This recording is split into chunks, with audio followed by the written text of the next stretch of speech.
Crime does not pay.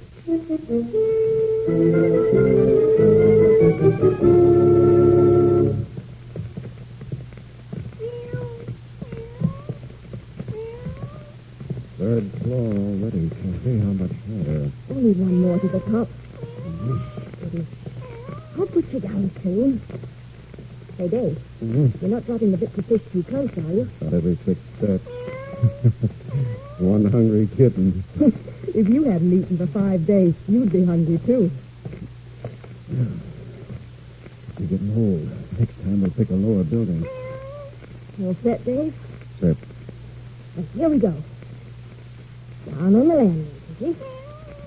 And when you find that nice big mackerel Uncle Dave has left for you in the cellar, you'll have a real hot time. Let's go, Dave.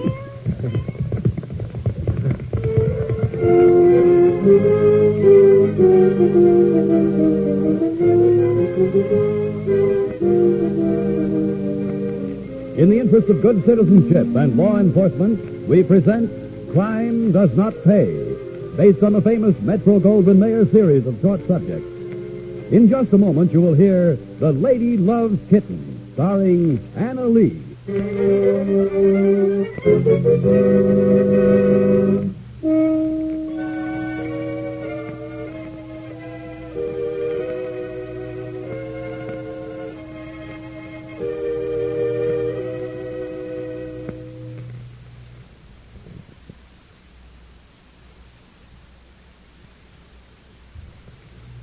Now, Crime Does Not Pay, starring Anna Lee as Kathy Patterson in The Lady Loves Kittens.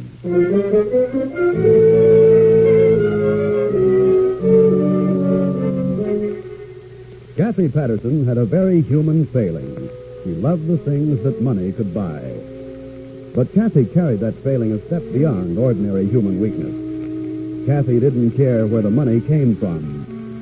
And when it failed to come in sufficient quantities from the honest endeavors, Kathy teamed with Dave Paget to acquire money in other ways. Their work affected the lives of many people, and especially the men in the quarters of Engine 6 and Hook and Ladder number 4. That's what I like about this job. You sit around more than you work. Yes, you hear bells in your sleep, same as I do. More coffee?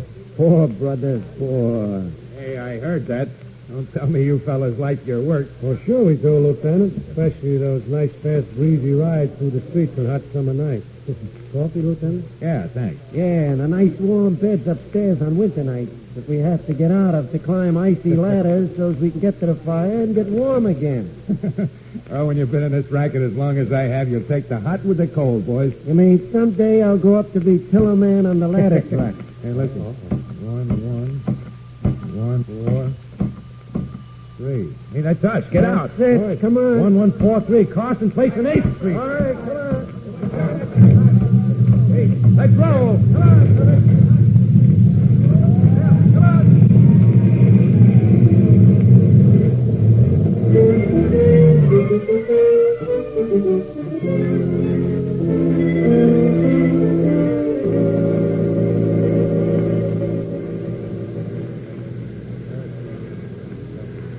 Second Blue Company's going back to quarters, Lieutenant. Right. 6 engine stays here. We'll have to flood the cellar. Lieutenant Hall? Yes, sir. Oh, Marshal Madison. Yeah, the chief called me and says you were here early. First 2 on the first. Well, what do you think? Definitely a flash fire. Started in the cellar. A flash fire in a building like this? What, did they store paint or anything? Oh, not so as we could tell. Cellar's so completely gutted, even the smell is burned away. Is it safe to take a look? We're flooding it. Have any ideas, Hall? No, nothing. Except it doesn't look, feel, or smell legitimate. Yes, I remember when I was in your spot, I had that feeling more than once. And 9 times out of 10, I was right. Yeah, you get that way after a while. Yeah, and when the evidence goes up in smoke? The funny thing about firebugs is they always try it again. Usually once too often. Well, even the first time is too often. Oh, sorry, miss. I have to get back at the police line. Oh, I'm sorry. Is it dangerous here? The police seem to have gone away. Well, the wall may go any time. Oh, I see. Fire engines always fascinate me. Well, I always thought that was a boy's hobby, Miss Patterson. Why, Mr. Madison, I didn't know you in your helmet and that rubber coat.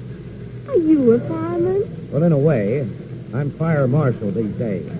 Oh, this is Lieutenant Hall of Engine Inspection. Miss Patterson Hall, a near neighbor of mine out home, lives up the block away. Pleasure, Lieutenant. Happy to know you.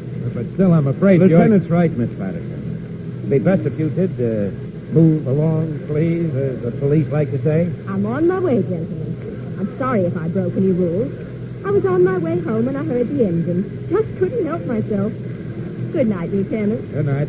Hope I see you again, Marshal. Good night. Good night. And be careful of falling walls, Lieutenant.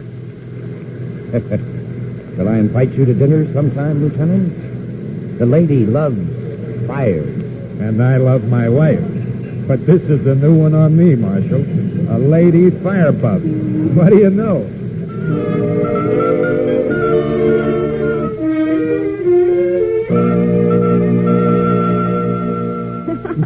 Honest, Dave.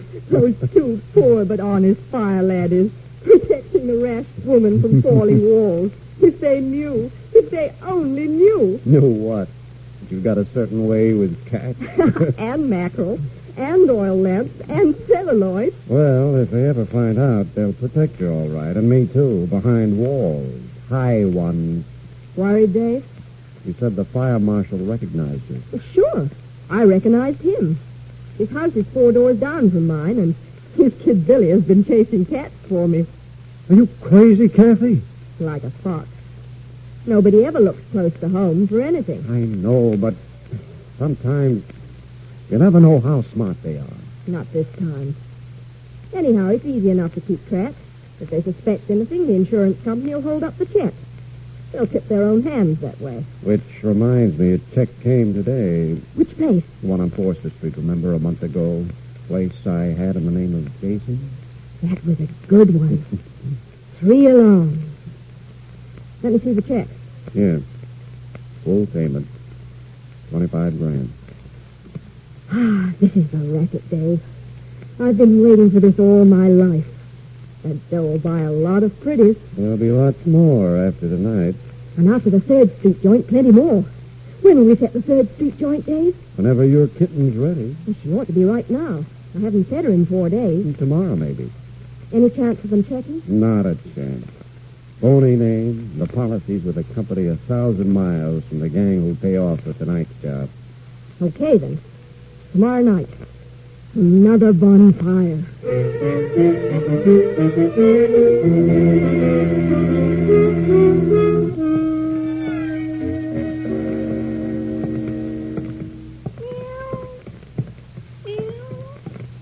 You sure you said everything right, Dave? Exactly right. Only part of this job I don't like is dropping the bait for Kitty. I hate handling fish. Isn't it worth it? Sure. Sure you laid out the celluloid right? No matter which way the lamp falls, it'll hit the stuff. Boom. Simple enough. I think I can do it. Oh, I just get edgy, that's all. Until I hear the bells and the sirens. I added a slight gimmick this time. Will it leave any traces? Of course not. I just took some of the kerosene from the lamp and made a trail of it to the inflammables down in the cellar. It's neat. Can't miss. Cat jumps the fish. Lamp is knocked over. Celluloid goes up. Kerosene leaves the flames right where we want them. Perfect. Sounds all right. Let's get up to the top. 3rd floor already, Kathy. How much higher? Only one more to the top. Shh, I'll put you down soon. Hey, Dave. Hmm? You're not dropping the bits of fish too close, are you? About every 6 steps. That's one hungry kitten. If you hadn't eaten for 5 days, you'd be hungry, too. Not too much on the steps, Dave. You want to be out of here long before Kitty comes to the end of the tramp. Don't worry about that. Must be getting old. Next time we'll pick a lower building. All set, Dave? Set. Then here we go. Down on the landing, Kitty. And when you found that nice big mackerel Uncle Dave has left for you in the cellar, you'll have a real hot time of it.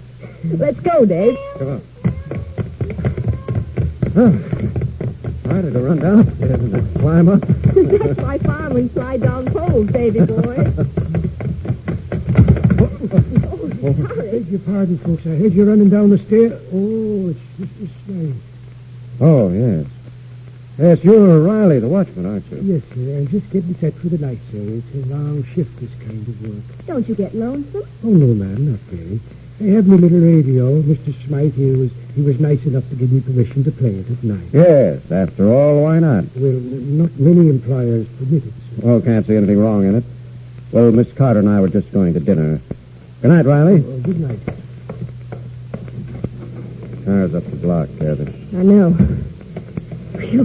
That was too close for comfort. Riley's all right. No worry there. If he finds that setup in the cellar... One, he'll report it to me. I'll cover up. Two, he doesn't think I know it, but he doesn't make any rounds. He has a little nest for himself on the first floor in the back. When the fire starts, well, he won't want to let me know he wasn't doing his job. And three, who has a better right on the premises than Walter Smythe, the owner? Meaning me. All right. But I still say it's too close for comfort.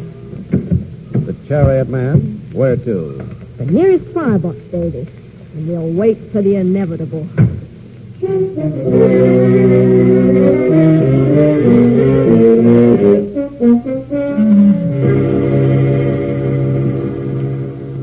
What time is it, Dave?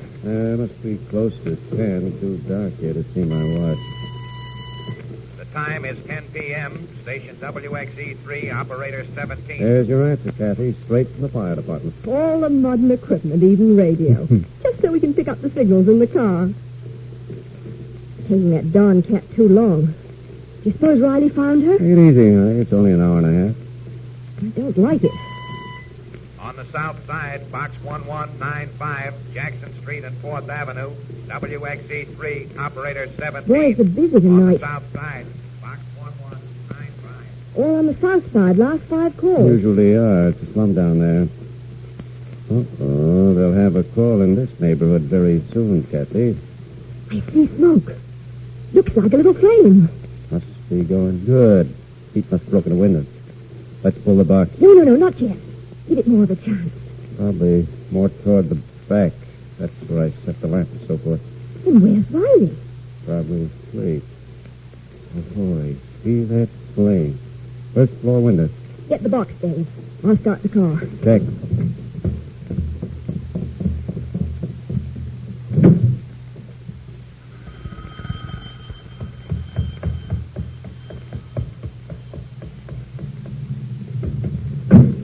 Okay, Kathy, let's go.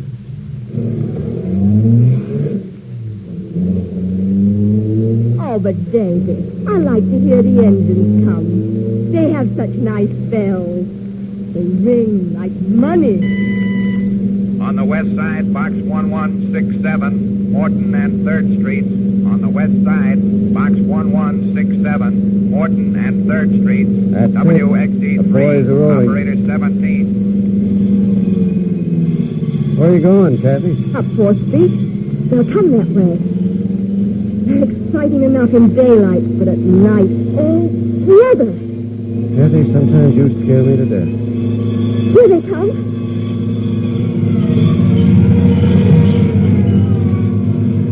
Oh, I love that. You sure can take chances. Suppose somebody remembers a car driving away from the alarm box, and then somebody remembers the same car here. Oh, forget it, David. Nobody will remember anything but the engine. They never do. On the west side, box 1167, Morton and 3rd Streets. All companies operating on the first alarm. WXE3, operator 17. All companies, Davy. They're all working. We're a success, Davy. We're a success again.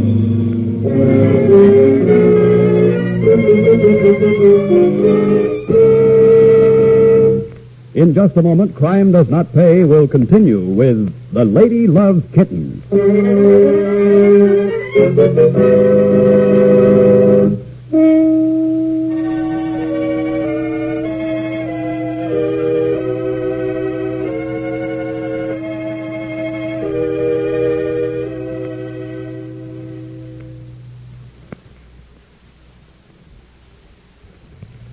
Now we continue with Crime Does Not Pay, starring Anna Lee as Kathy Patterson in The Lady Loves Kittens.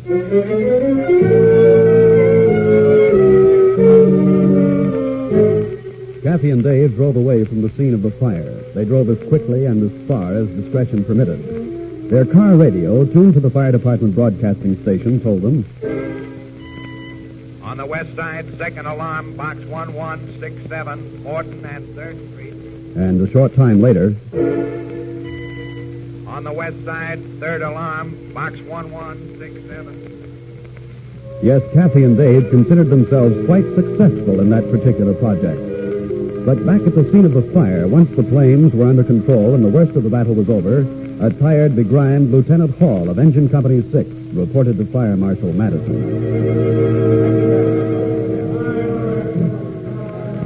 Lieutenant Hall reporting, Marshal. Well, glad you identified yourself, Hall. I wouldn't have known you under all that soot. Yeah, it's a bad one this time. Yeah. We got a roast on the first floor. Well, when'd you find him? 2 minutes ago. Man or woman? Man, elderly, probably a watchman. Must have been asleep. Kind of a cubbyhole almost directly over the point where the fire started. Or was started, I should say. I see. The chief put a call in for the medical examiner and the public ambulance. That call go by radio? No, by land wire. Good. Now keep it quiet. I'll see to it that it stays out of the paper. You're sure it's arson? Well, we found another casualty in the cellar. A cat. There wouldn't be the remains of an oil lamp there, would there, Lieutenant? There's some twisted metal. I brought it out for you. I see. Any signs of bait? No, that probably went in the first flame. Yeah, it usually does. Well, it's the old trick, Paul. Obviously. Only this time, the device didn't go up with the rest of the bill. And one other item the arsonist apparently overlooked. There comes a time when simple arson turns into murder.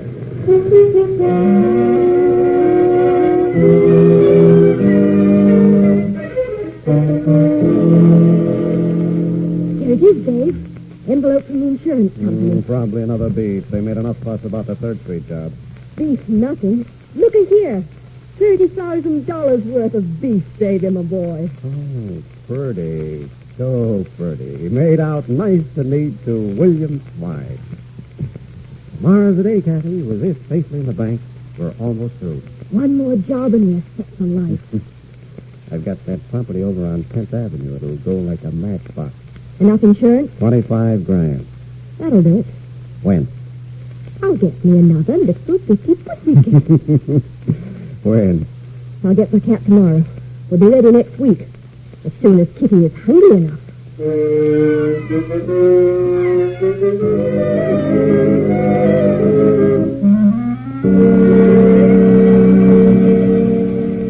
Billy? Oh, Billy. May I speak to you a moment? Oh, sure, Miss Patterson, sure. Call me in minutes. Fellas want me to play first today. Play first? Uh-huh. First base, you know. Oh. Oh, yes, baseball, I see. We're going to play the team from the blacks. Right away. Pretty soon now. Would you have time to do a little job for me before the game? Depends on how long. Just a few minutes. Same thing as before? That's right. This time I'll pay you 75 cents. But I don't know where there is a kitten today, Miss Patterson. Takes a long time to find one. And I got to play first. I know where there's a cat, Billy. Huh? I saw it run up that driveway. $1, Billy? No? Oh, okay. Up this driveway? That's right. You can do it quickly, Billy. Woman. Ball games are important, but $1. Here, kitty. Here, kitty. Cat. She must have a whole house full of them. Well, Here, kitty. Okay, kitty, you want to play? Come on, kitty. That's right. Well, I won't hurt you. Hey, want me to scratch your ears, huh? Here you are, kitty. I got you. Ow! Oh, gee whiz. You got claws. I'm going to get $1. Oh, honest. Good boy, Billy. You got her. Yeah, and she got me. Here, Miss Patterson, take the mangy old thing. You're scratched, all right, Billy. But nothing iodine and an extra $1 won't cure. Here you are, Billy. And thank you very much. Kitty. Oh, you're big, aren't you? Gee whiz. $2 whole. Okay, fellas, let's play ball.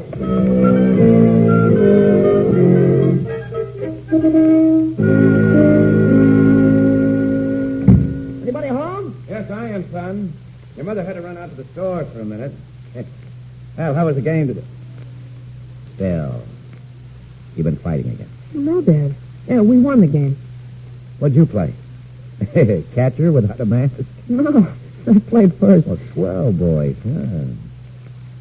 Hey, you get spiked or something? No, of course not. We don't wear spikes. I was catching a cat. Bill Madison.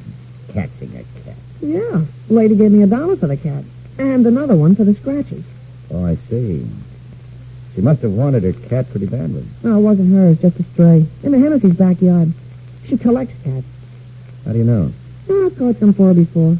That's how I got the money for my new scoop mitt. Oh, I see. You know her name, son? Sure. Miss Patterson. Well, does she know yours? Mm-hmm. Oh, look how lost his gall. My son. Oh, Billy, does this Miss Patterson, does she have dark hair and blue eyes?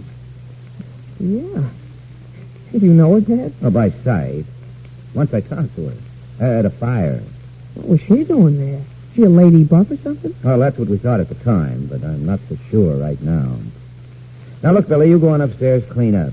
Get some iodine on those scratches. I'll be up in a minute. I've got some telephoning to do first.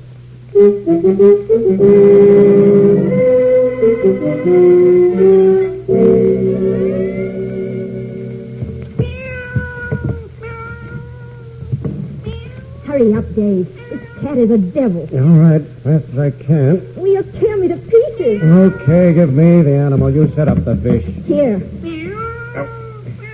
You've got the celluloid, right? Fish on the table, lamp on the fish. All right. Got a match? You kidding? Oh, never mind. Use my lighter. All set. Let's start upstairs. Not this time, Miss Patterson, Mr. Paget. Hello, Marshal Madison. How's your big son? Never mind that. We've got you cold. What? You can't pull the thing. This is my property. If I want to experiment in the cellar, it's my business. No good, Paget. We've had you tagged for weeks. We traced her through the last insurance company. And both of you have been tailed for a week, ever since your partner used my son as a cat snatcher and he got scratched. I told you, Kathy, that time you went too far. Shut up, Dave. Don't talk till we get a lawyer. It'll have to be a good one. The charge won't be arson. It'll be murder. A watchman died in that last fire. Dave, give me the cat. Here, take the lousy Give animal. the cat here. Not on your life, Marshal. This kitten gets his fish. Marshal, the celluloid. Please, don't! Look out! Look out! Oh, get out of here. That goes up like dynamite. Will you get back home? Get back to me. Get back home. Keep back. Let's see you put this one out, Marshal. Oh, grab Patrick. Let me out! Let me out! I get him. Come on, you. Move! I can't see! I can't see! Get him out of here. I'll take the girl. Where is she? She's back there. I can hear her, but I can't see her. Kathy! Keep moving, Paget. Kathy! Kathy! Patterson, this way. Get down and crawl. I can't get through to you. Don't try, Marshal. I'm not coming out. Kathy! I told you what. I love fire. Patterson, don't be a fool. I can't reach her, Marshal. He's gone. Come on, get out. Somebody better pull her back quick. Fire! Kathy! I can't see! All right, Hall, we'll get you out. Only this time, Paget. You won't collect any insurance. I'm only sorry that your girlfriend won't be around to sit in the same seat that you're headed for.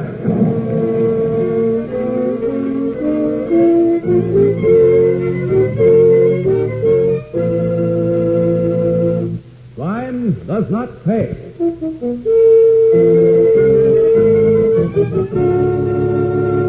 Anna Lee, who was starred as Kathy Patterson in The Lady Loves Kittens, will be back with you in just a moment.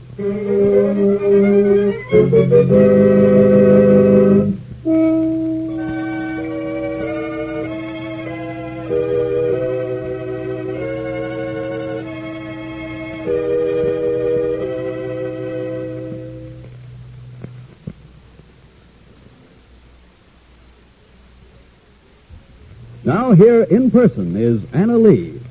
Kathy Patterson was very sure of herself and very certain she was smart. But like most people who make their way outside the law, Kathy and Dave were too smart and too sure.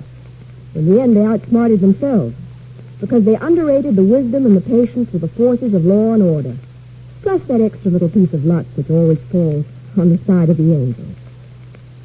Kathy and Davy lost out, as the criminal inevitably loses out. The simple truth of the matter is that, contrary to legend and to some kinds of fiction, crime does not pay. Thank you, Miss Lee.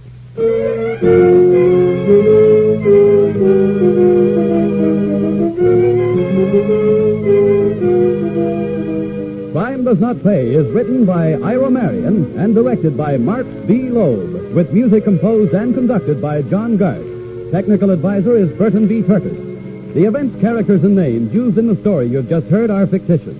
Any similarity is purely coincidental.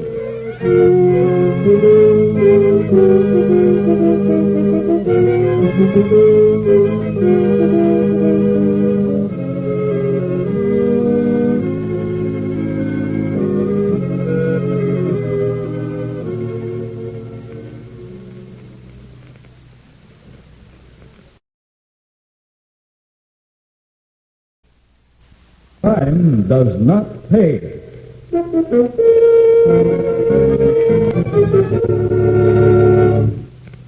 I think you better change your mind, Stone. I told you, Lug, I don't repeat myself, not more than once.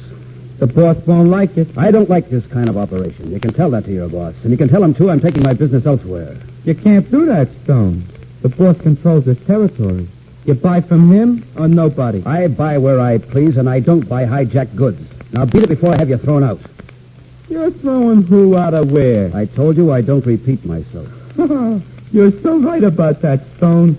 You won't repeat yourself. Gun, you... To me or nobody. Not with a belly full of lead, you won't.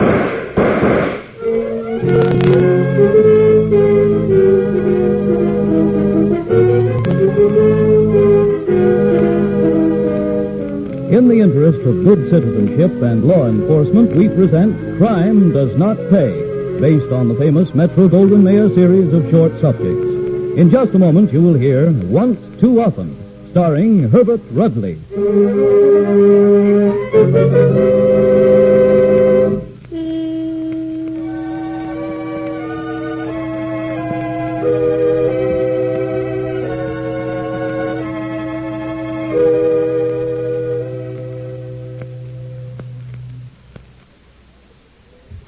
Now, Crime Does Not Pay, starring Herbert Rudley as Ollie the Lug Barker in Once Too Often.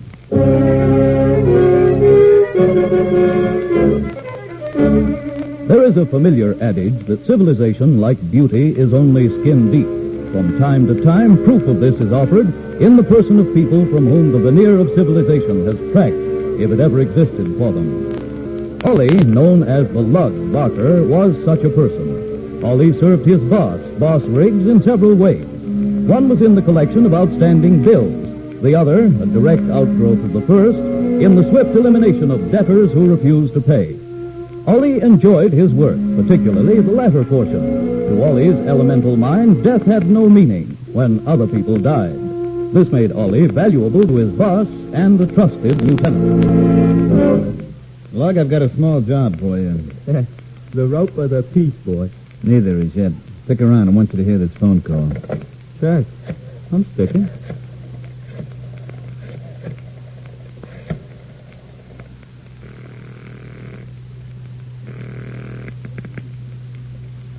Dave Stone speaking. Dave, this is Boss Riggs. Oh, hiya. Is business or pleasure? Business. Can you use a shipment? What's in it? Mixed, mostly scotch. A few cases of brandy, half dozen imported champagne. You're making tie-in sales these days, Riggs? I can have the scotch if I take the other stuff. Huh? It all came off the pier together. Right off the boat and right under the long noses of the customs boys. How much? Legitimate around 10 grand. This way you can have it for 5. That's a lot of liquor. You run a busy joint, you can use it. And more besides. Well informed, aren't you? In my business, I have to be. You want it, you can have it tonight. I haven't got the 5Gs floating around just now. Too many holdups. 2,500 when the lug delivers, the rest in 10 days. It's a deal. Send him over with the truck, around 3:30. He'll be there. You heard that, Lug? I heard. Deliver the load, pick up 2.5 G's. What's this off-the-pier routine, boss? We hijacked that stuff night before last. It's hotter than a pistol. What Dave Stone don't know won't hurt him. And I want to unload. Hijacked liquor is unhealthy. Make the delivery, Lug, and be back here with the cash by 4 a.m. I'll wait for you.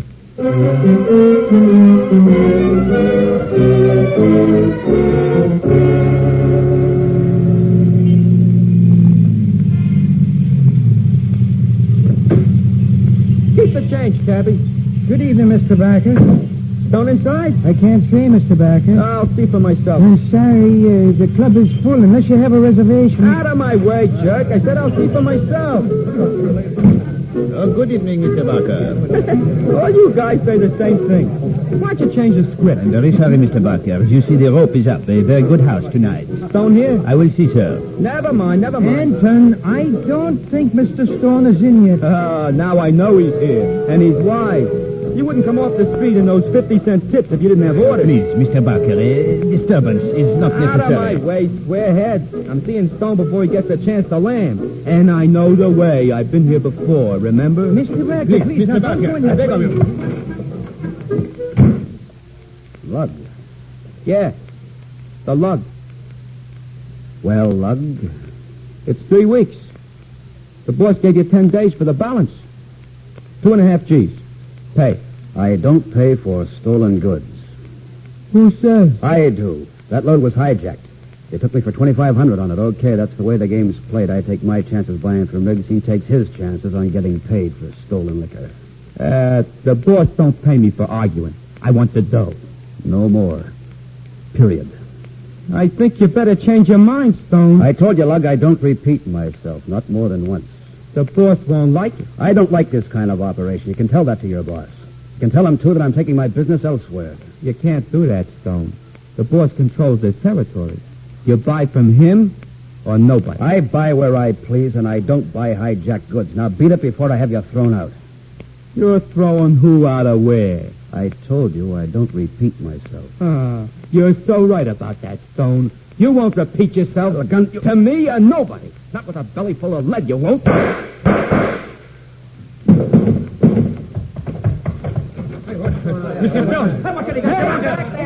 Anton, we shouldn't. This one is shooting us for skull. Me, I'll blast you. You'll blast nobody else, you gun-crazy goon. All right, Anton. Now we call the cops.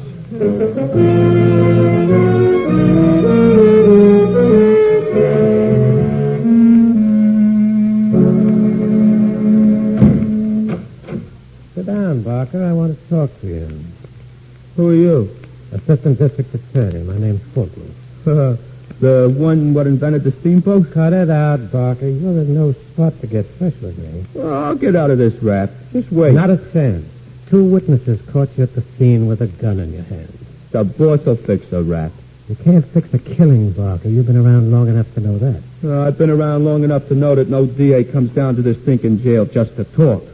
That depends, Barker, Oh, what? on what we might talk about. I thought you said the boss couldn't fix no killing. The boss, as you call your employer, Riggs, can't fix anything.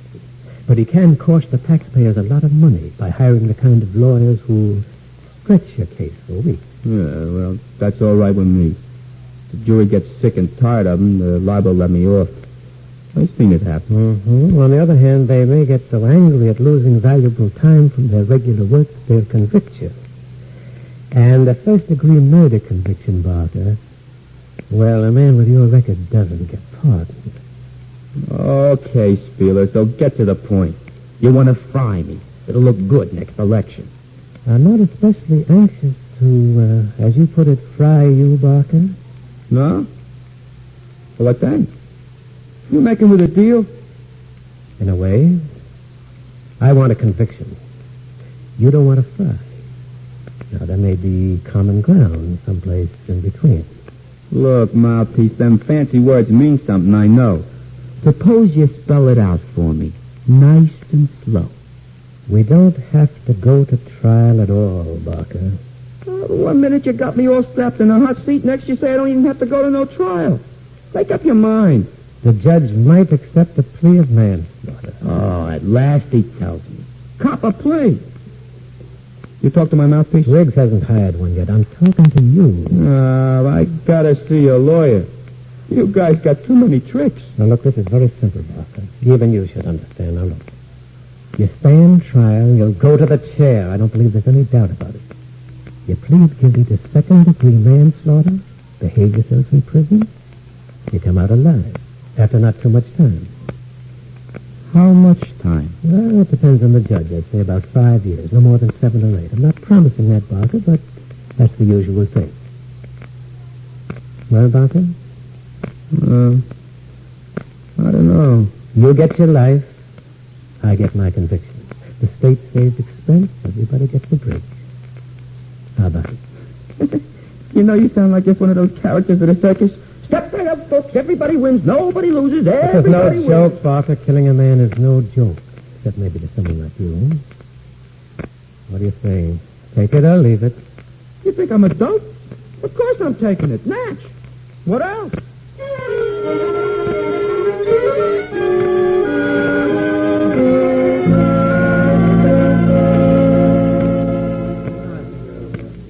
Well, Lug, I must say you look well.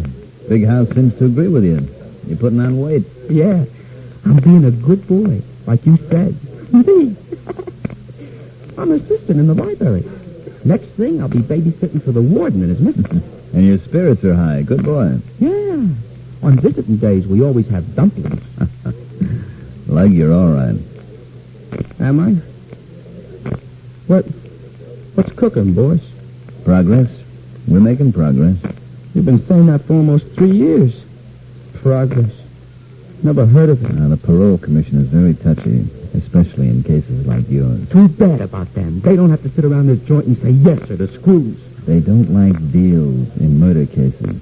Well, it was all legal and everything, wasn't it, boys? Worked out fine. Your friend, the assistant DA, made DA. Now he's on his way to Congress. Yeah. But where am I on my way to? Besides back to a cell. Just a little more time, Lug. I've been a good boy. I'm saying sir till my teeth ache. Easy, Lug. Take it easy. Just a little while more. I'm getting to the commission again next month, and I got a hunch you'll be out before you know it. Hey, boss. Can I come back to work for you like before? You'll be on the payroll again. And I'll find something for you to do. You know I always take care of my boys. Oh, sure, I know. But time's a wasting, boss. Get me out of here. I'm itching for action. Just get me out of here and you won't be sorry. I picked up a few new tricks from the fellas here. So wait till you see me in action again, boss. Oh, wait till you see me in action.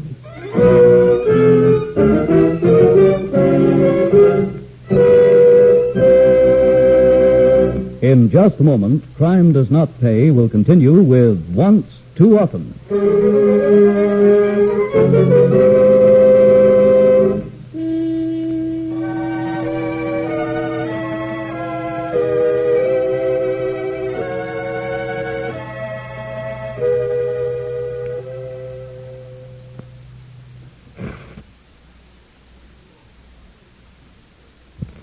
Now we continue with Crime Does Not Pay, starring Herbert Rudley as Ollie the Lug Barker in Once Too Often.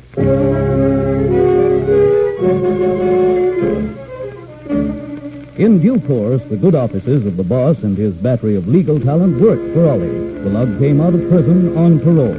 The warden delivered his usual lecture. The guards, hardly fooled by the good behavior which had marked the Lug's sojourn in the big house, escorted him to the gate, and he was on his own. Fully prepared to make his own way back to the city and the boss, the Lug was surprised to find a car waiting at the gate. Ollie, want to ride? Oh, Nick.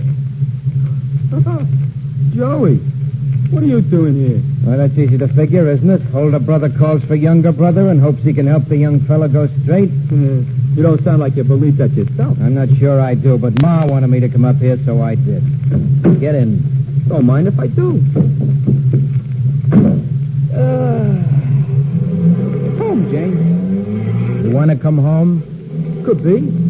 Ain't seen the old lady since the day I copped that plea in court. You were lucky they let you off that easy. It was a deal. Connection. You gotta have connection. I suppose you do. In my business, you do. Meaning not in mine?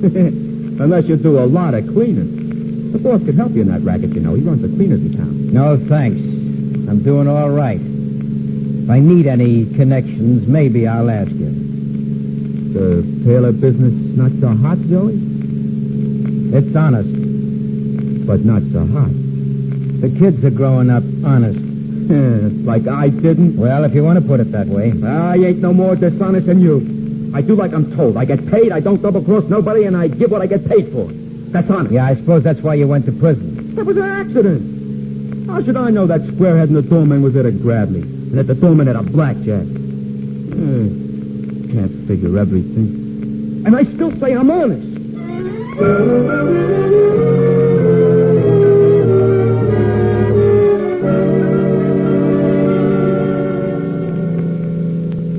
Come on, cut it out, Ollie. You've been sulking for an hour.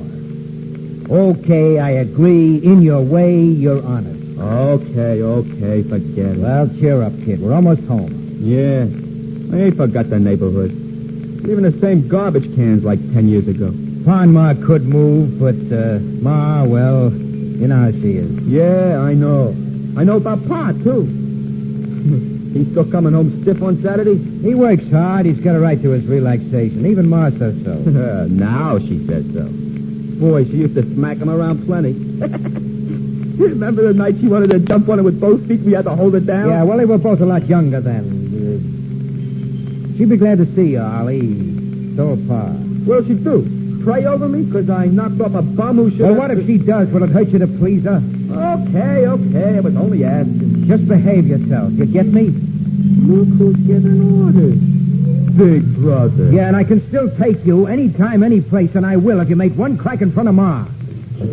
Hey, where do you think you're going? Out. They sure put traffic lights at perfect corners. Get back in. I'm blocking traffic. There's you. I gotta go into that store. Something I want to buy. See the sign? That's a hot shop, brother. Ma's expecting you. Tell her I'll be around. Tell her I gotta see my boss about getting my job back first. And tell her I stopped in the hot shop to get me some tools for my work. See you later, Joey. Go on, get going. You're blocking traffic. And thanks for the ride. Think that jalopy will hold together for another 4 blocks?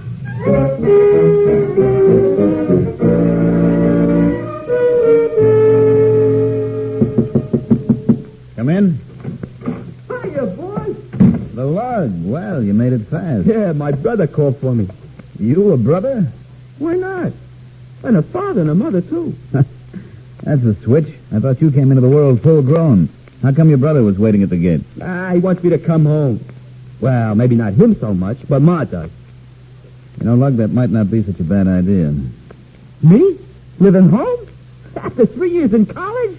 Oh, you kidding? There's nothing a probation officer likes quite as much as a parolee who's living with his mother and going straight. Oh, I get it. A cover-up. No, Lug. No cover-up. I mean it. I mean it straight. You mean you want me to go straight? I do. But look at the chance, boys. I live home like you and Ma want, see? Everybody thinks I'm doing okay. Maybe I even work for my brother delivering suits or something. And all the time I'm doing jobs for you and nobody knows the difference. Sorry, Lug. No deal. But you said... What did I say, Lug? You said I could have my old job back. I didn't say when. I ain't had no action. I'm burning up the... You didn't say when. Think of it a minute, will you, Lug? What good are you to me right now? Just as good. Maybe better than before. You're on parole. Every cop around will be watching you. They probably know you're here right now. Any job you do, they'll trace right back to me. I can't have that, Lug. I'm sorry, but I can't risk my business like that. Then what you spring me for? Because I always take care of my boys. You're on the payroll, kid. Half pay, but that's not bad. I don't want no dough for doing nothing. You'll be doing something. You'll be staying away, far away from me. One of the boys will bring you your dough every Friday. I want to work. I tell you, I got great ideas. No dice, Lug. You do one job and you'll go back and finish out your term. Nobody's got to know. But they'll know, Lug. Believe me, they'll know. Look, boy, I left Joey at a traffic light, see? On account of because there was a hot shop on the corner, which I knew from the old days. Look what I got, boys. Sawed-off 38, spring knife, got a 5-inch blade. Shells for the 38, besides what's in the cylinder now, an ice pick. All I gotta do is file it a little at the point. Didn't I do good, boss? All this stuff, and I ain't been out 6 hours yet. Lug, don't you know you violated your parole just by carrying these things? You don't have to use them, just carrying them is enough. But you said I'd have my job back, so I picked up my tools. Out, Lug. Out? What do you mean, boss? Scram. Beat it. Blow. In other words, no work here, Lug. But you said... You reminded me about that before. I told you no. Not now, and I mean it. You're through. If you're not out of here in 5 seconds flat, you'll go off the payroll as well. I do the dirty work. I go to school. I'm the guy who gets the juice mill. I'm the guy who says third with the school. Shut up, Lug. I won't shut up. I won't let you talk to me like I was a school kid. Get out. Now. I never crossed nobody in my life. You got no right to cross me. Any more of this and you won't get out of here alive. What do you think you're talking to? I'm the guy who knocked off Louis Davis. I'm the guy who took care of Numbers Jackson. I'm the guy who blew a hole in Dave's dome. Nobody talks to me like that. Nobody. You want me to call the boys, Lug? You don't call nobody. Not when I got this in my hand. Lug. A 5-inch blade, boss. Lug. Brand new, sharp as anything. Stay away from me, Lug. Right. You cut me, Lug. You cut me, your boss. You cut me. You bleed like anybody, boss. And all over the rugs, too. Ain't that too bad? Does it hurt, boss? Does it hurt in the belly like that, huh? With a 5-inch blade? Does it hurt? You shouldn't have done it, boss. You shouldn't have thrown me out. You shouldn't have tried to throw me out.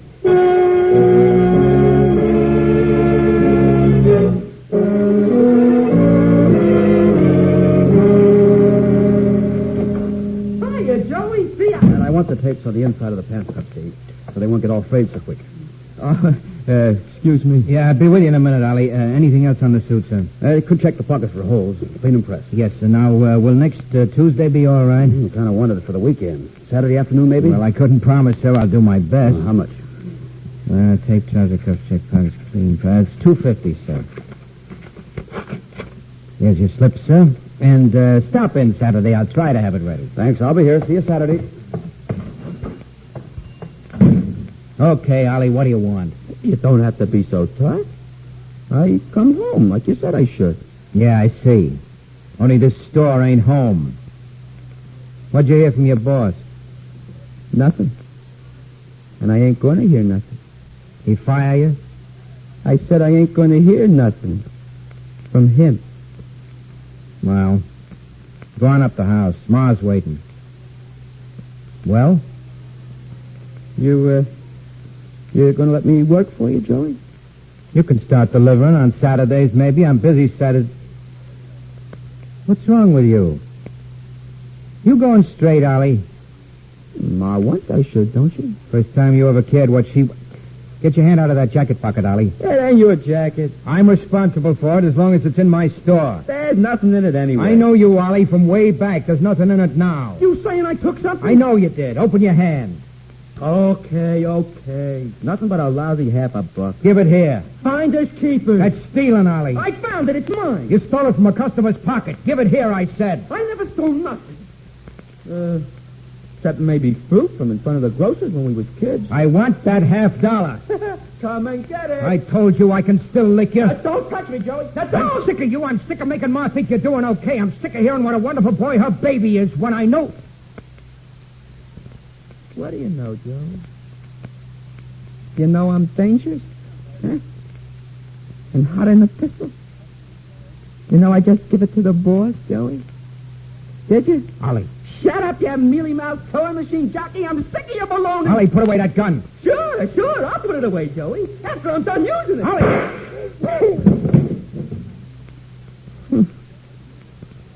Wouldn't even let me have a lousy $50. Anything wrong in here, Joe? The folks next door think they heard a shot. Oh, no, you don't. I remember you. Break the other wrist with my nightstick, too. I didn't do nothing.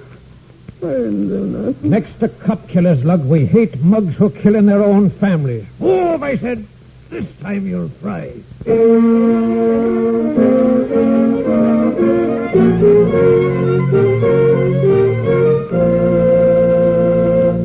Crime does not pay.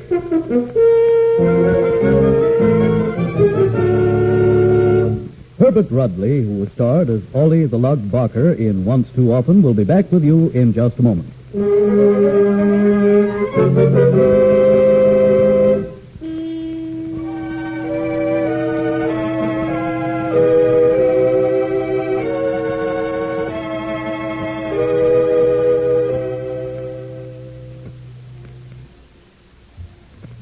Now, here in person is Herbert Rudley. At first glance, there may seem to be little or no moral to the story of Ollie the Lug. Ollie was a killer and found the end reserved for criminals of his type. But the fact remains that Ollie did kill once too often, more because of the eagerness of the authorities to achieve a conviction than because of any skill of his own in evading the law. Until proper provision is made for the correct scientific study of every person like Ollie who comes within the purview of the law, cases like Ollie will continue to be handled as ordinary cases. People like Ollie will continue to be a menace to society as a whole. Here, in terms of life or death for everyday citizens, we can see once again that for all of us, as well as for the criminals, crime does not pay. Thank you, Mr. Rudley.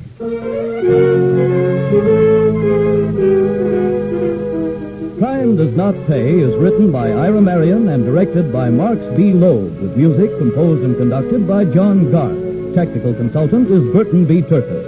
The events, characters, and names used in the story you have just heard are fictitious. Any similarity is purely coincidental.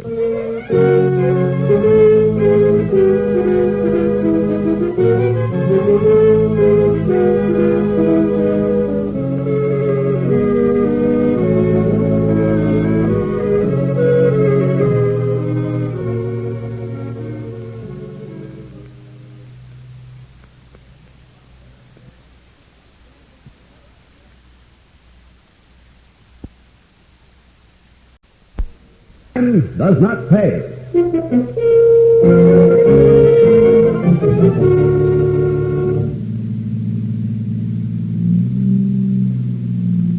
Sure, fellas, sure. But we still don't get half the dough we oughta for the chances we take. What do you want, Patsy? A 4-horse Harley that's a sure thing? There ain't no such animal. What do you want to do, beautiful? Knock off Breen's jewelry store? Why not? Are you nuts, sister? What are you talking about? Shut up, a lot of you. Now, Rocky, watch your driving. I'm not nuts, and I said Breen. Now, look, Patsy, the joint's got the burglar alarm strung over every inch. It's wired, it's hot. Sure. Don't I know it? But why can't we make those things work for us?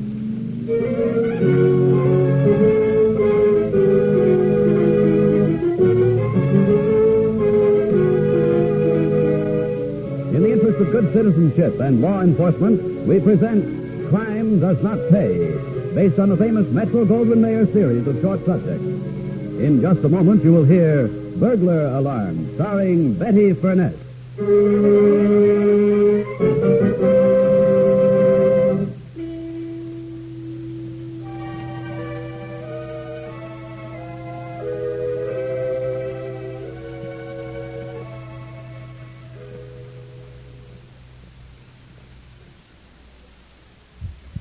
Now, Crime Does Not Pay, starring Betty Furness as Patsy Rice in Burglar Alarm.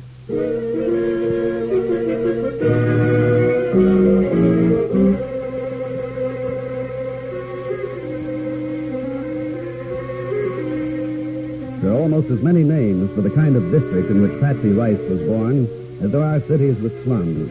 And no matter the name, it always looks the same. Dilapidated tenements, littered streets, washed, fluttering futilely, dirty again before it's dry. And the kids, racing in the streets, screaming across the gutters, bursting at the seams of their clothing and the seams of the slums they live in. Patsy Rice was one of those kids. So were Rocky and Roller and Jappy, her immediate pals.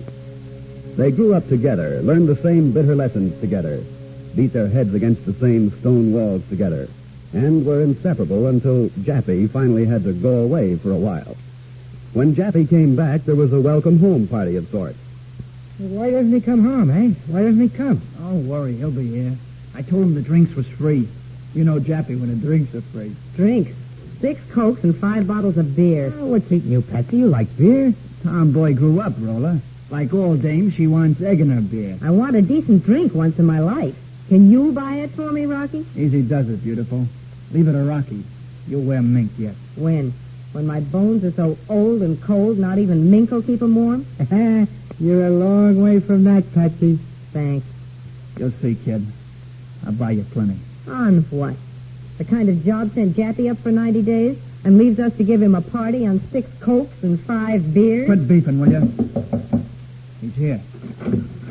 Jappy, you old jailbird. Yappy hates Yappy. So you're out. How was it, Jappy? Not good. Very ungood, in fact. Oh, come on, have a drink, Yappy. Yeah. What'll it be? Coke or beer? Sit down, Jappy. Take a load off your feet. Yeah, that I'll do. Oh, this feels okay. Now, let me look at your Patsy. Okay, Jappy. Why? I want to look, that's all. A fella can look. Patsy's my girl. He wants to look. 'Cause where he's been for 3 months, he felt like he'd never see a girl again. And all the while, nobody talked about anything except a girl. That's right. That's right. Okay. Now give me a beer. Yeah, sure, okay. Hey, Jappy, old kid. Must have been pretty rugged, huh? 90 days ain't so much. When somebody else gets him. Not so much like 90 months, maybe. But bad enough. Plenty. You don't just sit down. You gotta work and plenty. Laundry or the rock pile? How come you know so much? I made it my business to find out. Yeah? Why? 'Cause I figure we're in business. And when you're in business, you gotta figure the risks and know the losses as well as the profits. See? She's right, fellas. The guys who was inside, guys who've been there before, they figure all the time. They don't try no job unless they know the odds pretty close. When I told them what we tried, they said we was jakes. Real jakes. On account of what we got out of it? Yeah, that and on account of I got caught. I shouldn't have got caught. We should have figured the cop on the beat. Not just busted into the joint any old time. You hear that, Rocky? Roller? Jappy didn't have to go up. Not if we figured right. And that's what we got to show for it. What'd that fence give us for the haul? Was it worth the trouble? Okay, kid, if you're so smart. You got any ideas? Could be, Rocky. It just could be. Ready to listen instead of yakking your head off for a change?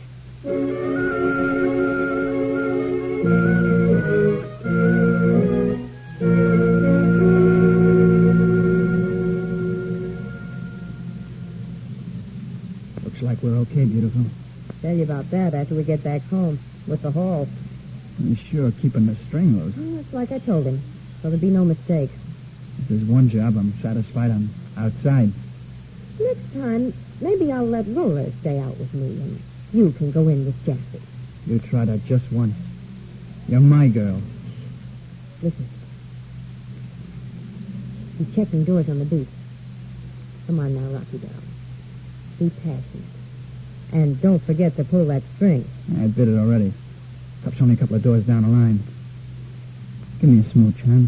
Only in the line of duty, lover boy. Yeah. Sure you didn't dream up this idea just so we could have a little smooching in private. Private? Here? In the doorway of a fancy dress shop with Roller and Jappy working inside and a cop getting closer every minute? It's 2 o'clock in the morning. Nobody else around. Quick. I'll make it along when he's at next door. And beats the string. Check. A pleasure, beautiful. I could enjoy this myself. Here now, what's all this? Oh, a policeman. Sorry, officer. Sorry, folks. This ain't allowed. What's the matter, kids? Big sister got the living room tonight? Well, that is yes, and Well, I'm not the one to be spoiling young love on a summer night, but this is no place for spooning. Off with you now. Yes, sir. Yeah. Oh, sorry, officer. we didn't mean anything wrong, officer, honestly. Any place that's dark, I guess. Oh, well. Yeah, the door's okay. Oh, now.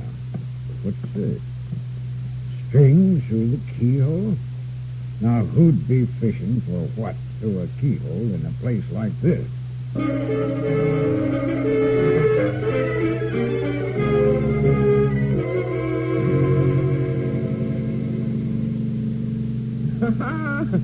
Neat, I tell you, neat.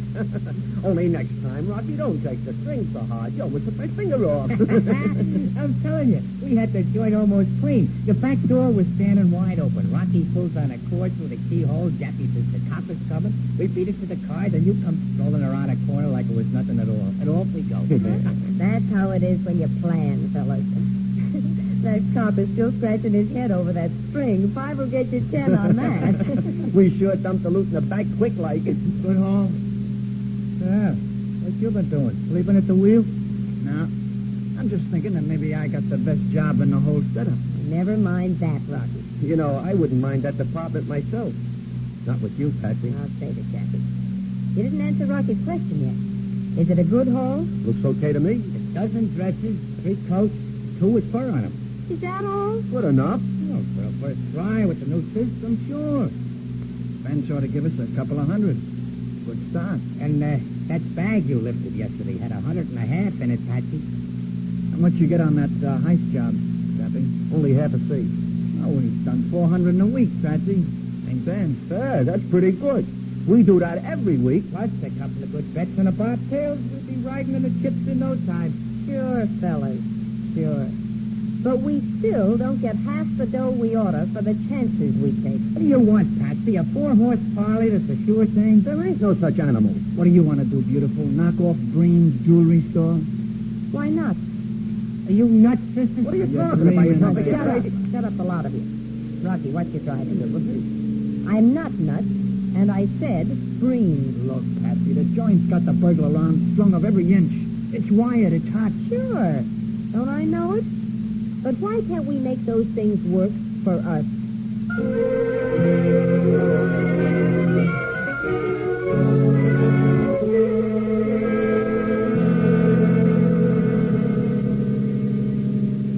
Two blocks, fellas. You got everything straight? Yeah. Oh, sister, what'll happen to my parole if we're caught on this one? We're not gonna be caught. If you do like you're told. Listen, who's giving orders? Okay, so I'm giving orders. And since you've been taking them, Roller, you haven't been rolling drunks for your room rent, have you? Okay, I ain't complaining. You don't have to rub it in. Take it easy, kid. I mean you, Patsy. I'm sorry. I didn't mean it like it sounded. Hey, it's awful empty. Streets around here. Traffic here on Sunday morning. Is that why you picked Sunday, Patsy? No traffic, I mean? Other reasons, too. Park here, Rocky. Check.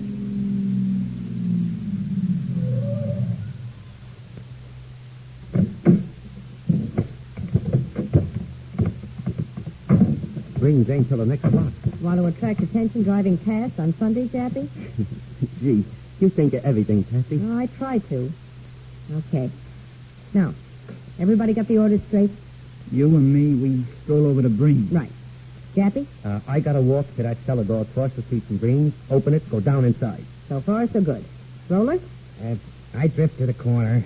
After you and Rocky hit the cellar, I follow you. Pull down the door after me. Stick the wedge in like you showed me so as we can see without anybody seeing us. Right. Now, let's get started. And don't muff anything, boys. The bundle heavy, Rocky, dear? Enough. Should have let me wrap it in newspaper. Oh, that gag's for when you want to bust a window quietly. Today, we want to make as much noise as we can. Okay, hon, if you say so. I say so. And are we going to make a racket? You know, sweetie, we started to snatch a few things when we was kids. You were mad at the widows. Now I think you'd like to do jobs like this. And if I do, what did anybody ever do for me? Did we have a chance at a decent job? Could I ever even learn shorthand? Nuts. Look at those sparklers in that window. Yeah. They're real. This is the big job, Rocky. Anybody looking at us would think we was a couple of kids window shopping for a ring, maybe. Window shopping is right. And you with a rock under your coat. Okay. The coast is clear. Jackie's got that cellar open. Heave it. Now. Now is right. Cross the street, Rocky. Come on. Watch the cellar. Don't jump on the stairs.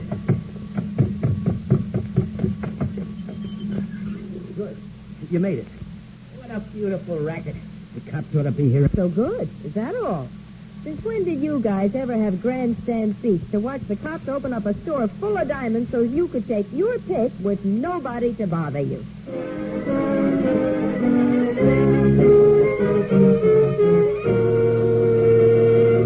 In just a moment, Crime Does Not Pay will continue with Burglar Alarm.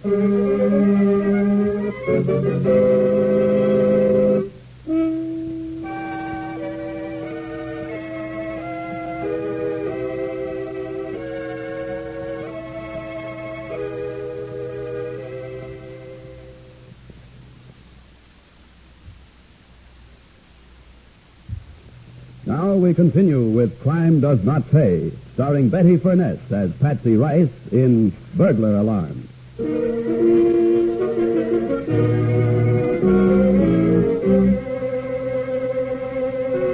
Patsy and the boys waited in their grandstand seats. The slightly open cellar door gave them a full view and almost full hearing of the events about to transpire across the street, where plate glass lay in shattered fragments on the sidewalk, and the burglar alarm shattered the Sunday quiet with its shrill ringing. Shortly, another sound was added.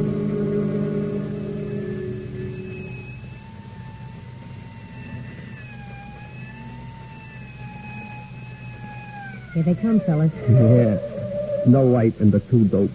Is that the best they could teach you in the workhouse, Jappy? I knew that when I was wearing bloomers. Okay. I was only kidding. Hey, look at the cops. Guns and everything. Maybe they think whoever heaved the rock is sitting inside waiting for them. With the window in pieces, they tried a door. Cops always try doors. You know that, Rocky. Yeah. Don't they, though? Nice fellas. They like young romance. Hey, what are they doing? Counting the sparklers? Yeah, something like that. If anything's missing from the window, they can usually tell. We didn't take nothing. Yeah, that's part of the idea. Now, look, shut up, all of you. I want to hear what they do next. Hey, they're coming over here to their car. Shut up, I said. Okay. Dispatcher from car 54. Dispatcher, car 54. This is Morgan, car 54. We responded to the burglar alarm, green. 8th and Madison Street. Yeah, a window's smashed. Looks like that's all. The showcase wasn't touched. When the rock landed, a few of the things were pushed around. Nothing seems to be missing. They must have been scared off by the bell. Get off. Get him. Rocky. All right. Yeah, we'll stand by until you can get a crew over to board up the window. Car 54 over and out.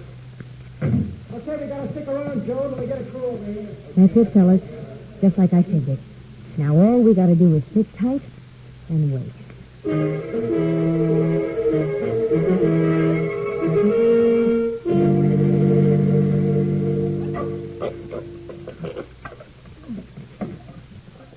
Easy, I said, Rocky. They'll have every cop within a mile down on us. There ain't no cop in a mile. Who's awake? Come around here after midnight on Sunday. Boy, if this street was dead this morning, what is it tonight? Perfect for us. Uh-oh. Company's coming. Duck, fellas. Last board's off, beautiful. Place is wide open. He's blinking his lights. It's Jappy with the truck. Push me into the window, Rocky. Check, beautiful. Hey, can't we just clean it out from here? We got a truck roller. We're not stopping at the window. Make it fast, huh? We gonna try to clean out the whole joint? Nah, only the valuable stuff. Nothing under 5 carats. Everything's set, fellas. Where's Patsy? Inside, opening the door. She knows where the alarm switch is for that. No bells tonight, boys. Come on, boys. Coast is clear. Not even a watchman. You bring the boxes, Jappy? Boxers? What for? To pack the stuff in. Oh, never mind. Oh, there's a load of stuff here. Looks like a packing room or something. Start grabbing, boys. Rocky says nothing under 5 carats. Rocky says. Never mind Rocky's jokes. Clean the place. Everything. Understand? Carrying screw scales in his back pocket. Ah, you and your jokes.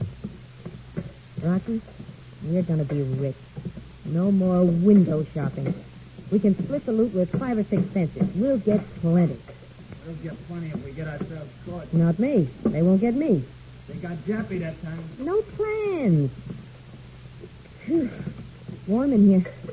Look, Jappy's working the straight. Oh, that's smart. Anybody passing outside. Jappy, Put your jacket on. It's too hot. Put it on. Your shirt's too flashy. Somebody might see it.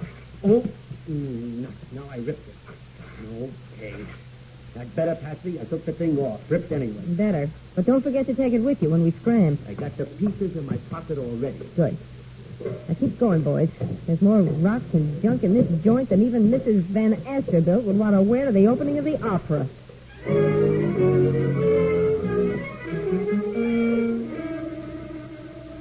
Wilson? Is this Lieutenant Wilson? Yes, this is Wilson. This is John Breen, Wilson. You better get down to my store. Look, Mr. Breen, I told you yesterday after your window was smashed. Wilson, would you please Rocks listen? don't take fingerprints, and the glass was insured. This is Monday morning, Lieutenant. So what? So plenty. I had visitors last night. What? You better get down here, Lieutenant. Whoever it was must have brought a trunk with them. They cleaned out my entire stock.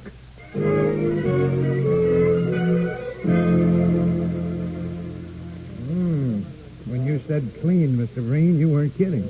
It was planned, Lieutenant. It must have been. Somebody even pulled the switch that controls the alarm on the door. And it's a special one. I see. Pried a board loose, climbed through the broken window, and then opened the door. And walked out with every diamond in my store. Except those in the safe. Now, we'll get them for you, Mr. Breen. I hope. Hey, Morgan, any sign of prints? No, Lieutenant. Must have worked with gloves. But there's this.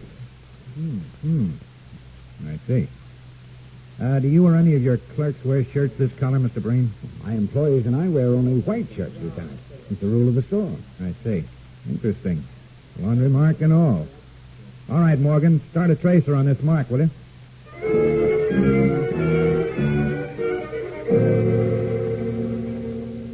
This is your mark, isn't it, Brightman? Yes, sir, Lieutenant.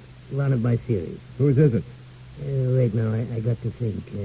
Don't you keep a file on these marks? Oh, no, only regular customers. There's no time for once in a while. Well, anybody who wears green shirts like this one must have been...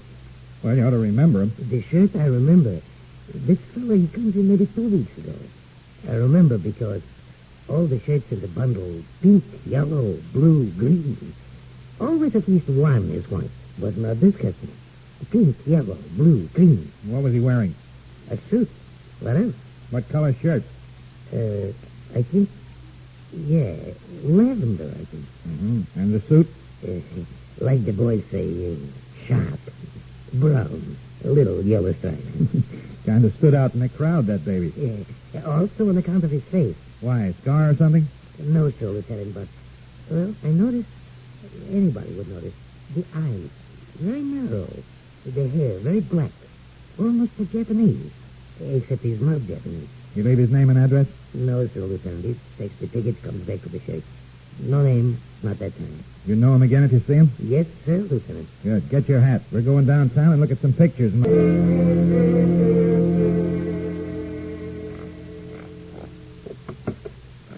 Give me 2. 2 for you, Rocky. Jappy?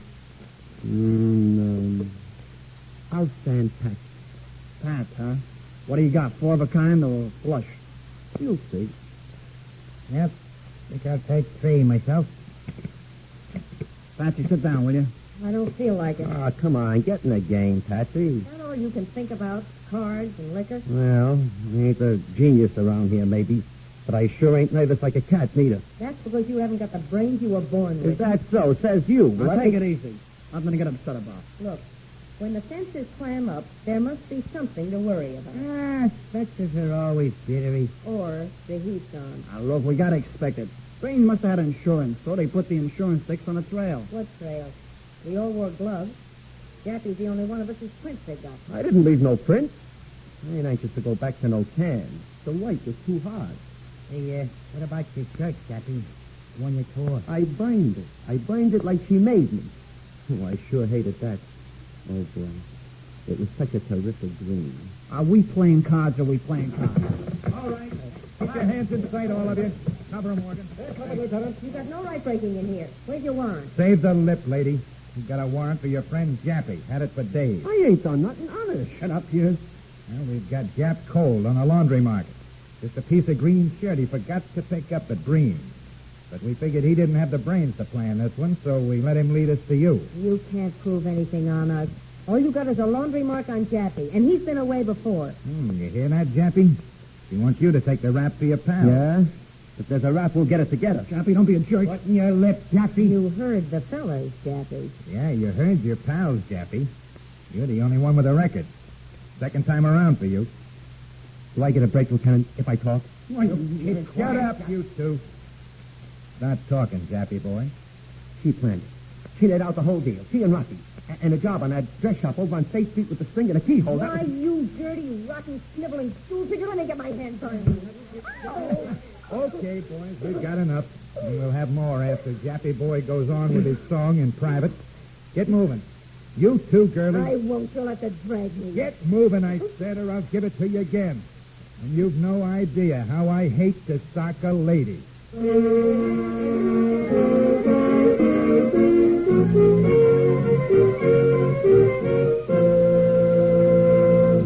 Crime does not pay.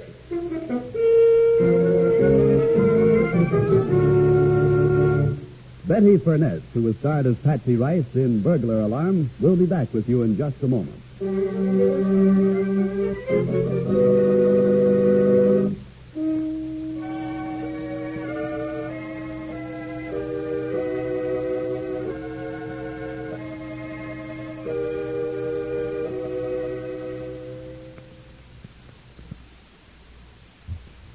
Now, here in person is Betty Furness. Let me say first that ever since the capture of a gang which operated in a manner similar to Patsy's, windows which have to be boarded up are guarded outside of business hours by a specially assigned policeman. However, those policemen are symbols of more than just the vigilance over private property, which is their primary concern. They are symbols of the added cost in taxes and manpower which might be avoided if young people like Patsy found the proper training and right outlets for their abilities. It's society's loss in more ways than taxes when a mind like hers turns sour through no basic fault of its own. Yes, in more ways than one, crime does not pay. Thank you, Miss Furness.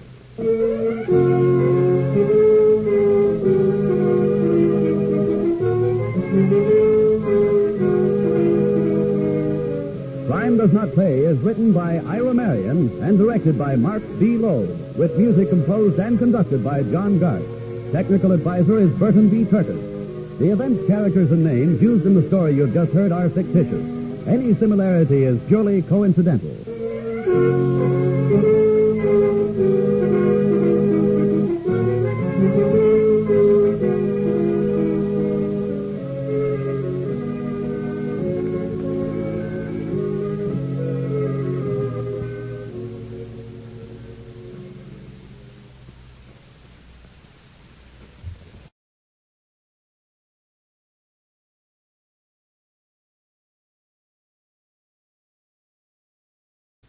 Beats the racket.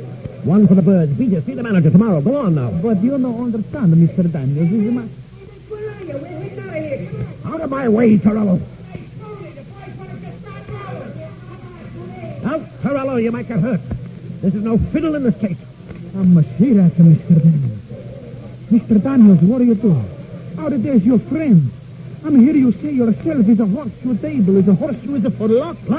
Luck's brains, Torello. You haven't got any. Or you'll be out of here by now. Don't shoot, Mr. Daniels. Not to your friends out there. Don't shoot. Hold everything, fellas. I've got a surprise for you.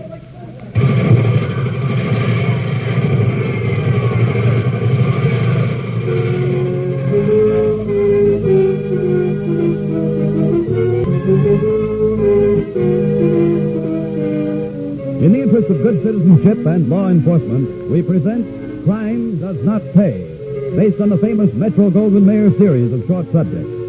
In just a moment, you will hear Horseshoes Are for Luck, starring Neil Hamilton.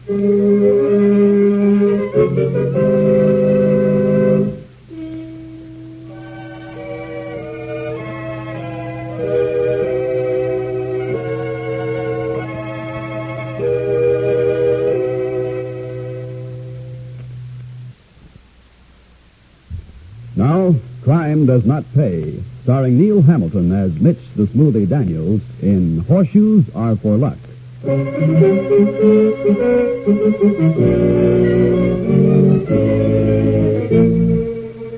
The geography of a certain city is most important to this story. You see, a river winds through this city, dividing it into extremely unequal parts. Now, the smaller part was ruled, at least with respect to gambling and the numbers racket, by an organization known as the Gopher Boys, headed by one Tenor Burke. The larger part of the city was divided into two approximately equal halves, ruled respectively by the Mermaid Street Gang, led by Jackie Piper, and the State Street outfit, led by Mitch the Smoothie Daniels. Smoothie Daniels was so called because of his impeccable exterior and his equally impeccable grammar. The latter a true mark of distinction in the world where Smoothie lived. A world peopled by young men such as Smoothie's right hand, Joey the Dip. Why should come in, boss? Joey, I've asked you so many times. Try to speak properly, even if you consider it out of character, so to speak. Whom might I want in here? Jackie Piper, boss. Mr. Piper informs me he has with you an appointment. All right, Joey. Admit Mr. Piper, please. Yeah, sure, boss. Okay, Mr. Piper, the boss will see you. That's good news. Hiya, Smoothie. Well, happy to see you, Jackie. Sit down. All right, Joey. You don't want I should stick around? Outside, Joey. Okay, boss. You say so. Well, Smoothie? Well, looking well, Jackie. Business been good? Yeah, good enough. But it could be better? Yes, could be. How would you like to make it better? Keep talking, Mitch. I've been doing a little thinking, Jack, and a little arithmetic. I'm listening. It occurs to me that a given sum divided into 3 parts means 3 slices of a certain size. The same sum divided into 2 parts means 2 slices of a larger size. I can't argue with that. The returns from gambling on numbers in this town are about as high as they'll ever be. Right. Go on. That's the given sum I was discussing. And 3 slices are you, me, and Tenor Burke, huh? Precisely. How do you figure we'll cut 3 down to 2? You've answered your own question, Jackie. You said we. It makes sense. But Tenor's smart. So's his outfit. So are we? Got a plan? It involves a dinner party, Jackie, and a horseshoe table. And we sit on the ends and the Gophers in the center. Precisely.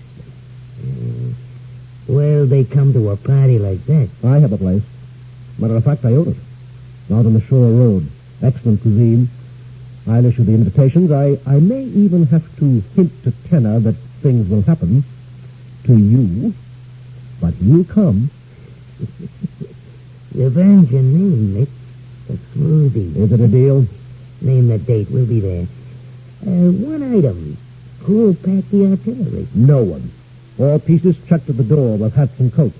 Except, of course, for the operational weapons which I will have had placed ready for me just prior to our arrival.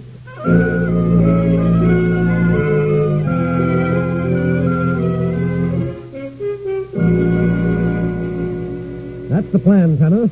Jackie thinks I'm after you. Quite simple. Yeah, I suppose. Oh? Something about it you don't like? Who you double-crossing? Well, Jackie, slightly. You call a dozen slugs a slight double-cross? They won't bother him after it's over. They might be working the gag on me. Oh, come now, Tenor. In all our dealings over the years, have I ever crossed you? Could always be a first time. Tenor, remember when I moved in on the hot car racket? Yeah, so what? Who hijacked my cars? Jackie did. But he settled with you cold cash. Cash is one thing. Pride is another. I haven't forgotten that deal. Tenor, I intend to exact payment in full. I think the time has come. Why'd you wait so long? Jackie trusts me now. Oh, I get it. Are you coming to the party, Tenor? Let me know the date. I know the place. I'll be there with the Gophers. Excellent. Shall we shake on that? Ain't necessary. I said we'll be there, we'll be there. Very well, as you wish, old man. Hey, what's that for? Just a slight protective device. Joey is the only one who can open the door. Except myself. Yeah, boss? Mr. Burke is just leaving, Joey. Okay. Right this way, Mr. Burke. Yeah, sure. Well, I'll see you that night, huh, Mitch? Of course. Take care of yourself, Senator. I always have up to now. I expect to keep on. Well, Joey, we're all set. He bit the whole bait. Hook, line, and sinker. He'll be there. Jackie will be there. And their boys. And so will we. Yes, indeed. So will we, Joey. So will we.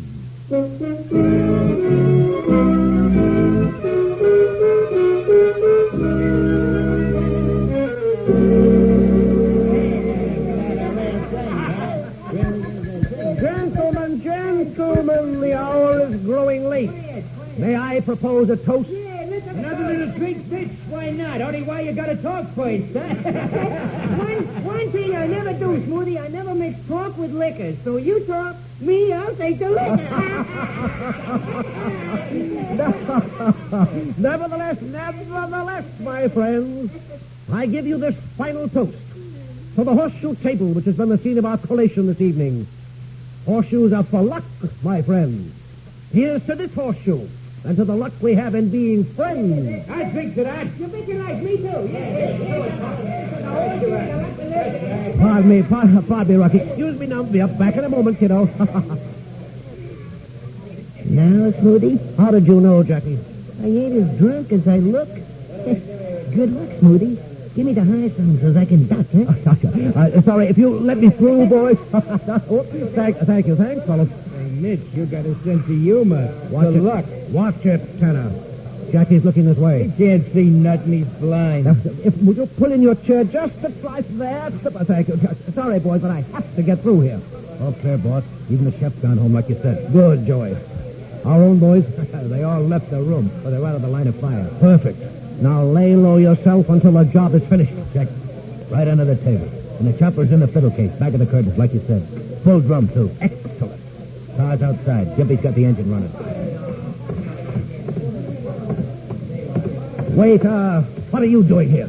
I'm a waiter for you, Mr. Daniels. I'm a Tony Terrell. All the waiters were sent home an hour ago. No, Mr. Daniels, about the place. You not get angry, huh? I have a big favor. You own this place. My brother, he's in need of job. He's a salad man. He's a very good salad man. This doesn't beat the racket. One for the bird. Now beat it. See the manager tomorrow. Go on now. But you don't understand, Mr. Daniels. Out of my way, Torello. You might get hurt. There's no fiddle in this case. I'm a sweetheart, Mr. Daniels. Mr. Daniels, what do you do? Out of there is your friends. I'm here you say yourself is a horseshoe table. It's a horseshoe is for a luck. Luck? Luck, brains, Torello, and you haven't got any. Or you'll be out of here by now. Don't shoot, Mr. Daniels. Not your friend. Please, don't shoot. Hold everything, fellas. I've got a surprise for you.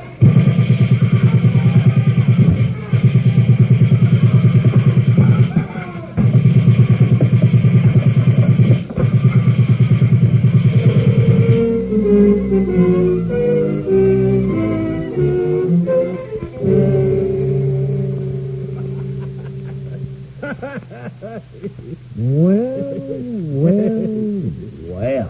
A pretty mess. But worth it.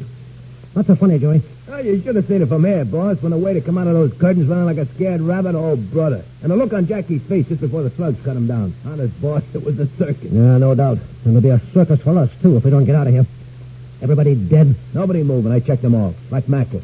Oh, you're sure great with that chopper, boss. Perfect. Split the take, must we? Not anymore, Joey. From now on, it's all ours. Let's go. It was a wonderful party.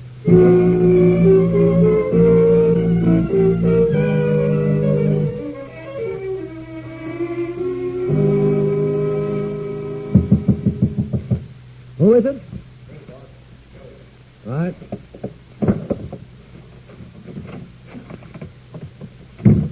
All right, Joey, what's happening? You ain't gonna like this, boss. You pick up Gimpy? Rocky, maybe? Our boys are out of town, like you told us. Then what? Here. It's in the paper. All of them. Stop talking in riddles, Joey. Read it. It's all there. I don't even want to think about it. District Attorney promises swift indictment of gang leader Mitch Daniels for murder. What? Go on, go on. It's that crazy waiter, boss. The one come running out of the curtain. The only survivor of the recent gang massacre is an eyewitness, one Tony Torello. Escaped murderous machine gun by Daniels, dove under table, buried under bodies, left for oh, lovely. Just beautiful. One of the bump breaks, boss. That little... You told me they were all dead. You told me. I looked, boss, honest. He must have passed out. I could have sworn he wasn't breathing. Never mind. Too late. No time to waste over what's been done. Now, what now, boss? Now? We've got to get out of town and quick. On the lam, boss? Yes. They're trying to arrest somebody they can't find. And the indictment hasn't been handed down yet. We'll have to travel, Joey. But when it all quiets down, we'll be back. And then goodbye, Tony Torello.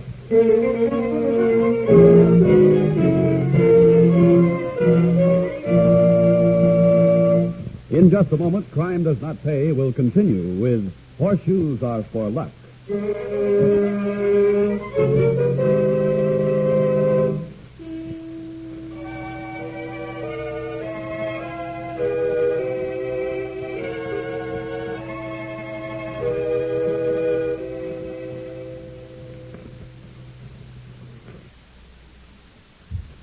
Now, we continue with Crime Does Not Pay, starring Neil Hamilton as Mitch the Smoothie Daniels in Horseshoes Are for Luck.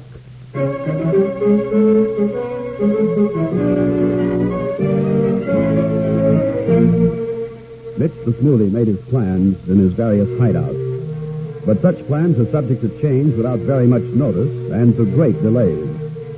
In Mitch's case, the delay was considerably longer than he'd expected. It stretched over years, in fact, due to the vigilance of district attorneys who refused to let the murder indictment gather dust and pigeonhole. So the years passed. Then, at long last, word came to Mitch's hideout. The police guard had been withdrawn from Tony Torello. The case was consigned, apparently, to oblivion. That was when Mitch made his move. Joey, how would you like to tap the old till? Me, boss? I think you're entitled to a share, Joey. You stayed with me. Been loyal good many years. Well, thanks, boss. Nice of you to say that. Meaning, I suppose, it's easy for me to talk when the till I speak of is back home. Well, yeah, if you want to put it that way. Suppose I said I think it's high time we went back. Nuts, boss? You want to burn? No one's going to burn, Joey. That's a pretty old indictment by now, just about forgotten. Well, a killing is a killer. I know. There's no statute of limitations on murder. But an indictment is no good if the witnesses aren't available. The Torello character is still living, ain't he? But no more police protection. I begin to catch, boss. I've made a plan, Joey, my friend. It's detailed and a little complicated. But there's too neat a sum of money hidden away back home, and the pickings hereabouts are too slim. Are you with me, Joey? Am I with you?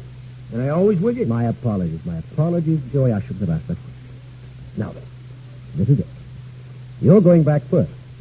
Now, Mr. Torello doesn't know you. You're not named in the indictment. So far, so good. There'd be no killing, understand? Anything like that, and the police will swarm again. Our Mr. Torello will merely disappear. Understand? He will merely disappear. And this is how you go about accomplishing that.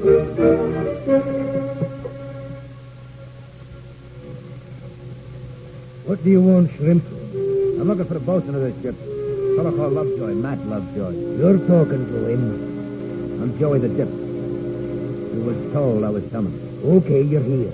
Start talking. I got $1,000 for you. I said 1,500. $1,000. No deal. $1,250 is as high as I can go. Sold. Okay. I'll deliver the night you sail. 3 days out, you know what to do.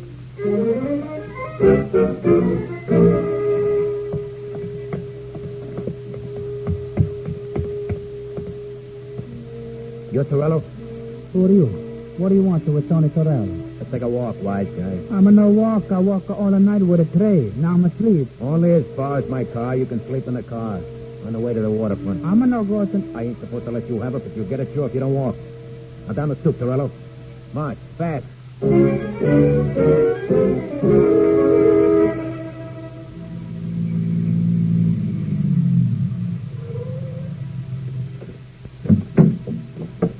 Lovejoy, up the gangway. He's heavy. I had to conk him. He tried to holler. All right, bring him here.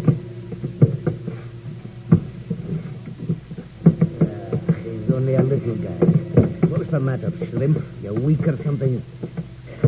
This monkey's heavier than you think. Where's the dough? Right back. My jacket envelope. Okay, I've got it. All right, follow me. There's a rope locker for us. You can dump him there. Yeah. We sail with the tide.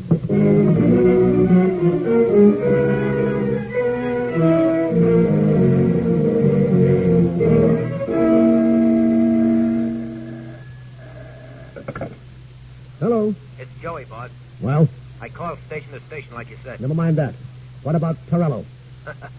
Mr. Torello is going to sea, boss. Just about now. How much? $12.50. Good. I expected you might have to spend the whole $1,500. You know me, boss. A penny saved.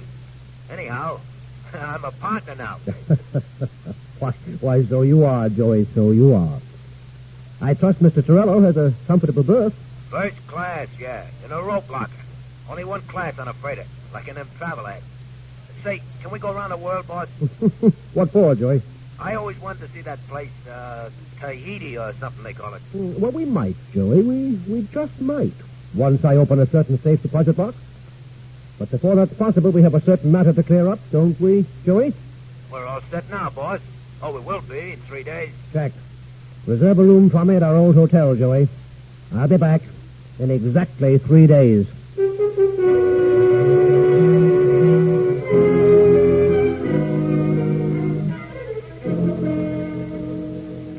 Joey, dial this number, will you please? Sure, boss. The gentleman on the other end is going to be rather surprised. Who is it? You'll hear. Just mention my name when he answers. Gotcha. Hello? One moment, please. Mr. Mitchell Daniels calling. What? Who? Oh, yes, boss. Sounds surprised. Thank you, Joey. Hello. This the district attorney? You know, this is my private number, Daniels, although how you found it. Oh, I have ways still, as you see. I want to see you. Will you come in, or do I have to send for you? Oh, I'll be down. I'm merely calling for an appointment. Very sure of yourself, aren't you, Daniels? I'm sure I want an immediate trial under the old indictment. Or I want the indictment quashed. Should we talk it over? You and I, say at 11 in the morning? 11 tomorrow? A pleasure. Real pleasure. My staff and I are looking forward to meeting you. I trust the pleasure will be mutual. Well, apparently the welcome mat will be out, Joey. Apparently the welcome mat will be out.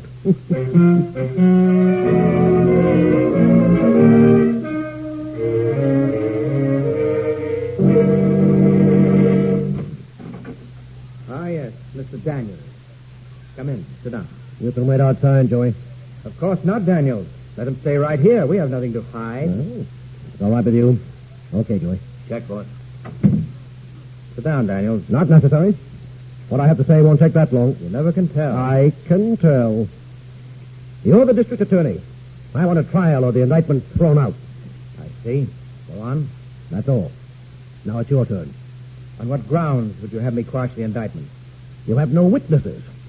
You can't get a conviction without a witness. Meaning Torello? Perhaps. Your friend Joe here might be persuaded to talk.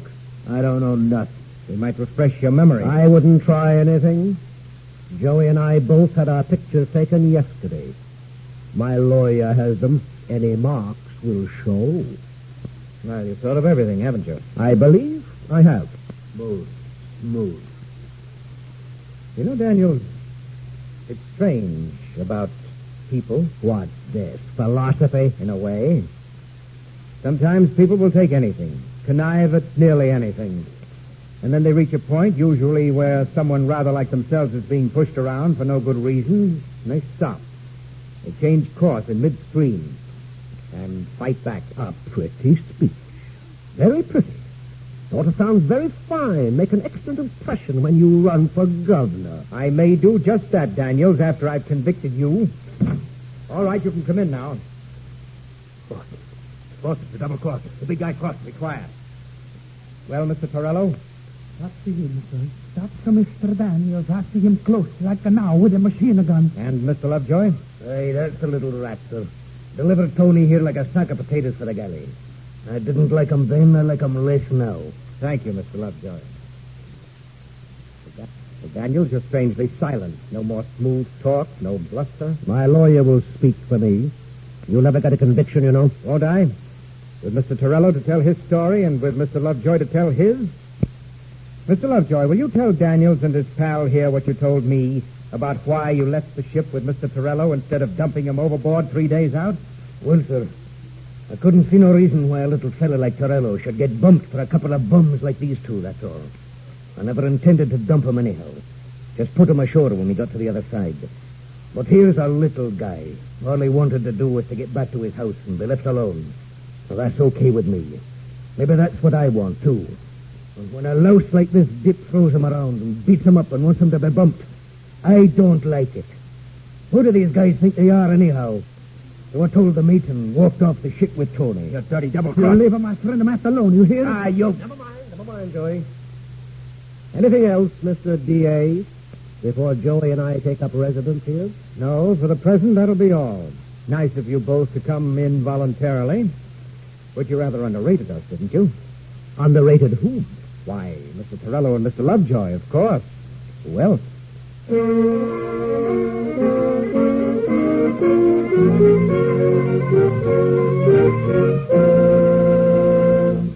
Crime does not pay.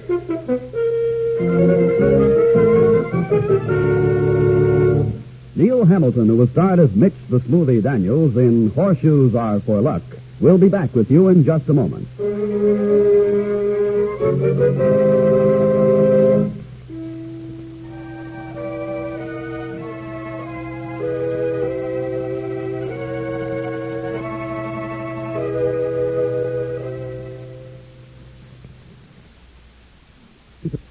Now here in person is Neil Hamilton. I'd like you to think back for just a moment to the motive for the machine gun killings of which Mitch the Smoothie was guilty. What was that motive? Control of the gambling and numbers racket in the district where Mitch and his gang waged their particular kind of warfare. Now then, who made those rackets so profitable that men like Mitch wanted to control them? The shoe fits, doesn't it? People like you and me. Exactly. It follows, then, that if we refuse the lure of gambling, of that kind of easy money, if we refuse to support crime and criminals ourselves, the cost of government, of police, of prisons and courts, would be far, far less. And it follows directly from that for ourselves, as well as for the criminals, in the end, crime does not pay. Thank you, Mr. Hamilton.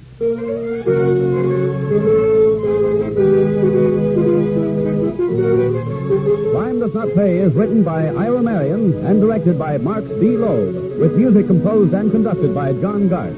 Technical advisor is Burton B. Purpose. The events, characters, and names used in the story you've just heard are fictitious. Any similarity is purely coincidental.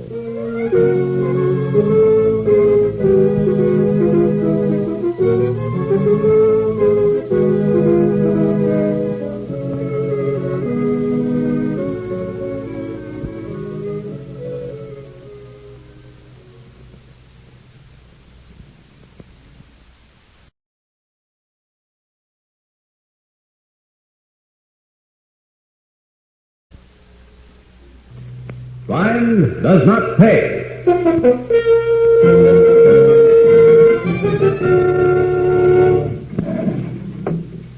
Let's see. Enders, Esther. Oh, here she is. Audrey Edding. That's her, all right.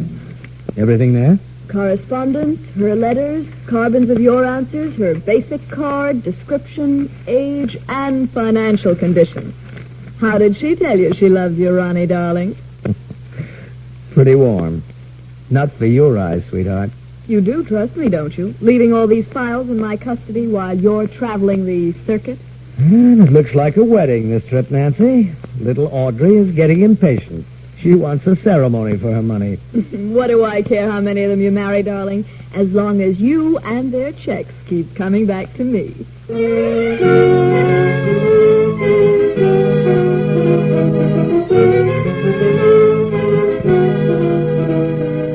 In the interest of good citizenship and law enforcement, we present Crime Does Not Pay, based on the famous Metro-Goldwyn-Mayer series of short subjects.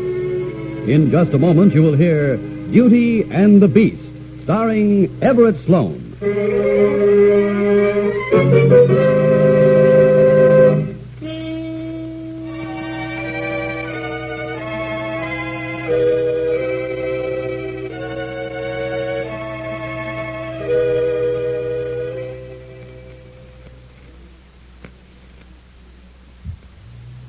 Now, Crime Does Not Pay, starring Everett Sloane as Ronnie Farrell in Beauty and the Beast.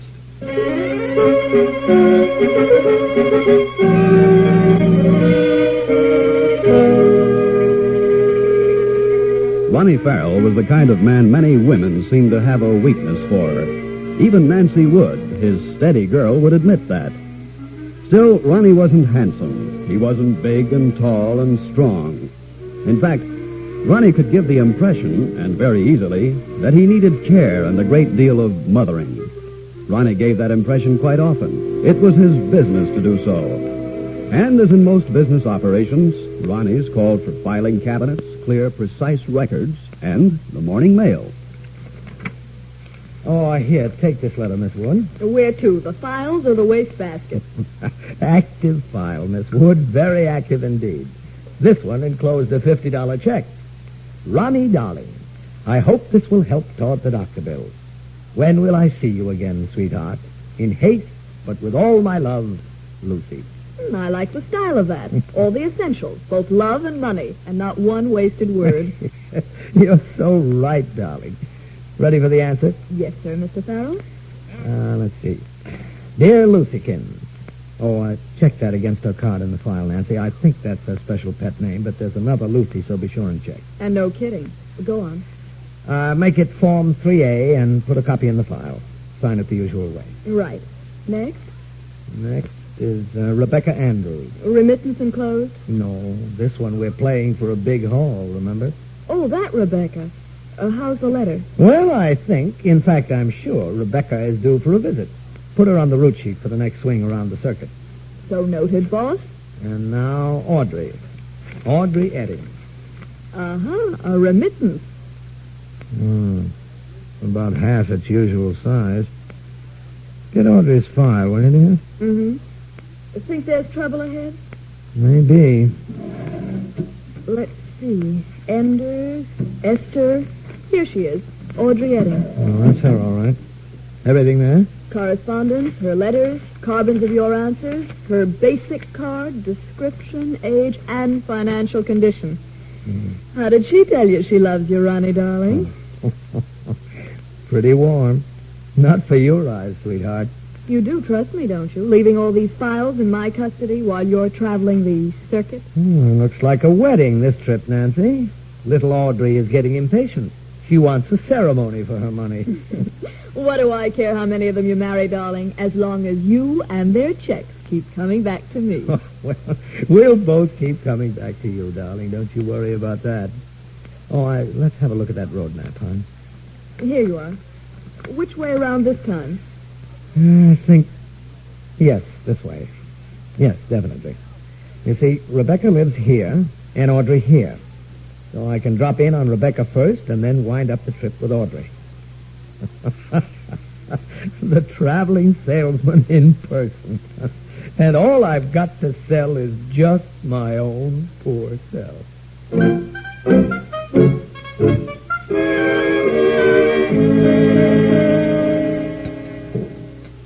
Another cream demand, Ronald, dear? No, thank you, Rebecca. Too much liquor isn't good for me. You're sure it isn't your heart, dear? No, not that way. I have a different kind of heart trouble, Rebecca, darling. Please, Ronald, don't say things you don't mean just because you know I'll be happy hearing them. Rebecca, we've known each other how long now? Over 2 years. Just a little over 2 years. And you're not an unattractive woman, correct? I hope so, Ronald. And forgive me for being blunt, my dear, but have I ever even tried to put a hand on you? That's true. You haven't. Does that mean anything, dear? Nothing at all? It could mean several things. For instance? That you don't think I'm worth... Don't even say that. Don't even think it. You're a very exciting woman, you know that. Or you could feel only respect. for me. No, that's not true either. You know by now that I'd marry you in a minute. If it was possible. Why isn't it possible? I'd rather not discuss that. You're not married, are you, Ronald? No. Would I be married and speak to you like this, feeling as I do? I don't know. I'm not sure. Why do you hesitate, Ronald? You really want me to tell you? Yes, I do. All right, then. It's because I couldn't support you the way you should be supported. Not even in the style to which you're accustomed right now. Then it's only my money. Only money? Ronald, if you had sufficient capital to salve your foolish pride, I wouldn't hesitate for one moment. Ronnie, dear, when you come back from your next trip, you and I will visit my lawyers. Lawyer? What for? They'll have the papers ready. I'll make you a settlement, my dear.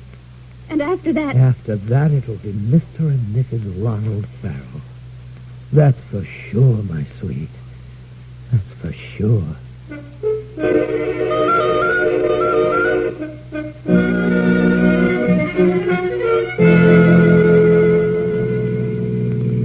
Well, lady, what's your wish tonight? Why, Ronnie, have you seen the first star? Oh, Audrey, my love, when I have your eyes to look at... Never mind that. Look at the road, darling, and we'll both wind up in the ditch. Love in a ditch with you. Ronnie? Yes, Audrey, darling? When you make chit-chat like this, you're either evading something or stalling for time. Which is it? You, know me rather well, don't you? Stop it, darling, and answer my question. Which is it? You win, sweetheart. I'm stalling. Why? Because I'm trying to find out the answer to a question without asking the question. A question? For instance, how long am I going to put up with your antics? Audrey. That's a pretty good question, you know, darling.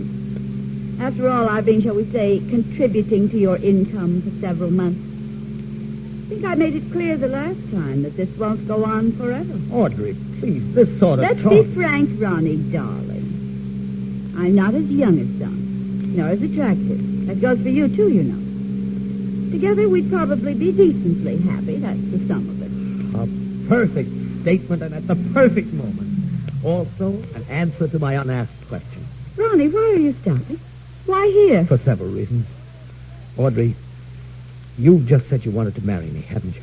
I suppose I have. That answers my question. Now then, just a few yards up the road, you see that gate and the sign? Stop the mystery, Ronnie. No, answer the question, sweet. Of course I see them. I can't read the sign, though. Not in this moonlight. Well, come along, then. Let's walk up to where it will be readable. No, stay there, darling. At a moment like this, let me at least come round and open the door for you.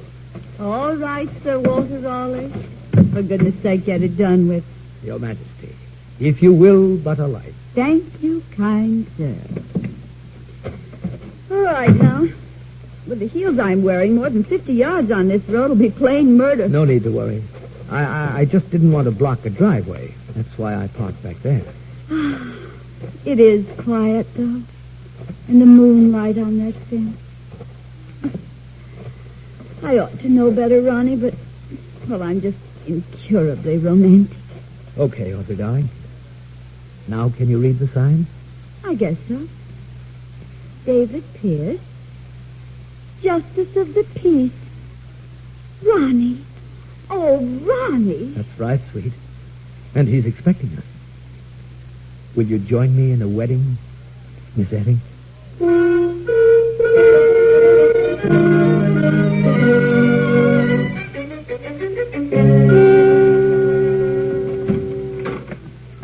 Nancy! You home, Nancy? Am I home, Ronnie? Oh, Ronnie, I'm beginning to miss you on these jaunts you take. I really am. Company propaganda affecting you, Nancy? Maybe. Papa bring home the bacon? Papa brought home a copy of the paper. Better than bacon. Ronnie, you did marry her. Yeah, I did that. Which one? Audrey, according to plan. What, no honeymoon? Oh, sure, we had that. A weekend. And then poor Ronnie had to go right back to work. The life of a traveling salesman is tough, Nancy. Real tough. You received a small communication while you were away, dear. So? You open it? I open the telegrams, dear, remember? It's the letters you reserve for your eyes alone. Where? Oh, in here on the desk. How do you explain a husband's absences from home? Not as easy as a fiancé's. Oh, Audrey believes me. Now that I'm married to her and have my dower right in 1/3 of her property, she believes everything I tell her. She's quite a beautiful little wife. Is this the wire? Uh-huh. See? Settlement papers all drawn, awaiting your return. Hurry, my darling. Love, Rebecca. She really did it. You didn't think she would? A large settlement? I expect so. And you had to go and marry the other one. Look, remember what you said before this last trip, Nancy. You don't care how many I marry as long as I come back to you. Ronnie, you wouldn't dare. Wouldn't I? Why not? Who'll ever know? And when it's all done, we'll have them both in the bag, darling. We'll have their dough, both of them. And they'll have some beautiful memories. A fair exchange, I'd say. A fair exchange.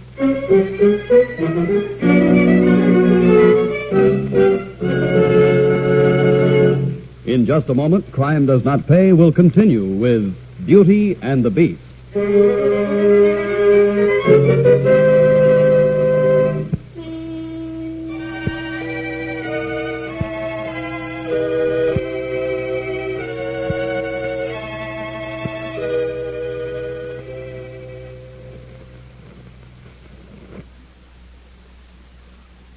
Now we continue with Crime Does Not Pay, starring Everett Sloane as Ronnie Farrell in Beauty and the Beast.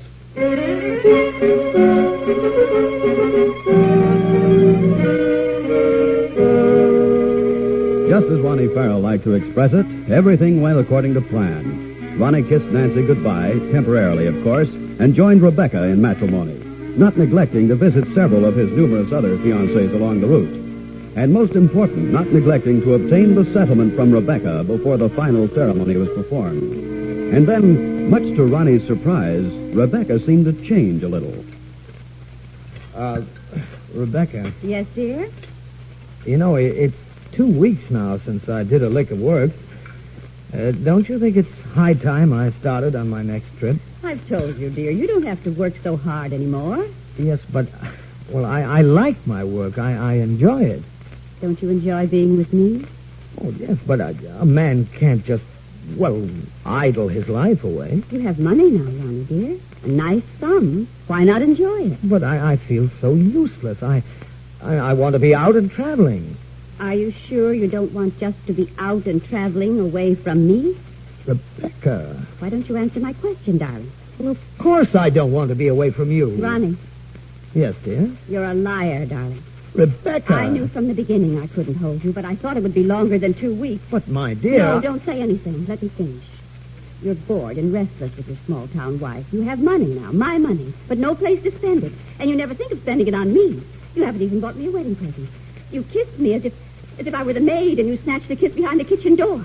You're charming, Ronnie, but you're a rotten liar. You don't love me, and I don't believe you ever loved me. Rebecca, of all the silly, hysterical, foolish things So to I'm say... silly and hysterical. You didn't say that 2 months ago. I said a lot of things then. You want to review them, dearest? No, I don't.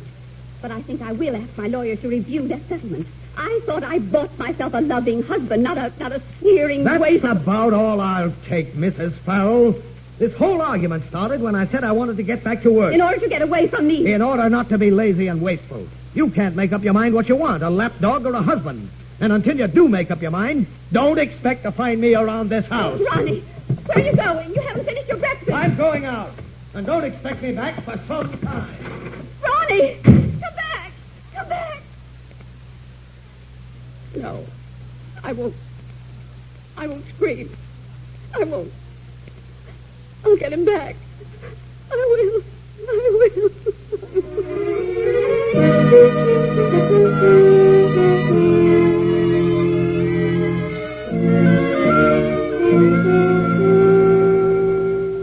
Ronnie? You want me, Audrey, dear? Almost ready to go. In a minute, finishing my coffee. Oh, darling, you look lovely today. Only today? Always. And your coffee is excellent. Then Why don't you drink more of it? Why don't I? Yes, dear. Why aren't you around with your loving wife more often? Sit down, dear. Yes, dear. Of course, there's one advantage to having a husband who's away as much as you are. We don't get a chance to be bored with each other, do we? Well, no, we certainly don't. And then there's the other side of the picture, too. While the master's away, who knows? Back door this time in the morning. I'll get it, dear. Finish your coffee. Thanks, dear. How do you do? My name is Mrs. Ronald Farrell. You're what? Now, may I have your name again? There's no need for you to be frightened, you know. I said my name is Mrs. Ronald Farrell. But I'm Mrs. Ronald Farrell. Oh, no. Oh, she couldn't have. He's here. I followed him yesterday. I didn't get up the courage until today. I came to the back door. While I get out the front door, Ronnie, my boy, make yourself plenty scarce and fast.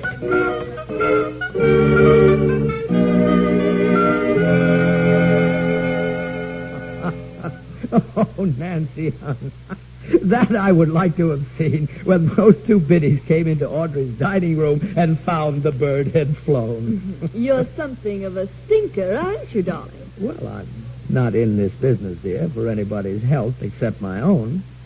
You know, darling, I think I'm beginning to like your wives from what you told me about them and what I found in your confidential files. You like them? You read those files? Oh, Ronnie, please, you're not that naive. You didn't really think I stayed away from those letters, did you? No, I suppose I didn't, really. So, from what I know about Rebecca and Audrey, I rather like them. Rebecca's sweet in her way. No. And Audrey has a kind of whimsy overlaid on a sentimental wisdom. Well, what's all this leading up to, Nancy? That I think you're something of a louse, Ronnie, dear. Well, this we've known for a long time. And I don't trust you one little bit. So now that you're a bigamist, and I have letters from your wives to prove it, and I know where your wives are and can reach them any time. What are you driving at, Nancy? Money, darling, lots of money. Which you're going to get for Nancy by going back to Rebecca and Audrey, using your charm to get their forgiveness and their bankrolls. I can't. I won't. Bigamy's roughly 10 to 20 years in this state, darling. I looked it up. But you've always shared with me, Nancy. Yes, dear. And now I'll let you have a salary and a small cut of the profits. I'm running the show now, darling, so on your way, salesman. Let's see how you like to crawl for your life, Casanova.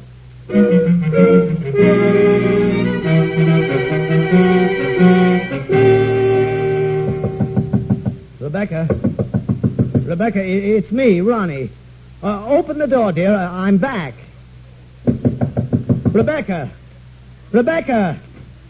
Nobody home there, mister. Nobody been there for days. Oh, well, I'm Mr. Farrell. Remember me? Yeah, I know your face, I guess. She ain't there. No use knocking. Well, didn't she leave any word for me? Not for you nor nobody. Not even the milkman. I turned off the milk for her myself. And it seemed she was staying away for a bit. You need her bad. Why don't you see her lawyers? They ought to know where she is.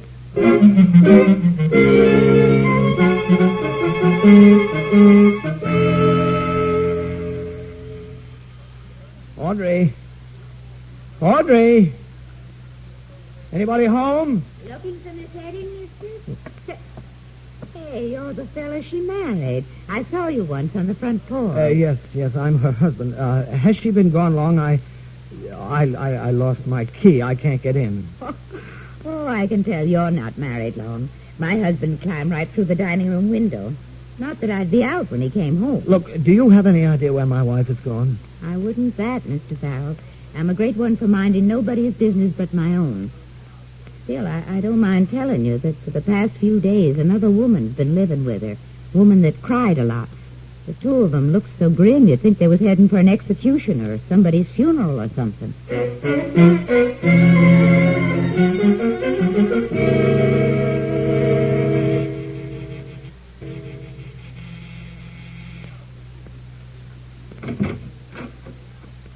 I told you, Ronnie, you don't get in. Not until you show me they've forgiven you. Greenback forgiveness. This is my apartment, Nancy. I want in. Oh, no, you don't. I'm holding the fort and the mail. Checks included. Cut it out, Nancy. I'm warning you. And when the checks stop, oh, what the Sunday supplements will pay for this story. With letters attached. An active file of 500 gals. All contributors. I had no idea your territory was so wide until I checked the file. I'm coming in. Stop it, Ronnie. I'm shutting the door. I said I'm coming in. Yeah. In fact, I am in. So what? You're in. Okay. Now, Miss Nancy Wood, let's begin at the beginning. That was a long time ago. Was it? Seems like just yesterday. Sit down, Miss Wood. I'll stand. I said sit down. I won't. Sit down. Where do you think this gets you? You think I'll keep quiet when I... Once you get out of here? You really think you will get out of here, Nancy, dear? Ronnie. I often wondered these past few days what you'd sound like on the receiving end of the beating you deserve. I deserve. Ronnie, no. Don't touch me. No! Don't touch me, I said. No. Somebody should have done this. Here. Oh, and go. My throat. You were beautiful, weren't you? But you die easy. Easy. Yeah.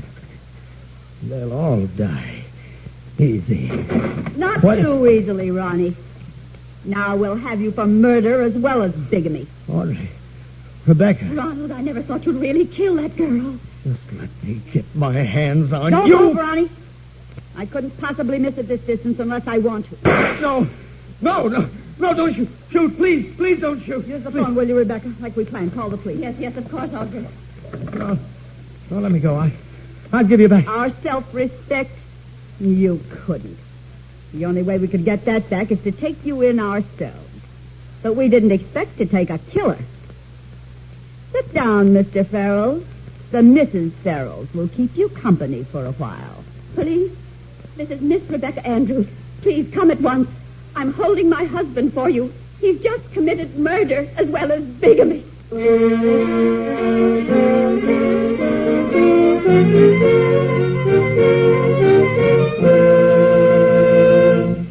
Fine does not pay.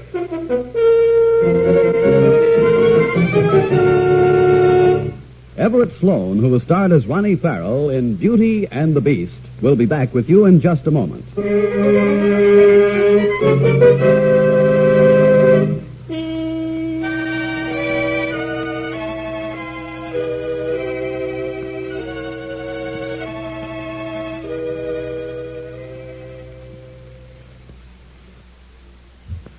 Now, here in person is Everett Sloan. It's customary at the close of this program to point a moral.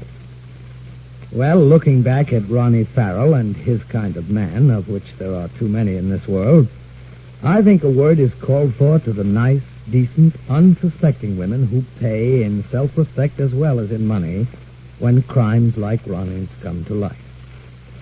True, loneliness and emotions take command at times when the head ought to rule the heart.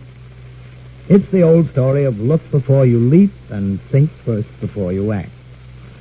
More, if you think about this type of crime and criminal for a moment, you'll see, I'm sure, to what a great extent it's true that for the sinned against, as well as for the sinner, crime does not pay.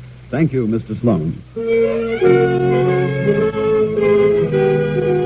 Crime Does Not Pay is written by Ira Marion and directed by Marx B. Loeb, with music composed and conducted by John Garth. Technical advisor is Burton B. Turkis. The events, characters, and names used in the story you've just heard are fictitious.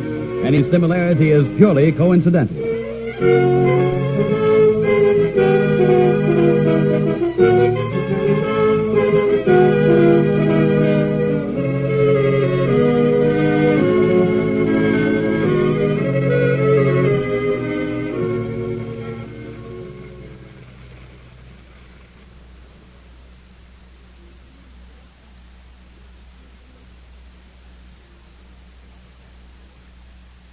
Crime Does Not Pay.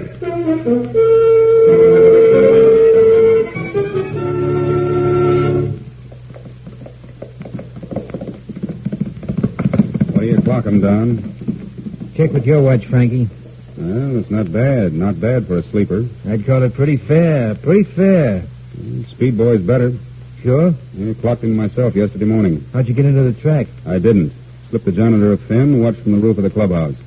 What we own is a second-place sure shot. It's too bad. We could clean up If we are going to clean up on every bookie in the country. On this horse? A placer? Why not? Just leave it to Frankie. I'll take care of Speed Boy and take all the suckers to the cleaners in the same operation.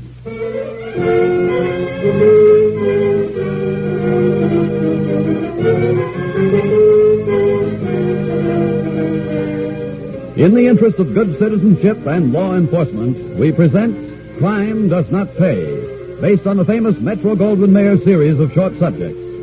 In just a moment, you will hear Giddyap Horsey, starring Richard Webb.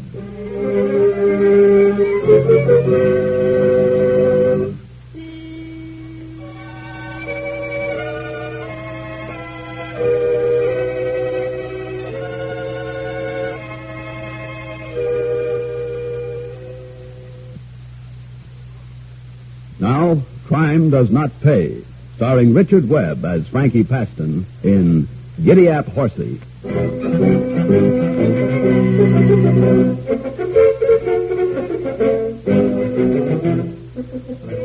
They call it the sport of kings, and it is.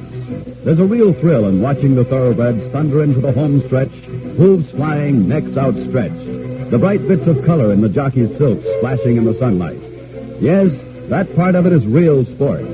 But the opposite side of the coin is far from that attractive. That side is peopled by men like Frankie Paston and his trusted lieutenant, Don Spelman. They've made themselves part of racing, and their operations cast a dark shadow across many a sunlit racetrack. You'll find them in the crowd in the grandstand, as excited in their way as Frankie and Don were the day they watched their choice front runner come pounding into the stretch. All right, Don, we're going to be okay. Yeah, I don't need field glasses. I can see him. He's running third. Well, you can't see Jackson Fourth foaming at the bit. What?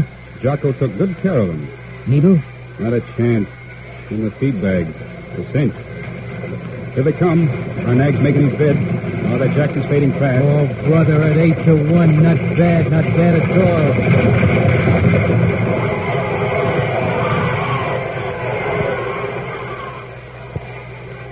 Well, Donny boy, shall we collect our swag? Why not?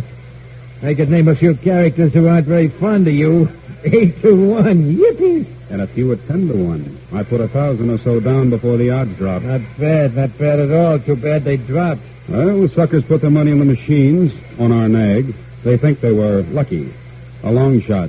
Well, that's what makes horse racing a good business. What do you mean, the old gag difference of opinion? Not with me. That makes racing a gamble. I said business. And business means a sure thing. Even long shots are business when they're mine. Check? Check. Well, the owner of the winner. Coming down to the circle, Paston? Well, how are you, Mr. Martin? I haven't seen you in some time. I've been busy, keeping racing honest. So men like you can run your horses with peace of mind. And my thanks for that. You're welcome. Nice to have a long odds winner, isn't it? Well, prize money's the same, and I don't bet. Well, then you are different. Well, congratulations again. I'll see you around, Paston. You can bet on that, Martin. Hey, boss, I don't get it. You sound like a mealy-mouthed... Donny boy, Dave Martin is the racing commissioner. Enough said? Check. Sorry, boss. Should have known. As long as Martin thinks I'm clean, I operate. Let's go. Yeah, but where? The payoff windows are the other way. You forgot. We've got a winner. Winner's circle next stop, Donny. We've got to collect our little blanket of roses.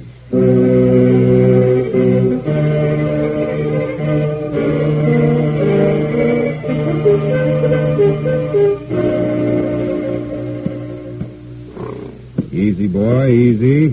Fair to go, Mr. Paston. Yeah, I know, and it's so early in the morning.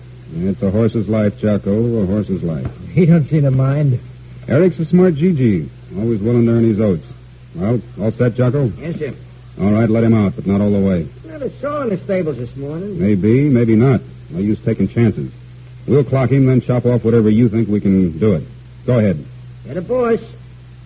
Come on, let's ride. Got your watch, Don? Mm-hmm, right here. Good. Here we go. Mist ought to help keep us under wraps. He's at the post. You click your watch when Jocko lets him run. Now. Yeah.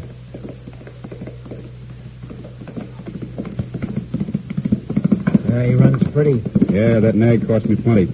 I thought you picked him up in a claiming race. I did. It's not the original cost. It's the upkeep. Just like with a woman, huh? Women don't run like that. I saw this in a movie once. Empty track, couple of guys timing their horse. You know, win the race, save the old homestead. Yeah, like us. Win the race, build a new homestead. Yeah. How about that character, Martin? He won't get wise. If we have a horse and the money. You figure all the angles, huh? And how? You can't get away with it. If you run an ag that follows everything else home. But if you've got a horse that looks legit, catch on. Catch. He's making the turn. Yeah, Jocko rides him nice.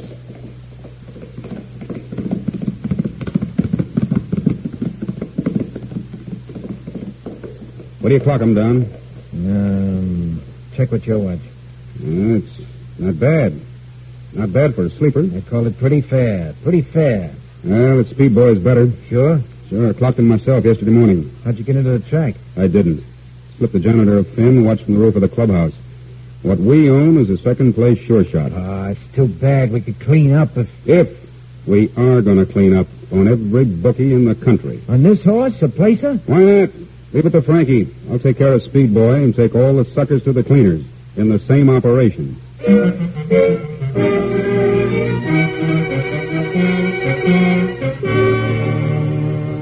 And that, Donnie boy, is that. Eric Second is now officially entered in the 6th race. Unofficially, he's got it in the bag. Thanks, boss. The commissioner. Oh, thanks, Donnie. Well, Mr. Martin, how are you? Pretty good, Paston. I haven't seen you since last time you had a winner. Oh, I've been around. How about you? Busy. Trouble? A little. Not for publication, though. Oh, is that so? Yes. As a matter of fact, that race you won is under investigation. Oh, that's news. Why? Well, we've suspended Jackson Forth's jockey. The owner noticed foam in the horse's muzzle. Had it analyzed. Drugs? I thought the needle was old-fashioned. There's no sign of a needle. It was in either the feed or the water bucket. But we're keeping this very quiet until we have more information. And meantime, the jockey doesn't work anymore. I'm afraid not. It's too bad. You sure it was him? We're not sure of anything, Paston, but we can't afford to take chances. We want racing to stay clean in this state. I'll go along with that. Well, anything I can do. Want to question my boy Jocko, Commissioner? Jocko Barry? No, that's not necessary. The movies show he rode a perfectly honest race. Well, anything, anytime, Commissioner. Thank you, Paston. I'll remember that. Good luck with Eric Second. Thank you, Commissioner. Anything, anytime, Commissioner. Oh, boss, but I wouldn't melt in your mouth. You think I ought to tell him, Donnie? Tell him what? That it wasn't the jockey's fault. That it wasn't in the water bucket. You nuts?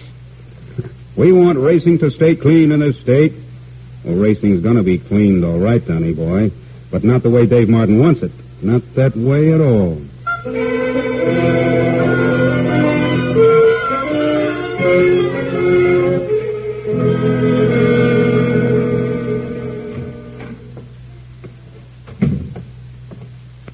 Jocko's here, boss. He's got the info. Bring him in. Check. Okay, Jocko. Hi, Mr. Paston. Hiya, Jocko. What have you got? Name of the boy will be up on Speed Boy. Give. Arno. Jackie Arno. How much? As far as I can find out, Jackie won't play. Anybody plays for enough dough? But this kid, his father rode, too, and his grandpa owned horses. He loves the racket. Anybody ever try him? Remember Les Hemming, Mr. Paston? Yeah, took a rep for bookmaking, horse fixing? That's the one. So? So Hemming tried to get to Arno. Jackie not only wouldn't play, he turned him into the commission. Well, looks like we've got a small problem. Jocko, what does our friend Jackie do for amusement when he isn't playing stoolie for the commission? Not very much. Nobody seems to know. Got a girlfriend? Not so far as we know. Well, what does he do around the stables? Who are his friends? The horses, period. Oh, not even the galloping dominoes once in a while? Oh, that's sure we all do. Now, look, Jocko. You know the commission's rules against gambling, especially for jockeys. The boys might get into debt to the wrong people. Well, how much can you lose in a penny game? Well, maybe the stakes could go higher. With Janky? He might go along, if the other fellas did. How much do I take him for? That doesn't matter. Just get him playing. That's your part of the job. Easy enough. Don and I'll take care of the rest. From what you told me, Jocko, our young friend wants to keep writing. Yeah, he sure does. Yeah, but if the commission finds out he's been gambling, see what I mean? Yeah, I think so. He might do us a little favor, huh? Yeah, like pulling Speedboy. Yes, Jocko, exactly. You see, in that case, he'd keep writing. If not, well, we'd be barred from the track. Commissioner Martin takes my word for a lot of things, and meantime, I take the suckers for a lot of dough. Simple, isn't it? You know, boys, I think we're going to make a killing. I really think this one is going to be the big one. But only time will tell.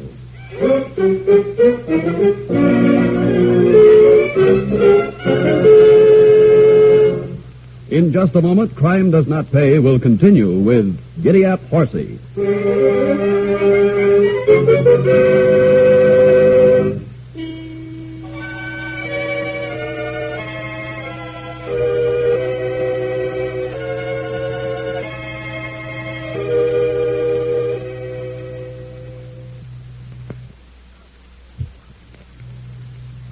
Now we continue with Crime Does Not Pay, starring Richard Webb as Frankie Paston in Giddyap Horsey.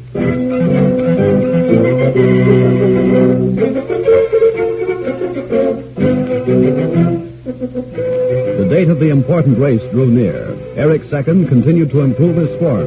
So did Speedboy. The odds remained very much the same. Meanwhile, Frankie Paston went ahead with his plans. Jocko Berry set the trap for the little Jackie Arno, and that young man found himself caught badly. I know what you're thinking, Jocko. And so, Jackie, my boy? Yeah. You're thinking a fellow who hasn't got the dough shouldn't get mixed up in dollar stakes. 500 smackers is a lot of dough. Well, I'll get it for you. You said that before. I mean it. Look, kid, I don't think I'll wait very long. Let's make it the day after tomorrow. What? Day after tomorrow? Right. Day after tomorrow. You meet me in the last stall in the fourth stable down at the track. Now, you get me? What for? Look, what do I have to do? Spell it out for you? Well, I won't have the dough by then. Be there, see? And maybe I'll figure out some way to let you work off the dough. Get it? Work it off.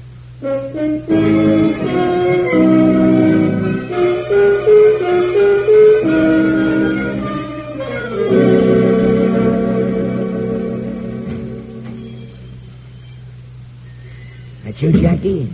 Yeah, it's me. Oh, you decided to come, huh? Did I have any choice? I'm glad to see it that way, kid. Smart. No, not smart. Just plain dumb. I shouldn't have gotten mixed up in that game to start with. I shouldn't have played when the stakes got so high. I shouldn't have let you loan me more dough when I got cleaned. Oh, what's the use?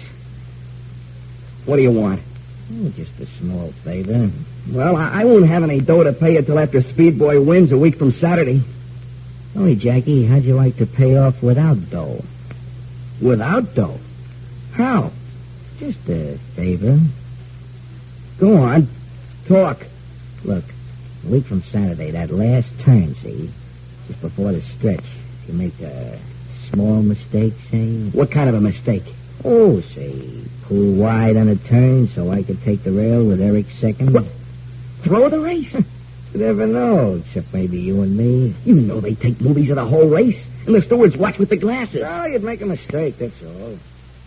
Be ahead what you owe me, and maybe $1,000 or so more. Excuse me, I gotta go now. Are you kidding? I just remembered a date I got. Look, I could have a date, too, with Commissioner Martin. Martin? You gambled, didn't you? You lost a lot of dough, didn't you? He'll buy you for life. Oh, Jocko, you wouldn't do that. No.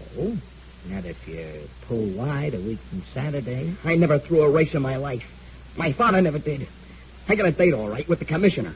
I'll tell him I gambled, and I'll tell him how it happened and what you just asked me to do. Got a big mouth, haven't you, kid? What? For a little guy, he sure has. Who are you? Hey, let me out of here. Not so fast, Jackie boy. Introduce us, Jocko. Jackie Arno, Frankie Paston, and Don Spelman. Frankie Paston? Gonna do Jocko his little favor, kid? No. Nobody can make me. Think so, kid? I'll die first. Maybe he'll do just that. Think so, Don? It could be. You leave me alone. With your big mouth, are you silly? Keep away. Don't you touch me. Don't you... Let him have it, Don. With the shift, boss? No, with your fists, and maybe Jock would like to get in the liquor, too. With that 2x4. I specialize in footwork myself. No, please, no. Get up, you heard Jocko. Shut up. Big mouth, don't...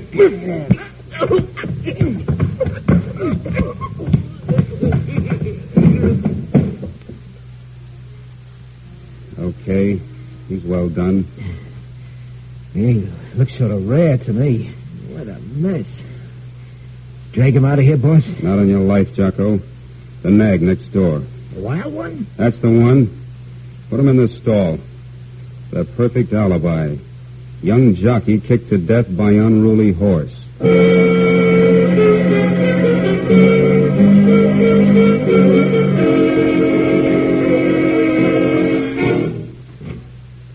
Hey, you want to see me, Commissioner? Oh, yes, Paston. Come in. Close the door. Paston, this is Lieutenant McCullough. Mr. Frank Paston. How do you do, Lieutenant? How are you? Sit down, Paston. Thanks. The lieutenant is in command of the gambling squad. That's so. Well, it must be interesting work. It is, at times. Especially when homicide is involved. Homicide? Somebody dead? A jockey. That's so. Oh, that's too bad. Which one? Jackie Arno. I knew his father. And that's why Mac is handling this himself, and not the homicide detail. Special permission. I see. That's too bad. Jackie was a nice kid. Yes, I know. And he loves Speed Boy. I understand the owner is putting Kid Johnson up on Speed Boy for Saturday. That's another good jockey. How was Arnold killed? His body was found in a stall. Looked as if the horse had kicked him to death. Yeah, but you think it was deliberate?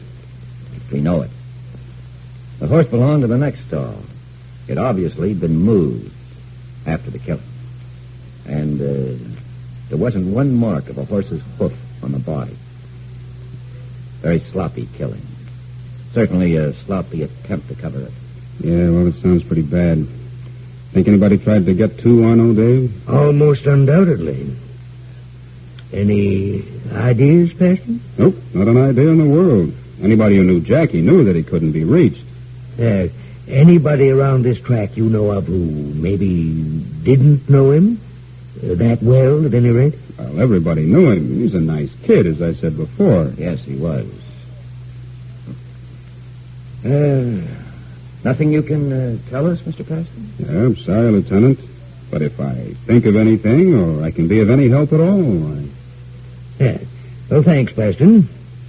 If racing is going to be kept clean, we need everyone's cooperation. You can count on me, Commissioner. Anytime.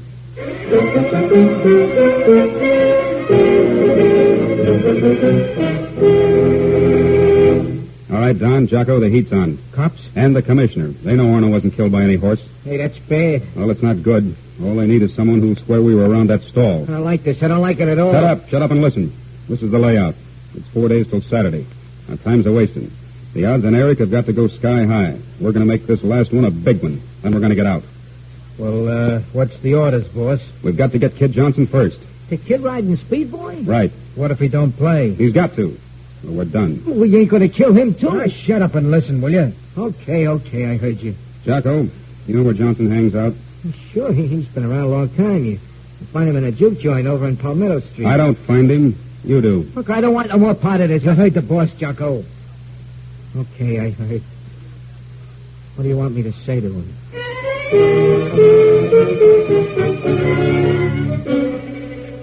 That's a cinch, kid. Just pull wide on the last turn. Eric's second and me. We'll do the rest.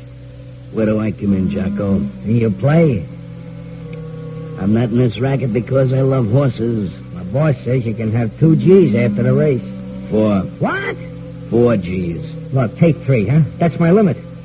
Okay, $3,000 right after the race. It's a deal. It's a deal. What are you going to do, boss? I'm going to dump $20,000 in the pari-mutuels. All on Speed Boy. That ought to run the odds on Eric up to about 20 to 1. You're going to lose $20,000 on Speed Boy, boss? Who cares? And I'll take the bookies for $500,000.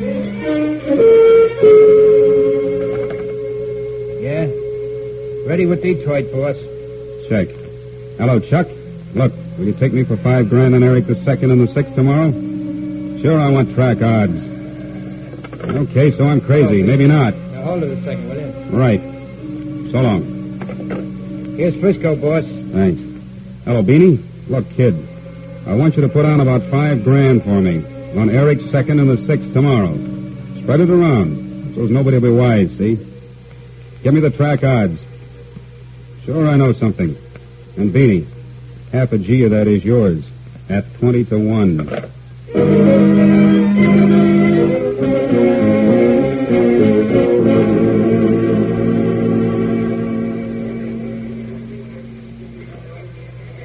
You're having trouble at the gate with Speed Boy. Yeah, the Johnson's given a good performance.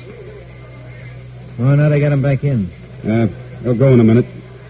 They're off. Well, stop sounding like a sucker, Donny boy. Speed Boy's got the rail. That's according to plan.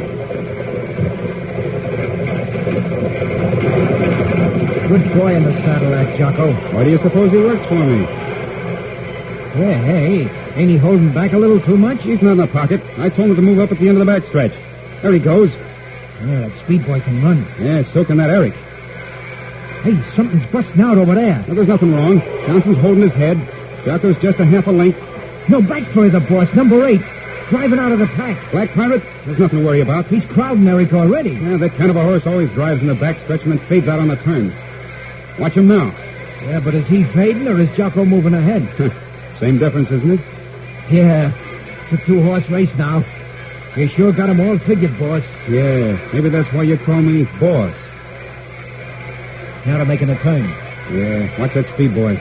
Here he goes. Wide. There comes Eric. He's coming through. No, but he ain't swinging, boss. He ain't. Pull out. Pull out. Get outside of there. Careful, boss. Careful. That dirty little double crosser. I'll hit him blind forever.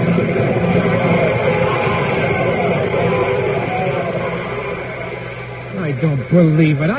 Wait till I get my hands on that junk. Beg your pardon? Did you say something, Mr. Spelman? What? Hello, Commissioner. Good race. Can't win all the time, can I? No, you can't, Paston. That's a fact. I think Mac here agrees with you. No, you can't, Paston. Especially when you play with murder. What do you mean, murder? What is this, a frame-up? Look here, Commissioner. I wouldn't make a scene or try anything, Paston. Or you either, Spelman.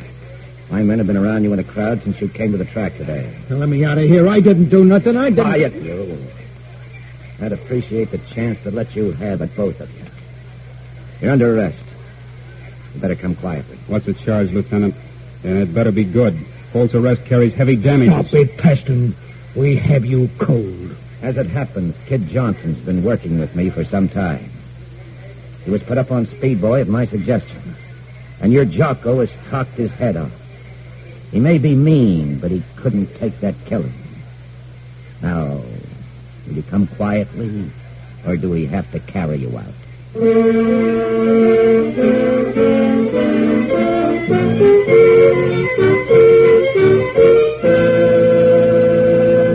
Fine does not pay.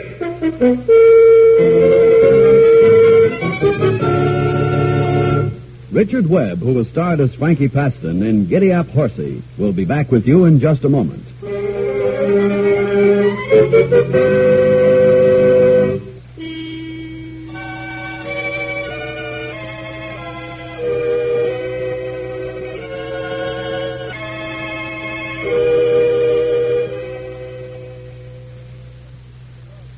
Now here in person is Richard Webb.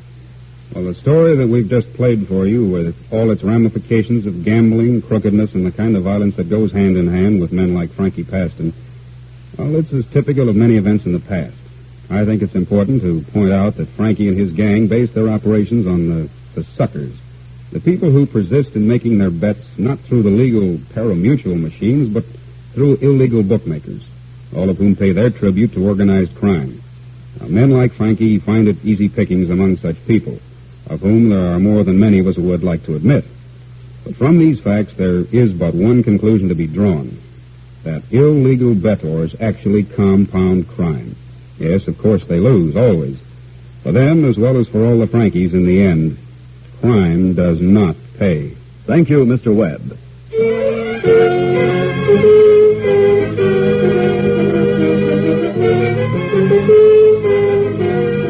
Crime Does Not Pay is written by Ira Marion and directed by Marx B. Loeb, with music composed and conducted by John Gart. Technical advisor is Burton D. Turkis. The events, characters, and names used in the story you've just heard are fictitious.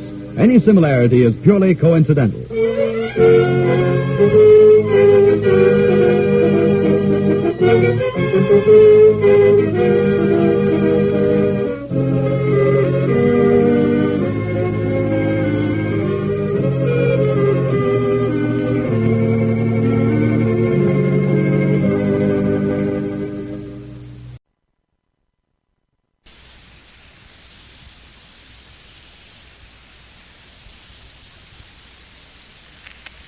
Crime does not pay.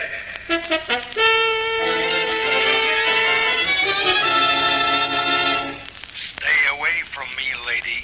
Far away. I hate to stick my tongue on you. Gall. Of all the colossal gall. Georgie. Yes, ma'am? I want Bullseye. Get him for me. Look, boss, nobody gets close enough to Bullseye to even see his face. Why not? It's dog. It's more wolf than dog. It'll tear a man's throat open like a hot knife. What's the matter, Georgie? Afraid of a dog? Everybody's scared of that mud, boss. Not just me, everybody. I want Bullseye. Nobody moves in on my territory and gets away with it. And if you won't take care of him for me, well, I'll have to devise a little plan to remove him myself.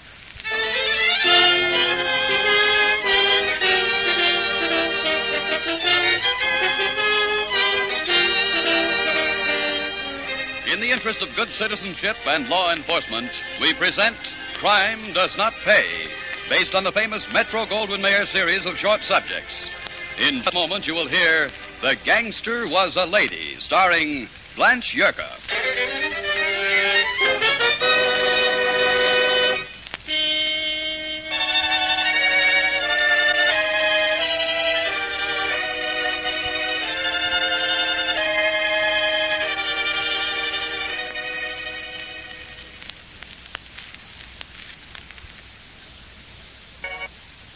Now, Crime Does Not Pay, starring Blanche Yerka as Martha Lady Fuller in The Gangster Was a Lady.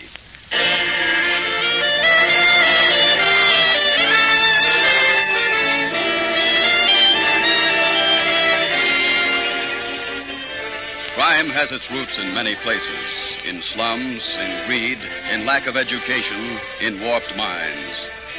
Martha Fuller was a product of none of these conditions. Educated, equally well-bred, Martha, known as Lady Fuller for obvious reasons, loved power and the feeling of controlling the destinies of men weaker than herself. Add to this a streak of cruelty plus a polish and personality that belied everything she did, and you have a picture of this woman who took the wrong way of her own volition, fully conscious of what she was about. Lady chose her field of operations, and with her loyal, if none too bright lieutenant, Georgie Linden, Lady Fuller moved in. What you want to come to a joint like this for, boss? Be patient, Georgie. You'll see. Oh, waiter. Yes, madame. Something we can do for you? Does it matter which booth we sit in? Oh, no, madame. No matter. Business is not busy this time of the day. Very well. Sit down, Georgie. This'll do as well as another. It's back far enough. You wish to order, madame? I'll have a stinger. Georgie? A shot with a beer chaser. Sir, one stinger, one rye, beer chase. And the proprietor. Oh, something is wrong? From the sign on the window, I believe his name is Mario Festa. Si. Get Mr. Festa. Well, don't stand there. Bring Mr. Festa. Yes, madame. Right away. One stinger, one rye, Mr. Festa. It's a character, ain't he, boss? Like most people who work for their money, weak, bumbling. As you would say, a character. The woods is full of the boss. I beg your pardon. You ask for me? Yes, ma'am, I am. Sit down. I want to talk business. You want to talk business? One stinger, one rye, with beer and a side. Yes, put them down and go away. Well, Julio? Yes, sir. Right away. Yes, sir, of course. All right. Well, now, here's to your increased business, Mr. Festa, after you've done business with me. Perhaps, madam, you will explain this to me. Trouble with your place, Festa, you don't have any music. Oh, orchestra I cannot afford. Cabaret license is too expensive. Canned music is reasonable. Sure, we can let you have a jukebox and records, cheap. All the latest. Bebop, everything. Make the joint jump. Oh, please, I run the family-type restaurant with small bar, as you see.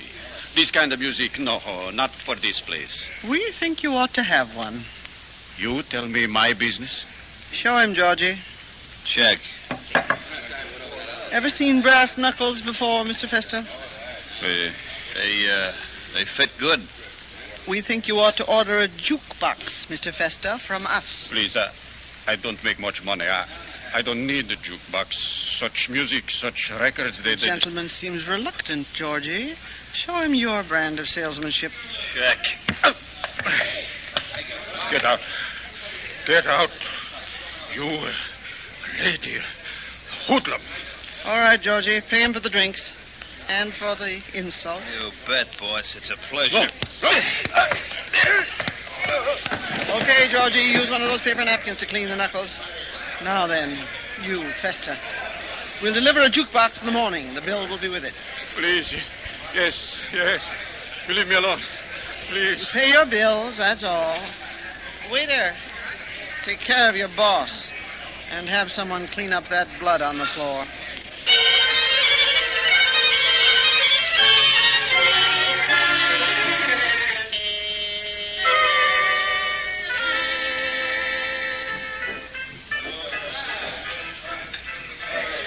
Hey, boss. This character has a music maker. Oh, I see. And here. Trifle gaudy, isn't it? I don't know. I kind of like all those colored lights. Well, I'll give you a lesson in taste later. Here's the owner. Madam, what can I do for you? You the Schwartz that owns this place? I am. Where did you get that horrible musical contraption? The jukebox? I rent it.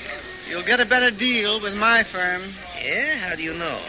I haven't told you what this one cost me. Whatever it is, we'll cost you less.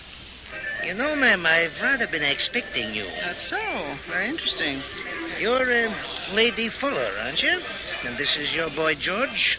Should I give it to him now, boss? Quiet, Georgie. May I inquire, Mr. Schwartz, how you know my name? Of course. Mr. Bob Bolsey told me to expect you. Bolsey? I see. So you see, Miss Fuller, as I'm contracted with the Bolsey outfit, I can hardly deal with you. I'm sure you'll understand what would happen. Oh, I understand. However, I think you'll soon be dealing with me. Could you protect me against Bolsey? That may not be necessary. Careful, boss. We don't know this guy. I think we know him very well. Now, he pays off to Bolsey out of my territory. Very well. Before he's much older, he'll pay off to us. But double because he made his deal with Bolsey before he talked with me. Good afternoon, Mr. Schwartz.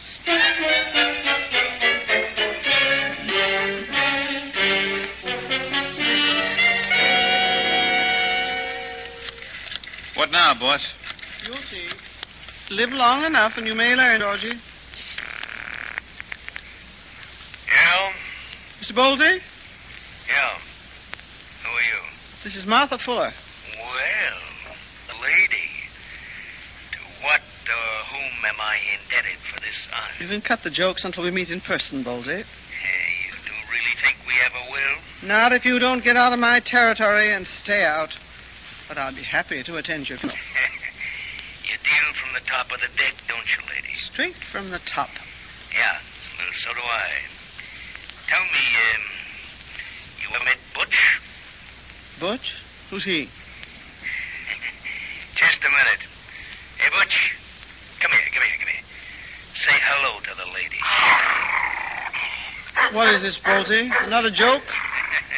All right, down, Butch, down. No, lady, that's my bodyguard. Quite intelligent, too. Knows my enemies before I do at times.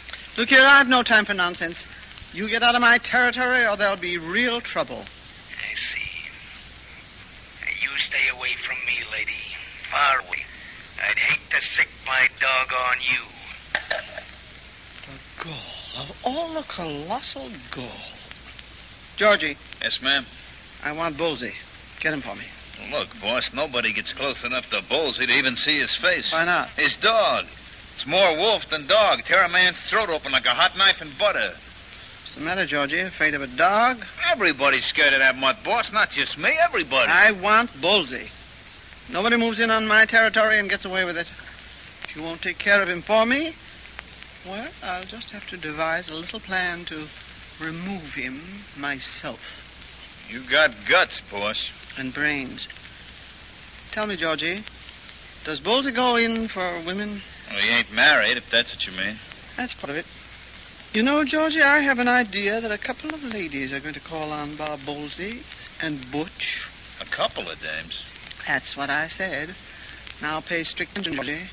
This is what I have in mind.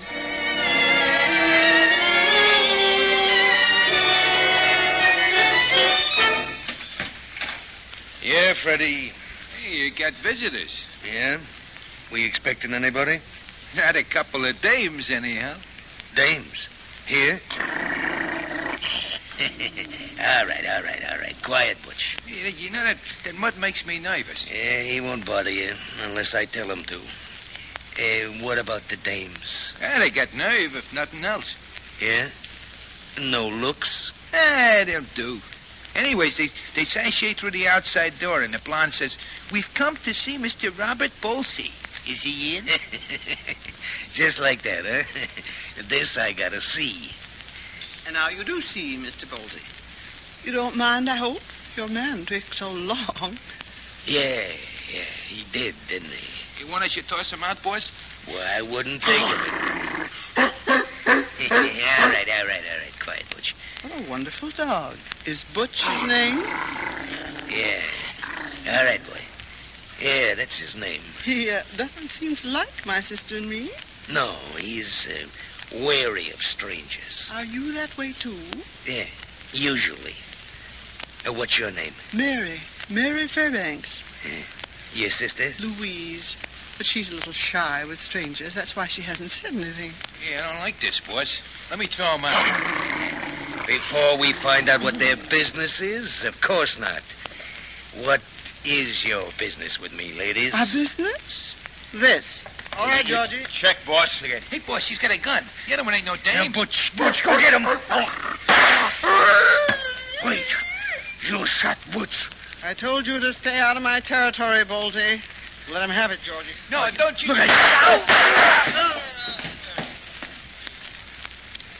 You see, Georgie, the dog was no trouble at all. I almost didn't get the heater out, boss. Women's clothes. I must say you don't wear them with any style, Georgie. But no matter, our business is taken care of. We'll leave the morgue detail. We have business elsewhere.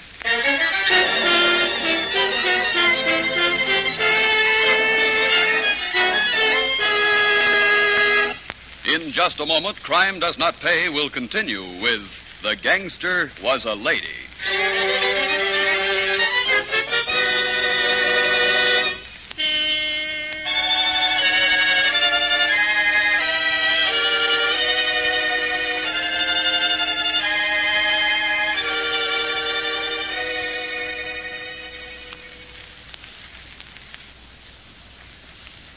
Now we continue with Crime Does Not Pay, starring Blanche Yerka as Martha Lady Fuller in The Gangster Was a Lady.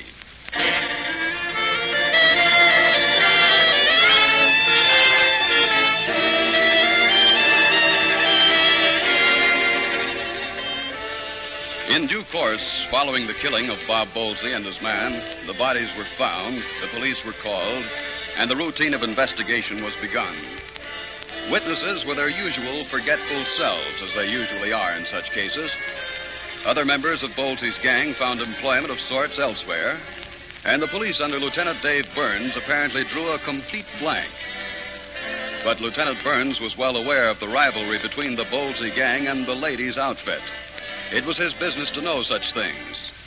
Therefore, he sent his sergeant, Johnny Platt, on an errand.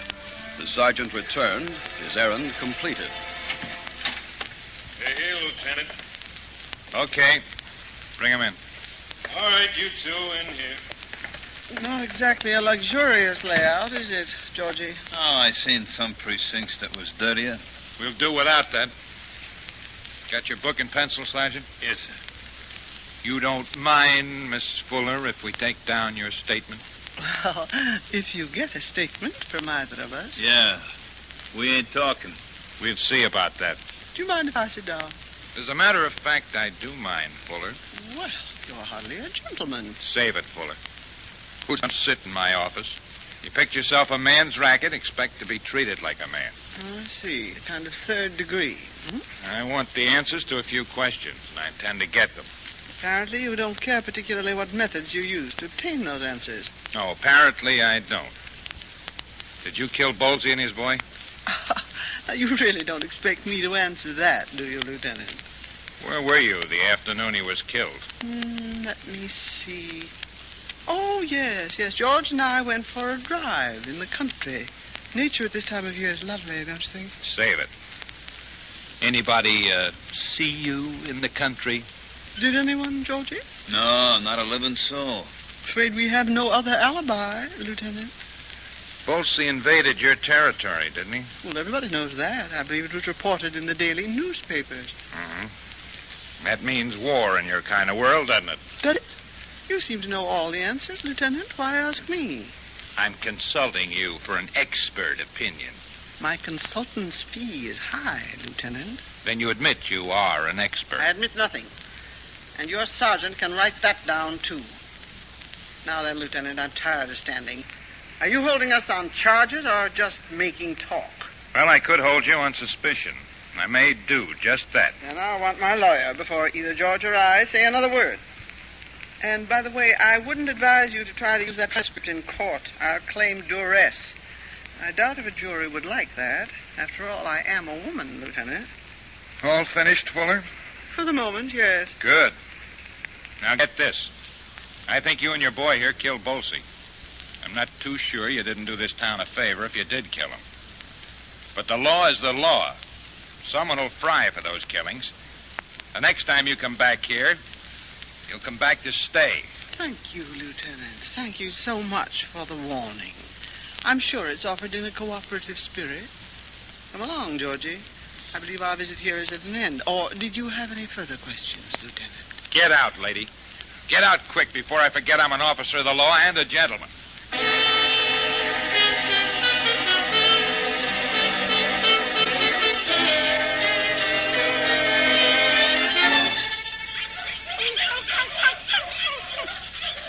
Here he is, Lieutenant.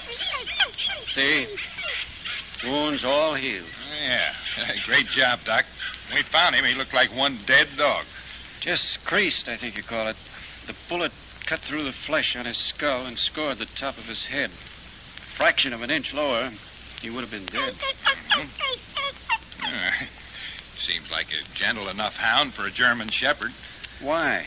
Did he have a reputation for viciousness? Well, from all we heard at headquarters, the whole underworld was scared of him.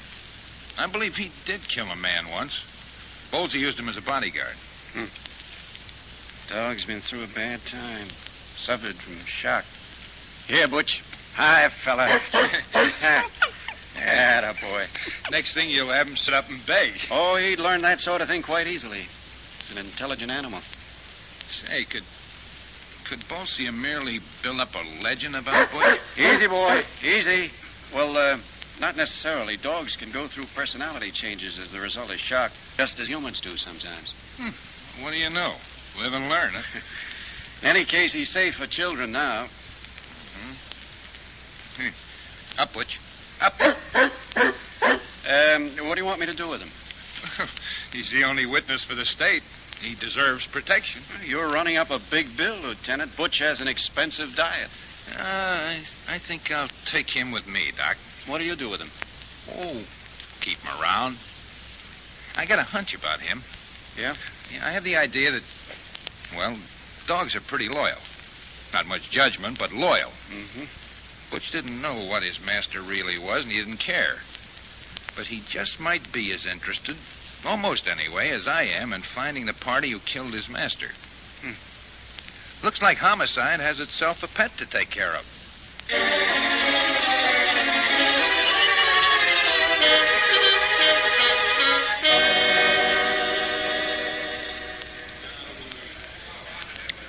Looks like Festa's doing business, doesn't it, Georgie? Sure does. You, Festa, come here. Yes? What do you want? More money? I don't have it. The joint's full. It's jumping. I can't pay you more. That's what you think. $10 a week more, starting now. I won't do it. Georgie, call Julio over here. What are you going to do? Hey, Julio, come here. You don't make more trouble. You calling me boss? All right, Georgie, lesson 2 for Mr. Festa. Let him have it. What you do with that gun? No. You need a new waiter, Festa. This one's got a hole in him. You pay, Festa, or we'll ventilate you the same way.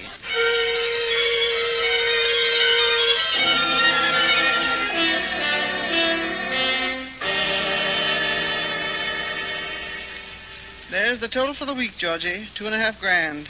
Not bad. Not bad at all. I'll never understand it, boss. All that dough from the nickels and music boxes. Simple arithmetic, Georgie. Enough of anything always adds up to a lot. 2.5 G's a week. Yippee. Yeah, it'll get better as we expand our business. Answer the door, will you, Georgie? Yeah, sure, boss.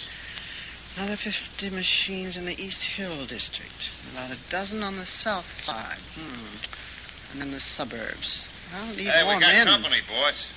The pencil-pushing cop. Oh, Sergeant Platt. Well, this is an unexpected pleasure. I hope it's a pleasure, Miss Fuller. That sounds ominous. Yeah, the lieutenant wants to see her. Said he'd have come himself, but he's kind of busy. He told me to apologize. Wasn't the lieutenant being a trifle sarcastic, Sergeant? Well, sergeants don't ask questions, lady, not from lieutenants. I got a squad car outside. Are you coming? No need to be so forceful, Sergeant. We'll be happy to visit the lieutenant, won't we, Georgie? Shall we go, gentlemen?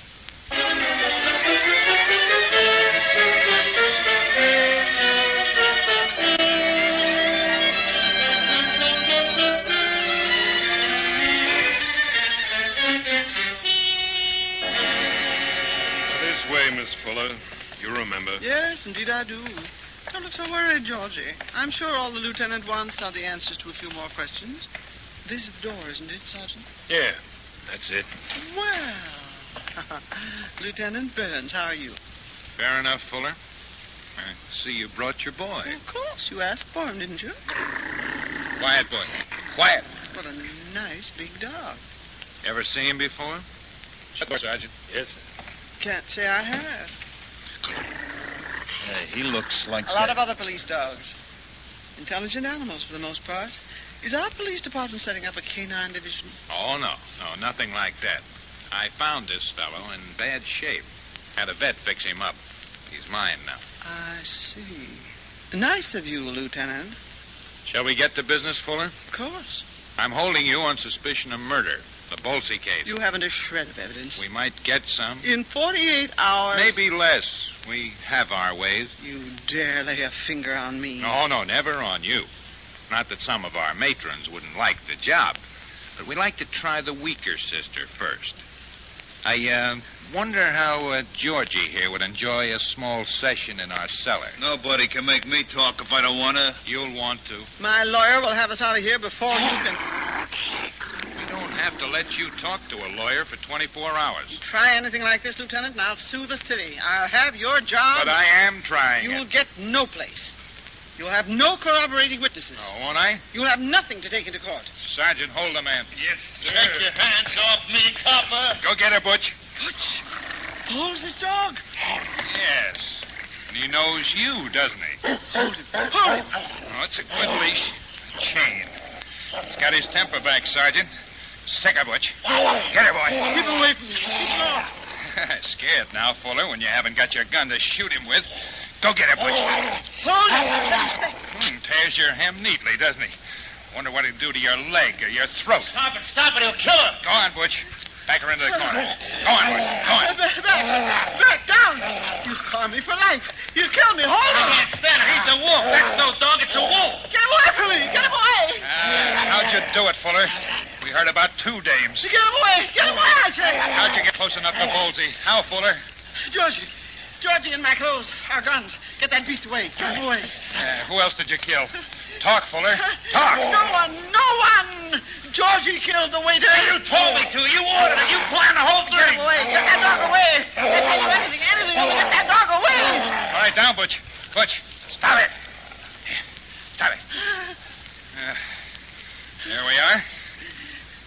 Sergeant.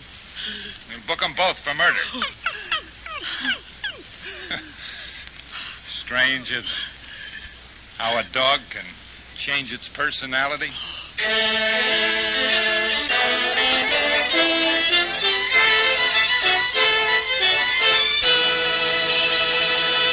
Crime does not pay.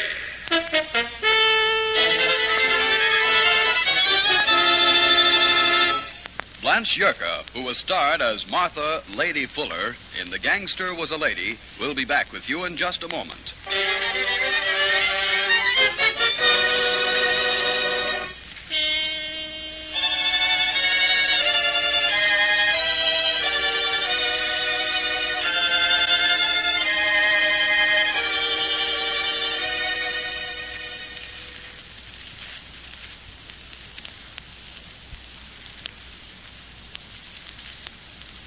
Now, here in person is Blanche Yerka. It seems to me that if there is a moral to this story, it lies in the word fear. The two proprietors who were among the lady's victims let fear rule them. But it was too late. Everyone learned the high price of fear. A little courage at the beginning, when the victims had a chance to call in the proper authorities, might have obviated most of the damage done by the lady. Proper action at the proper time in real life will obviate a great deal of the damage done today by organized crime. But fear makes the price very high.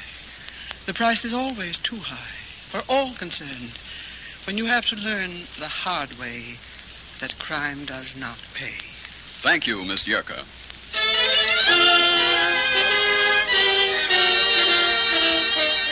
Crime Does Not Pay is written by Ira Marion and directed by Marx B. Loeb, with music composed and conducted by John Gart. Technical advisor is Burton B. Turkis. The events, characters, and names used in the story you've just heard are fictitious. Any similarity is purely coincidental.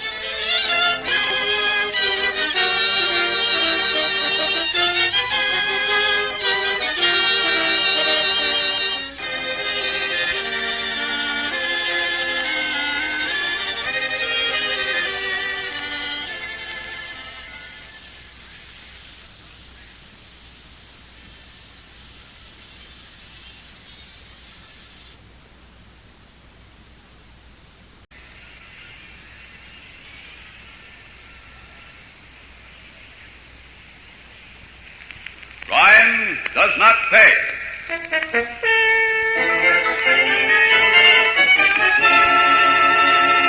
For the last time, Matthew, there'll be no bookmaking in my candy store. Says you, Uncle Dave. Yeah, says you. Ain't gonna stop us, Uncle. I'll stop you. I'll have a talk with Officer Conlon. I wouldn't try that, Uncle Dave. Stay away from me, you young hoodlum. Stay away. If my brother's boy should turn out like this. Afraid, Uncle Dave, of your own nephew? Keep away, you hear? Keep away. Don't, Joey. You bet, Red. Watch where you're walking, Uncle. Don't touch me. Don't touch. Perfect, Joey. Same old teamwork. Right over your back he went, like we used to do with sissies in school. Yeah, same old trick. Only he ain't getting up and running away. Uncle Dave, get up. Hey, he ain't moving. Must have hit his head. Knocked him out or something. He hit his head, all right. Hey, we better get out of here. He's dead.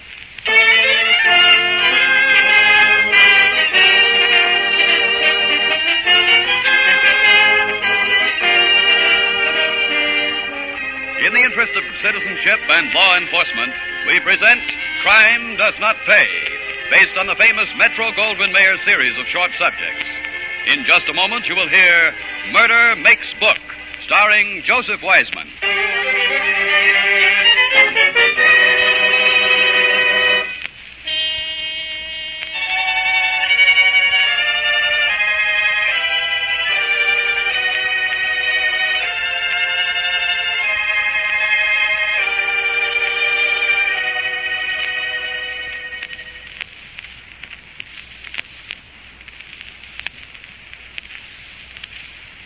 Now, Crime Does Not Pay, starring Joseph Wiseman as Matt Red Thompson in Murder Makes Book.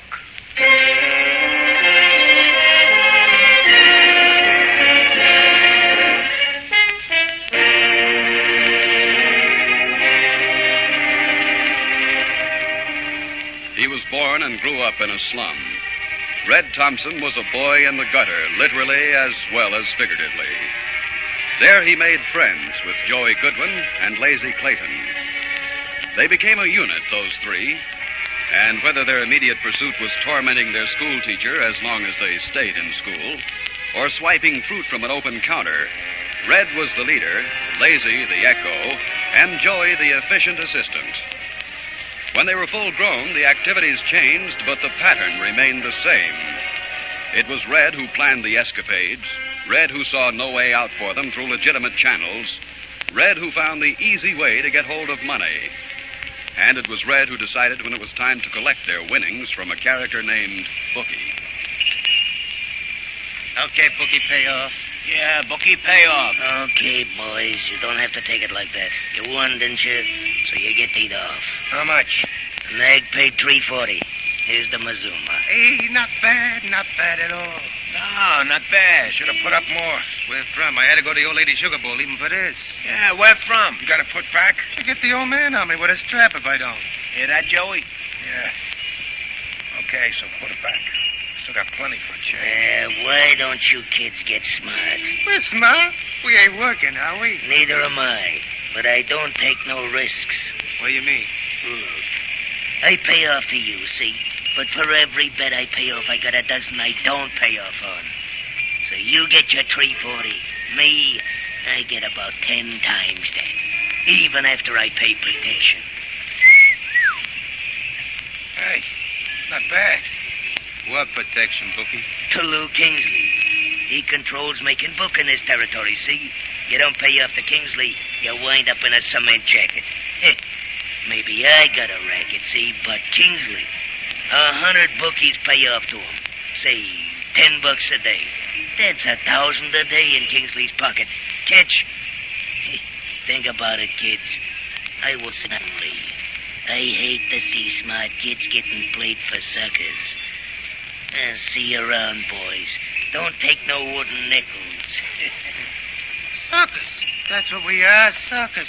Yeah, suckers. I never saw it like that before. Is Bookie any smarter than we are? He's got more dough. Then he's smarter. We can be smart, too. Sure, we can be smart. The way we're going to operate. This Kingsley ain't going to let us in his territory. Even Bookie's got an office. Can't take no bets on the street. I got all the answers. Go on, answer. Look, over on the west side, out of this neighborhood, see? I got an Uncle Dave. He runs a candy store with a back room. He's always saying I don't visit him enough, the old dope. The back room, get it? Yeah, the back room. Office. Bet you there's even a nickel telephone. There sure is.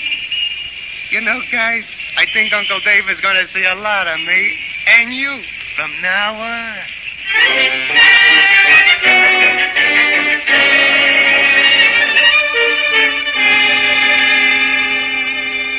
Like the new suit, fellas? Not bad, huh? Yeah, you sure got it cut sharp, Lazy. I don't go for purple suits myself much. I couldn't wear it neither, not with red hair. Okay, not you, but on me it's good, huh? You stand out in the crowd. Yeah. Hey, Red, how's the collections? Okay, doke. We didn't pay off to nobody yesterday, so we got another C-note in the till. Hey, when do I get my cut? I got a heavy date tonight. Not today. We're building up the fund, see? So as if we got to pay off, we got some dough to do it with. Matthew, I want to talk to you. Uncle Dave. Sure, talk all you want. Tell your friends to get out. Did you hear that, fellas? We heard it. Yeah, so what? I guess the fellas don't want to go outside, Uncle Dave. They're comfortable here. Too comfortable. Want me to say what I have to say in front of them? Why not? We got no secrets, us guys. Sure, no secrets. Okay, and I'll say it right out. When you came here, Matthew, to see me, 3 months 'tis now, I was happy to see my nephew.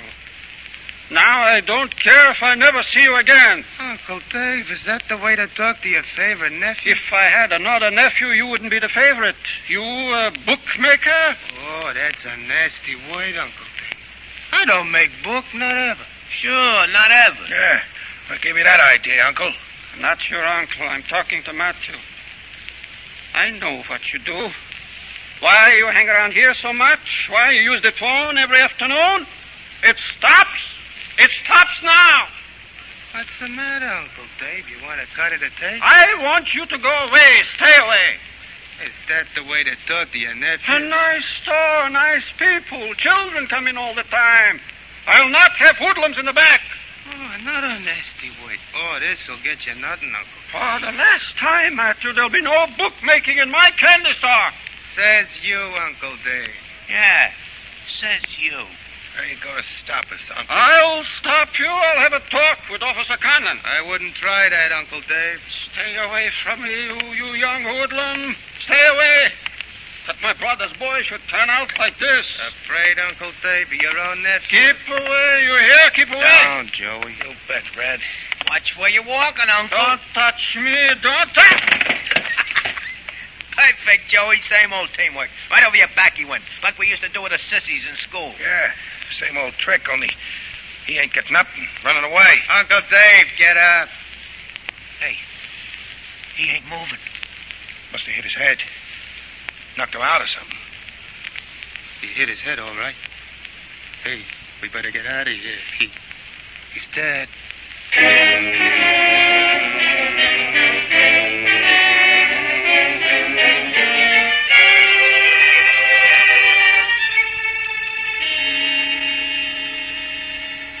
All right, the three of you, sit down. What for, copper? We ain't staying that long. Sit down. Okay. We're sitting, Lieutenant. Yeah, we're sitting, Lieutenant. All right, never mind that. I'm no lieutenant, and you know it. Well, maybe we think you ought to be. Tell that to the commissioner sometime. Maybe I will. Sometime. Maybe we will. This I want to see. All right, you, Goodwin. Oh, yes, sir. Where were you Wednesday afternoon? Me? With the fellas. And you, Clayton? With the fellas. Okay. Your turn, Thompson. I don't remember exactly where we were. Around someplace. You weren't in your hangout, Uncle Dave's candy store?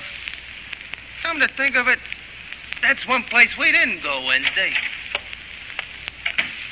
Well, Andrews, anything? Nothing, Sergeant. Just the usual, but a little extra fresh. Extra fresh, eh?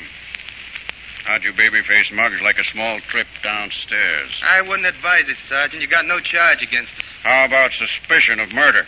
Murder? Who'd we murder, Sergeant? Your uncle. You know it. But Uncle Dave fell. He hit his head, and the doctor said his heart gave out. Why, we even went to the funeral. Fell or was pushed? The Sergeant, even if he was pushed, I don't think anyone can prove it. Uncle Dave was all alone in the store. All right, Sugarmouth, we've had enough. Get out of here. Yes, Sergeant. Yes, Sergeant. Yes, sir. Stand where you are. Get this. We've had characters like you in here before by the dozen. You're all fresh and cocky your first visit. After a while, you all come down a peg or two. Finally, you wind up in the precinct tank. Or you get it from the others in your own little rotten rackets. Bear that in mind. Now beat it fast.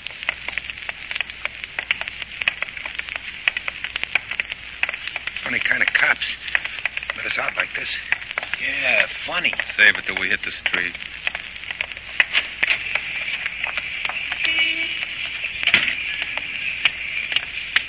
Yeah, the house with the green lights, precinct cops, 2 for a nickel. You think they got anything, Red? Yeah, they got nothing, not even brains. Yeah, not even brains. Well, maybe we better lay low for a while. Lay low? Are you crazy? Joey, from now on, we're gonna expand. Oh, little Kingsley, here we come.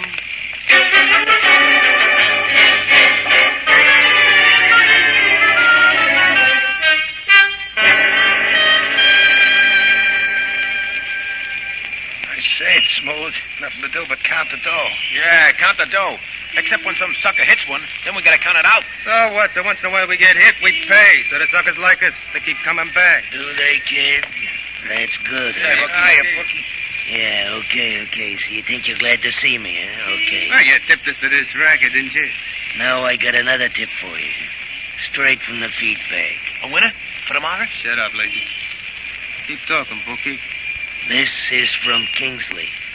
Since when you so lovey-dovey with the big shot? He knows I started in business, so he sent me. Yeah? So keep talking. He wants you out of town. What are you talking? Says who? Says Kingsley. He also says, and by the way, that your crazy operation has the heat on for everybody, so out. Quick. By tomorrow. Like this, just like this. Out, he says. So we're supposed to run. Take my advice, kid. Kingsley's rough to tangle with. You want an answer? No. Why should he? Gonna get one. Now, Joe. Jack. How'd you like a little pratfall bookie like this? Let me up. Let me up. Let him have it, fellas. We can take a couple of black guys, a busted rip back to his boss for our answer. Get out, says King. We're staying, says Red Thompson.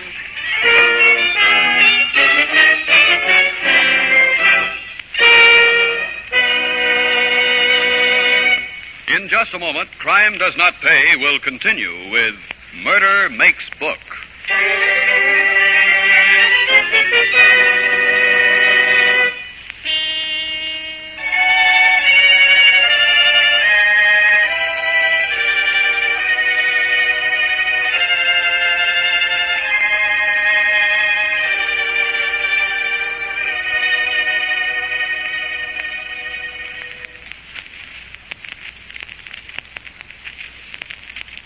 Now we continue with Crime Does Not Pay, starring Joseph Wiseman as Matt Red Thompson in Murder Makes Book.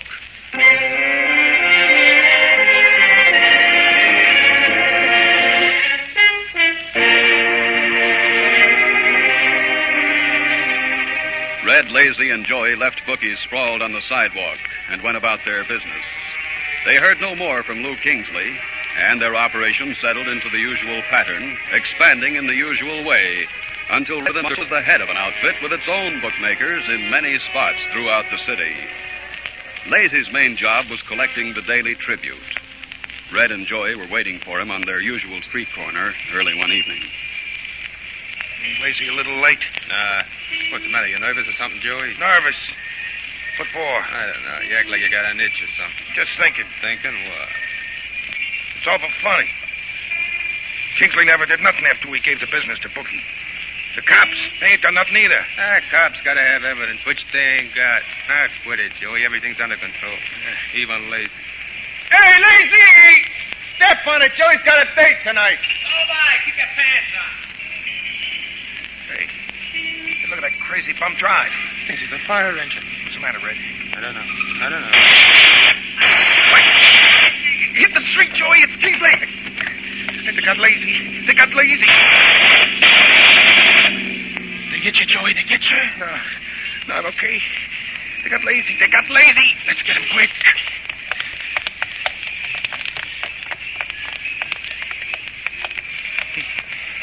Still breathing, Red? Dead. They cut him almost in half. I told you it was funny. Kingsley never did nothing. I told you. Shut up! They'll get us, too. What if we get them first? Get them? Who? Kingsley. I'll figure something. Some joker call the cops. Let's go, Joey. Nothing we can do for Lazy now.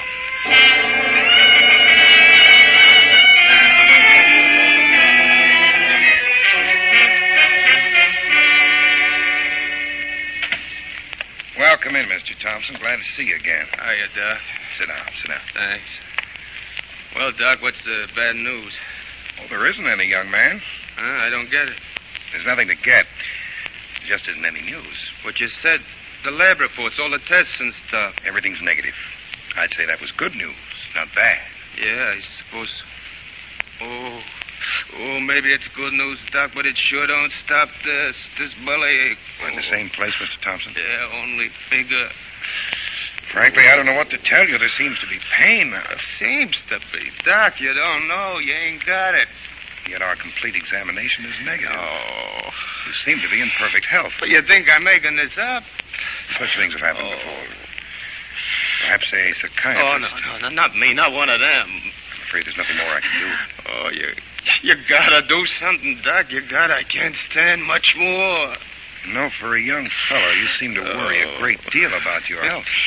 Oh, you know, my father used to say, when you got your health, you got everything. Oh, Doc, look, maybe a hospital. Well, what for? Because I said you're not sick. I ain't sick, but I got pains. Look, I was thinking if they watched me in the hospital, maybe they could find it. For observation, you mean? Yeah, I guess so. I guess that's the way. It's expensive, Mr. Oh, what do I care for money? Doc, look, get me a room, will you? A private room, and let the docs work over me. Maybe they can find what's making me sick.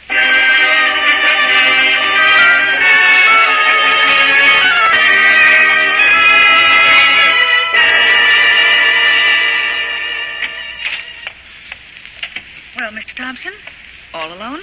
Yes, nurse, until you came in. What happened to your friend? Mr. Goodwin, I believe his name is. He beat it. I mean, he left early. He had a date. He must have been in a hurry. He usually stops at my desk to say goodnight. Joey got a heavy date tonight. He was in a hurry. Well, that's all to the good. I can get you settled for the night early. We've a busy floor tonight. And I'm not so sick? I don't think you're sick at all. I think you came here just for a rest. No, you do you? Hey, what's your name? I just can't keep calling you nurse all the time. Why not? There. Is that better? Still better if I knew your name. It's Tabor. You want fresh water in the jug? Just Tabor, no first name? Nurses never have first names, Mr. Thompson. Now you go to sleep. Good night. Okay, Joey, you can come out now. Hey, that's a kill one. I wouldn't mind staying in the closet if she was in it, wouldn't All right, save the jokes, Joey. You got the heaters? You bet your life. Okay, now keep an eye on the hole outside. Soon as the coast is clear, we get going.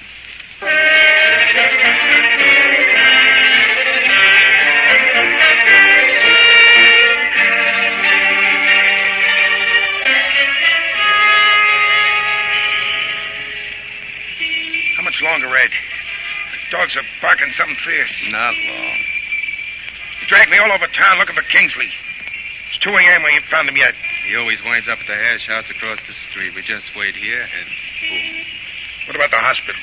Oh, I'm sleeping like a little angel. Nobody go near the room. You heard the dame. We've a busy floor tonight. But you gotta get back. I'm safe till 7. Uh-oh. Here's our pigeon. Bookie's with him. Ready? Ready. You know the routine. Don't worry about that. Okay, hold tight, Joey. This one's a cinch. All right, Kingsley, Bookie, don't move your hands. Get into that alley. Oh, it's the kids, boss. Joey, keep your piece on Bookie. Move, Kingsley. This way. Keep going. Don't get too close. Okay, face that wall. What do you want, Thompson? If it's money... I don't do heist jobs for money. Red, don't try nothing. Shut up, Bookie. If it's not money... It's you. You cut lazy down. Now you're getting it, both of you. No. I got a wife and kids now. You'll never get away with it. The cops know about you.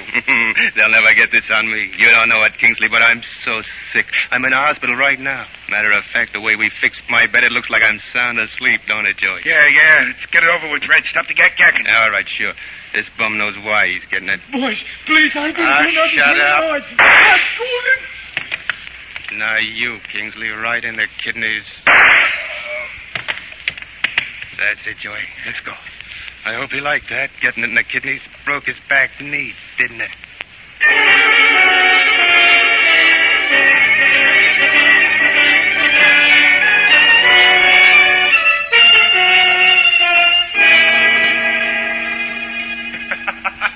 It's a real laugh, Joey, a laugh. I got all the doctors in this joint trying to figure out what's giving me pains, which I ain't got. You sure got a perfect alibi. I'll leave it to Red, Joey, from now. Well, how's the patient today? Cops. Well, Sergeant, or is it Lieutenant by now? Not yet, but pretty soon. After I get Kingsley's killer. You remember Detective Andrews? Oh, sure. Hi. You don't look sick, Thompson. Oh, but I got terrible pains. None of the docs can find out what it is. Did you say Kingsley's killer, Sergeant? That's what I said. Kingsley got in the back last night. And Bookie with him. Well, what do you know? Stuck here in bed and I don't hear anything. Didn't your pal tell you? I didn't know nothing about it. The papers are full of it. Sure, he's been here all day with me. Here with you last night, too? Joey had a date last night. He left early. Interesting. Did Joey could have done it for you. I didn't do nothing. Just had a date. Oh, it... I don't need no alibi. You leave my girl alone. Well. A little gentleman. Thompson, where were you last night about 2 a.m.? Right here. The night stuck me in around 9. The day nights woke me up at 7 this morning. I've had about all I can take. Haven't you, Andrews? Yeah, check, Sergeant. Miss Tabor, will you come in, please? Hey, if it goes red. Hold your horses, Joe. Ain't nothing goes. Miss Tabor, please tell Mr. Thompson what you told me when I spoke to you a little while ago. Why, that is, it's a custom here to look in on patients before we go off duty. I checked Mr. Thompson about 1:30 this morning. He wasn't in his bed. I went down the hall. But he had the pillows arranged under the blankets to look as if he were in his bed. Well, you know good... Shut up, you. We've got you cold. We talked to your pal's girl before we came here. She never saw him last night. The slugs we took out of Kingsley and Bookie will match your gun. You'll both fry. I only wish I could promise him, Thompson, but one will do as well as the other. Now get up and get dressed. You're sick, you can go back to bed in the prison ward at City Hospital. You got no case, you got nothing. Andrews, take the other one downtown. I think we'll get something out of him. Oh. No, I didn't shoot nobody. He'll burn anyway, whether he pulled the trigger or not. Sergeant, look, I didn't shoot nobody. But I saw it. I saw everything. I was Shut there. up, Joey. You want what Kingsley got? Oh! Been wanting to suck that punk for a long time. Nurse, if you call an orderly, we'll get some clothes on him and start him on his way. Now that his pal has decided to sink.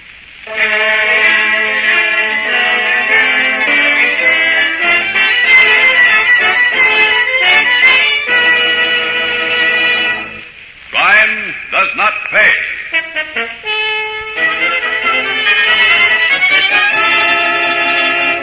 Joseph Wiseman, who was starred as Red Thompson in Murder Makes Book, will be back with you in just a moment.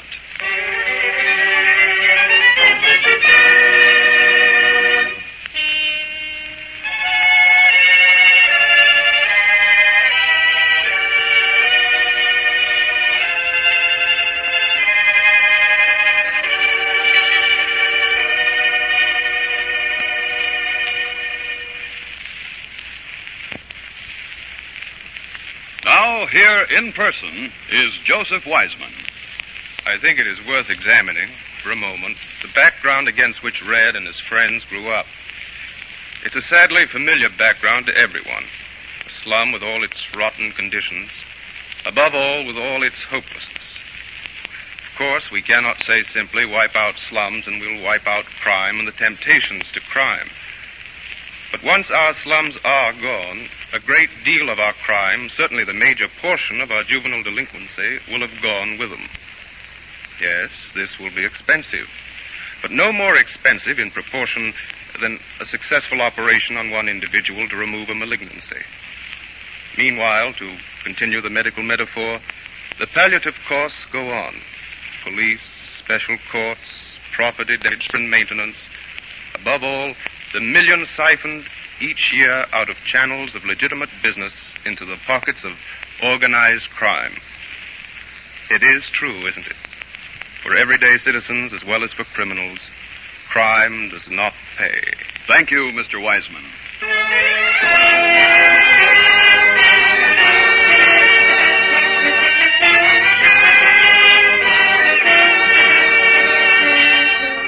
Crime Does Not Pay is written by Ira Marion and directed by Marx B. Loeb, with music composed and conducted by John Gart. Technical advisor is Burton B. Turkis. The events, characters, and names used in the story you've just heard are fictitious. Any similarity is purely coincidental.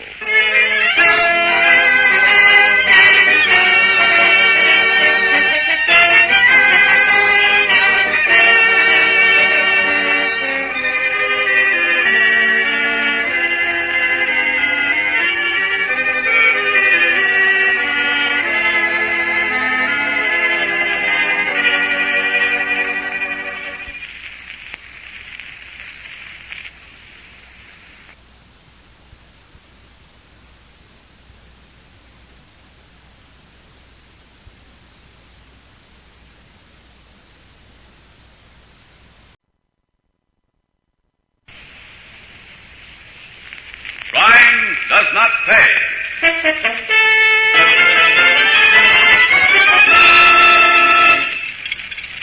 Got the dough, Eddie? Check. Hey, not bad. All right, Moxie, let him have it.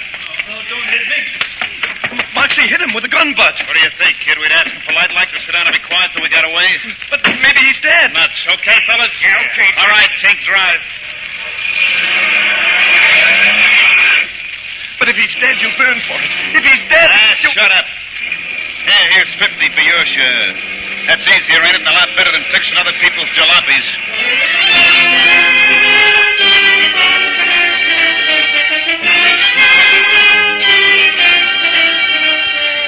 In the interest of good citizenship and law enforcement, we present Crime Does Not Pay, based on the famous Metro-Goldwyn-Mayer series of short subjects.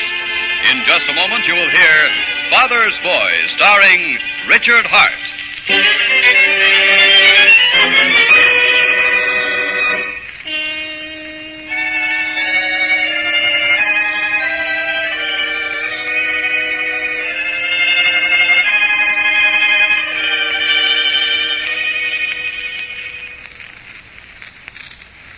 Now, Crime Does Not Pay, starring Richard Hart as Dan Tink Gilbert Williams in Father's Boy.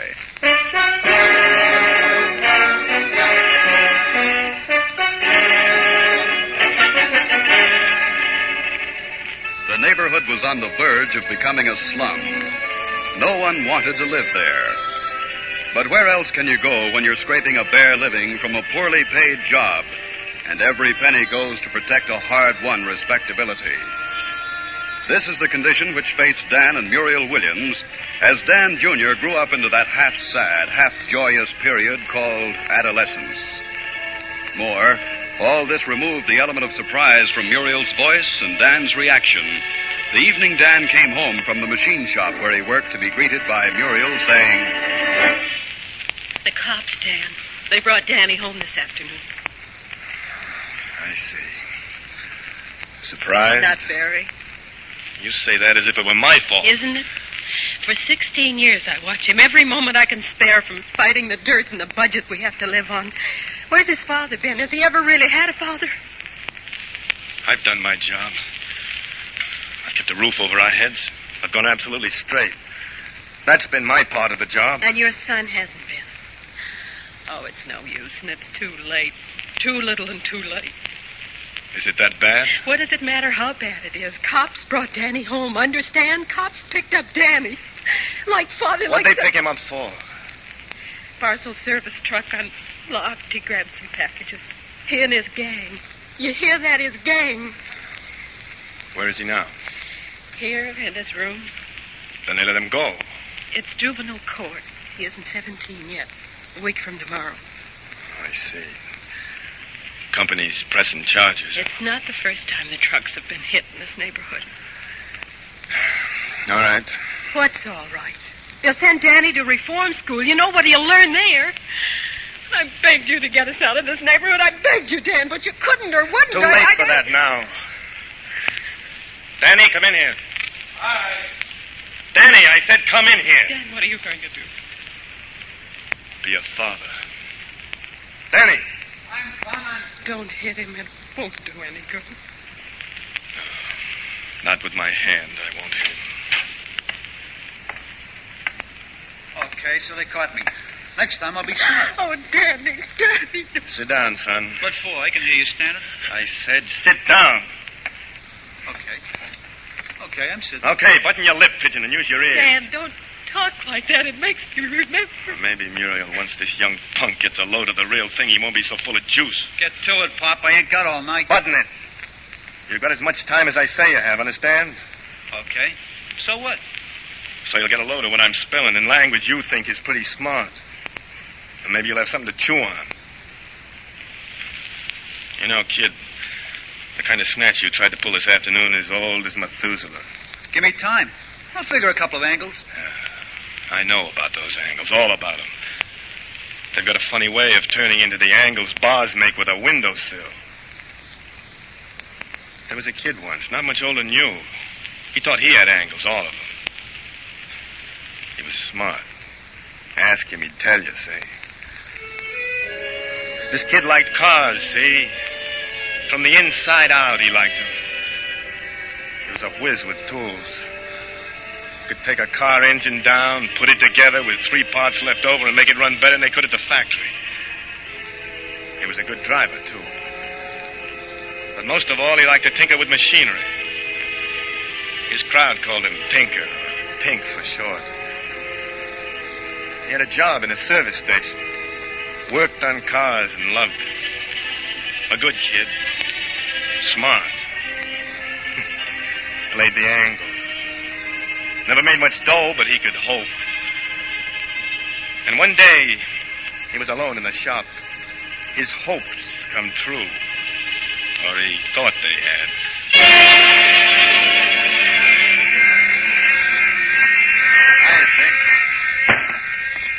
Hey, who are you? What's the idea of sneaking up behind a guy? Save the chatter.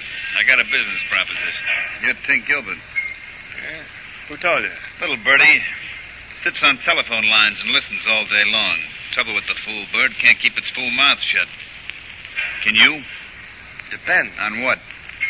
The kind of mucilage. Also, how much... Color of mine is green. Also, it folds. How do I know you didn't draw the pictures yourself? You don't take any chances at all, do you, kid? You know, you're smart. You ought to go places. I figure the angles. Okay. Figure. Out loud. I figure... Guy walks in and calls me by name. I've never seen him before. I see a guy dressed real sharp who slings a line about stuff that folds and has a green color. Okay. Maybe it's rabbit food and maybe it's real lettuce. So first I gotta know, what's his name? The name is Carter. Gypsy Carter, on account of I got a good sunburn all the time. Gyp Carter. Yeah, I heard the name. Satisfied? Well, what do you want from me? All I know is cars. Well, I got a car. Don't run fast enough. A soup job? A trial for you. For half a C. Half a C? Won't I get here for a week? Okay, I'll play the percentage. Bring your car in tomorrow night.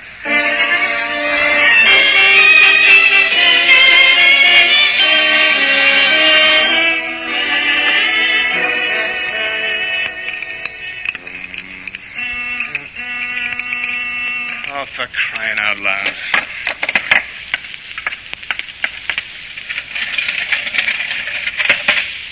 Yeah?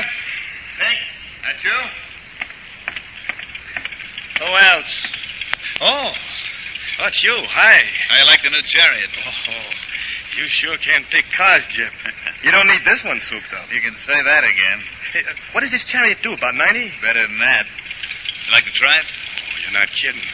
Only, I got a date tonight. Dames is always around. No. This one's my steady. Well, how about another half a C? But just for driving? Sure. A couple of my pals and I were going for a little ride. Figured it might be a good gag for me to let them think I got a chauffeur with the new chariot, you know. Is it a deal? Oh, just let me get out of my overalls and wash my hands. I wouldn't want to touch that wheel with grease on my fingers.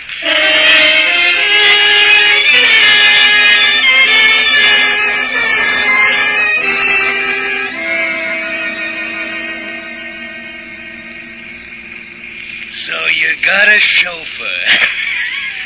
Who are you kidding, Gyp? That kid ain't no chauffeur. Beg your pardon, Mr. Carter. You promised me an early night tonight, sir. Yeah, so I did, Tink, so I did. Get him, Ed. So I did. I got him, Moxie. I got him long ago. All right, fellas, the gag's buried. There's a service station. Check. And double check. All right, Tink, no more fooling. Now, you and I stay in the car. Ed and Moxie will do the job. Then we all beat it. Now, pull up to the fire pump and leave the engine running. Stay in gear and keep the clutch out. Gyp, Mr. Carter, I don't get it. Stop the car. You'll get it all right. Oh, yes, okay.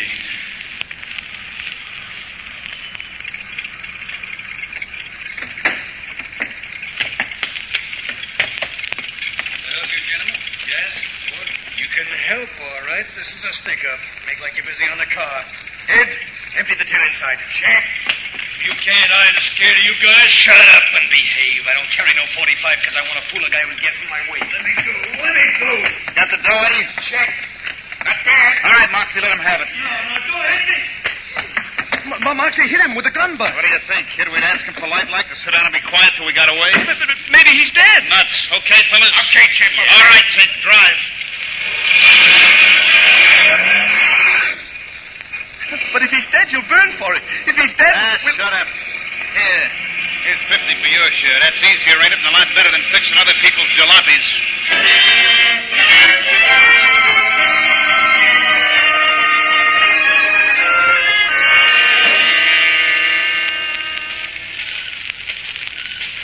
Why'd you want to come out for a walk, Tink? Why? I want to talk to you, Muriel. You've done something. You've done something wrong. I didn't do nothing. Our date last night, the one you postponed from Wednesday. You spent more than $50. I should have thought. Where did you get the money, Tink? I earned it. And if that's the way you're going to talk, I ain't going to say nothing. Oh, Tink, darling, you can't fool me 1 minute. Not 1 minute. You've done something and you're scared. All I did was drive. The other fellas hit him. Hit who? You saw it in the papers. The gas station, the attendant in the hospital. The one with the fractured skull. Oh, Tink, not you. I didn't hit him, I tell you. All I did was drive.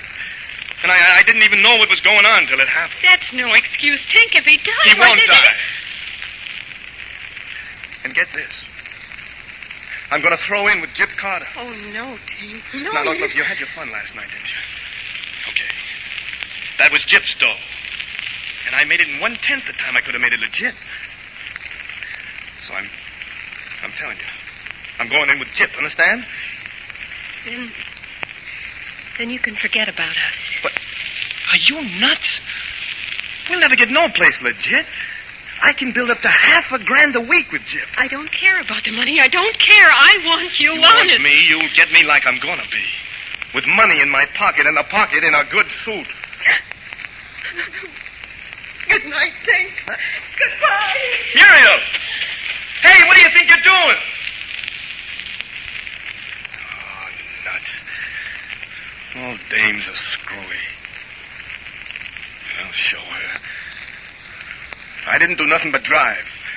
And I'll show her when I get my hands on some real dough. When I get my hands on some dough.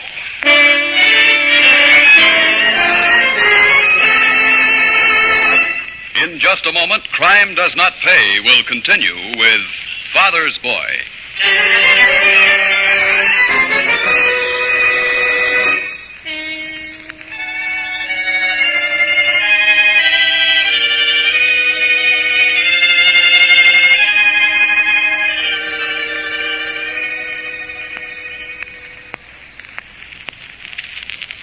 Now we continue with Crime Does Not Pay, starring Richard Hart as Dan Tink Gilbert Williams in Father's Boy.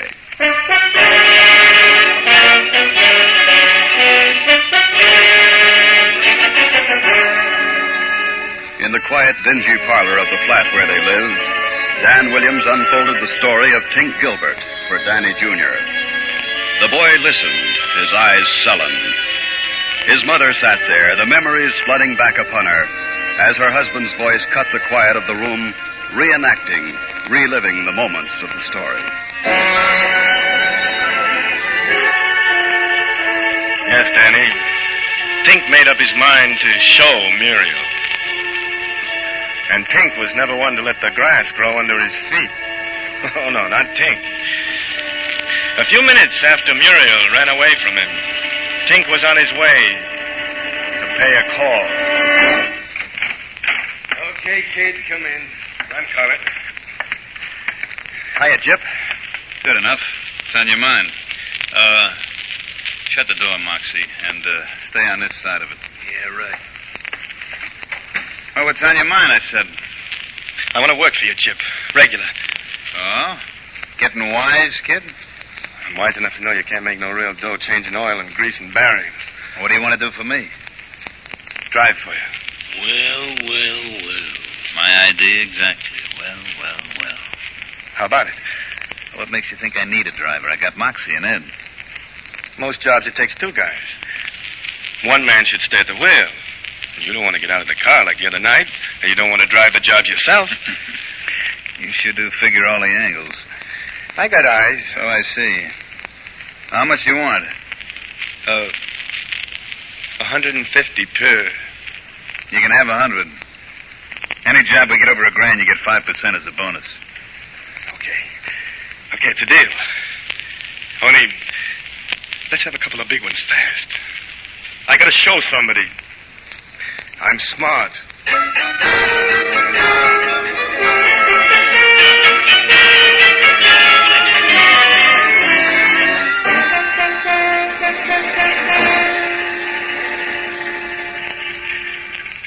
Say, Jim. Yeah? Suppose the truck driver don't stop. He'll stop. But if he don't, with us parked across the road like this, he could wreck the car and us. Look, kid, if you're going to be nervous, you can't work for me. Oh, just asking a question. Okay. Ed and Moxie, they'll have him stopped and out of the cab long before he reaches us, see? I hope so. Hey, how they going to do it? Watch. That's our baby coming around the bend now. But he can't see us. Shut up, will you, and watch. Hey, look, they're waving flashlights. We figure everything. They got him. Okay, get down out of that cab. This is a sticker. Come on, they want that truck. Get down. Hey, somebody in the back of the truck shooting. Must have been tipped. Somebody tipped them off who was set to hijack that load. Chip, they got Ed. The truck's loaded with triggers. Take your gun. Get anybody, Moxie? Yeah, the driver. I saw him bleed from the mouth. We got the driver before they knocked Ed over. Think I said drive. I can't. Let me hit that wheel. Drive, kid. You want we should leave you. Let's begin to leave that. Okay, I'll drive. Stay on the right side of the road, do you hear? Yeah, I'm staying. Where to, Chip? Get ready to hide out. The kid will take me to mine. Yeah. What about him, the kid? He won't talk. He better not. You hear that, Tink? You better not talk. I won't. What do you want me to do? After you drop us, you ditch the car. You ditch it good. Then go to 19 Jackson Street. Tell the landlady I sent you. She'll give you a room. And stay there. Don't even go out for a paper. Stay there till I let you know that the heat's off. There's 2 bodies back there. The cops ain't gonna let this one get filed.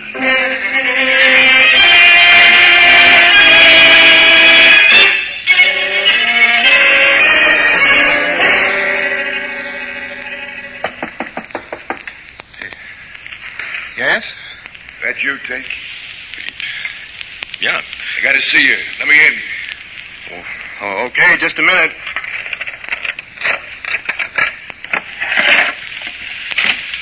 Okay, Gilbert, keep your hands in sight. Who are you? I thought you were Jip. You sounded like him. The name is Johnson. You want to see my badge? Cops. That's right. You got nothing on me. We ain't enough to throw the book at you. Well, get your hat. We're leaving. Leaving? For where? Headquarters, Gilbert. We got some questions we think you know the answers to. I don't know nothing. I didn't do nothing. Stop it, Gilbert. You're in that hijack killing up to your neck. Now get going. Or do I have to call the boys from the squad car?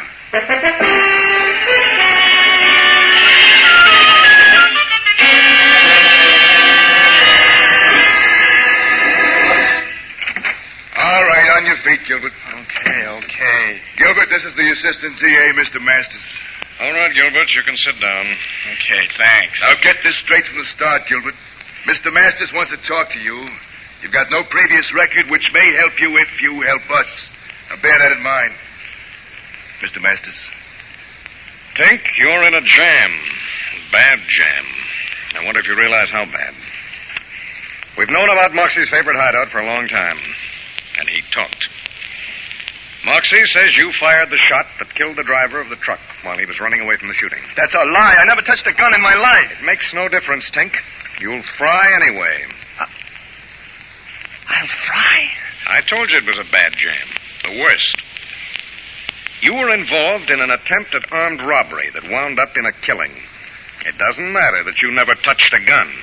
It's first-degree murder anyway. You understand, Tink? First-degree murder. The chair. I guess I didn't figure that. You can't figure all the angles, Gilbert. Not on your side of the fence. But you can, if you want to, come over on our side. You want me to squeal like Moxie? We want you to tell the truth. You understand? Just tell the truth, and you won't fry. The chair isn't a very comfortable place, Tink. The death house is even worse. No, I can't sing. You've got to, or you're through. You're not a tough criminal, Tink. Not yet, anyway. But if you play this the wrong way, you'll never be anything. You won't even be alive. Oh. All right. I'll do like you say. I got it, I guess. That's the boy. All right, get the steno in here, Johnson. No, wait a minute. Before we do that, let the girl in for a few minutes. We still got a few hours to hold him. Yeah, I know. But let the girl in. The one whose name is Muriel. She's been outside since the papers came out this morning. We'll give her a break on this deal, too.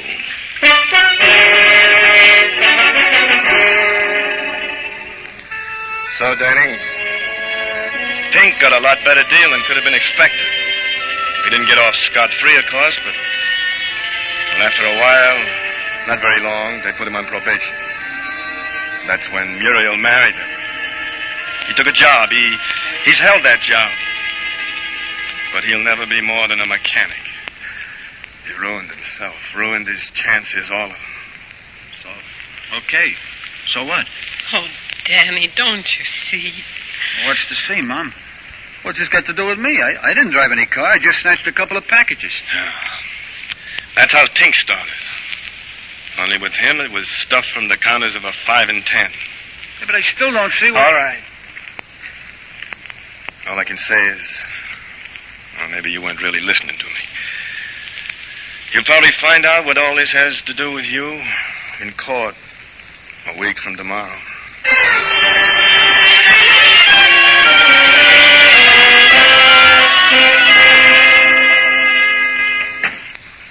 So this is the Williams family. Yes, Your Honor. Sit down, Mrs. Williams. Thank you, sir. Mr. Williams. Danny, you stand there in front of my desk. Yes, sir.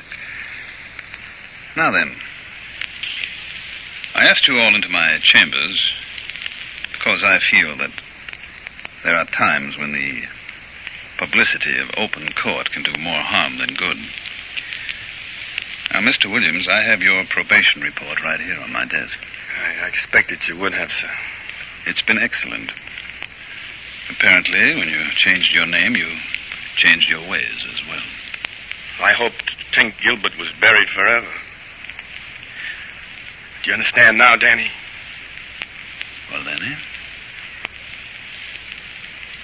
Well? Answer the judge, Danny. Okay, I understand. So, Dad was Tink Gilbert. So he's got a good record. Now, how does that help me? Well, that's up to his honor, son. I really hope that... Well, no, what I hope doesn't really matter. Well, I think it does, Mrs. Williams. After all, Danny is half you. And by that I don't mean that the other half is bad.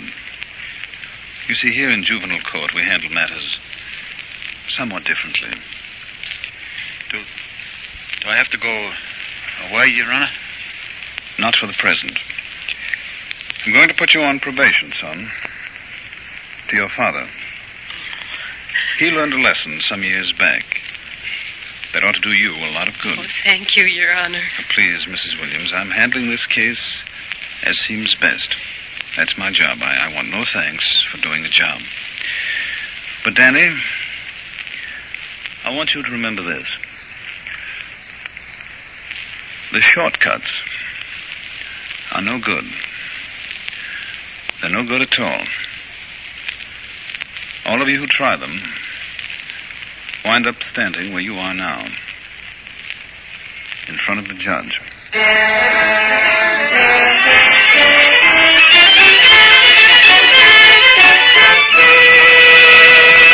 Crime does not pay.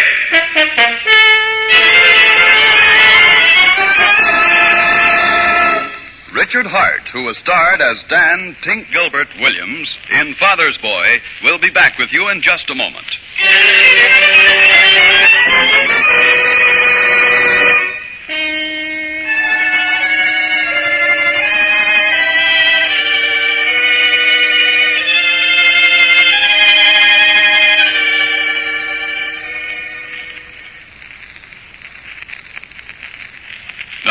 here in person is Richard Hart. Perhaps the most significant thing in this story is the fact stated way back at the beginning that Dan Williams spent so much of his energies in the struggle for sheer existence that he failed to find time to be a real father to his son. This condition grew out of the harsh, bitter living conditions of slums and near slums, which are the greatest breeding grounds of criminals in our history. Those who have to live in such places can't find their way out without our help. Our help through the interest we take in making our cities and towns better, cleaner places to live in.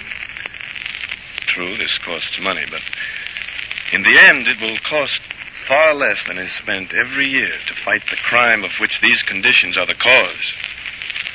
For all of us, not only for the criminal, it holds true that crime does not pay. Thank you, Mr. Hart.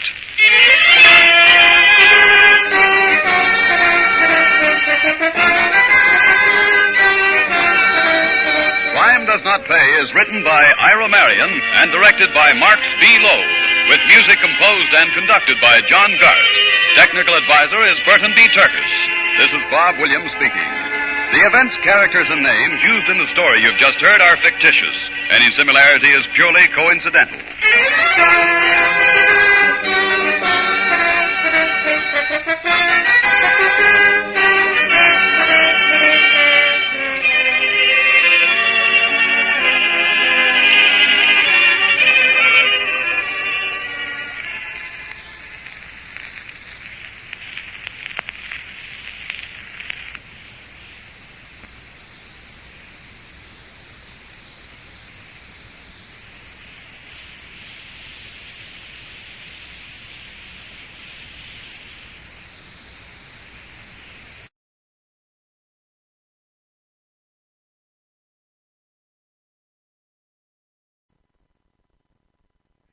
Does not pay.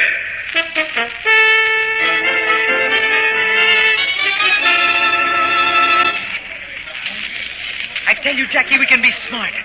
And if we're smart, no more cut liquor in cheap nightclubs. Hey, this is a big nightclub, baby. You saying it's cheap? Look at it. Not even a tablecloth. The waiters pay no attention. The drinks are bad. The music sounds like nothing. Oh, sweetie, I know it's the best now. And you're very sweet to give the best you can, but look, you have friends. There can be more, many more. And if we're smart, we can be big. I have a plan, Jackie, a plan. And when it works, not even the cops will bother us. Understand? Not even the cops.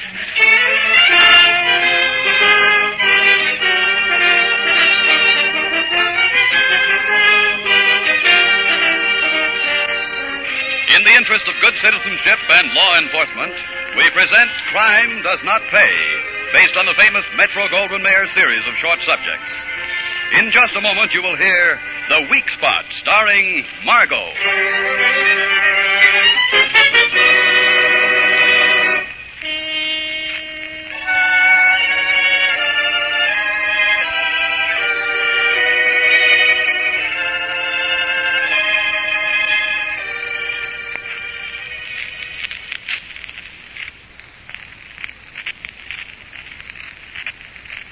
Now, Crime Does Not Pay, starring Margot as Maya Grimson in The Weak Spot.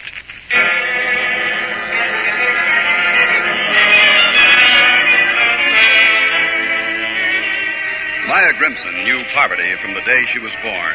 She grew up in it, and the beauty and intelligence that were hers found no use, no setting, no outlet in the life she found herself living.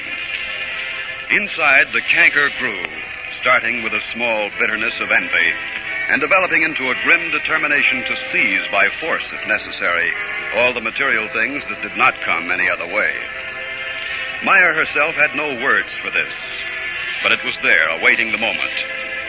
Maya had little of anything, but her most cherished possession, if it could be called that, was her passion for lackadaisical, easygoing Jackie Wallace. It was for Jackie that Maya was putting together a supper of sorts one evening.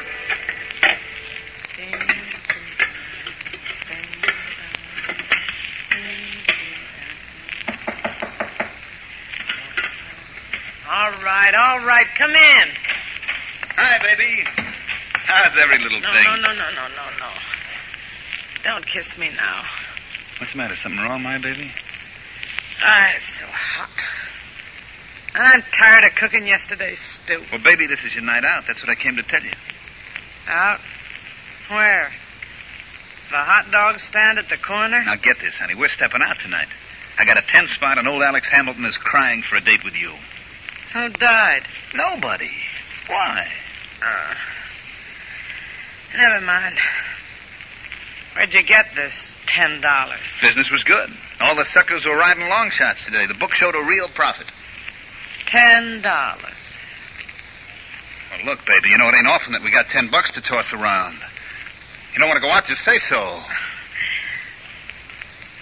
Hey, when did we go dancing last, Jackie? Gee, I don't remember. And tonight? Dump the stew, baby. We'll go to the 38 Club and have a time. Sure, we'll go. Hey, what's wrong with me, darling? Nothing that I can see. You're beautiful. Yeah, no decent clothes. You're bright. And live in one room with a gas ring. Ah, snap out of it, honey. There's nothing wrong with you. Tonight's our night to howl. Oh, all right. Now, get out. Shoot. Out with you. Let me put on my one good dress, huh? 10 minutes, darling. Downstairs in 10 minutes.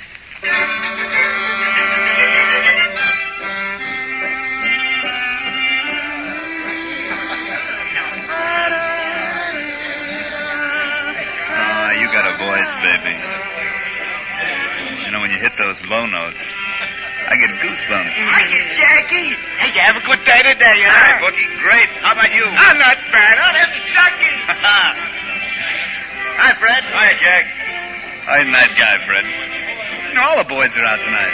There's Tommy, and I saw Vince at the bar when we come in. Not a bad combo, that, huh? Well, they finished together. Hey, let's see Tom start. Will it be as great as that stew? Probably not, but you didn't have to cook it. That's something, ain't it?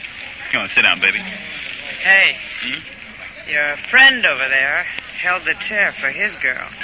Oh, I'm sorry, honey. You know me. I'm always forgetting things like that. Yeah.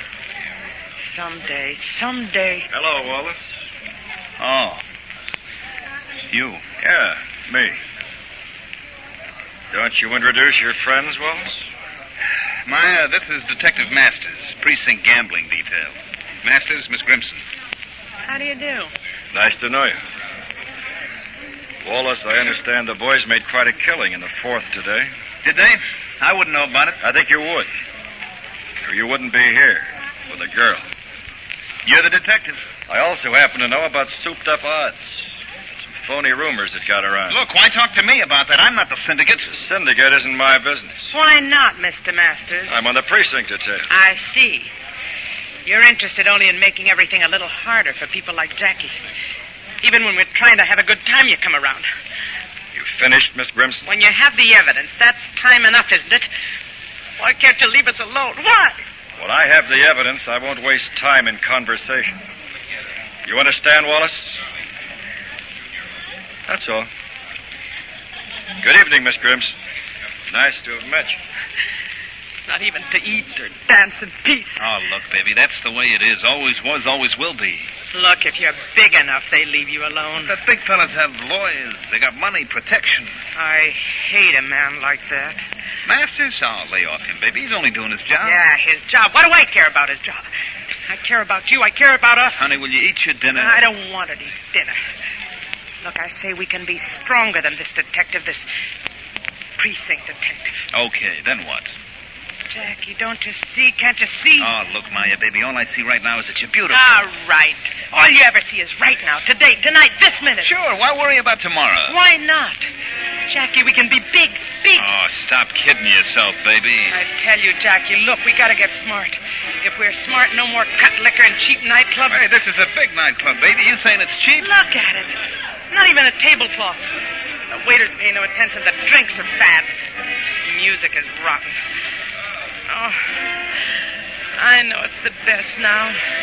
And you're darn sweet to give the best you can. But look, Jackie, you have friends. There can be more, many more. If we're smart, we can make it. I have a plan, Jackie, a plan. And when it works, we'll be so big, not even the cops will bother us. You've been thinking about this. I have plenty of time for thinking, Jackie. Now, look. Listen. The first thing we gotta do is find out how to get protection. From the cops? Are you kidding? Not from the cops. From having to work by yourself. So far out in the open that the cops see you. Well, that takes money, kid. You know that. All right. And we have no money. But we could get it. If your friends went in with you. Are you beginning to get it, Jackie? Yeah, maybe I am. Maybe you got something, Maya, baby. We better do a little figuring, you and I. But that's for later, honey. Right now, eat your dinner. Everything's getting cold.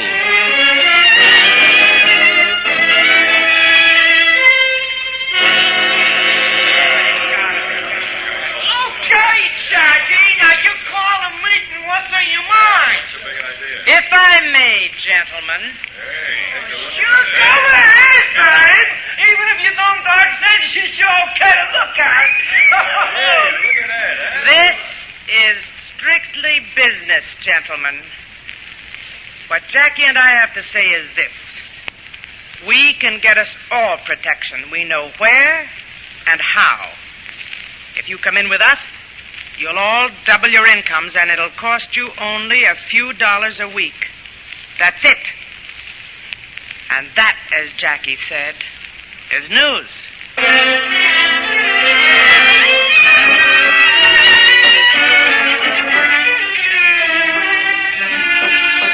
Hey, this is quite a joint, Maya. This is real plush. Nicer than the Club 38. Maya. Stop figuring in that book for a minute and listen. I'm listening, dear. You know, at the Club 38, you sang while we danced. Yeah, I sang until that Masters stopped at the table. You haven't forgotten that, have you? Say, you're Wallace, aren't you?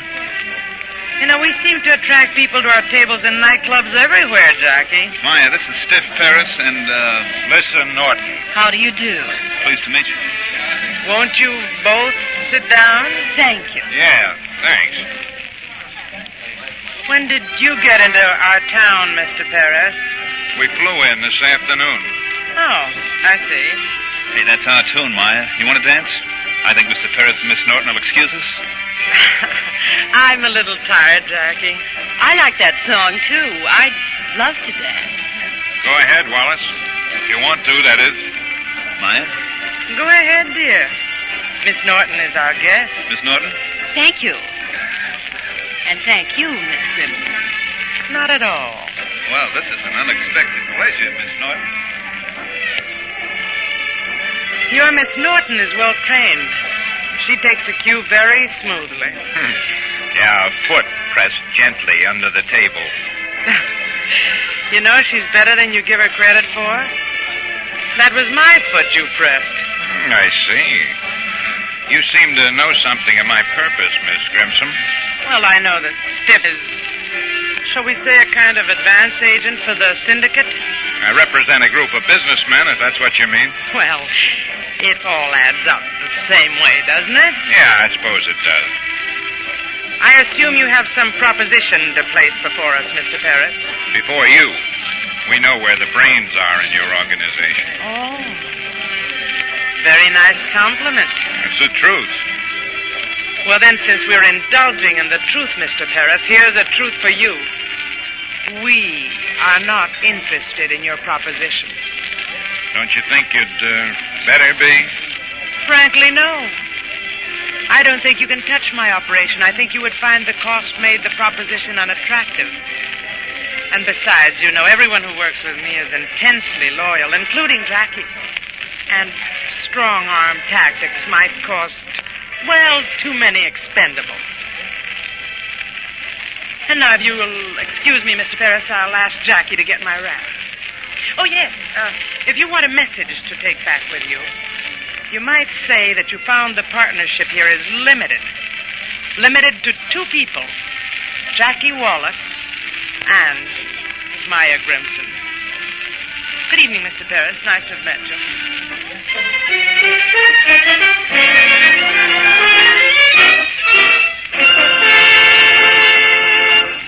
In just a moment, Crime Does Not Pay will continue with The Weak Spot.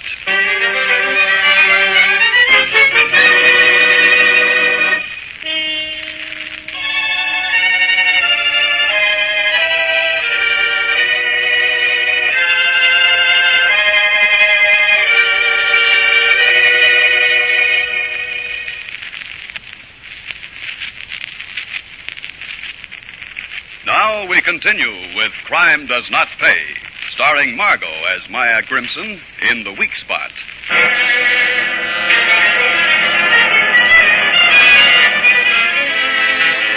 Maya Grimson walked away from Stiff Paris, found Jackie, and left the nightclub. And as all good generals do when the first skirmish has been concluded, Maya doubled her outposts and waited for the next attack. Meanwhile, the enemy was not idle. Stiff Paris and Lissa Norton make the report to their boss, Marv Harding. And so it's no deal. That's the story, Marv. Apparently, you never reached the stage of bargaining, Stiff. The lady just wasn't interested. Listen, I didn't hear the conversation. I was dancing with Wallace. According to plan. of course. What would you say to a little, persuasion in that territory? No, Lissa and I cased the area before we came back here. Everything the Grimson woman said is true. Frankly, I don't think taking over by force would be worth the cost. Too much noise. The police down there are allergic to noise. I see. She have gun salts? Enough. And it seems that everyone makes dough with her, so they'll stick by her. Very smart operation. Only way I know for an independent to hold on to an organization is to let the little fellows make more than we can afford to let them have.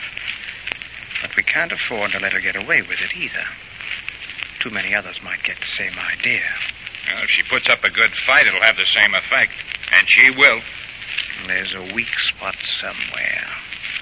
There must be. There always is. No, not in that outfit. Maybe not in it. Maybe at the top. Go on, Lissa. Wallace. Leave it to a woman. Why do you think so? His line while he danced, his whole attitude, even the way he held me dancing. Nah, he's just a punk. Maybe. I can think of several classic cases where a woman lost her head over a punk. Yeah. Want to move in, Lissa? Could be. I might be persuaded to take candy from a baby. Oh, that easy, eh? For me, it will be. And if I do... All business, aren't we? Well, Stiff is a very good teacher. Thanks. You're welcome. There's a certain bracelet. Stiff knows the one I mean. He couldn't afford it. Break up that partnership. Take the woman's mind off her. Work long enough for us to get a foot in the door without any trouble. And you'll get your jewelry. Go to it, Lissa.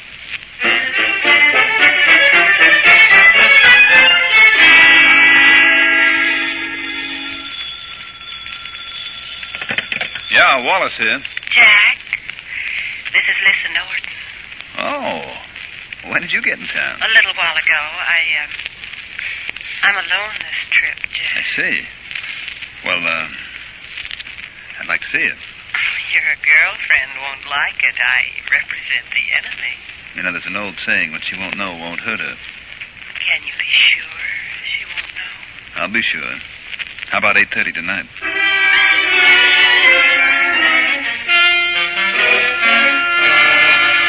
Have a good time yesterday, Jackie? Didn't do anything special. Don't you think it's a little chilly along the coast road for a convertible with the top down? You know, bright blonde hair and a green dress are rather conspicuous. Okay, so I took her for a ride. So what? Jack, you fool. She works for Paris and the syndicate. She's not working now. How do you know? I know. Never mind how. I want you to stop seeing her. I'll see who I please. You may run the organization, but you don't run me. Jackie. Oh, I'm sorry, Maya, baby. I'm sorry. Yeah, you're sorry, and I'm a fool. Fool enough to let you get away with nearly anything. Oh, Jackie, what happened? We've got everything we wanted, and we've got nothing. Or it feels that way, anyhow.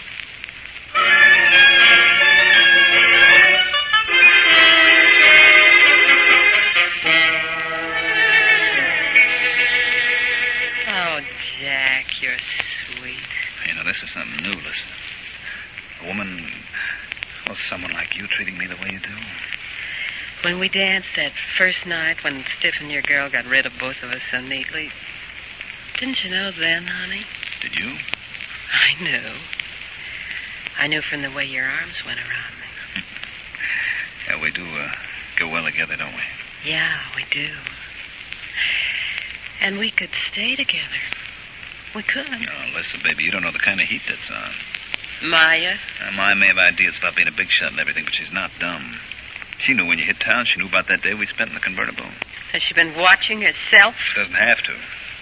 The boys do a lot of odd jobs for her. Takes them away from other things, doesn't it? I suppose. Well, aren't you interested? Look, honey, I'm interested in the present, and you're the present. I could be the future, too. Oh, listen, baby, the odds are too long. Maybe not. You know, the syndicate might throw in a bonus. Me? What about Stiff? Oh, we just work together. Maya's pretty strong. How do you figure it? You're half the team. Or are you? You bet I am. It was all mine in the beginning. Then you're in a spot to throw a couple of monkey wrenches, enough to weaken the organization so Stiff could get his foot in the door. After that, she'd have to make a deal or lose the works, and you'd get half of what she's got. With an extra on the side. The extra being you. Me.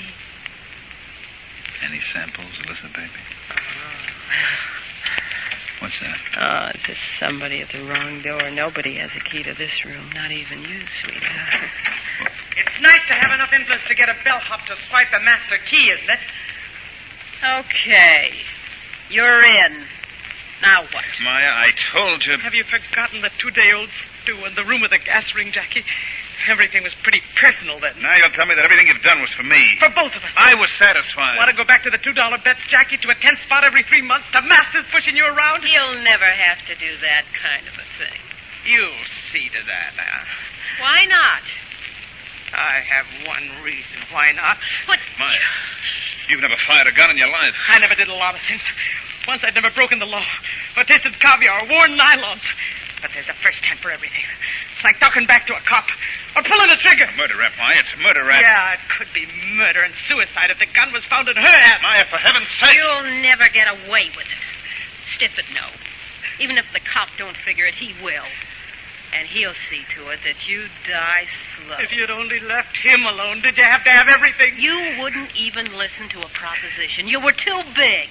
You tried to fight the syndicate. You can't do that and get away with it. Keep back. Keep away from me. Afraid you'll miss? Afraid I'll jump you? You don't dare. Maya!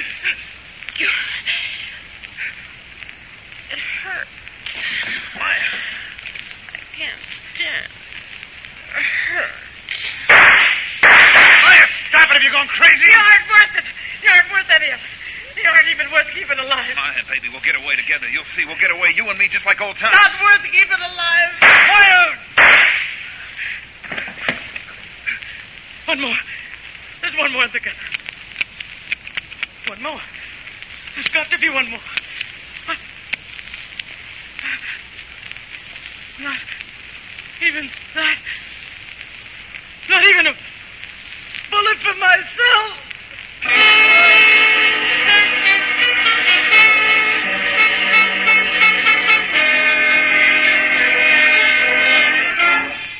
What do you want of me, Miss Grimson?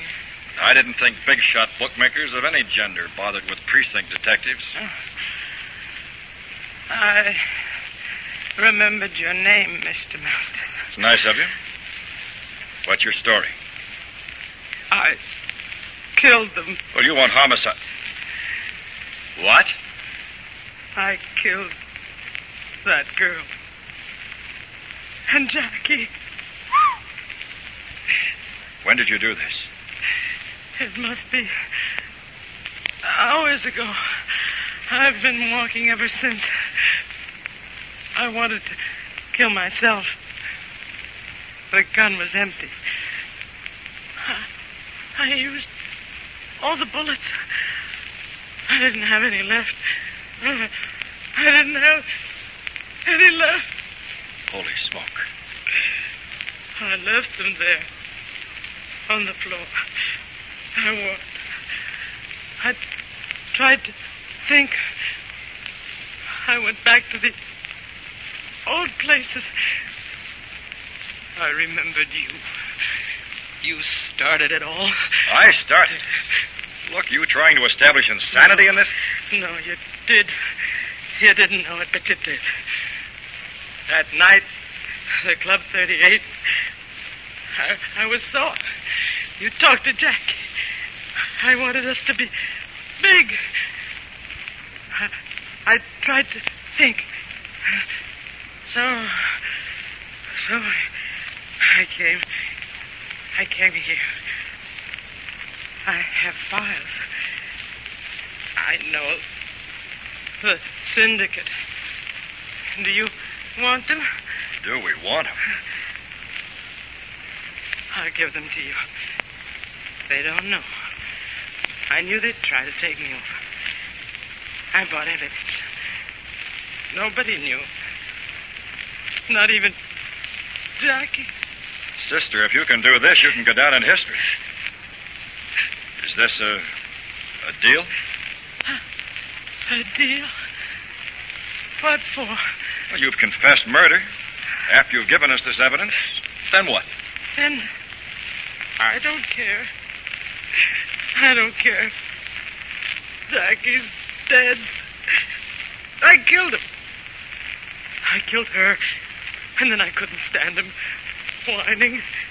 Afraid. Afraid of me. I don't care. I killed him. There weren't any bullets left for me. I don't want to live. I don't want to live. I don't want to live.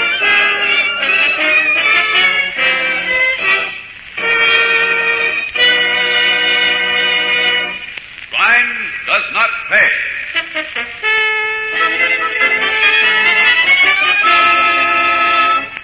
Margot, who was starred as Maya Grimson in The Weak Spot, will be back with you in just a moment.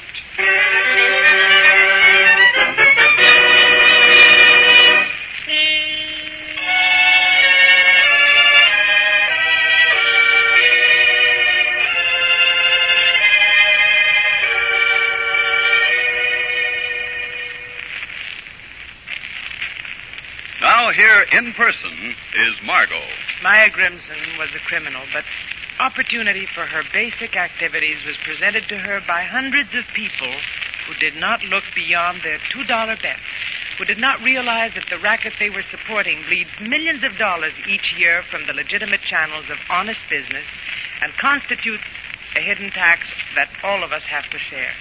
Once again, it becomes clear that for the everyday citizen, as well as for the criminal, crime does not pay. Thank you, Margot.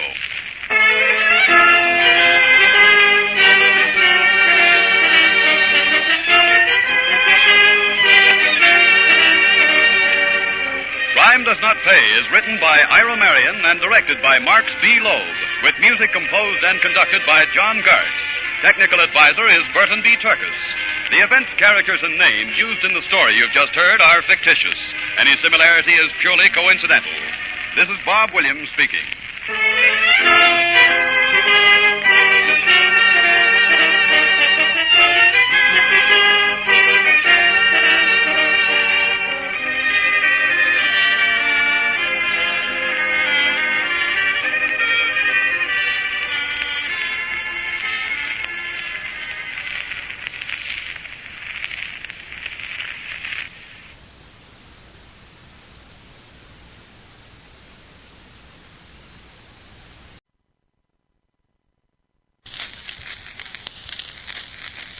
Now, Crime Does Not Pay, starring Frank Albertson as Lon Tilden in Horseface.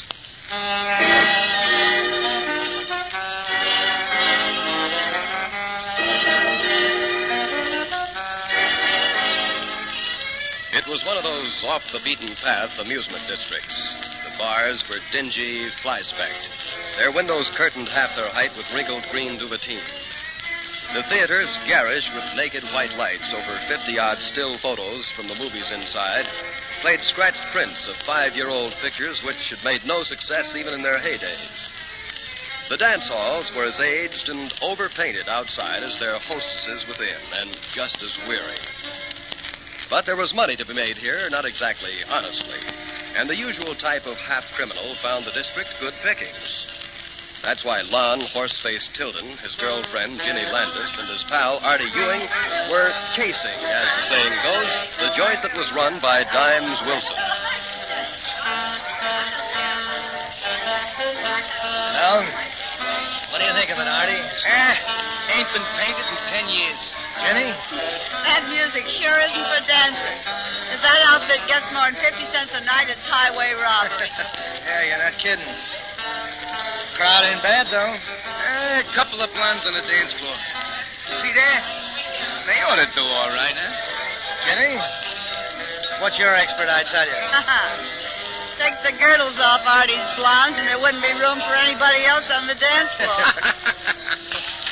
The rest of them, trying for 25, they look 35, probably average 45. The paint jobs are all pretty sloppy, too. Yeah. In other words, Dimes ought to be doing all right now. It looks awful cheap to me. How many times I gotta draw you a picture, Artie? We just cased the joint. It's costing Dimes practically nothing to run it, but he's got a good house. Okay, he's making money. Let's go. Check. You know where the office is, Lon? It's always in the back in a joint like this. Oh, pardon me, buddy. Let us through, please, will you? Hey, get a load of the cologne in that dame. Yeah, sheep. Spell it C-H-A-P. Huh? I don't get it. Okay, kid, save the spiel. Well, here we are. Manager. You ready? Set. The usual? The usual. Here we go. Who are you? Did your mother teach you to knock on closed doors? I figured you wouldn't have no dame in here with a full house outside. So what? You're Dimes Wilson, right? What's it to you? My assistants. Virginia Landis, Artie Ewing. I'm Lon Tilden. Oh, Horseface Tilden, huh? I wondered why they called you that. Now I see. Now cracks. The face I was born with is good enough for me. How'd you like it changed with a bullet? Hey, this fella plays it tough. Don't get wise with that heater, Wilson. Put the gun away, Dimes. I come to talk business. And talk all you want, but I'm telling you now, there's no deal. Oh? Well, there might be. Jenny, front and center. Sure, Lon. Want the man to look me over? She's a sample, Dimes, of the kind of hostesses I can send you. Instead of that broken-down beef trust you're peddling outside. Maybe my taste is different from yours, Tilden. Yeah, could be. But you'll do better business. Listen, smart guy, I know my business. I put in dames like this down. I gotta paint the joint, get a decent band, raise the price. You'll do all those things, Dimes. All of them. You're booking my girl, see?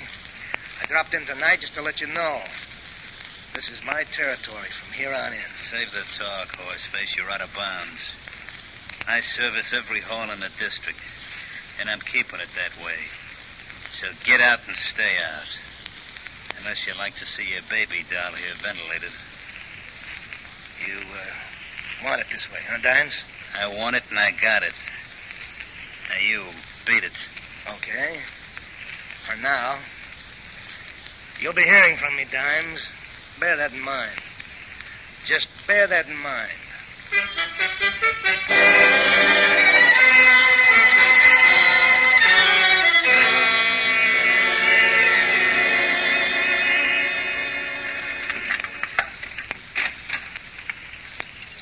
Come in for a while, Lon? Yeah, you know Artie's waiting downstairs.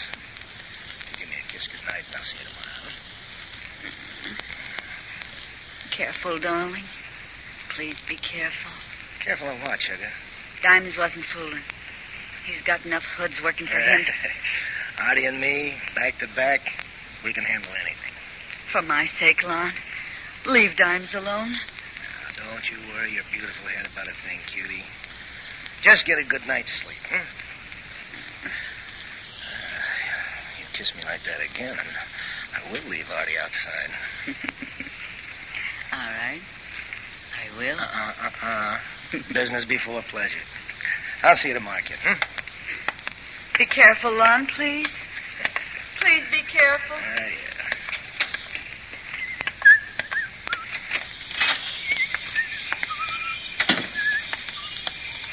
Lon? Who were you expecting, Dimes Wilson? I didn't think it'd be done so quick. Business before dames. I wonder if Dimes is expecting us. I hope not. He's awful fast with a piece. Yeah, he's got to see us first. You sure this is the way to do it, Lon? Huh? You know Dimes, Rep. He's got his boys looking for us already. Then why'd he let us leave his joint? Only dopes do any killing in their own joints. Dimes is no dope. You can say that again. Is Ginny worried? Yeah, you know dames. I'm worried myself. And I ain't no dame. Okay. So my way is the way to take care of it. Quick and quiet. When Dimes ain't looking for nothing. Yeah, but his boys... Ah, his boys will work for me. Once we take care of their boss. In this racket, it's the dough that counts. Who pays it don't matter. Could be. If we get away with this tonight. Yeah, we'll get away with it. Dimes always uses the back door of his joint. He's got to come through that little alley between his place and the movie. His guys are all out looking for us, so it's a perfect setup. Just a minute, you two. Hey, two guys, get out of that car past us. Take it easy, Art. We told you to stop. Go fly a kite. All right, you two, against that wall. Move, both of Hey, quit shoving. What's the big idea? You monster. I said against that wall. You said make us. Yeah, try it. Get up and do as you're told. Artie, stick and slug. You bitch. Look out, they got gun. Have a piece, Mark. Nice shooting, horse. Yeah, quick, check their pockets. Yeah, right. Artie, this one's got a badge in his wallet. Mine, too. Hey, let's get out of here. We've knocked off a couple of cops. Cops? But I thought they was Dimes Artie, boys. get the lead out of your pants. We've killed cops, you hear? We've killed cops.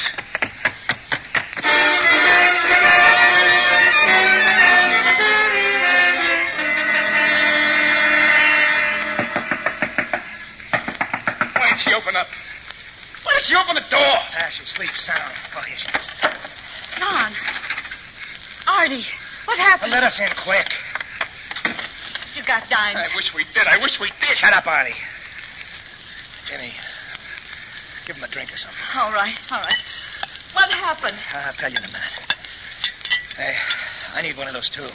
Sure, Artie. Thanks. Thanks. Lon. Yeah. Okay. Oh, do you look like you shot a cop or something? Not a cop. Two of them. Lon! For heaven's sake. We thought they was Dimes boys. They wanted to frisk us or something, I guess. Didn't they flash no badges? There was no time. They said, get against the wall. Lon said, stick and slug. We let them have it. What are you going to do? Oh, Lon, you know what they do to cop killers. They haven't got me yet. Oh, no. What are you going to do? What are you going to do? Oh, shut up. Both of you. Let me think. Okay, I got it. Jenny? Yeah. You're going to sit tight here. That's best for you. Now, the cops never had nothing on me. They never even had a tail on me. So they don't know nothing about you. You're clean. Got that? Yes, I get it. What about me? Yeah. Look, that aunt of yours. The one with the farm upstate. Yeah? She hasn't seen you in a long time. You're paying her a visit. Huh? You're leaving tonight. Now? By myself? Now, by yourself. Here, take another drink. Then beat it for the station. Take the first train. Got that? Yeah, okay, I'll try it. What about you? Oh, Lon, darling, what about you? Well, I'm going to head in the opposite direction from Artie, see? Then, I'm going to get myself picked up.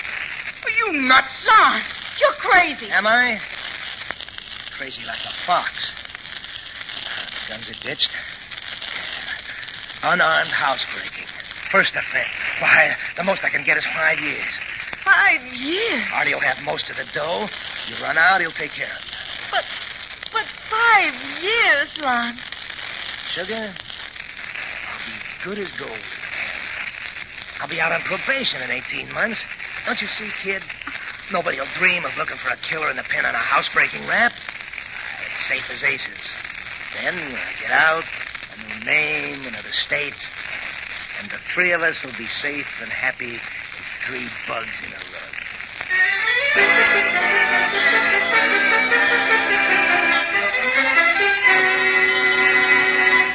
In just a moment, Crime Does Not Pay will continue with Horseface.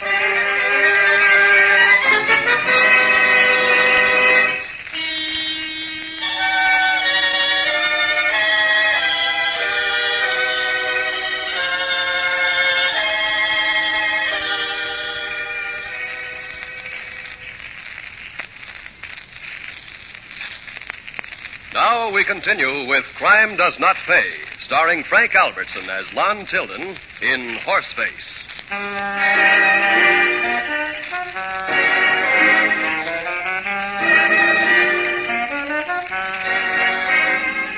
To all intents and purposes, Lon Tilden's plan, by which he hoped to escape the consequences of murder, appeared successful. His pal, Artie, donned the jeans of a farmer and stayed out of sight completely. Lon himself went through with his idea and in due course occupied a cell in the state penitentiary on a 5-year sentence for housebreaking. Ginny prepared to wait for her man's parole. All was quiet. But in the meantime, wheels had been turning. They'd been turning ever since a passer-by had stumbled upon 2 prone bodies in a dark street. A phone call brought ambulances, police cars. In one of the cars was Lieutenant Dave Abbott. He rode with one ambulance to a hospital. And as dawn broke over the city, a nurse approached him in the corridor where he waited. Lieutenant Abbott, Yes, nurse? if you want to see Detective Clark, you'd better come now. Is it very bad? It's a miracle he's alive at all. I see. The doctor told me to ask you, be as gentle as you can. He hasn't much strength left. Men with 38 slugs in their chest usually don't have, nurse. Is he a particular friend of yours? I brought him onto the force. He's in here. Thank you. Please be as brief as possible, Lieutenant.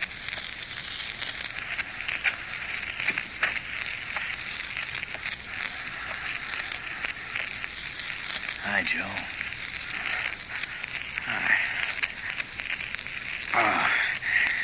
Hey, it's you, Dave? That's right. Now take it easy, fella. Save your strength. I've been waiting for you. I have to tell you something. Before I go along. Hey, what kind of talk is that? No use kidding anybody. Least of all myself. My own fault. Gave him a chance to draw. Max, he dead? When he hit the pavement. Hey. I've been hanging on. I got to tell you something. Now, take it easy, Joe. One of them. Never saw him before. Bad light. Had nostrils. Like a horse. Is that all you saw? His hat fell off. Slick, dark hair. Thick eyebrows. Mm-hmm. Couldn't see the color of his eyes. They were narrow. Thin lips. 2 lines, sides of the mouth. You did fine, Joe. In that bad light, you did fine. Did I, Dave? Did I? Joe.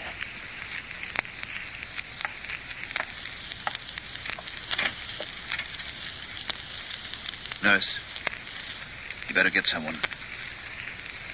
I think he's gone.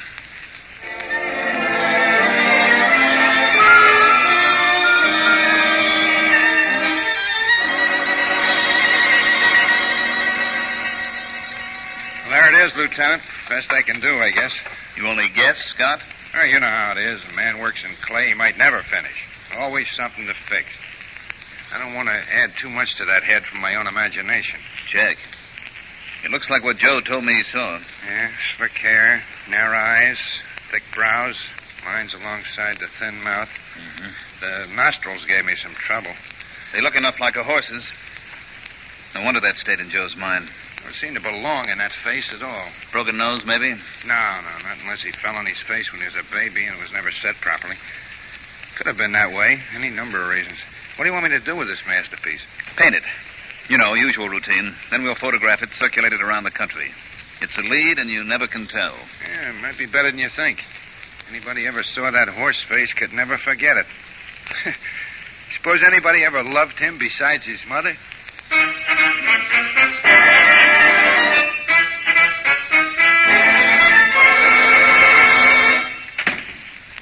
Come over here, Tilden. In the light. Yes, sir. Mm-hmm. It might be. Is it about my parole, Warden? I'll ask the questions, Tilden. Yes, sir. You know, Tilden, you do have a rather remarkably individual face. Yes, sir. How did it happen? Your nose, I mean. I was born with my face, sir. No doubt. Tilden, you have a visitor. Today, sir? Why, I was visiting day last week. Yes, I know. Just a moment. All right, Lieutenant? Yes, Warden. I had a good look at him in the light. Good. Tilden? Yes, sir? This is Lieutenant Abbott, Metropolitan Police. Yes, sir. Go ahead, Abbott. Thank you, Warden. Tilden, where were you on last June 4th? Well, in Millville, sir. I was picked up for housebreaking there on the 5th. We know that. We also happen to believe that you were in the city on the 4th. Oh, no, sir. Does this picture resemble anyone you know? Well, the nose looks like mine. So do the eyes, Tilden. And the lips and the two lines alongside the mouth. In fact, it looks so much like you that the warden here noticed it when the circular reached him in regular routine. He noticed it even though he has 1,000 prisoners here, and you, I understand, have been very inconspicuous in your behavior. Almost too inconspicuous, Tilden. You've been just too good to be true. Well, it's my first time in, sir. I want my parole as soon as I can earn it, sir. The lieutenant is taking you with him. He has a court order on the strength of this picture here, and those we took for our files when you came in here. Me? What for? I wasn't in the city. A dying man is awfully careful to tell the truth, Tilden. Especially a dying cop. You can't pin anything like that on me. We think we can. Anyhow, we're going to give it a good try. Well, I tell you, I never killed anybody. Maybe not. In that case, you've got a twin somewhere. I said I want my right. Save it, Tilden. Your street clothes are waiting for you. Get into them and behave yourself. Use that door over there.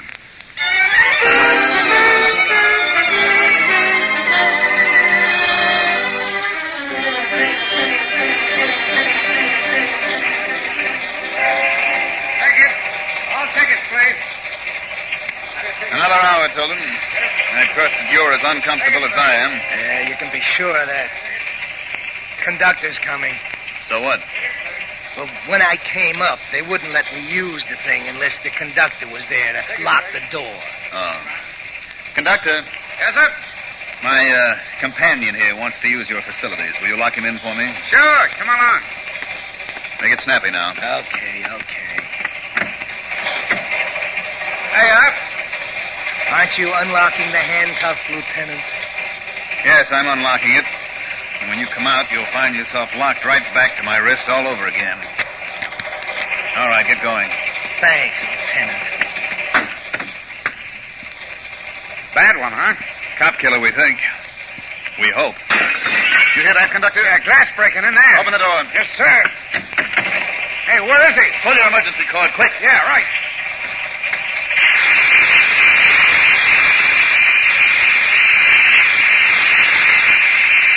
Conductor, the outside door. Fast now.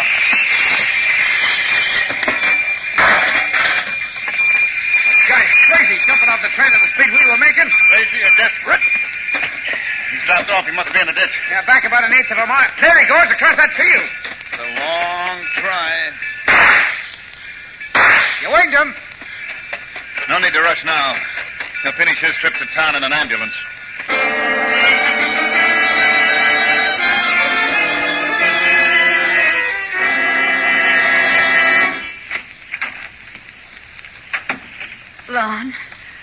Lon, darling. Jenny, are you nuts? Coming to the hospital? The paper said you were shot. They didn't say how bad. How could I stay away? It's the oldest cop trick in the world. They do that to see if anyone knows the man they've shot. I don't care. I don't care. Is it bad? No, only the shoulder. Why'd you do it, Lon? Why'd you run? One of the two cops, he didn't die right away. He gave my description to his pal. They made a bust of me or something. Warden spotted it in the pictures they sent out. Why did you try to get away? Oh, Lon. You think I'd give him a chance to work me over? Even this is better than that. But when you ran away, didn't you confess? They can't prove a thing. Even if Divens tells him I was gunning for him. Hey, how'd you get in here so easy? I just asked for you. Said I was your fiancé, and they let me right in. That's too easy. It was too easy. Something's wrong. Maybe they found Artie. No, they don't even know he's alive. When the cops shout, they work on cases like that forever. They haven't got anything a good mouthpiece couldn't beat down in court. If they think they can get a confession out of me, they got another guess coming. Oh, they got ways. Tests, all that. And they know now. They know you'd never have run away if you hadn't done it. Nuts to that. Now, look, Ginny. Call Artie. Up at his aunt's. It's Olinville 9036W. Tell him to use the extra fund.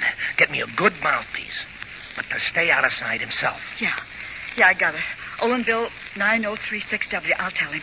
Now, a call from a coin booth, so nobody can trace your call. Yeah. That won't be necessary, Horsey. Why won't be, Copper? You were so right about her getting in easy. There's a microphone under your bed, Tilden. Oh, no. We've got the whole works on a record.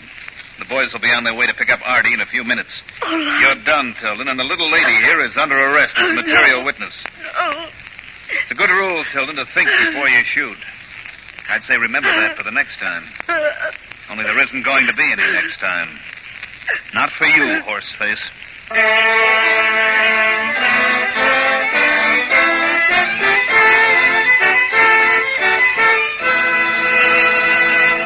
Crime does not pay.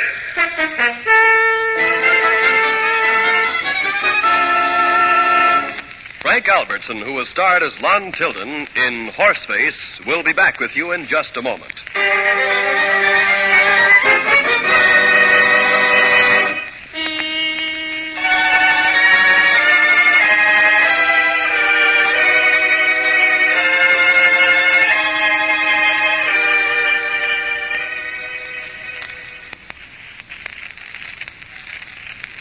Now here in person is Frank Albertson.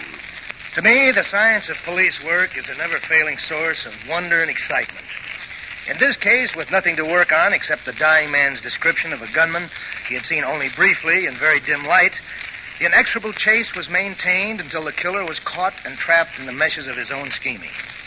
More need not be said except to emphasize once more that no matter what the luck may be or the cleverness of the planning, in the end it is always true that crime does not pay. Thank you, Mr. Albertson.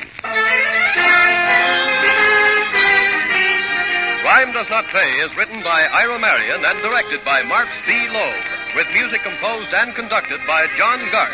Technical advisor is Burton B. Turkis. The events, characters, and names used in the story you've just heard are fictitious. Any similarity is purely coincidental. This is Bob Williams speaking.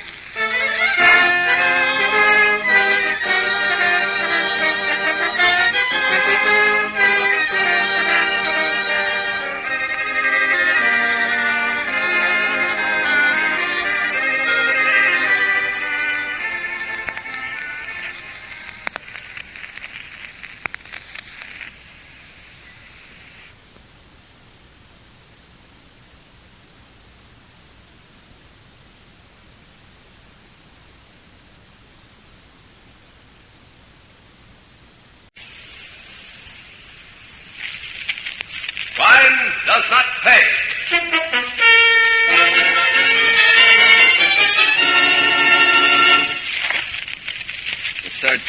The third time. And all he gets is a scratch. Well, I couldn't help it. It's tough shooting in a bad light. Goofy, stop with them peanuts. Lay off, will you? Can I help it if I like peanuts? Well, what you gonna do, Ron? Try for him again? After what? After we move in on the vegetable markets. Are you sick or something? Always the markets. Nelson's got those sewed up. And I'm taking over.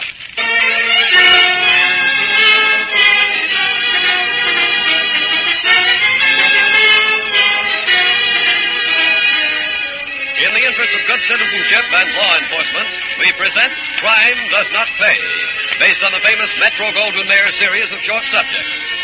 In just a moment, you will hear They Gotta Have What to Eat, starring Horace McMahon.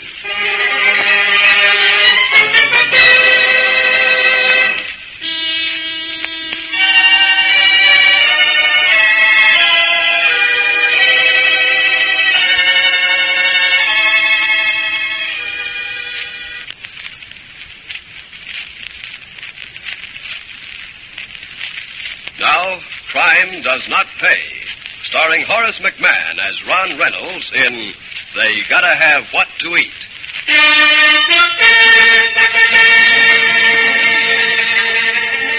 Every city of any size has its produce markets.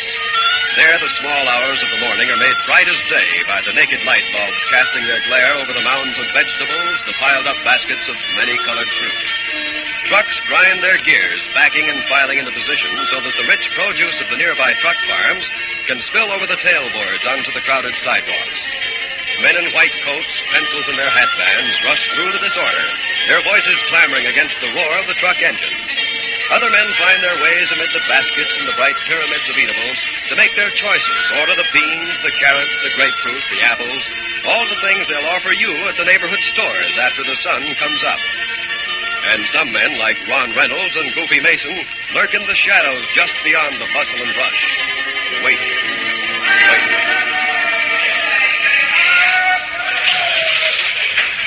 There's Nelson over there, right under the sign says Lanzio. I see him. Goofy, cut out the peanuts. You make me nervous. Oh, Ronnie, peanuts never hurt nobody. They're too noisy. Why don't you eat the salty kind? Because I like to crack the shells. That's all. Quick, back in the alley. They're coming. Yeah. Dum-Dum with him? Does Johnny Nelson go any place without Dum-Dum? Is he crazy? You ready? Safety's off the old piece, if that's what you mean. Okay. Now, like I told you, we only got one chance. As they go by the entrance to the alley, and don't miss. You betcha. Back. Here they are. Johnny Nelson's last collection in the vegetable racket was made tonight. Shoot, Goofy. Shoot. I got him. Nelson, you got him. Scram, Goofy, scram. One more run. Just one. Oh, I missed him. Nuts. No, Goofy, this way. The car's over here. Yeah.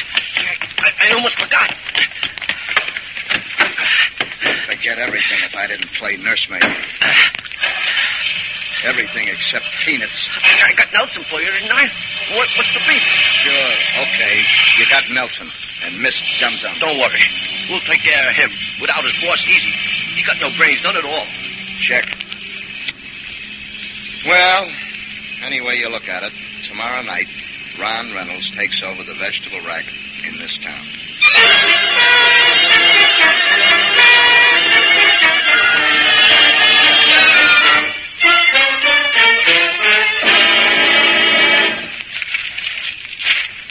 Goofy, come in here. You call me, boss? Yeah, I called you. See the paper, halfwit? Huh? Why, our name's there? Police are investigating, but admit they have few leads. That's the end of the story. So? What do you saw about? The beginning. Here. Market shooting brings racket war on open. In the early hours of this morning, John Nelson, well-known operator, get that, operator, was shot near the downtown produce market. Nelson, who received only a flesh wound in his shoulder... I don't believe it. While admitting this is the third attack upon him in recent weeks, told reporters he had no idea who fired on him from an alley near the market. It's a trick. It's a trick. The cops are pulling the trick. I killed him dead. Flesh wound in the shoulder. You missed. Again. Yeah. Look, Ron, maybe next time. Maybe next time I ought to use a rifle, huh? The third time. The third time. And all he gets is a scratch. I couldn't help it. It's tough shooting in a bad light. Goofy, will you stop with them peanuts? Will you lay off? Oh, can I help it if I like peanuts? Well, what you going to do, Ron? Try for him again? After. After what? After we move in on the vegetable markets. Are you sick or something? Always the markets. Nelson's got those sewed up. And I'm taking over. But there's other rackets. But not so steady. Can't I get it through your thick skull? The markets are always there. Always. And a few pennies up on the cost. The suckers what buy don't mind. They can't mind. They can't quit buying. On account of they gotta have what to eat.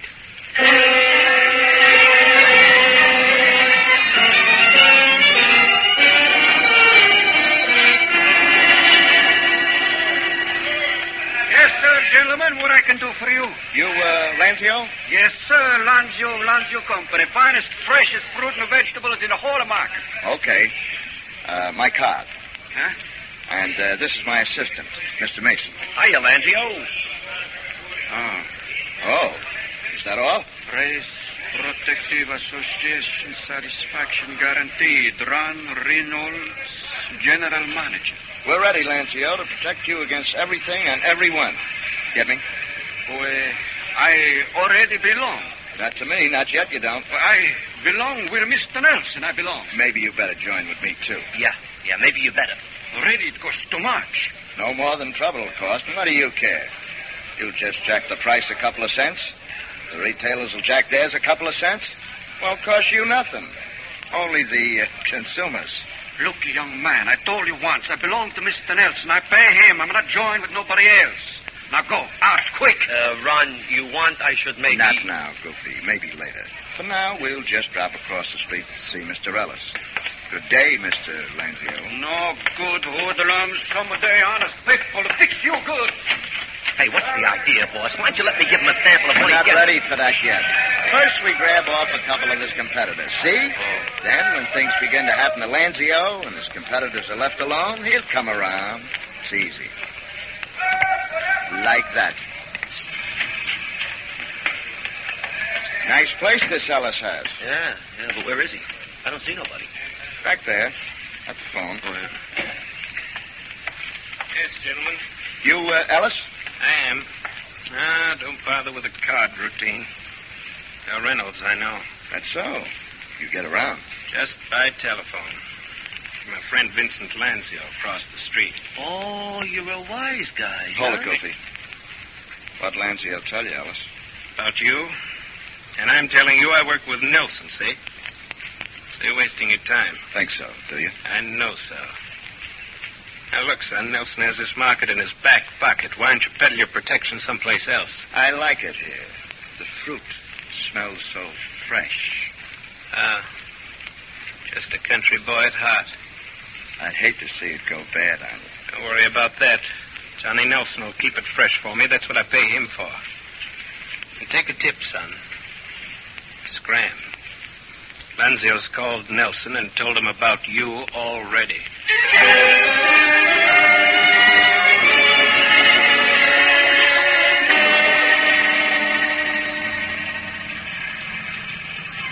Hey, what's the big idea, you guys? Get out of the road. I gotta get this load to the market before it spoils. That's what you think, fella. Hey, don't shoot. I won't do nothing. You're so right about that. Okay, Goofy. Start dumping the load. What's the big idea? You said that before. Goofy, get going. Okay, boss, okay. Oh, brother. All that beautiful spinach. Wait till Ellis and Lanzio hear about this. Now you're catching on. You tell them, see? Tell them Ron Reynolds dumped your load. Maybe they'll get smart after all.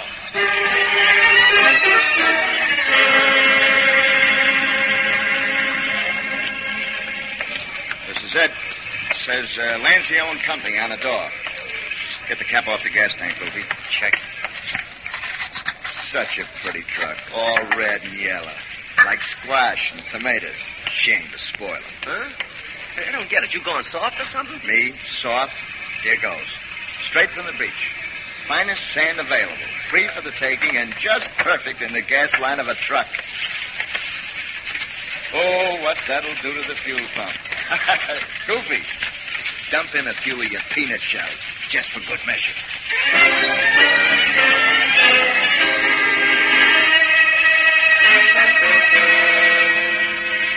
All right, Lanzio, had enough? You no good, you hoodlum. Listen to the man, Goofy. Listen to him. His trucks get dumped. His engines get ruined with sand in the gasoline, and all he can do is call us names. Okay. What do you expect to do about it? Mr. Lanzio doesn't have to do anything. He pays me for protection, Reynolds. Holy jumping cats, Nelson. Surprised? Well, why should you be? Mr. Mason, meet your opposite number, Mr. Dum-Dum Brock. He'd just love to put one of his soft-nosed lead slugs in your belly. Wouldn't you, Dum-Dum? And how, Chief? And how? Why, you all... Hold it, Goofy. Well, you're very quiet all of a sudden, Reynolds. When I got something to say, I'll talk. Okay. What do you got to say to this? Get out of this area. This is my territory. Go find yourself some penny ante racket. Food is mine in this town. You get it? Yours, Nelson? Maybe up to now it's been yours. Take the gun, Goofy. Check. No, not anymore. On your life, Nelson. Let him have it, Goofy. Stay away from here, Reynolds. Next time we'll shoot first and talk afterward. I think I nicked Dum-Dum. Not Nelson. Not Johnny Nelson. The louse has a charmed life. But there's gotta be a way to get that guy. There's gotta. Just let me get him alone sometime.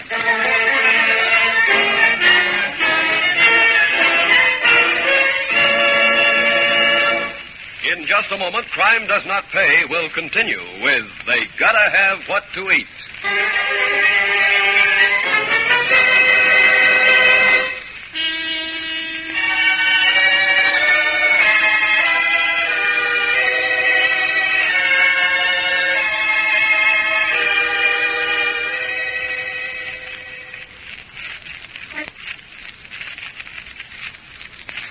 Now we continue with Crime Does Not Pay, starring Horace McMahon as Ron Reynolds in They Gotta Have What to Eat.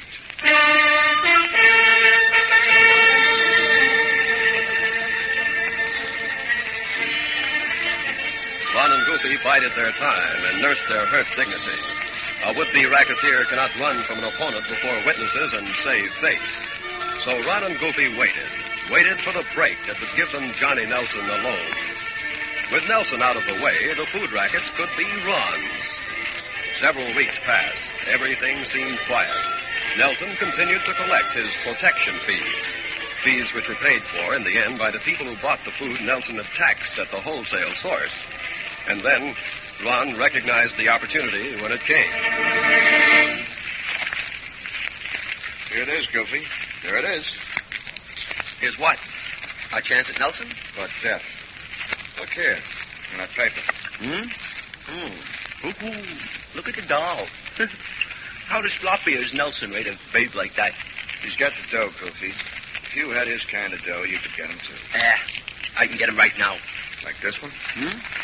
Well, maybe not exactly like that one, but, let's see what it says here.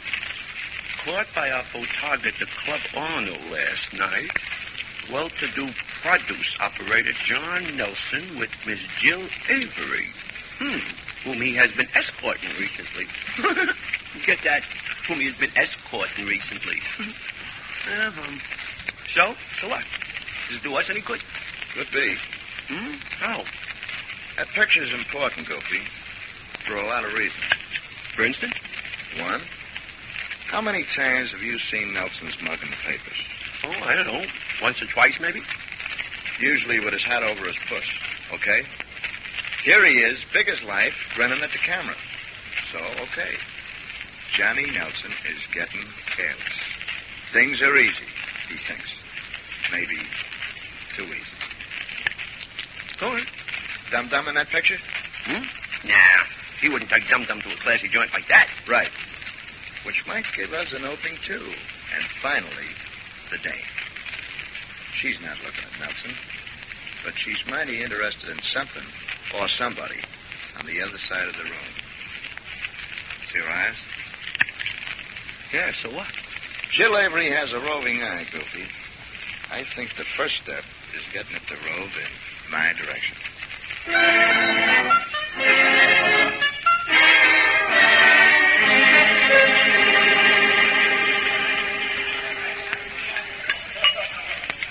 Pardon me, but you're Jill Avery, aren't you? And what if I am? I'm Ron Reynolds, Miss Avery. I've been hoping to meet you for a long time. May I sit down? So you're Reynolds. Yes. Yes, sit down, Mr. Reynolds. Thank you. You sound surprised. I am. You're not at all as Johnny described you. That's so. How did he describe it? Well, Mr. Reynolds, he didn't exactly describe you. But the impression I had was that you were just another, shall we say, operator, with a gun in one hand and a blackjack in the other. So, you're surprised? And, rather pleasantly. May I say I'm surprised, too? Pleasantly, I hope. Well, perhaps. I didn't think Johnny Nelson left his valuables without proper protection. I understand what you're driving at, Mr. Reynolds. But you don't see any ownership labels on me, do you? Now, that sounds as if you're a bit peeved with my friend John. A bit. When your date gets a phone call and just walks away from you, wouldn't you be peeved? If you were a girl. Particularly if I were a beautiful girl. Oh, you turned that very nicely, Mr. Reynolds. You said you've been wanting to meet me. Why? I've seen your pictures. I've seen you. Isn't that enough? You know, I like the way you talk, Mr. Reynolds. Go on. Go on as long as you want.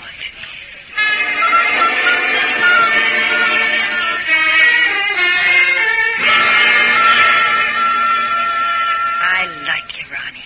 You're way up on my list, too. Funny, though. The way we met? No. The two guys in your life, Ronnie and John. And if they ever met in my place, maybe we ought to meet. Ron, you are crazy. I mean it, Jill. Why should Johnny and I be enemies? We got together, we could run this town. How about it, honey? You start the deal. You might even get a cut of the take yourself. Yeah, why not? After all, a girl's best friend is her bank account.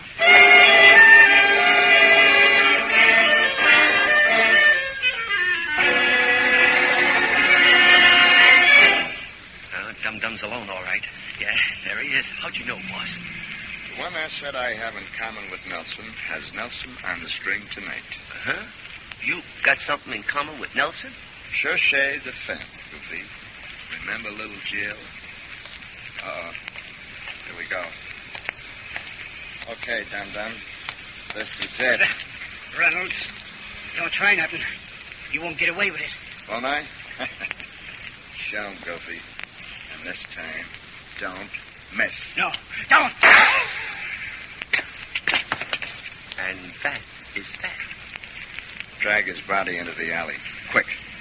Then meet me. You know where.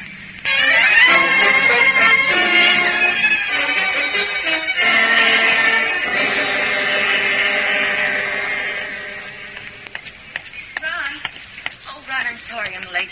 I had an awful time with Johnny. Why? What happened? Oh, he's jealous and suspicious. And when I talked to him about you, he drew conclusions. Now, how would he figure I was getting close to you? He couldn't know we'd been too careful. But he wondered why I was so interested in getting both of you together and all. You sell him a bill of goods? Well, I got him to believe I was afraid he might get hurt again, but that's as far as I got. He's upset about Dum-Dum, too. Why? Well, he hasn't heard from him in 3 hours. And this was collection night down in the market.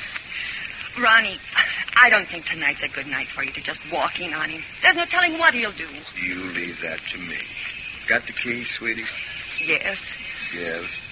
No, Ronnie, I won't. Give, baby. You want this trouble settled, don't you? You want your commission, don't you? Ronnie, I won't give you the key, but I'll open the door for you. Okay, baby. Suits me.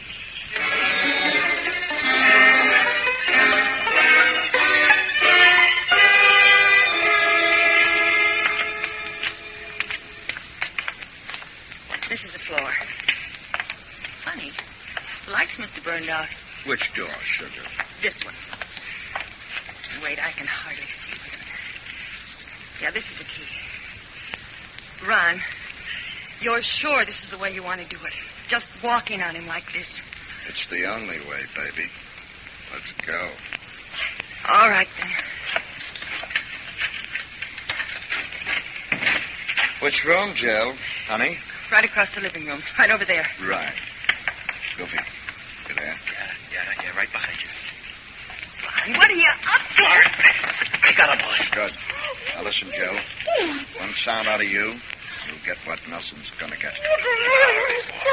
Jump on the couch. You're too scared to blink. Rocky double-crossed me. Shut up. This is done. You'll be my girl. Come on, Goofy. You should have let me sap her, boss. Okay, Nelson. You got visitors. Yeah, visitors. How'd you get in here? We had the key. You had the key. I'll beat that dame to death, so help me. You'll beat nobody. I got a proposition. Interested? With a gun in my face, can I help myself? You'll notify your association that I'm your representative while you're away. Then, out of town. Are you crazy? Dum-Dum will handle you. Tell him, Goofy. Dum-Dum's got a hole in his head. The back of his head, I put it there. Oh, you think you get everything under control, don't you, Reynolds? I know it. What's the answer to my proposition? The answer is, get out. Get out and don't try anything. Johnny, are you all right? Better than you'll be when I get my hands on you. Do you really think you'll ever get your hands on anybody, Nelson? And how? You're too smart to dump me, Reynolds. I've never seen a gun that had my number on it. And you know my boys will find you, even with Dum-Dum out of the way. It's all locked, Goofy? I don't want the dame in here. Locked. Get behind him. No, you don't? Yes, he does. You can't get going. From the back again, Goofy? Not Goofy. Me. And from the front. I want you to see the gun with your number on it. Hold his ears, Goofy. Check and double dirty shovel. Okay. Hold steady, Goofy. See the pretty little pistol, Nelson? With the little round hole in the front of it? There's a little round bullet in the chamber, Nelson. And it's got your number carved on it. Now, Reynolds, you're nuts. Hold him, Goofy. Let him drop, Goofy. Right, boss. Now let's get out of here. Place stinks from gunpowder. Ronnie, you shot him. You killed Johnny. You lived too long. We tried too many times at long range. Are you coming with us, babe, or are you staying here? You monster. You crossed me. You killed Johnny. Shut up. Get on your feet. You can't leave it here. Grab her, Goofy. Get away from me. Shut up, kid. I do like I'm told. Let's go. Go away, Reynolds. Don't reach. Don't move your hands. All right, check the place, boys. You the woman called the police, miss? Yes, I called you. They killed Johnny Nelson and Dum-Dum. Nelson's inside. Inside there. Jill, you're flying us. Shut up! That'll be all for now, Reynolds. You can speak your piece in court. Till then, keep your trap shut. Now, take him down to the squad car, men. By the looks of that bedroom, there's a job here for the morgue detail.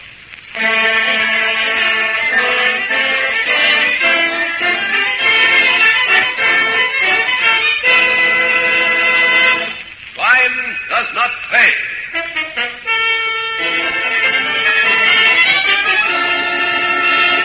Horace McMahon, who was starred as Ron Reynolds in They Gotta Have What to Eat, will be back with you in just a moment.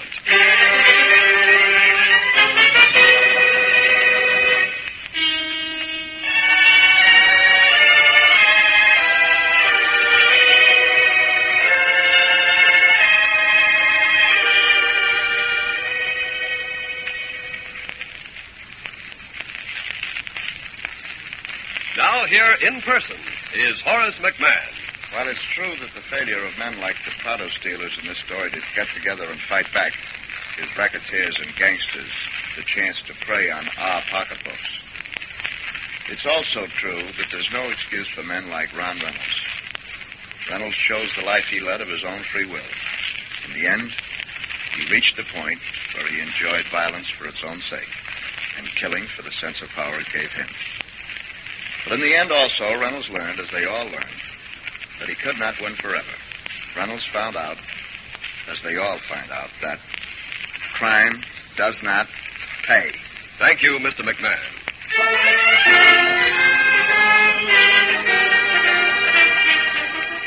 Crime Does Not Pay is written by Ira Marion and directed by Marx B. Loeb, with music composed and conducted by John Gart. Technical advisor is Burton B. Turkis. The events, characters, and names used in the story you've just heard are fictitious. Any similarity is purely coincidental. This is Bob Williams speaking.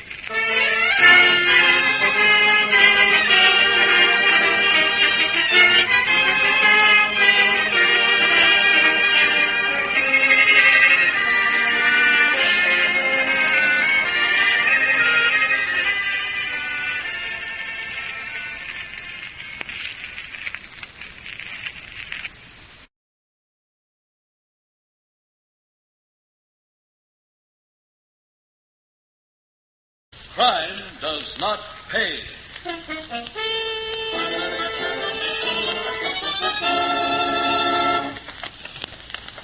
Drop it, Martha. Drop it. I'll kill you first. Not if I can help it, my lady. Michael, you're twisting my wrist. The gun's against my chest. Isn't it? And my finger is over yours. On the trigger. Michael, I didn't mean it. Don't. Perhaps you didn't mean it, my lady. But I did.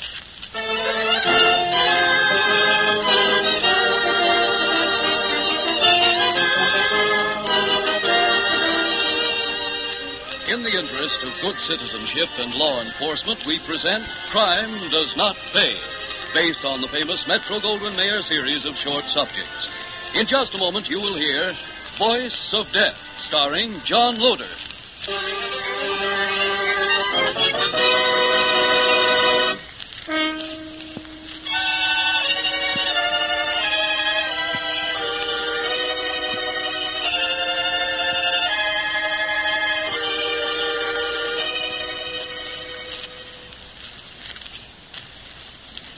Now, Crime Does Not Pay, starring John Loder as Michael Watkins in Voice of Death.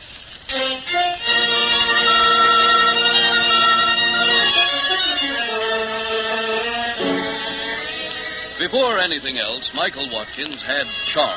He was debonair. He was fatal to women, mostly between the ages of 40 and 50.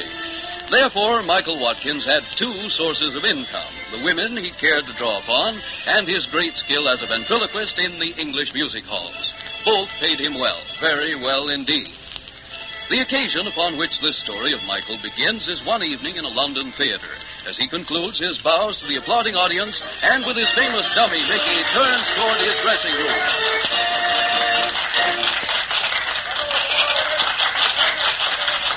Well, Mickey, we did it once again, didn't we? Thanks for the wee, Mike. Thanks very much. Michael, darling, you were marvelous.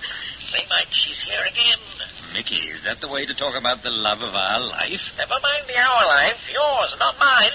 Michael, will you stop talking to that wicked doll and pay some attention to me? Martha, my dear, it's long past Mickey's bedtime. He really doesn't know what he's saying. When once he's where he belongs, you'll have all my attention, dear, as always. I will not share you with anyone.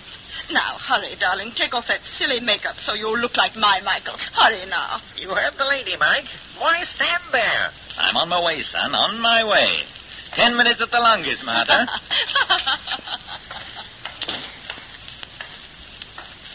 Hello, Mike.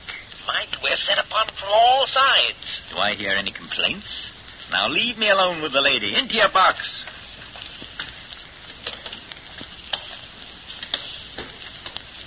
There. Now, Dorothy. Sweetheart, where did you pop from? To be exact, from behind that screen. To be informative, from an airplane ticket office. Oh, Paris for the weekend, darling? Will you excuse me if I take my makeup off? Of course.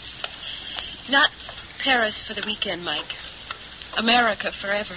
But you can't, sweetheart. After all we've been to each other, save it, Mike.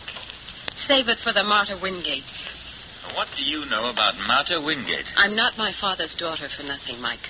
Dad is one of the wealthiest men in America because he always checked every investment thoroughly. I've been thinking about investing my life with you, Mike. So I checked. So that's why you're going home. No, for two reasons, darling, neither of which do I expect you to understand. First, my father's old and ill and wants his only daughter with him. Second, I have some pride, Mike.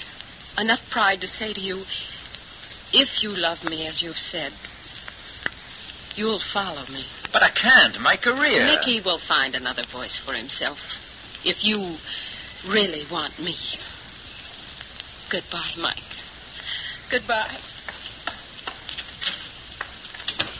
Well. But Marta's waiting, isn't she, Michael? Isn't she, old boy?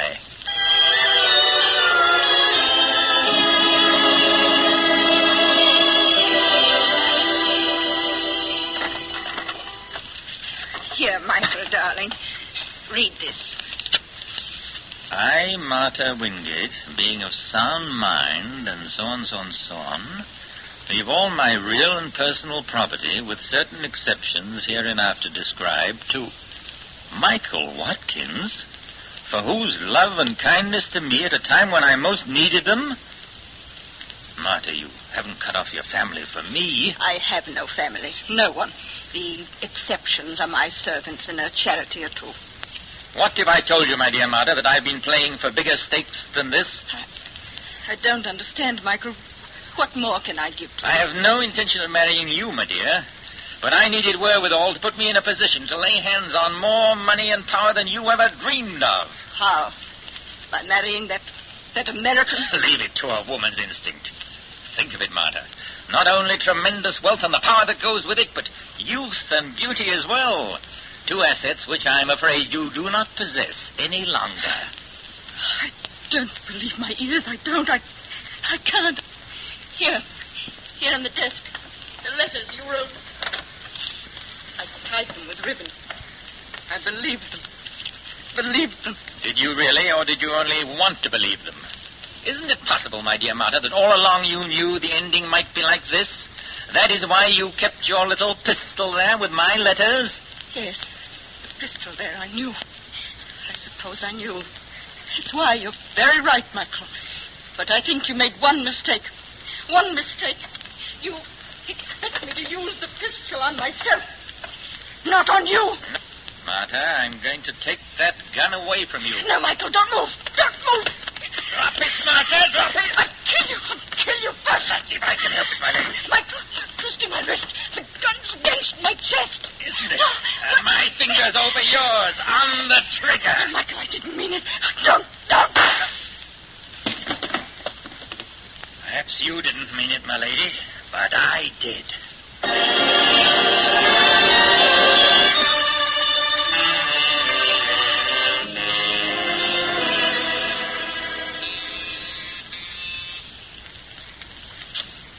Yes?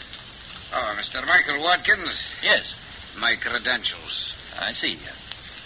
Scotland Yard, Sergeant White. Come in, Sergeant. Oh, thank you, sir. May I say I've been expecting you? Oh, have you indeed, Mr. Watkins? Yes. When I was informed of poor Marta's way out and the gesture of her will, the papers were rather descriptive, and my letters near the body and all that, well, I rather expected that you fellows wouldn't close the case without seeing me. What can I do for you, Sergeant? Did you expect Mrs. Wingate to take her own life, Mr. Watkins? As a matter of fact, I thought her many threats were jealous hysteria. I see. And she had reason to be jealous? Well, I warned her often that there might be a younger woman one day. She refused the inevitable when it came.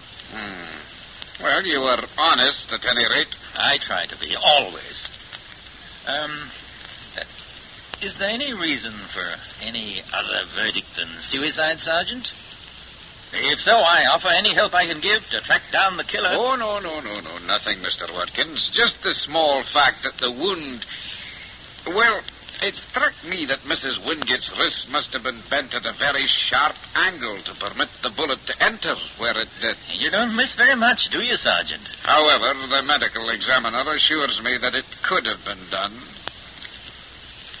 You seem quite prepared to accept the limelight as the cause of Mrs. Wingate's self-destruction. Well, now, do I have any choice? Apparently, no.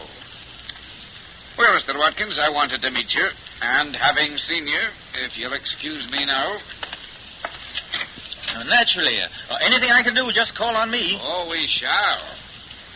As a matter of fact, my superiors have given me leave to request that you remain within reach until further notice. Good day, Mr. Watkins. Apparently, no time to lose.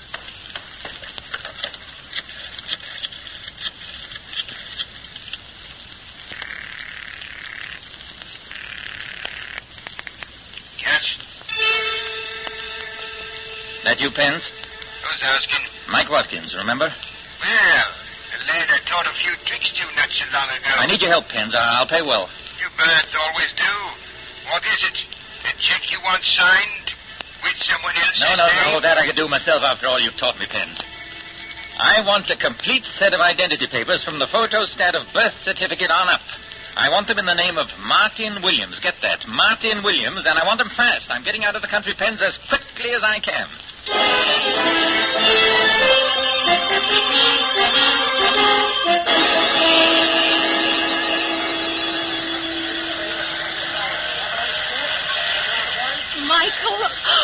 Michael, you did follow me. Darling, the name's not Michael, it's Martin. Martin Williams. That's the one thing I don't understand. Oh, the porter will have your bags at the street level, dear.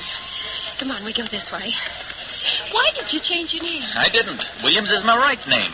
Watkins was a stage name. Ditto, Martin, and Michael. And passports must be in legal names, you know, like birth certificates. Oh, then that explains it. I couldn't understand. One night a call comes from a transatlantic liner, a Mr. Williams, person to person, to me. Mr. Williams wishes to speak to Miss Dorothy Spencer. And then to hear your voice, to know you're on the way. Oh, Michael, you're a devil. Will your father appreciate a devil, Dorothy? My father appreciates success, and you're a successful devil. Is Mickey with you? I've abandoned Mickey. Oh, no, he was cute. That's done with, sweet. Oh, I came into a little money, and while I can't take it out of England, we might go back there and live on it, darling, if necessary. Oh, that's for years from now. Come along and meet Father. Is he expecting a ventriloquist?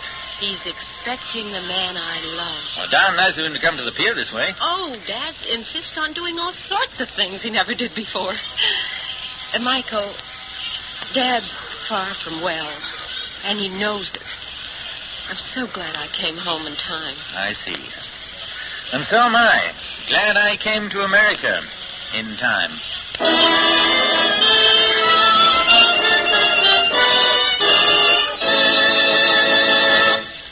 In just a moment, Crime Does Not Pay will continue with Voice of Death.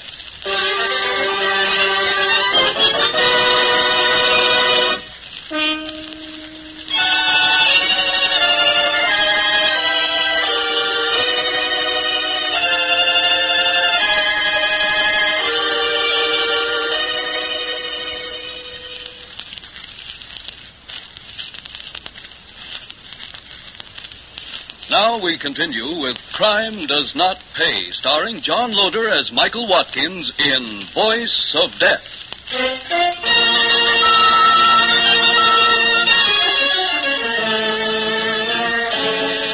A new country meant just one thing to Michael Watkins, a new field to conquer with his one great weapon, his charm. But Michael was wise. He limited this new field, at least for the moment, to Dorothy Spencer and her father. True, the music hall ventriloquist, Michael Watkins, was gone, and his passport named him Martin Williams. But Dorothy insisted that he accept Mike as a nickname, and Mike he became, not only to Dorothy, but to her father as well. The months went by. Mike was a permanent fixture in the Spencer household. You want me, sir? Yes, my kid. I want to talk to you. How long have you been in America now? 4 months and 10 days, Mr. Spencer. Ah, yes. You've been my confidential secretary. All that time but 3 weeks. And I deeply appreciate your confidence, Mr. Spencer, if I may say so. All right, you've said it. Unnecessary, my boy. I couldn't give you my confidence. I certainly couldn't let you have my daughter. That's what I want to talk to you about while Dorothy isn't in the house. I'm listening, sir. Dorothy is going to be a very rich girl. Extremely so. I'm glad she set her heart on someone who will help her afterwards. You can count on me, Mr. Spencer. I'll haunt you if I find I can't, Mike. And with a heart like mine, you never know when the haunting may begin. Of course, Dorothy isn't getting everything. In fact, only about 1/3. I see. Even that will give her more than most. The other 2/3 after taxes is going toward the foundation of a new university. Now, when a man has no son, he wants his name perpetuated in some way. You understand, I'm sure. Yes, sir. I understand. I wanted you to know this. I don't believe in surprises. Well, that's all, son. I think I'll take that nap now. Yes, sir. Rest well. 1/3. Only 1/3. We'll see about that. My darling, I just got in. Is anything wrong? No, of course not. Well, you look as if you'd been struck by lightning. Nothing as drastic as that, darling. Then tell me what. I'd rather not yet. Everything will be all right. I'll see to that.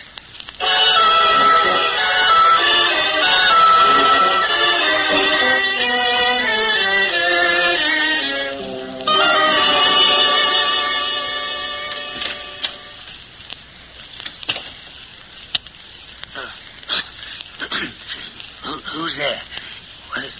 Who turned on the lights? I did, sir. Oh. What do you want, Mike? Is Dorothy... Dorothy is perfectly all right as far as I know. Oh. Well, then, what on earth are you waking me for at 2 o'clock in the morning? I want you to change your will. What? Well, I'll do no such thing. I think you'd better. Are you crazy? No, just young and strong with a good heart. Is this a threat, sir? Leave my pillow alone, you hear? Let me up. If you think this will change my will... I've taken care of that.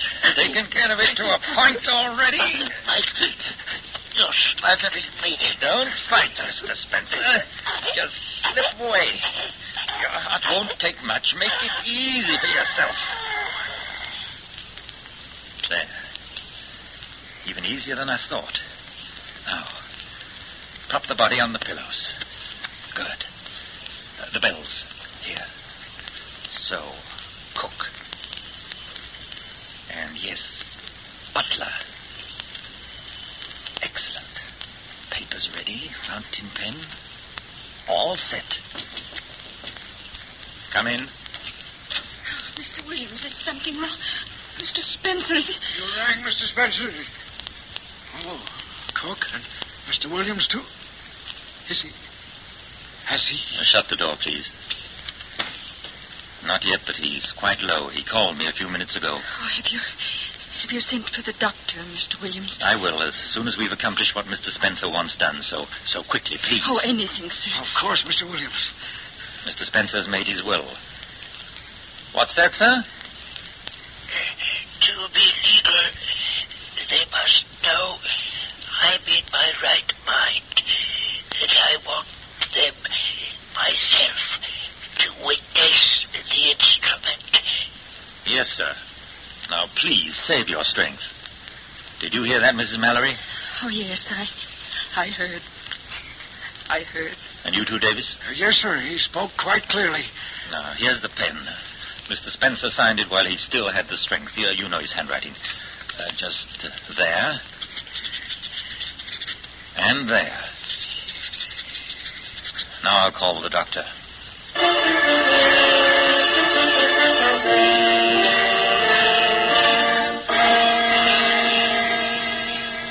Did you open the wall safe, Mike? Of course, my dear. You had access to that safe, Mr. Williams. I thought only Miss Spencer and her father. Well, Mike was Dad's confidential secretary these past months, Mr. Mason. He knows the combination, too. I see. Well, a man doesn't keep his lawyer up to date on everything, I suppose. Open it, will you, please? Why, certainly.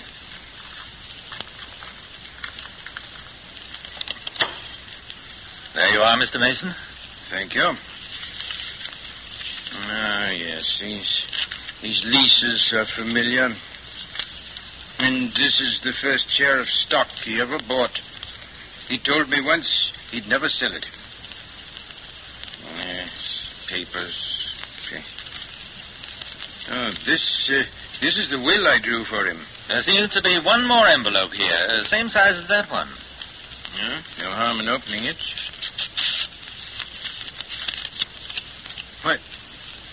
Why, this is another will. Another one? Yes, of a later date.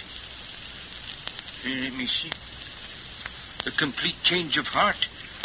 His entire estate to you, Miss Spencer. In trust with Mr. Williams here. I'm honored. I'm truly honored. A change of heart? You didn't know the contents of the will I drew? No, of course not.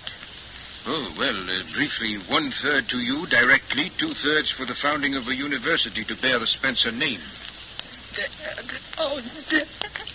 Now, you realize, both of you, that when two instruments appear like this, the signatures must be authenticated. Is that the usual procedure in this country? Oh, yes, purely a matter of form. I'm certain everything will be in proper order.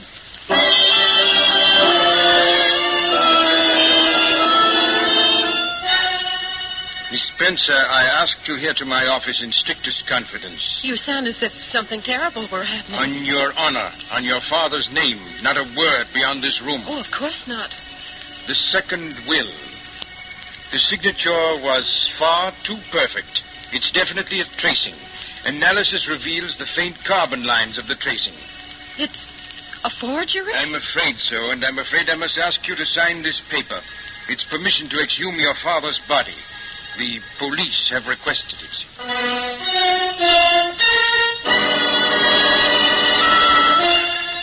There it is, Mr. Mason. Medical examiner's report. Evidence of possible suffocation. Death definitely not from heart failure, as certificate presumed. But this is incredible, Lieutenant. It's simply incredible. Not to us, Counselor. Not with a motive as strong as that forged will. But surely you don't suspect Miss Spencer? Oh, definitely not.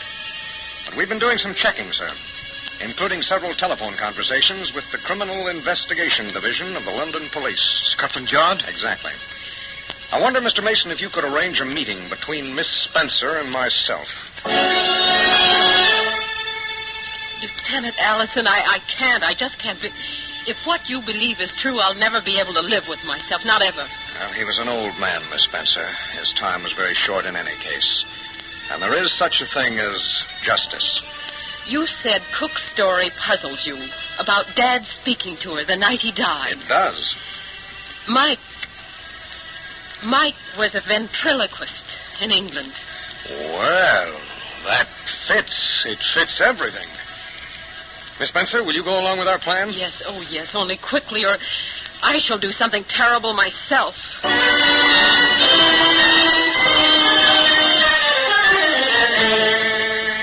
Mike, a moment, will you please? Why, of course. Oh, something about the will? Yes, Michael, about the will. I think you know Mr. Mason and Mrs. Mallory Davis, and this is Lieutenant Allison. Homicide. How do you do? Mr. Williams, Lieutenant Allison has a few questions. Why, certainly, Lieutenant. Anything at all. Thank you. Mr. Williams, I think you should know that the will, which gave you control of Mr. Spencer's fortune, was a forgery. Impossible. But true. Definitely proven true. The signature was a tracing. Mr. Spencer never signed that will. Mrs. Mallory and Davis here never saw him sign it. That's true. You said yourself that night he signed it before we came to the room. You're imagining things, Mrs. Mallory. Davis says the same thing. Tell him, Davis. Well, I told it to you already, Lieutenant. I had no idea Mrs. Mallory had said the same thing before. But he spoke to you, told you himself. Let me read you this, Williams. It's addressed Lieutenant James Allison. Michael Watkins, well-known ventriloquist, disappeared from London. Check of American consulate, revealed photostat, birth certificate, one Martin Williams. Check of information on certificate, revealed same forgery. If Williams ventriloquist, this office interested. Doubt concerning suicide, Marta Wingate. Send fingerprints. Signed White, CID London. Your fingerprints are on the way. We found them on both wills. And Miss Spencer here says she knew you in London as Watkins. Well, Watkins? There is such a thing as justice. Mason, Davis, look out! You won't take me! All right. Lieutenant, is he dead? No, miss. I'm a better shot than that. He'll stand trial. As we both said, There's such a thing as justice.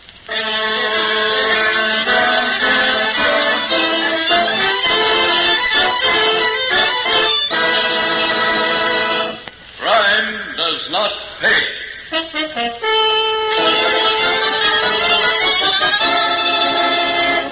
John Loder, who starred as Michael Watkins in Voice of Death, will be back with you in just a moment.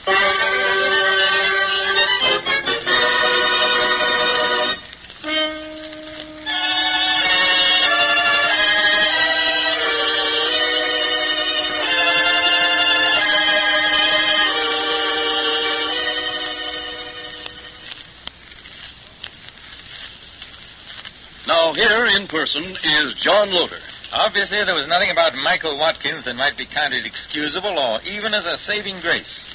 This man was evil, preying as he did upon weaker members of the so-called weaker sex and upon those who could not defend themselves. But there was an end and a retribution for Michael Watkins in this story, and as a punishment for every one of his ilk in real life. Watkins made one mistake, and that was enough. Our prisons and death houses are filled with people who made mistakes. But the greatest mistake of all is made when the person contemplating criminal action forgets or fails to realize that crime does not pay. Thank you, Mr. Loder.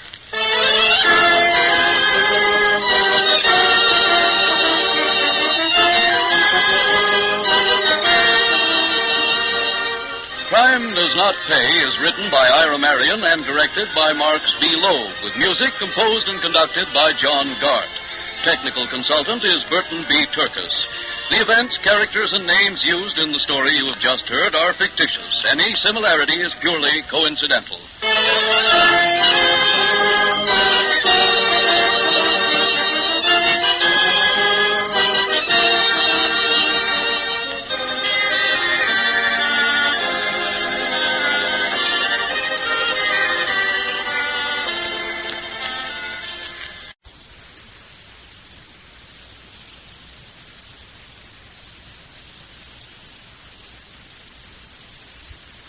Crime does not pay.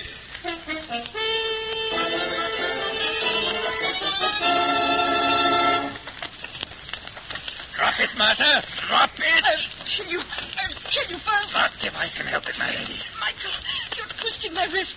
The gun's against my chest. Isn't it? And my finger is over yours. On the trigger. Michael, I didn't mean it. Don't. Perhaps you didn't mean it, my lady, but I did.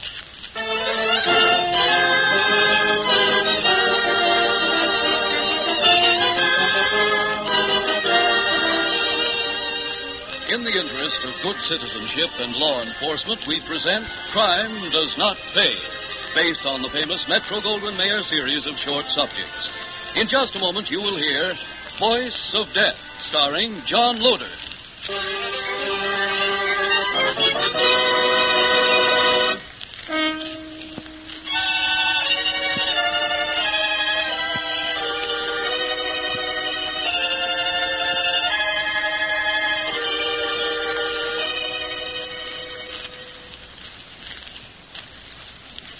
Now, Crime Does Not Pay, starring John Loder as Michael Watkins in Voice of Death.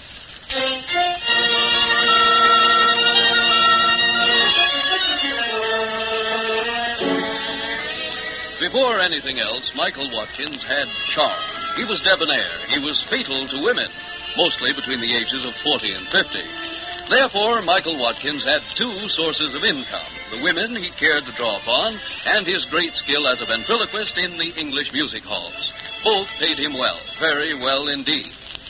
The occasion upon which this story of Michael begins is one evening in a London theater, as he concludes his bows to the applauding audience, and with his famous dummy, Mickey, turns toward his dressing room.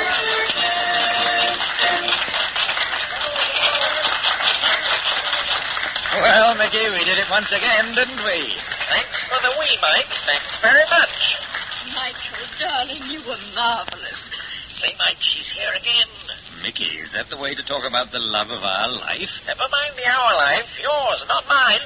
Michael, will you stop talking to that wicked doll and pay some attention to me? Martha, my dear, it's long past Mickey's bedtime. He really doesn't know what he's saying. But once he's where he belongs, you'll have all my attention, dear, as always. I will not share you with anyone. Now, hurry, darling. Take off that silly makeup so you'll look like my Michael. Hurry now. You heard the lady, Mike. Why stand there? I'm on my way, son, on my way. 10 minutes at the longest, Martha.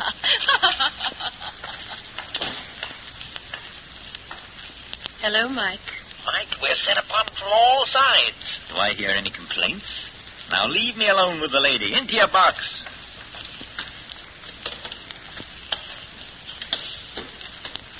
There. Now, Dorothy. Sweetheart, where did you pop from? To be exact, from behind that screen. To be informative, from an airplane ticket office. Oh, Paris for the weekend, darling? Will you excuse me if I take my makeup off? Of course. Not Paris for the weekend, Mike. America forever. But you can't, sweetheart. After all we've been to each other, save it, Mike. Save it for the Martha Wingates. What do you know about Martha Wingate? I'm not my father's daughter for nothing, Mike. Dad is one of the wealthiest men in America because he always checked every investment thoroughly. I've been thinking about investing my life with you, Mike. So I checked. So that's why you're going home. No, for two reasons, darling, neither of which do I expect you to understand. First, my father's old and ill and wants his only daughter with him. Second, I have some pride, Mike. Enough pride to say to you, if you love me as you've said, you'll follow me. But I can't. My career. Mickey will find another voice for himself. If you really want me. Goodbye, Mike. Goodbye. Well. But Martha's waiting, isn't she, Michael? Isn't she, old boy?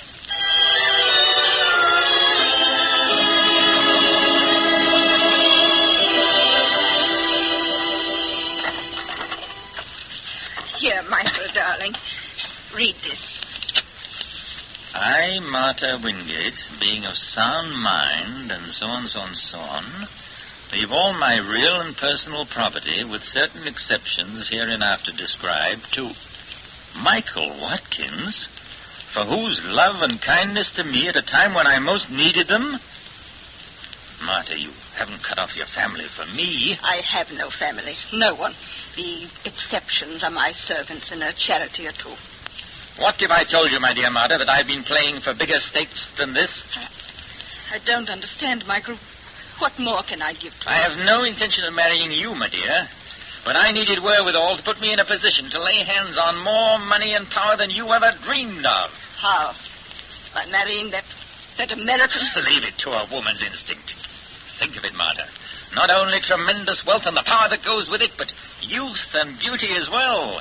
Two assets which I'm afraid you do not possess any longer. I don't believe my ears. I don't. I can't. Here on the desk, the letters you wrote. I tied them with ribbon. I believed them. Did you really, or did you only want to believe them? Isn't it possible, my dear Martha, that all along you knew the ending might be like this? That is why you kept your little pistol there with my letters? Yes, the pistol there, I knew. I suppose I knew. That's why you're very right, Michael. But I think you made one mistake. One mistake. You expect me to use the pistol on myself. Not on you. Martha, I'm going to take that gun away from you. No, Michael, don't move. Don't move. Drop it, Martha, drop it. I'll kill you first. Just if I can help it, my lady. Michael, you're twisting my wrist. The gun's against my chest. Isn't it? And my fingers over yours, on the trigger. Oh, Michael, I didn't mean it. Don't.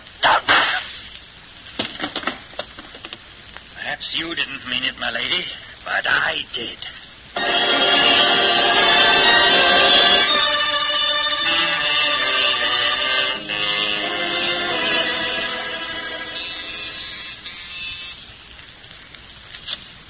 Yes? Oh, Mr. Michael Watkins? Yes. My credentials. I see. Scotland Yard, Sergeant White. Come in, Sergeant. Oh, thank you, sir. May I say I've been expecting you? Oh, have you indeed, Mr. Watkins? Yes. When I was informed of poor Marta's way out and the gesture of her will, the papers were rather descriptive, and my letters near the body and all that, well, I rather expected that you fellows wouldn't close the case without seeing me. What can I do for you, Sergeant? Did you expect Mrs. Wingate to take her own life, Mr. Watkins? As a matter of fact, I thought her many threats were jealous hysteria. Oh, I see. And she had reason to be jealous? Well, I warned her often that there might be a younger woman one day. She refused the inevitable when it came. Well, you were honest, at any rate. I try to be, always. Is there any reason for any other verdict than suicide, Sergeant? If so, I offer any help I can give to track down the killer. Oh, no, nothing, Mr. Watkins. Just the small fact that the wound... Well, it struck me that Mrs. Wingate's wrist must have been bent at a very sharp angle to permit the bullet to enter where it did. You don't miss very much, do you, Sergeant? However, the medical examiner assures me that it could have been done. You seem quite prepared to accept the limelight as the cause of Mrs. Wingate's self-destruction. Well, now, do I have any choice? Apparently, no. Well, Mr. Watkins, I wanted to meet you, and having seen you, if you'll excuse me now... Naturally. Anything I can do, just call on me. Oh, we shall. As a matter of fact, my superiors have given me leave to request that you remain within reach until further notice. Good day, Mr. Watkins. Whew. Apparently no time to lose.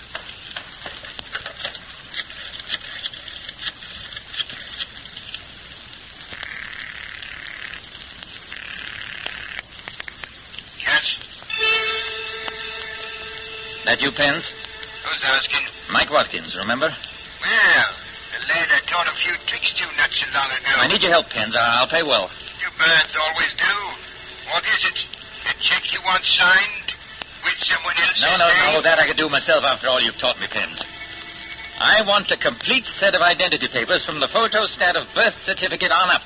I want them in the name of Martin Williams. Get that, Martin Williams, and I want them fast. I'm getting out of the country, Pence, as quickly as I can.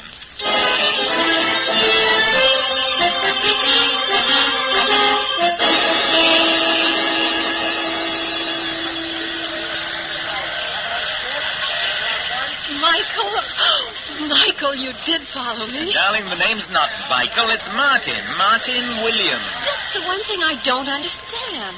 Oh, the porter will have your bags at the street level, dear. Come on, we go this way. Why did you change your name? I didn't. Williams is my right name. Watkins was a stage name. Ditto, Martin, and Michael. And passports must be in legal names, you know, like birth certificates. Oh, then that explains it. I couldn't understand. One night a call comes from a transatlantic liner, a Mr. Williams, person to person, to me. Mr. Williams wishes to speak to Miss Dorothy Spencer. And then to hear your voice, to know you were on the way. Oh, Michael, you're a devil. Will your father appreciate a devil, Dorothy? My father appreciates success, and you're a successful devil. Is Mickey with you? I've abandoned Mickey. Oh, no, he was cute. That's done with, sweet. I came into a little money, and while I can't take it out of England, we might go back there and live on it, darling, if necessary. Oh, that's for years from now. Come along and meet Father. Is he expecting a ventriloquist? He's expecting the man I love. Well, darn nice of him to come to the pier this way. Oh, Dad insists on doing all sorts of things he never did before. Michael, Dad's far from well, and he knows it. I'm so glad I came home in time. I see. And so am I. Glad I came to America in time.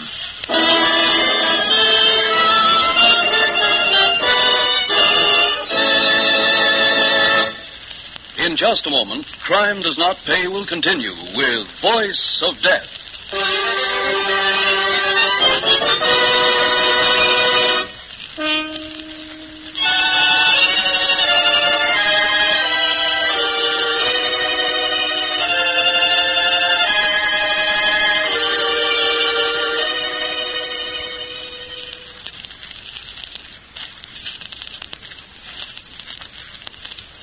Now we continue with Crime Does Not Pay, starring John Loder as Michael Watkins in Voice of Death.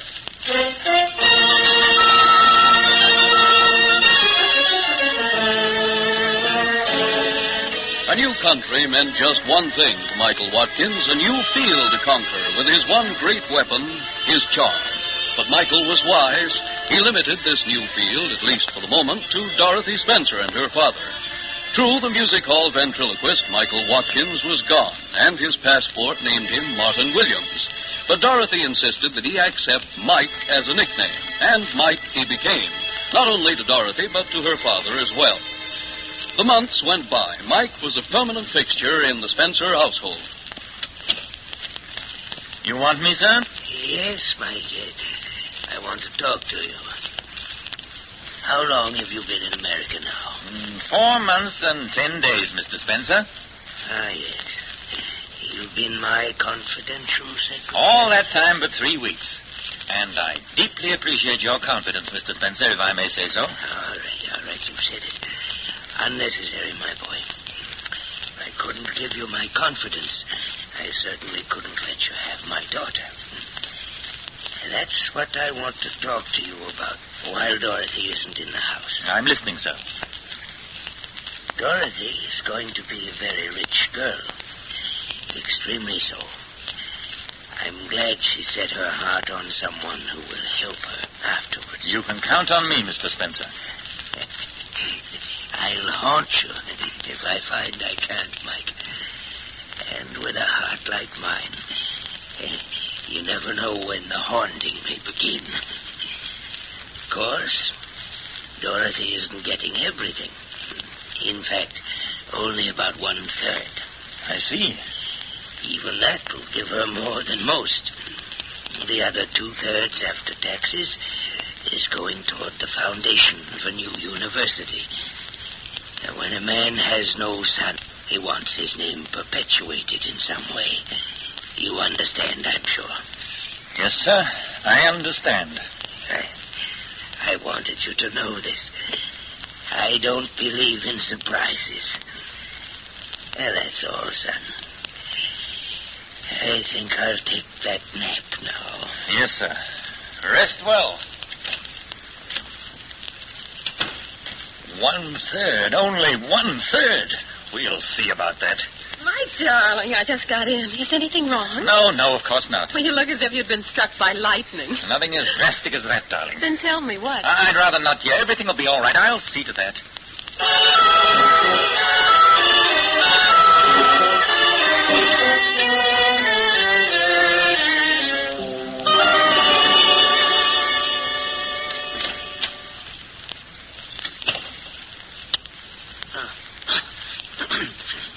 Who's there? Who turned on the lights? I did, sir. Oh. What do you want, Mike? Is Dorothy... Dorothy is perfectly all right as far as I know. Oh. Well, then, what on earth are you waking me for at 2 o'clock in the morning? I want you to change your will. What? Well, I'll do no such thing. I think you'd better. Are you crazy? No, just young and strong with a good heart. Is this a threat, sir? Leave my pillow alone, you hear? Let me up. If you think this will change my will... I've taken care of that. Taken care of it to a point already. Mike, you're smothering me. Don't fight, Mr. Spencer. Just slip away. Your heart won't take much. Make it easy for yourself. There. Even easier than I thought. Now, prop the body on the pillows. Good. The bells. Here. So, cook. And yes, butler. Excellent. Papers ready, fountain pen. All set. Come in. Oh, Mr. Williams, is something wrong? Mr. Spencer, is it? You rang, Mr. Spencer. Oh, cook and Mr. Williams, too? Is he... Has he... Shut the door, please.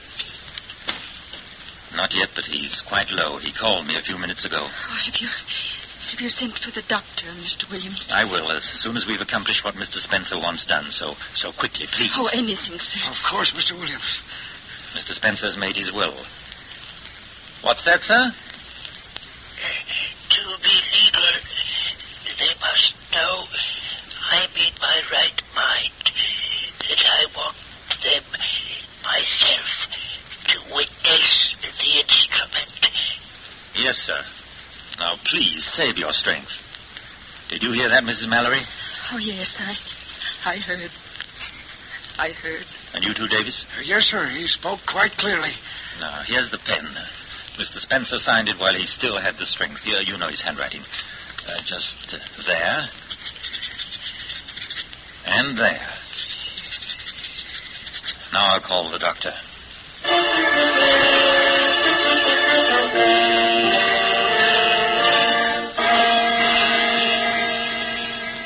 Did you open the wall safe, Mike? Of course, my dear. You had access to that safe, Mr. Williams. I thought only Miss Spencer and her father. Well, Mike was Dad's confidential secretary these past months, Mr. Mason. He knows the combination, too. I see. Well, a man doesn't keep his lawyer up to date on everything, I suppose. Open it, will you, please? Why, certainly.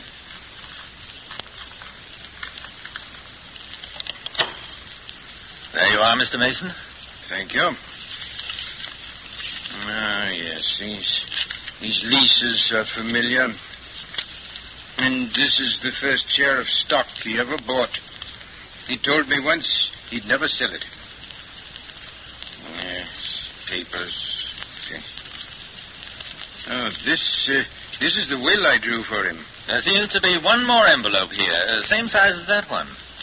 Yeah, no harm in opening it.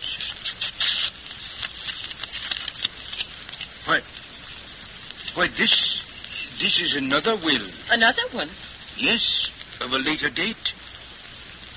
Here, let me see. A complete change of heart. His entire estate to you, Miss Spencer. In trust with Mr. Williams here. I'm honored. I'm truly honored. A change of heart? You didn't know the contents of the will I drew? No, of course not. Oh, well, briefly, 1/3 to you directly, 2/3 for the founding of a university to bear the Spencer name. Oh, Now, you realize, both of you, that when two instruments appear like this, the signatures must be authenticated. Is that the usual procedure in this country? Oh, yes, purely a matter of form. I'm certain everything will be in proper order.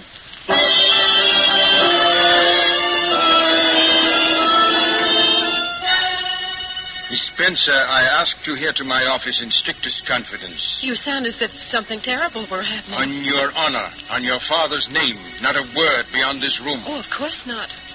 The second will. The signature was far too perfect. It's definitely a tracing. Analysis reveals the faint carbon lines of the tracing. It's a forgery? I'm afraid so, and I'm afraid I must ask you to sign this paper. It's permission to exhume your father's body. The police have requested it.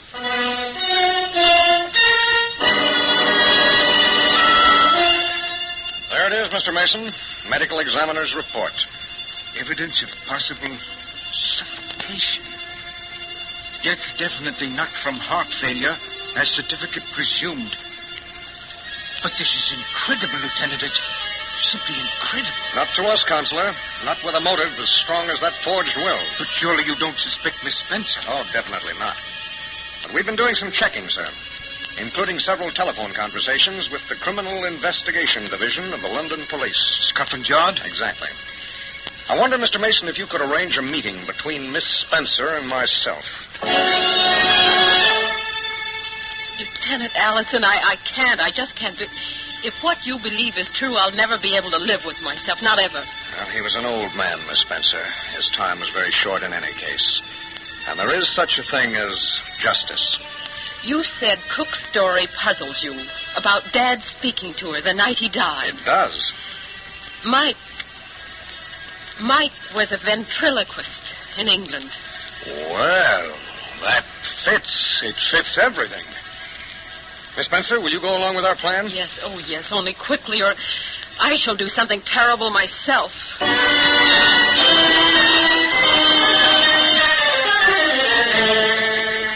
Mike! a moment, will you, please? Why, of course. Something about the will? Yes, Michael. About the will. I think you know Mr. Mason and Mrs. Mallory Davis. And this is Lieutenant Allison. Homicide. Mr. Williams, Lieutenant Allison has a few questions. Why, certainly, Lieutenant. Anything at all. Thank you. Mr. Williams, I think you should know that the will, which gave you control of Mr. Spencer's fortune, was a forgery. Impossible. But true. Definitely proven true. The signature was a tracing. Mr. Spencer never signed that will. Mrs. Mallory and Davis here never saw him sign it. That's true. You said yourself that night he signed it before we came to the room. Now, you're imagining things, Mrs. Mallory. Davis says the same thing. Tell him, Davis. Well, I told it to you already, Lieutenant. I had no idea Mrs. Mallory had said the same thing before. But he spoke to you, told you himself. Let me read you this, Williams. It's addressed Lieutenant James Allison. Michael Watkins, well-known ventriloquist, disappeared from London. Check of American consulate, revealed photostat, birth certificate, one Martin Williams. Check of information on certificate, revealed same forgery. If Williams ventriloquist, this office interested. Doubt concerning suicide, Marta Wingate. Send fingerprints. Signed White, CID London. Your fingerprints are on the way. We found them on both wills. And Miss Spencer here says she knew you in London as Watkins. Well, Watkins? There is such a thing as justice. Mason, Davis, look out! You won't take me! Any of you! All right. Lieutenant, is he dead? No, miss. I'm a better shot than that. He'll stand trial. As we both said, there's such a thing as justice.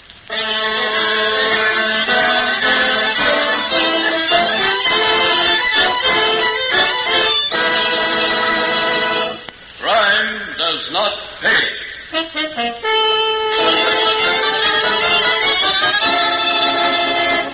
John Loder, who was starred as Michael Watkins in Voice of Death, will be back with you in just a moment.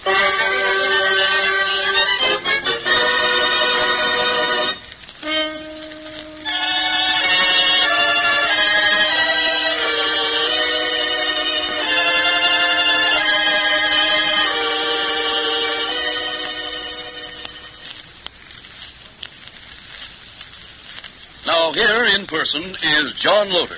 Obviously, there was nothing about Michael Watkins that might be counted excusable or even as a saving grace. This man was evil, preying as he did upon weaker members of the so-called weaker sex and upon those who could not defend themselves. But there was an end and a retribution for Michael Watkins in this story, and there's a punishment for every one of his ilk in real life. Watkins made one mistake, and that was enough. Our prisons and death houses are filled with people who made mistakes. But the greatest mistake of all is made when the person contemplating criminal action forgets or fails to realize that crime does not pay. Thank you, Mr. Loder.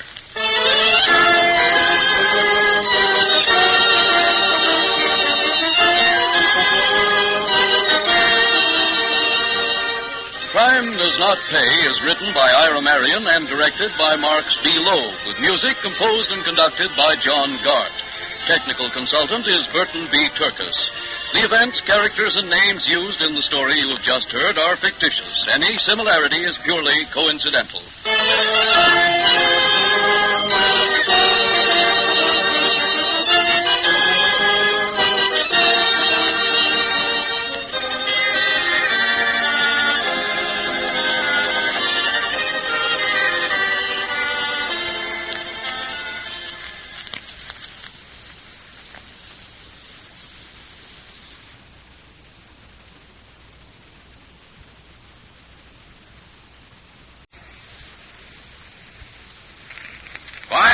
Does not pay.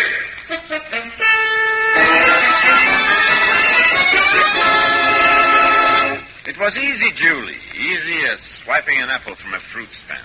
Now I'm in with the big shots. And they pay you enough so you can buy me a ring like this? What they pay me don't count. What I pick up on the side. That is something else again. Pick up? But that's muslin in, Rex. They'll kill you. What they don't know won't hurt me. They'll find out. They always know. Men like that. They will make more money than ever before. When that happens, they never ask questions. Men like that. I know about the brothers. They like to hear people scream. I know about them, too. They'll never hear me scream. Now stop worrying, darling. There's any screaming to do, let the brothers do it. When the time comes, I will see to that.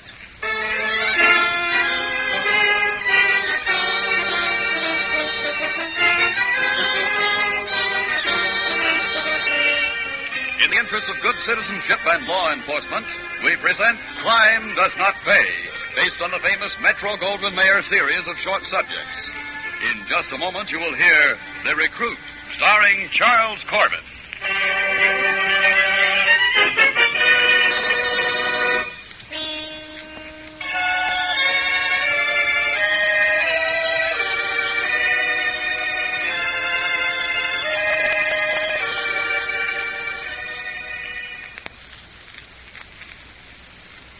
Now, Crime Does Not Pay, starring Charles Corbin as Rex Barrett in The Recruit.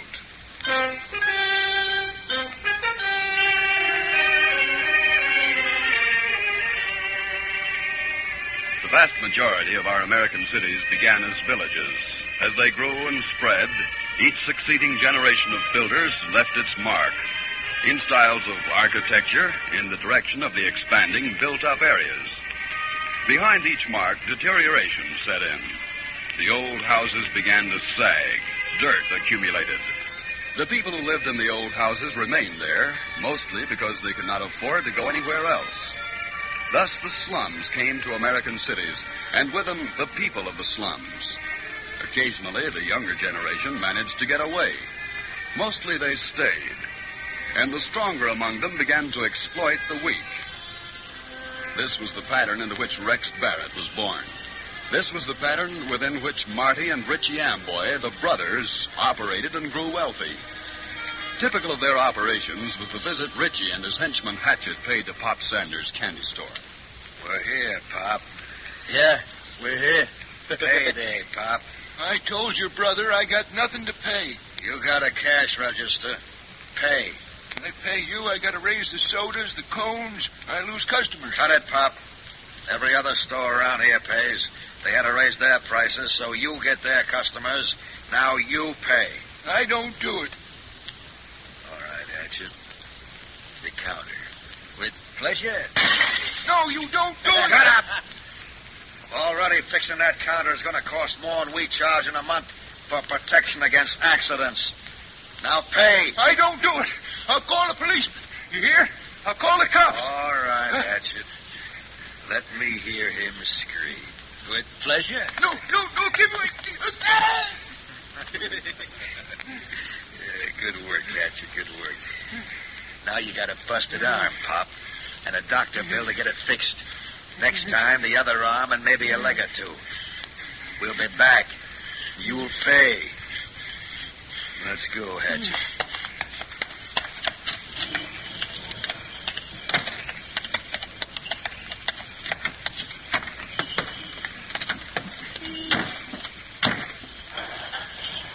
All right, back to the office, Hatchet. Check.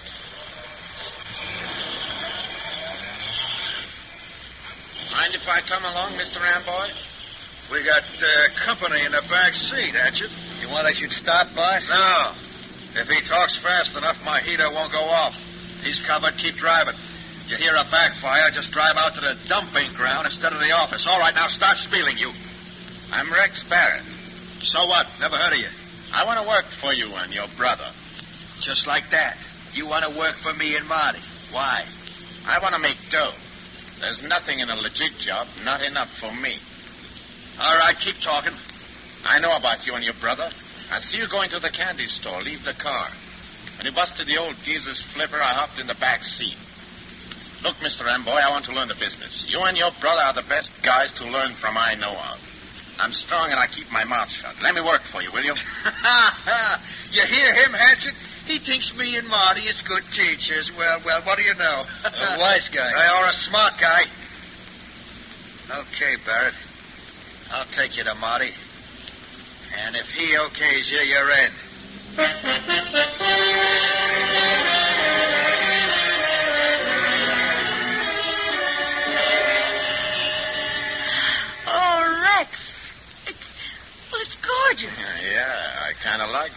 sparkles in the light myself. Oh, me with a diamond ring.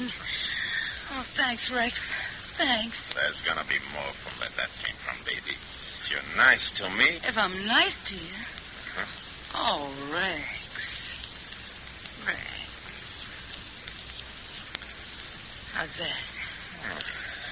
For a sample, not bad. For his sample, this isn't bad either. How'd you get it, darling? How? Where? I'm working for the Amboys. The Amboys? Well, how, Rex? How'd you get with them? It was easy, Julie. Easy as swiping an apple from a fruit stand. Now I'm in with the big shots. And they pay you enough so you can buy me a ring like this? What they pay me don't count. What I pick up on the side, that is something else again. Pick up? That's muscling in, Rex. They'll kill you. What they don't know won't hurt They'll me. find out. They always know. Men like that. They'll make more money than ever before. When that happens, they never ask questions. Men like that. I know about the brothers. They like to hear people scream. I know about them, too.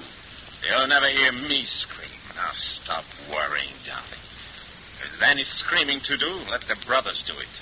When the time comes, I will see to that.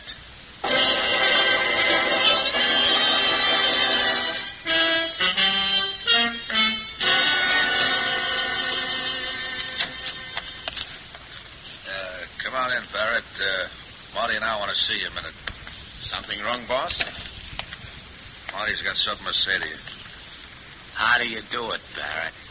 How do I do what, Mr. Amboy? You've doubled the take in a district we've always had trouble with. Anything wrong with that? Not yet. But there could be. What Marty means, Barrett, is that you push people too far. They yell copper. Not in my territory. You took me on. I want to make good. I have. Haven't I? Too good, maybe. Ease off. Now get out. But I don't see how... You heard my brother, huh? Beat it now. And ease off. Understand? Sure.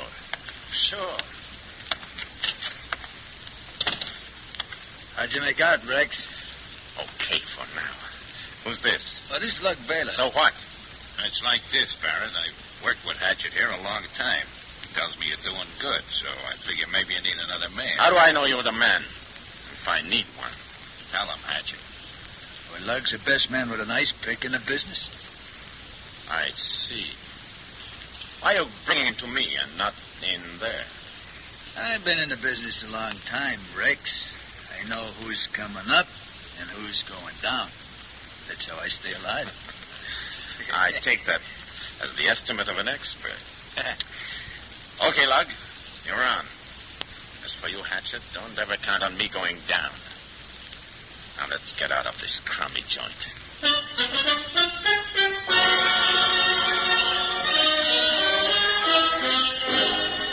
Okay, Bookie, pay. I paid off once this week. I don't get enough to stand it twice. And I got hit by a 10-to-1 shot today. Same story as last week. All right, Hatchet. No, not the rope. I twist it, Hatchet. Twist it. How's this? Let him go. Now, pay off to me. If you breathe through the Amboys, you'll get it all the way, understand? I expected more interest this week than I got, Rex. Honest, I did. Shut up, Honest. Penny Squeezer. Listen, You got your interest. You Yeah, gave but- the Amboys that cut. I know. Now you pay me. they'd kill me and they'll get you. You can't cut in on them. You're crazy, Rex. Maybe. I don't think so. I'll make up my own mind. About you, my mind is made up. Lug, go ahead. No. I want to live. I want to live. No trouble at all when you know where to give him the pick.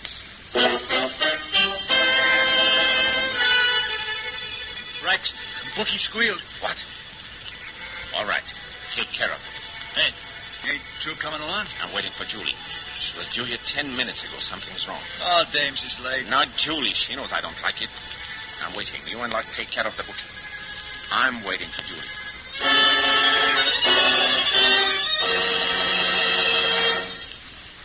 Let me go. I'm late now. Rex will figure this and come after me. Let me go, and I'll never tell him he snatched me. Let me go. I never did anything. I never took anything from you. Let me go. She's got a pretty face, huh, Richie? Yeah. Don't kill me. Don't kill me. It's not me. I didn't do anything. Untie me. Let me go. Ah, shut up. I'm sick of you. You heard my brother. Shut up. You're going back to your Rex. Would that be nice, huh? And when you see him, you tell him we said he ain't too long for this world. Unless he gets out of town in 2 hours. Then you let me go, huh? Of course we're letting you go. How could we send a message to Rex? In fact, we're taking you back to him. In our big black car with the bulletproof windows. And when you see him, If you can see, you talk to him. when you're able to talk again. She screams good, don't she, Richie? Tell him we know he chiseled on the take. That Hatchet and the Lug are working for him. That he killed Penny Poiser. That he tried murder. That it's finished. That he's done in this town. Done once and for all. Finished.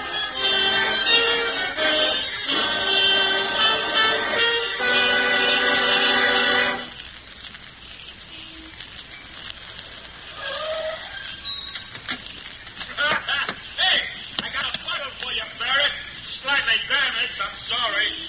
When it can talk, you get a message. Julie! Filthy, dirty Julie!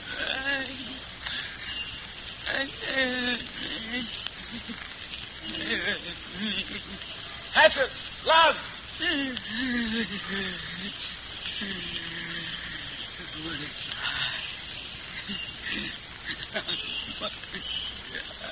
You won't die. You'll be like new. Like new. What's going on, boys? What's the trouble? What happened? One of them was in the car. They dumped her like a sack, like this. Pick her up. Take her inside. Get a doctor. Somebody we can trust. Rex, we gotta get out of town. We stay here. We stay. And they go. The amboys go. They go screaming.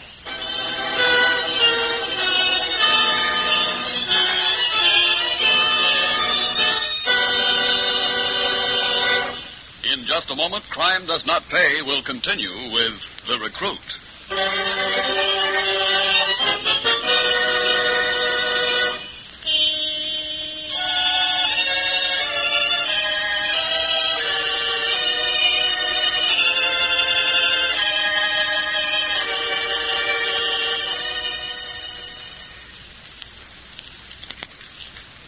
Now we continue with Crime Does Not Pay, starring Charles Corbin as Rex Barrett in The Recruit.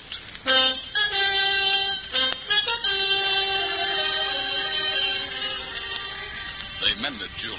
They found a doctor whom they could trust, and Julie was put together again. Her body healed, but Julie inside was different. She thought of vengeance as Rex did now, as something to be hoped for, planned for, waited for. And she was with Rex and Hatchet the night Lug burst in on them in the cheap furnished room, which was their hiding place. Hey, I got something. I heard something. You come in like that, you take an awful chance. Yeah. Look at Hatchet. Sash cord waiting. I'm sorry, but I heard something. You said that already. The brothers are in the game back at Louis' garage. Lug, who told you? Remember that little hot-headed newsie likes Julie? He's only a kid. Yeah, he's older than you, Julie. Only looks like a kid. He's seen him go in there. So he hightails it over to Domino's bar where he knows I'm hoisting a couple, and he tells me if we want to get even for Julie, we got a chance tonight. If we want to get even. Okay. Hatchet, get the car. Lug, check the magazines for the chocolate. Julie, what you putting on that coat for? I'm going along. You're staying here. Don't worry, baby. You get their scalps for souvenirs. Tonight.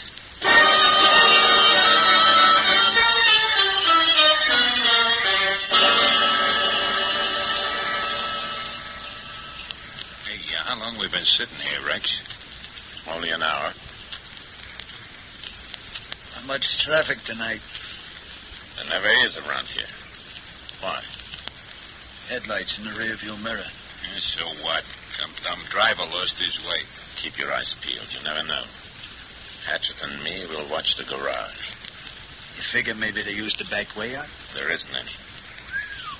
Them brothers sure must be sitting on top of the world, going in a place with no back door. Hey, that car's coming awful fast. What's he slowing down for? Hey! You were told to get out of town! They're trapped. The news is the look at.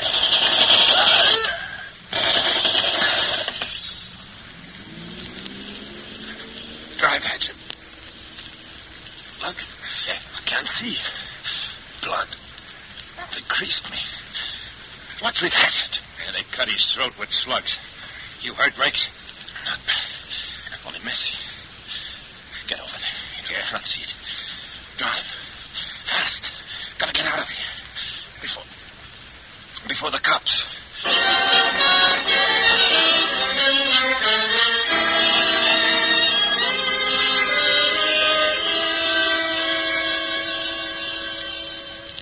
There you are, darling. This patch gets smaller every time we change the dressing. It's time now. Time we made a plan. Well, we still got the car. We can get out of town any night. You want to go, go. But not with me, and I keep the car. Ain't you had enough yet? Now there are 3 bills to pay. Julie, Hatchet, and myself. Promise me something, Rex. Ask you, Julie.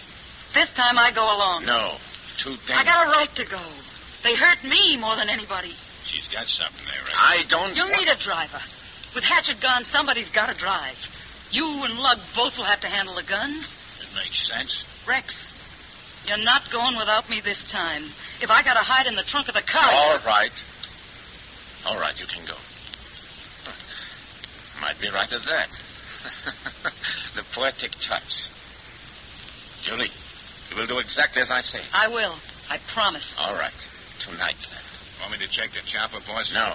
What then? Just handguns. And a gallon can. What you gonna do, Rex? I will have a use for gasoline. First we fill the can, then we get the car and drive over to 35 South Park Drive. Hey, that's where the Amboys live. Yes, so it is, isn't it, Lucky? And, oh yes, Julie, be sure to bring along some matches, understand? A pack of matches, most necessary.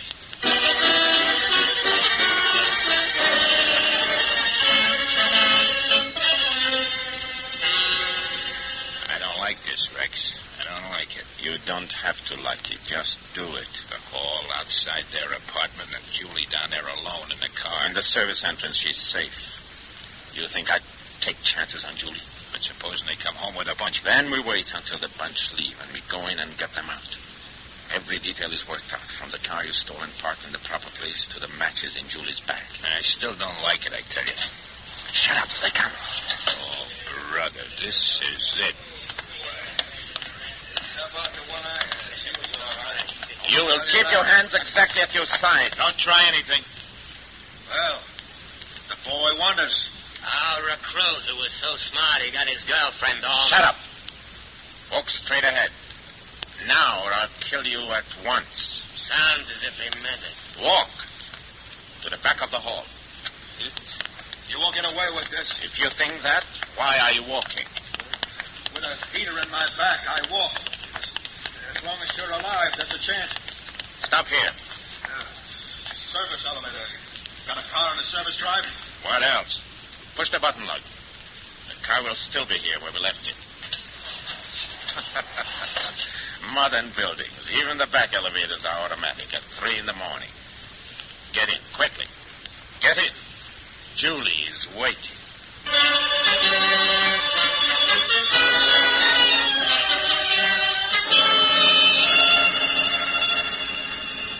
They talked more when I saw them last. Want to hear them talk, Julie? Say something, Marty. What for? I said so. Not me. Me neither. Lug, how would you like to open their mouths with the barrel of your gun? That might be kind of permanent, boss. Yeah. Yeah, I suppose you're right. They might bore us. Well, it can't wait. Not much farther, Rex. I know. There's nothing out this way, just a few subdivisions. I know. Where should I take you? Main Street? Look, Barrett, you could make yourself some dough. With you out of the way, I'll have the whole town to pick from. With us out of the way, You'll be a prime target, Barrett. Our boys will find you. Your boys will work for me. After you've gone up in a blaze of glory. I don't get it. We'll split the town with you, Barrett. 50-50. Until you put a slug in my back. I have you now. I don't let you go. You hear that? You're done. Through. Then why all the rigmarole? Shoot and get it over with. Shoot? Do you think you get off as easy as that?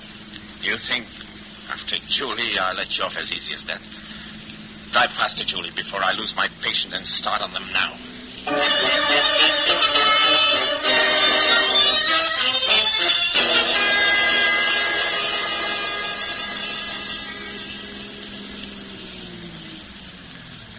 Now we are here.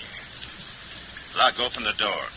Go to the other car. Open that door. Check. Now, Julie, you know where we left the can? Yeah, Rex. Get it. Stand close to the other car with it. All right, Rex. I don't get this. Yes, another smart idea. Better. A hot idea. Now, get out. Lug, they're coming. If you try to run, shoot them in the knees. You bet, boys. Get out, I said. Okay, we're getting out. All right. The other car. Get in. One in front, one in back. I won't do it. I'm not going to do it, I tell you. While you're alive, there's a chance, you said. You are wrong. Get in.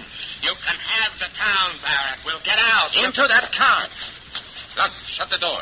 Jam the lock, like we did on the other doors. Right.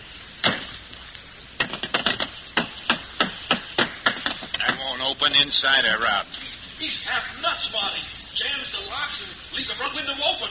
You will see how crazy. Once I promised Julie she would hear you scream. Julie, the can. Pour the gasoline. I can't. I can't. Give it to me. So, front seat. Throw some in their faces. Lug, back to our car. Cover them from there. On my way. Now, Julie, your matches. That's a rat. Wait a minute. Julie, listen. Now they bag, and we do not listen. Julie, your matches. We'll give you some money. I have them, Rex. Light one. Go on, light one. We'll give you dough. Any amount of dough you Now want. throw it, quickly. Throw it and run to our car. Hurry, the car's coming. Throw it, Julie. You will hear them scream. All right, Rex. Yeah, now you know. Now you know how it feels. You make others. Now it's your turn. Rex, stop it. You're done. Let's get going. Rex, come on. I can't stand it. Go on. Beat Julie. Kill Hanson. Shoot me. Now you know. Now you know. What goes on here? Stand still. They own the world and they hide like rats. Don't move, any of you. You two in the car. Stay where you are. Your battle's done.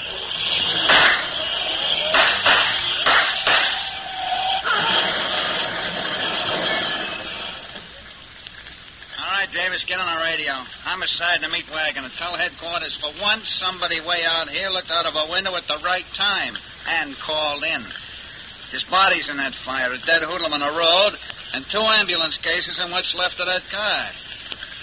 You want to bet we get promotions out of this, Davis? You want to bet?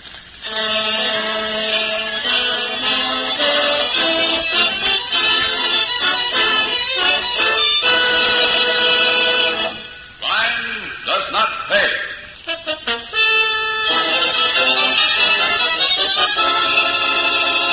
Charles Corbin, who has starred as Rex Barrett in The Recruit, will be back with you in just a moment.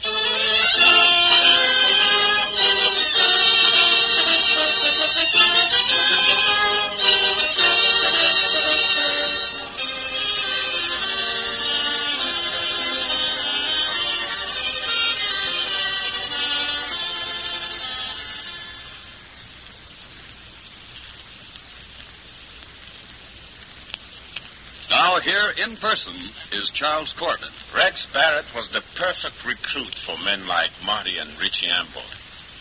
Rex came from the concrete and brick jungle where kill or be killed is the basic law, just as it is the law in any kind of jungle. But the fact that they fought each other and as beasts fight and eventually destroyed each other is not the major point. The fact remains that once society eliminates the kind of living conditions which spawn such men, society will cease to pay them tribute. Society will gain and not lose useful citizens. Society will be ready to move from concentration on punishment of crime to the final elimination of crime.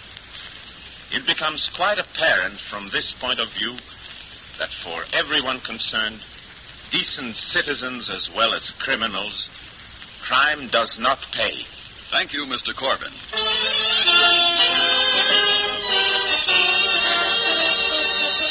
Crime Does Not Pay is written by Ira Marion and directed by Marx B. Loeb, with music composed and conducted by John Gart.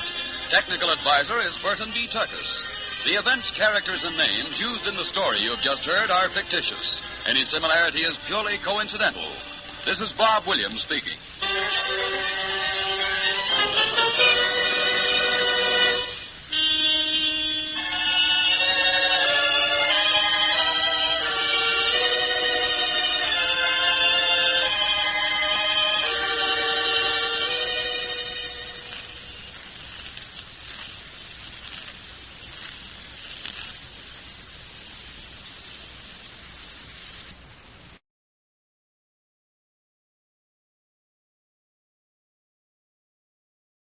Crime Does Not Pay.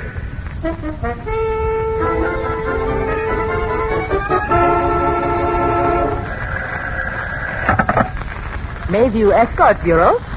Miss Mayview speaking. Miss Mayview, Lucy. Yes, Mrs. Appleton. It's terrible. It's really terrible. And things I recommended you to. I'm afraid I don't quite follow you. It's Mrs. Greenleaf, you remember? I sent her to you. And we had a foster, Donald Leonard, she and myself. And now her house has been robbed, and she wants to place charges with the police against those two wonderful boys we met through you. Nothing like this has ever happened to any of the young men in my escort bureau, Mrs. Appleton. Nothing, ever.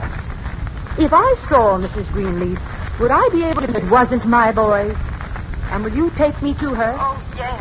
To both questions. Very well. I'll pick you up at your place in half an hour. Don, Lenny, come in here, both of you. I think you've made a big mistake.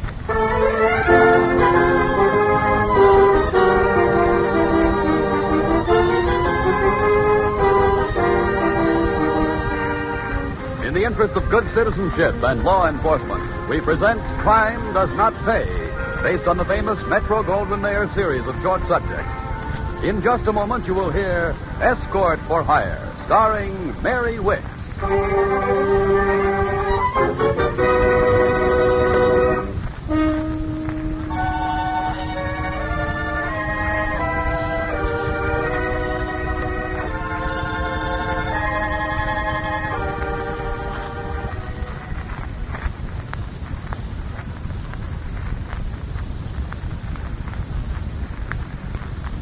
Now, Crime Does Not Pay, starring Mary Wicks as Lucy Mayview in Escort for Hire.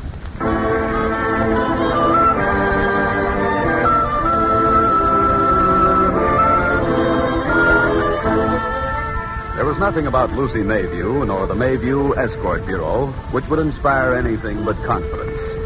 The Bureau was a suite of rooms in a good hotel, an office suite in the midst of other offices. Neat, clean, efficient, businesslike. Lucy fitted the setting she had chosen. She, too, was neat, efficient, businesslike. The young men who worked for her had just the right modicum of charm, more than balanced by the kind of tweedy, male, rough but good looks which seems to appeal to women who refuse to admit that they've passed the age of 45.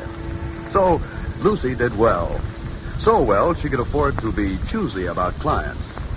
As she explained to her two-star employees, Don Williams and Leonard Huntley. We can afford to take our time, boys. The word's getting round. The ladies love you. They talk. That's enough. Sure, Lucy. But why not take on a few more fellas, clean up, and retire? What's your hurry? Just a suggestion, Lucy. Don likes the green stuff, and so do I. And I don't? Look, both of you, this business is my operation. I take the real risk, and I do the thinking. We follow my plans. It was just a suggestion. Okay. We have two departments in this place, planning and execution. I do the planning, you two execute. Now, about tonight. Mayview Escort Bureau. Miss Mayview speaking. Miss Mayview, this is Louise Appleton. Oh, Mrs. Appleton. Yes, of course. Not bad for her age. Anything the matter, Mrs. Appleton? Well, yes and no. I have a problem. I thought you might help me. That is, us out. Well, if you'd explain it a little further, Mrs. Appleton. Well, I know how much in demand your escorts are, Yes. but as it happens, I have a friend. Let me see. Yes, you have an appointment tonight with Donald Williams. I have, but my friend, Mrs. Greenleaf, Mrs. Helen Greenleaf, happens to be alone. And we thought it'd be nice to have two young men. I know your bureau is busy, but I thought, as I'm, a regular customer and all. I understand perfectly, Mrs. Appleton. Of course, I'm sure Donald would take perfect care of both of you. Hey, one like Appleton's Shut enough. up, Don. Don't worry. If you let me look at the appointment book a moment, Mrs. Appleton, yes, I can send Leonard Huntley along. At the usual rate, of course. Oh, thank you so much, Miss Mayview. You're simply marvelous. And will you tell the boys that black tie will be sufficient? Yes. I've planned the most marvelous evening. Yes, I'm sure you have, Mrs. Appleton. From all I hear, my boys are just about fighting among themselves for the privilege of escorting you. Mm-hmm. I'll have them at your place at about 8. Yes, 8 will be perfect. And thank you ever so much. I shall tell all my friends about your wonderful service. Please do. Goodbye. Please do what? Tell her friends. And you know the address, Don. Black tie, both of you. 8 sharp. Flowers, the works. Let the poor babes have fun. They pay for it.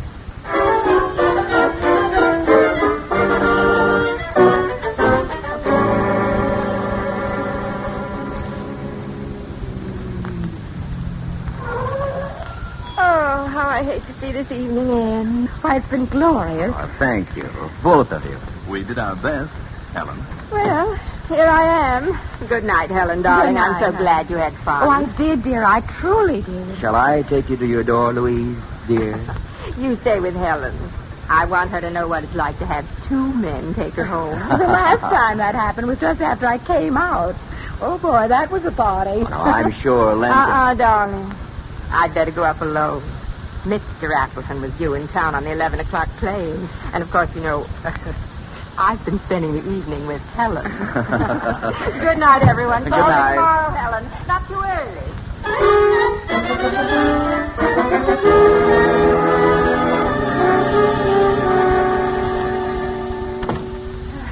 This is my place, boys. A poor thing, but mine own. Poor? Why, it's as beautiful as your stables, Helen. And as charming as yourself. Thank you, boys. Ooh, I feel so wicked for some reason. 2 young men in my apartment after midnight. That must be it. And not a single husband in sight. He is, too. What? Oh, don't look so startled, boys. Just a photograph. And that picture frame on the piano. Oh, he looks a lot older than you, Helen. He was. He died 3 years ago. Now put your hats in the hall closet and be comfortable. The liquor's in that cabinet there. Ice chest built in. I won't be but a minute, boys, and then we can have a nice chat. Yikes. What a layout. And not a husband in sight. Hey, look at the liquor stock. This dame's all right. Smarter than she acts. And that rope of pearls she's wearing. Real, or I'll swallow them on their strings. And the rocks in those bracelets.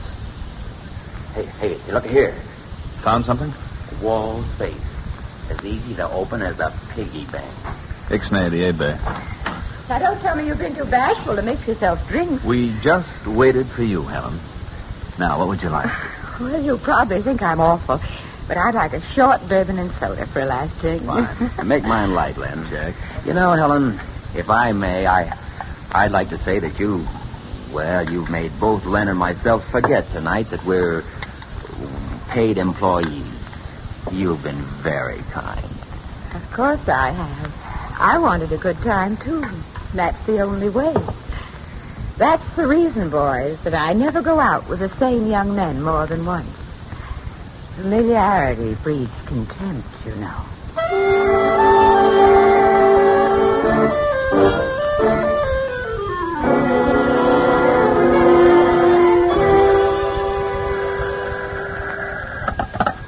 Mayview Escort Bureau. Miss Mayview speaking. Miss Mayview, Lucy. Yes, Mrs. Appleton. It's terrible. It's really terrible. And to think that I recommended you to her. I'm afraid I don't quite follow you. Well, it's Mrs. Greenleaf, you remember? I sent her to you when we had a foursome. Yes. Donald, Leonard, she, and myself. And now her house has been robbed, and she wants to place charges with the police against those two wonderful boys we met through you. Nothing like this has ever happened to any of the young men in my escort bureau, Mrs. Appleton. Nothing, ever. If I saw Mrs. Greenleaf, would I be able to convince her it wasn't my boys? And will you take me to her? Oh, yes. Yes, to both questions. Very well. I'll pick you up at your place in half an hour. Don, Lenny, come in here, both of you. I think you've made a bad mistake. Why, what's wrong? Nothing serious. Sit down. Sit down. Sure, Lucy. Right, we're sitting. You two took over the Greenleaf joint, didn't you? Well, didn't you? Now, see here, Lucy, there's no... Shut up! The Appleton dame just called. Greenleaf is going to file charges. Holy smoke, and she's got no hunting. I know. But Appleton has. And that may be our ace in the hole. I'm going to see Greenleaf with Appleton. If I can get Greenleaf to believe that calling Copper will let Appleton's husband in on what his dear wife has been up to, it may save the situation. Sure, it'll work. It's bound to. Nothing to worry about. Maybe. Maybe not. Nothing except the fact that Greenleaf will knock us all over town. We operate without a license. And the cops have long ears. Nothing except the fact that you looted that place without my okay, without giving me my cut. Now pay up my 50%. The next time you pull a stupid stunt like this, you'll both wind up in cement overcoats. I think you both know that I don't waste words on idle threats.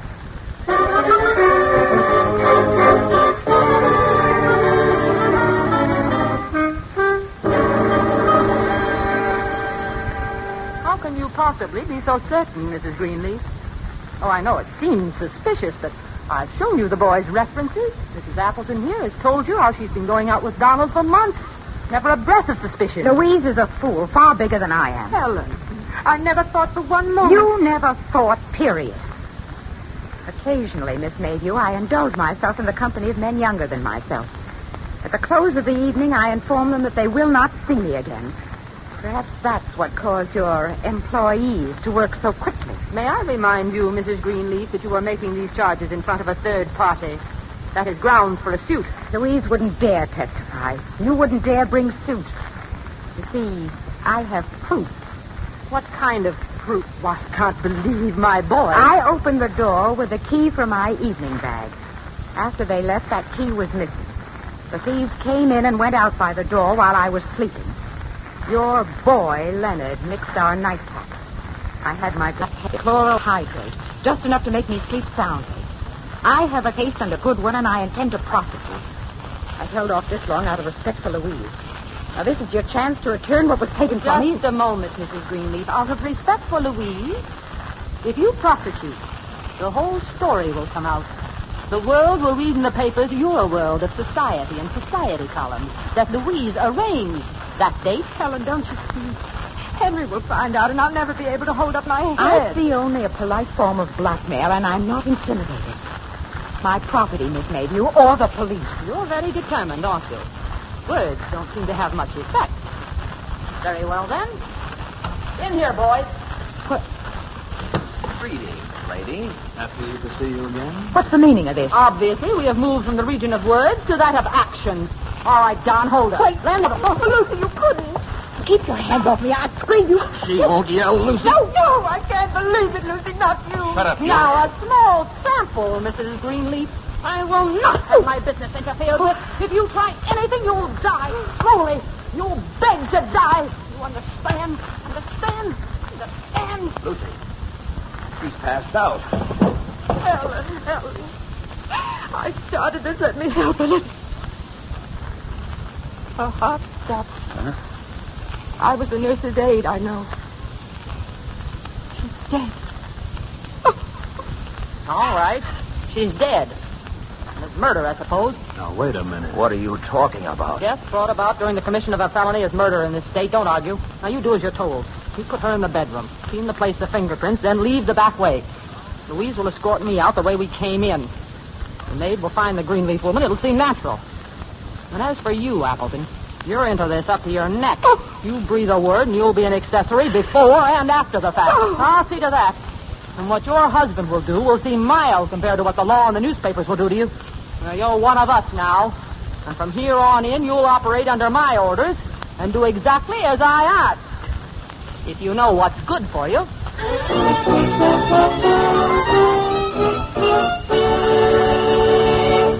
In just a moment, Crime Does Not Pay will continue with Escort for Hire.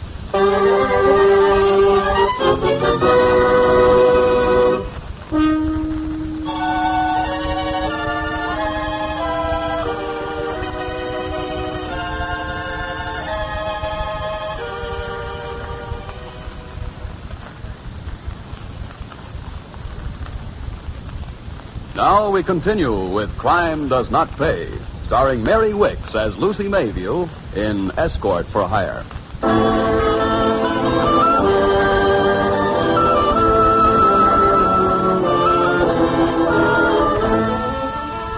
There was no doubt about it. Lucy Mayview had the knack of turning trouble into advantage. She found a way to make Helen Greenleaf's death serve her, and she used it as a club over the heads of the boys as well as Louise Appleton. Lucy could be ruthless. In fact, she rather enjoyed it. All right, Don. What's wrong? Nothing. Oh, stop it. I've had nothing but bad reports on you. Complaints even. You're preoccupied. You aren't solicitous. You treat our clients as if they weren't even there. 4 weeks of this. I'm sorry. I'm bored, that's all. You're scared, Don. Scared? Of what? Of murder. It's not a very pleasant item to live with. Unless you know how to use it. You do, I suppose. Definitely. You saw the notice in the paper. Greenleaf died of heart disease. So certified, period. It's too easy. I don't like it. I am scared, Lucy. Look, it's a month now. Why don't we close up here and go to some other town? Don't try to quit, Don. You're in as deep as any of us. I'm not quitting. But let me show you how this is going to work. Another 3 months, we'll have enough to retire. Another 3 months, then 3 months more. Will you ever have enough, Lucy? I've brains enough to know when the cows have been milked dry. I hope so. Up to now, Louise has paid for silence with cash. Watch this. Louise Appleton is about to extend the area of her cooperation. Hello? Louise? This is Lucy. Oh, yes. Are you alone, dear? Yes, I'm alone. Then you can talk. What do you want? I paid this week. My boys are idle. And idleness breeds mischief, doesn't it? Yes, I suppose it does. I want them to keep busy. You know I can't be seen with them. But your friends can. I can't do... But you will. I won't trap anyone as I trapped poor But Helen. you will. I won't. You leave no alternative but to call your husband. A word, Louise, about your dates with Donald. A hint of embroidery. Need I say more? Well, Louise? What do you want? I want you to recommend us to your friends. You know the qualifications. Wealth, that little wish to feel wicked again that brought you to us. And, of course, at least one vulnerable spot, a husband, social position, professional status. You're familiar with all that, I know. Well, I can't guarantee. Oh, but you can. In fact, you have, haven't you, Louise, dear? You're going to have some new customers for me before the week is out. Aren't you, dear?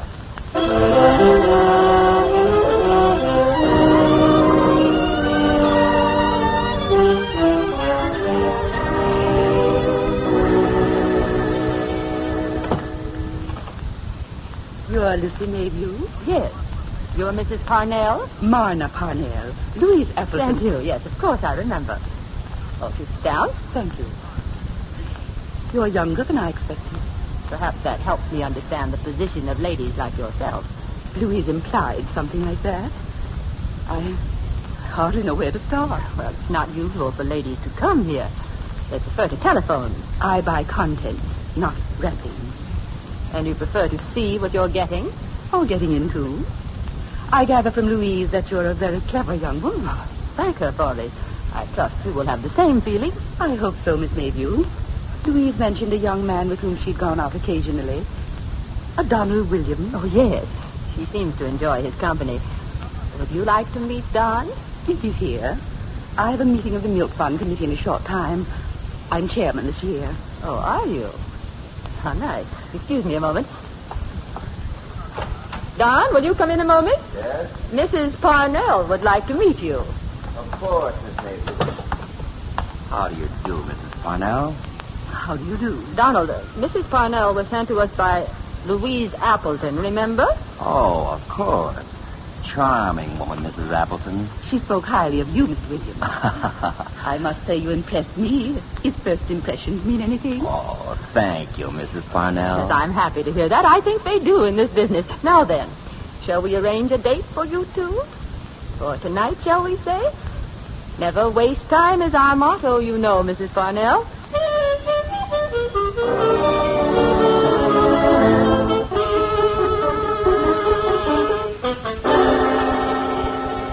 I don't like it, Lucy. It smells like a double cross someplace. An odor, Len, with which you ought to be familiar. All right, don't rub it in. You can't blame a fella for trying once. But I can remember he tried. All right, I still don't like it. Don's been going out with that Parnell dame for a month now, and he's got nothing on her we can use yet. Patience is the foundation of profit in this business. In this racket. I prefer the word business. Len, what's eating you? Well, I've seen them in places, on jobs that I've had for you. She never wears an evening gown. Perhaps she doesn't like them. A dame with her figure? Why does that make you suspicious? Because it doesn't fit the picture. That dame doesn't look or act or talk like the kind of dizzy characters we usually get, and smart dames don't need us. You're imagining things, Len. Not me. I know this business. That dame isn't on the level. Feel better if I check? Why not? All right. Who? Louise. If there's anything wrong, she'll score. Hello? Louise? This is Lucy. Yes. What do you know about Marna Parnell? What everyone knows.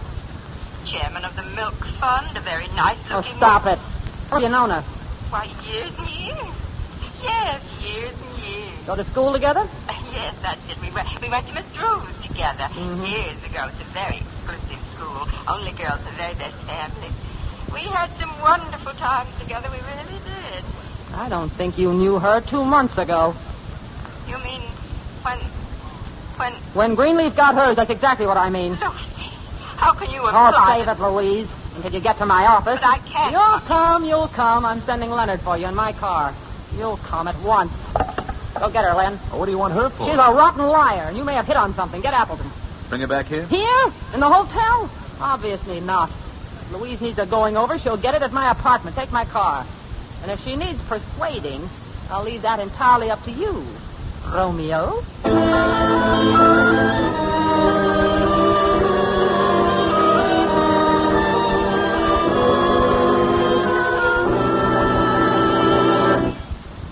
This isn't your office, Lucy. I prefer to bring my closest associates to my home. I see.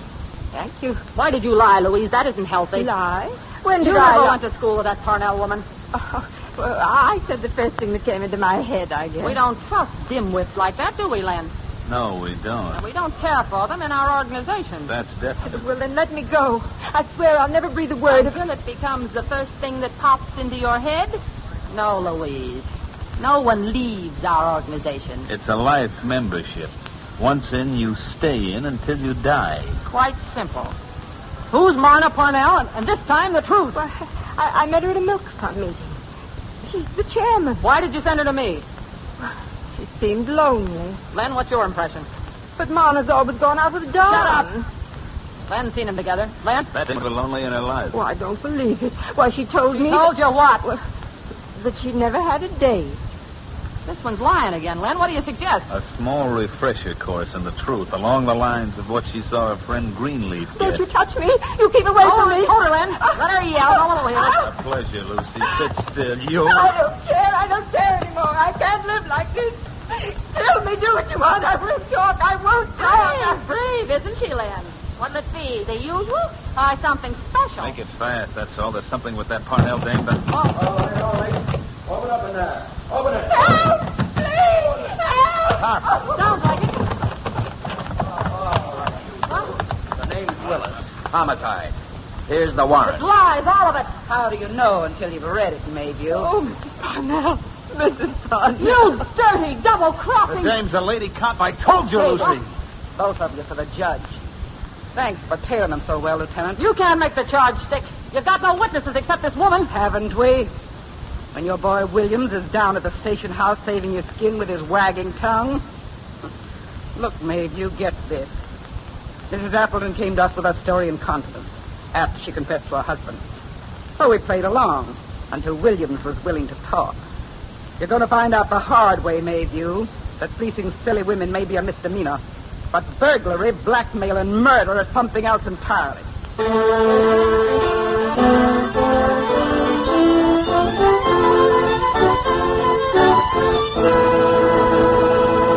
Crime does not pay.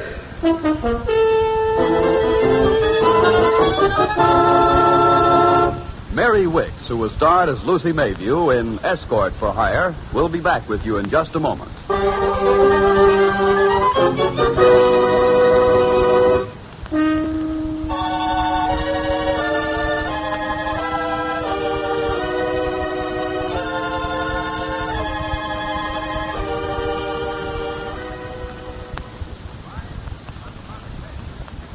Now, here in person is Mary Wicks. It's true that Lucy was clever, but like the vast majority of lawbreakers, not quite clever enough. Now, Lucy represents the type of criminal which lies in wait for the respectable citizen who contributes to crime by wanting to feel just a touch wicked. You'll find her type in any of several dozen activities, from escort bureaus to illegal gambling and back again. All these activities tempt by their daring and by their seeming harmlessness, but inevitably they lead to grief like Louise. And while the criminals involved are almost always caught, the fact remains that in the final analysis, for everyone concerned, crime does not pay. Thank you, Miss Wicks.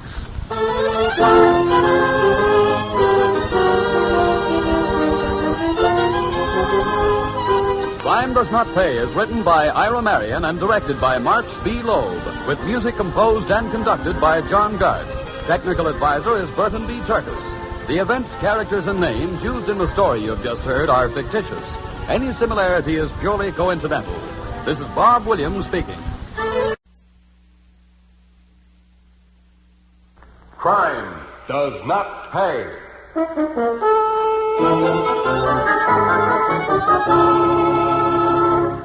Gentlemen, I think the man's dangerous. Politicians make big promises. Period. Usually. Hey, look, what are you two guys worried about? Obviously, Nifty, if this man becomes the new district attorney, there's every reason to believe he'll go through with his attempt to clean up the town. And obviously, we shall have to pull in our horns for a while. Cut it. I knew you lugs before you started using half-dollar words. Before you worried about politics. What's your suggestion, Nifty? There's nothing in this world a lead slug won't take care of. You're nuts, Nifty. That's what you think. Me, I still figure like in the old days. A bum gets in your way, mow the man down.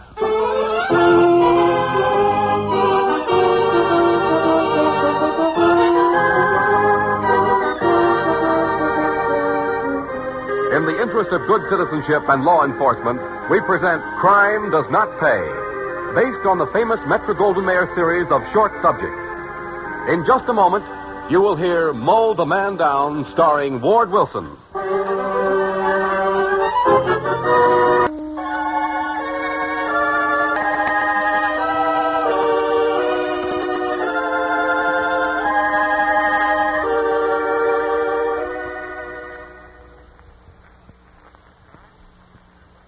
Now, Crime Does Not Pay, starring Ward Wilson as Nifty Varden in Mow the Man Down.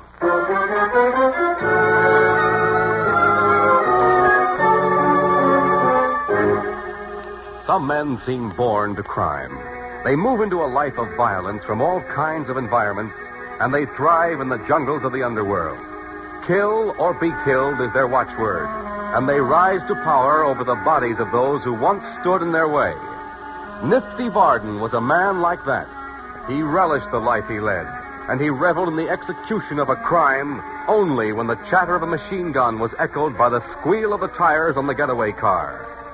When times changed, and the methods as well, Nifty complained, frequently, and in no uncertain terms, to his henchmen Hooks Dodd and Peachy Palmer. It's not like the old days. Give me one good cowboy job and I'll quit beefing. Oh, that'll be peachy. What do we got to beef about, Nifty? The dough rolls in, the dames are like they always was, and no slugs flying around. That ain't right, that's all. Too easy. You get soft. I don't mind. I like it this way. Yeah, I know. You think it's peachy. Oh, it ain't so bad now, boss. You just think it's rotten because the old days look good so far away. Not so bad. It's a cinch. Too much of a cinch. Pay off in a few places, split the territory with barrels and juke, and then collect. It's dull is all, just dull. Nifty, can I say something? Say anything you want, Peachy, only make it short. Well, I ain't so sure. Now, hold it, kid. Yeah? Barton? Who's this? Merrill Summers. Barton, ma'am? I'm here. What's on your mind? I'm calling a meeting, Barton. Another meeting for the love We're of... all heading for trouble, Barton. You, Juke, and me. We better have a meeting. What kind of trouble? The character running for DA on the reform ticket. That Mr. 2x2? My pipeline says he means what he's been spouting. Campaign malarkey. Not with him. He believes what he says. If he gets in, and it's beginning to look like he will, he'll try to clean up the town. That means us. So what? Why don't you just hit him in the head with a fistful of slugs from a chopper? That's one way. There's other ways, too. So I'm calling a meeting. Tuesday, 5 o'clock. Be there? Yeah, I'll be there, but it's just a waste of time. I say knock him off and get it over with.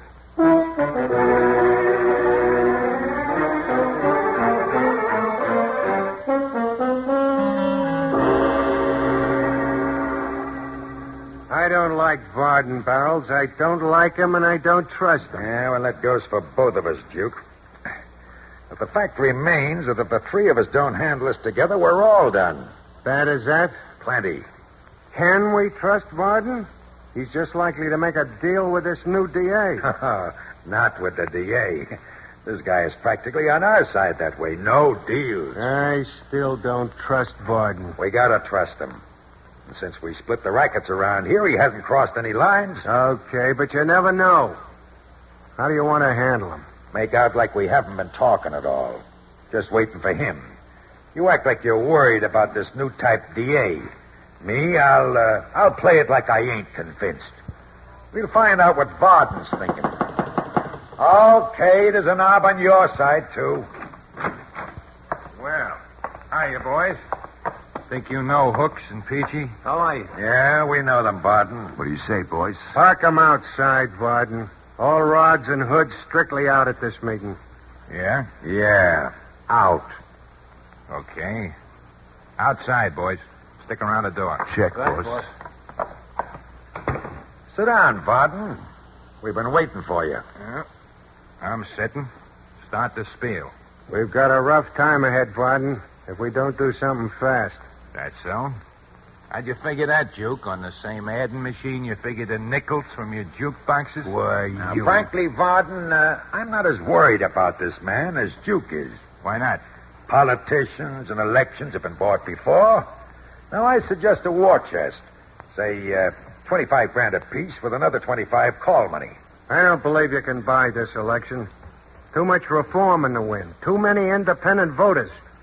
You never know what they'll do when they pull the curtain on election day. Suppose we spent dough on research. Get something on the guy. Threaten publicity to him. You've been seeing too many movies, Barrels. No soap with this guy. He's clean as a newborn baby. You've checked on him? All over town. Okay, so what? So why worry?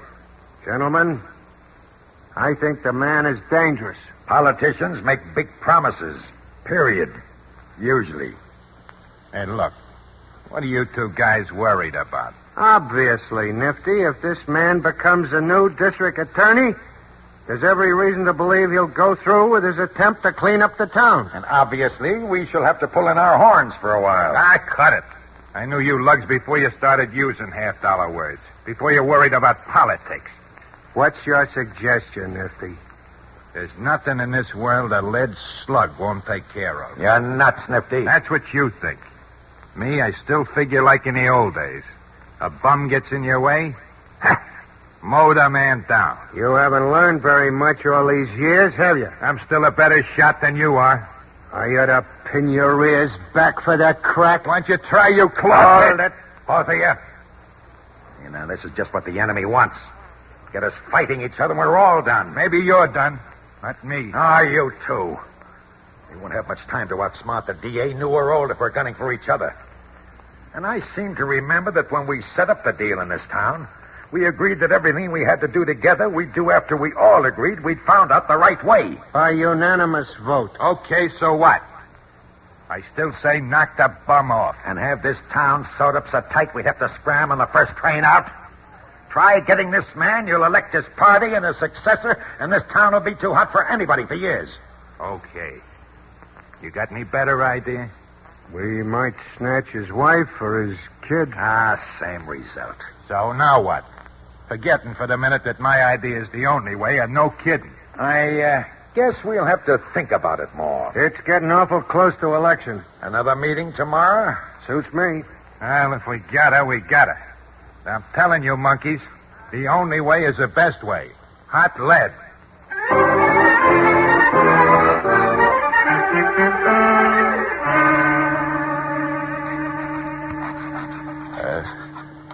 What you doing to the chopper, Nifty? Just getting it ready, Hooks. Oh, yeah? Big job. The biggest. So big, we gotta leave the chopper behind, so I'm filing off the number. Well, how's about the magazine? It's got a number, too, ain't it? Yeah, help yourself. There's a file and the magazine. Why you worried about the numbers, Nifty? Never give 'em a chance to trace you, Hooks. And gun numbers are awful easy to check.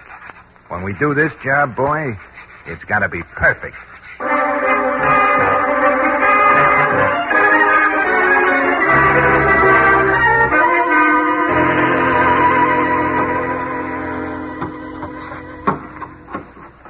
Got it, Nifty.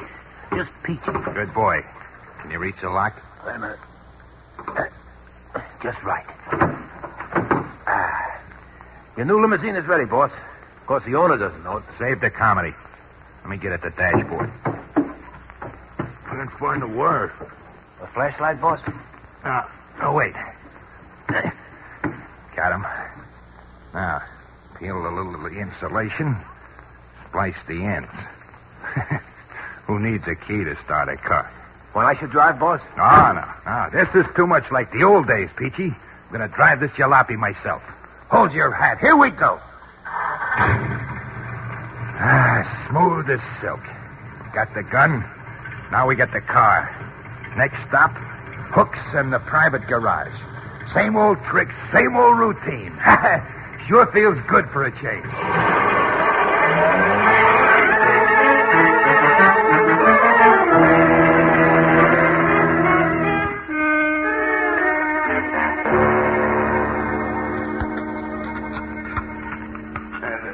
Fool Sunday driver's got the bolts on the plates all rusted. Well, then cut him with the clippers. No. I got him. Oh, is he going to be sore when he finds out? Who, Barrels? No. The guy what owns the seat. When the cops come around and tell him his plates were on the murder car. Like they call it in newspapers. That worry you? Not me. I hate Sunday drivers anyhow. Okay.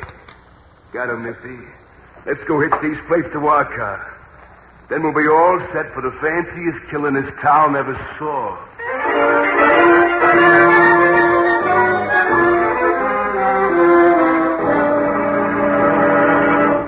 Okay, gentlemen. Any ideas? Barrels? A couple. How about you, Juke? I figure this guy is elected, see? Day after tomorrow, he's in. We know that. Go on. So we got to work around him. Now, the question is, how do you stop an eager beaver who wants nothing but convictions? You don't have to tell me. Aside from shooting him. Go on, Juke. I figure it this way. If he's got no witnesses, he's got no cases. So we visit the witnesses. All of them. Bright. Very bright. You could knock off one guy, but no. You gotta chase in every rat hole in town and take off 100 characters instead. It's safer. It isn't public. Nobody'll worry about a few stories. Cut it, you make me sick.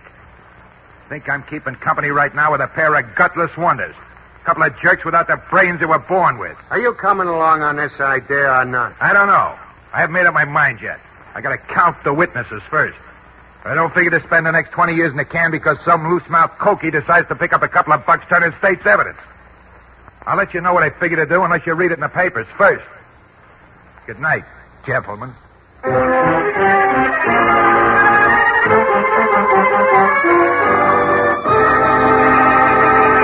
In just a moment, Crime Does Not Pay will continue with Mow the Man Down.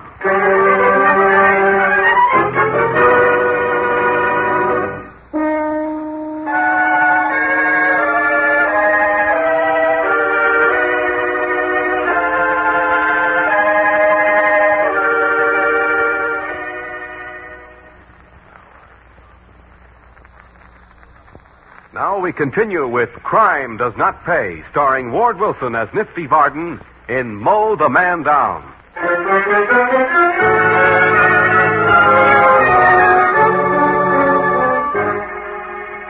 When Nifty slammed out of the board meeting, leaving Juke and Barrels behind him, those two gentlemen shrugged off Nifty's sarcasm and turned their attention to planning the attack on the men and women whom the new district attorney might use as witnesses against them.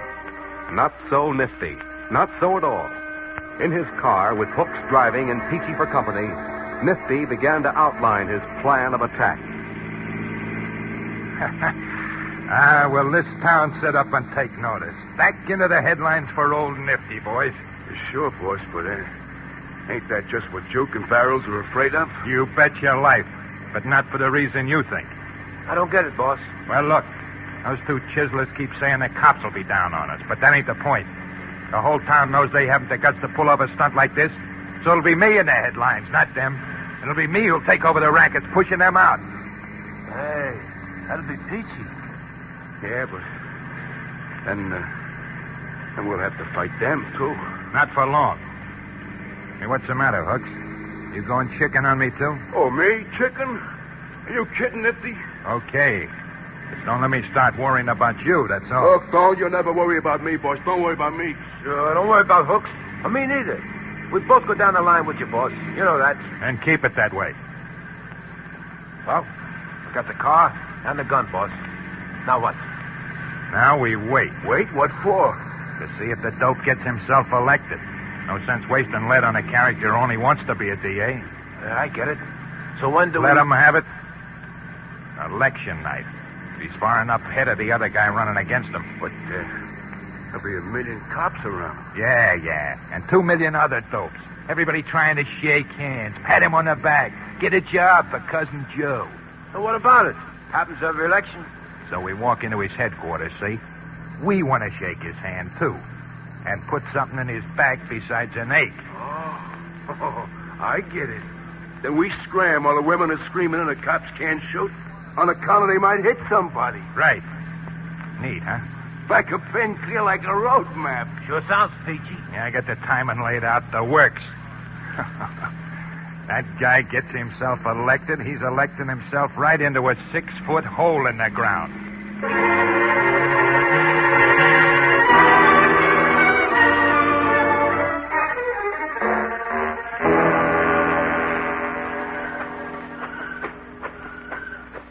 You know how I hate walking, Hooks. This once it won't kill you. Sitting still might. I don't get it. Yeah, I know. You figure everything's just peachy. So what's bothering you, Hooks? Nifty's plan. Well, I think it... You say that again, you'll have me nuts. Hey, what's wrong with you? Look, Nifty's plan looks terrific, the way he tells it. Only I don't feel like being no sitting duck, not even for Nifty. How'll you be a sitting duck? I'm supposed to sit outside in the car with the engine running. Well, you can't cut it. We'd lose all the starting time in the getaway. Yeah, sure. And all cops ain't jerks like Nifty always says. Don't you see? They see that's a Dan stand outside the joint, engine running. They're going to check, see? And the minute they spot me, they'll know Nifty's inside. So they pick me up and go on inside after you and Nifty. You tell this to Nifty? Oh, since when does he listen to me? Or you either? Well, it can't be like you say. Nifty wouldn't take chances. Nifty ain't thinking, I tell you. All he wants is gunfights. Hungry for it. Like a lush one ain't had a drink in a month. Hey, this is what you dragged me out to the park to tell me? Yeah, that's right. If Nifty ever got wind of this... Hey, he'd laugh at you. Yeah, some laugh on me with a hole from a 45 in my belly. Nifty wouldn't touch I you. ain't so sure. Listen, if you ever breathe a word to him and I hear about it before he gets me, I'm going to cut you to ribbons. And I'm not kidding. Don't worry, Hooks. I ain't talking. And you quit your worrying. Nifty's plans are going to work perfect. They always do, don't they?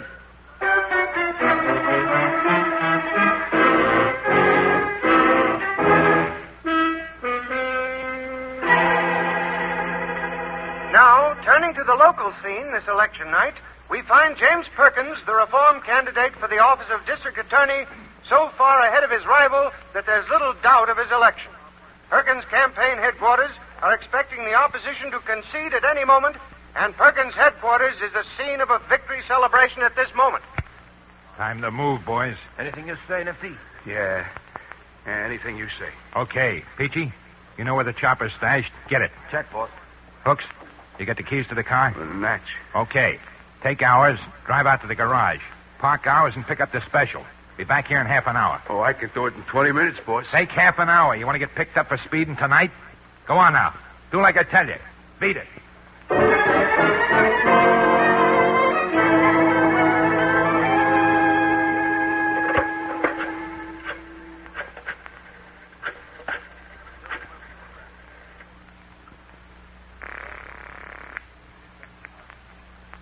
Summers speaking. Barrels. I got a tip for you. Who's this? Never mind. When you see Nifty Varden last. A couple of days ago. Who wants to know? I ain't using no names. Only I figured you ought to know what Nifty's up to. Keep talking. He's gonna knock off the new DA. You know, Perkins. When? Tonight. Half an hour. You're crazy. That's what you think. The crazy coot wouldn't dare enough tonight. Yeah, he figures to walk into the guy's headquarters, knock him over in the middle of the crowd. Well, that's wild enough for Nifty. And wild enough for him to get away with it, too. Okay. Now you know. Why are you telling me? On account of, I figure you might want to stop. Why should I stop him? Because you don't want the cops on your tail. Okay, talked enough. I gotta go. You got the story, Barrels. That's all.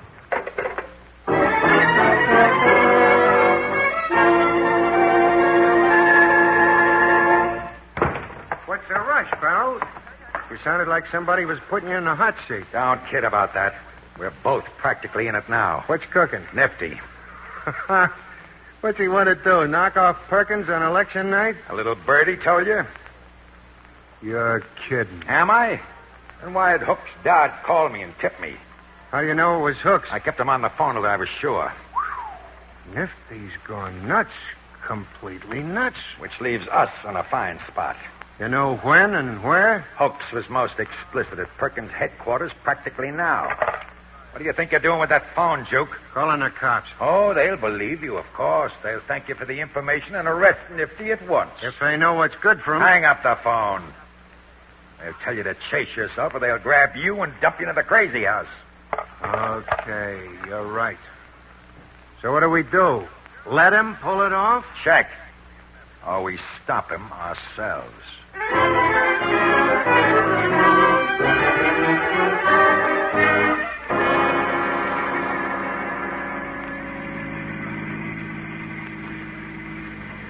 Right. Next corner, Hooks. Yeah. I know. Pull up to the curb close as you can get. Double park if you got it.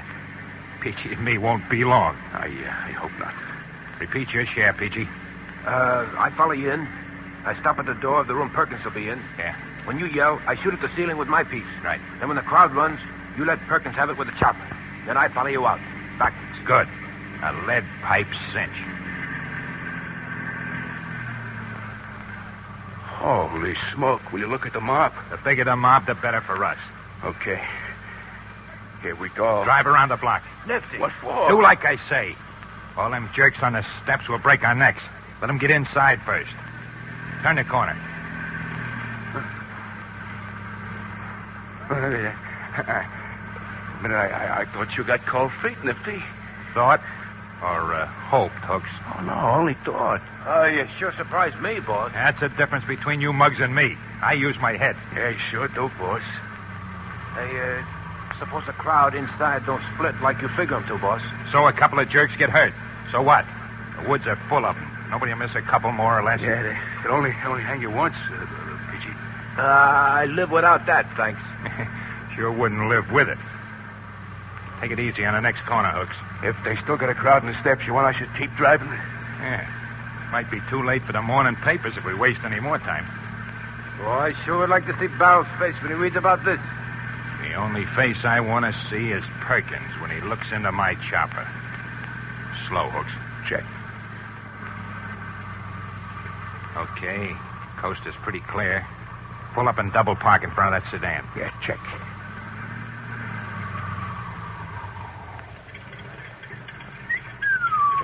Ain't it pretty? All the cops must be inside guzzling their heads off. Okay, boys, here we go. Peachy, open the door. Leave it open. Stay in gear, Hooks.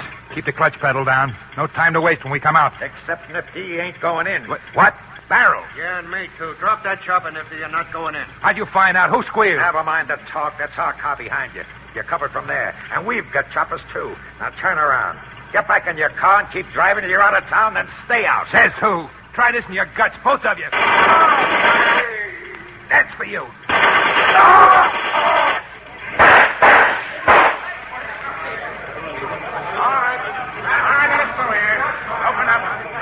Let us through. Come on, keep back there. Yeah, looks like quite a collection for the meat wagon, Sergeant. Yeah.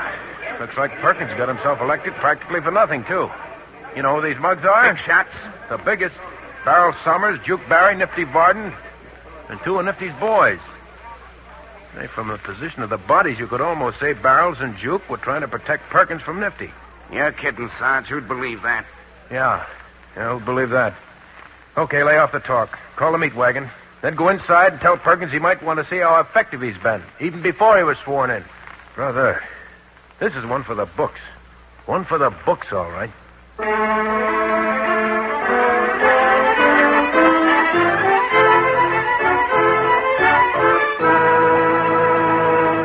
Crime does not pay.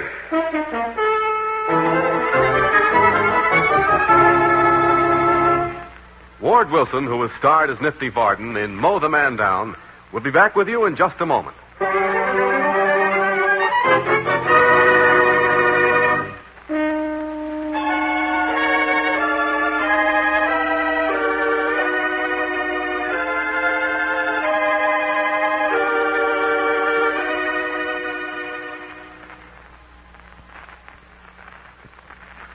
Now, here in person is Ward Wilson. It occurred to me when I read this play that the sheer audacity of Nifty Varden was almost unbelievable. Almost because right now, today, there are men like Nifty who feel powerful enough to defy the law just as he did. What this means in terms of the open taxes paid by all citizens for the support of sufficient police to cope with this situation, and in terms of the hidden taxes paid by all of us to the underworld through the tribute levied by men like this, is also unbelievable, but very true, and more expensive. Nifty paid for his crimes. So did Barrels and Juke and the others. So do you and I, every day. And we'll continue to do so until public anger achieves the final destruction of rackets of all kinds. Until we come to realize that for ourselves as well as for the criminals, crime does not pay. Thank you, Mr. Wilson.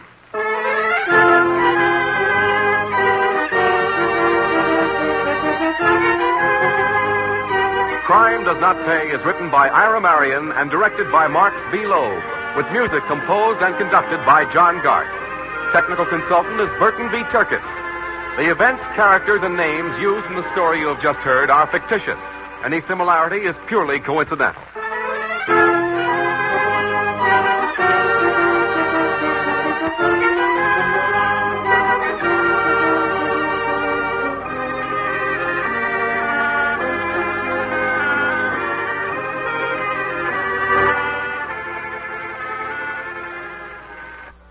Crime does not pay.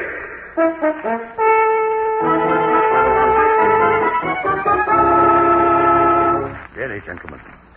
You know by now that your recent failure severely limits your operations in the city. You must, as the saying goes, lie low for a while. Okay, so what? You got any ideas? If I say so myself, am the man you have been dreaming of. Keep talking. I fully intend to. Now then, working as I do in a firm of credit investigators, I am in a position to know which businessmen in this community are on the point of failing. Point one. Gotcha. Keep going. And if that were not sufficient to make me invaluable to you, I have an invention of my own. A means of setting any number of admirable bonfires with absolute safety. In fact, you can predetermine the time at which fire will strike. Point two. How can you possibly do without me, gentlemen, without me and my brief candle?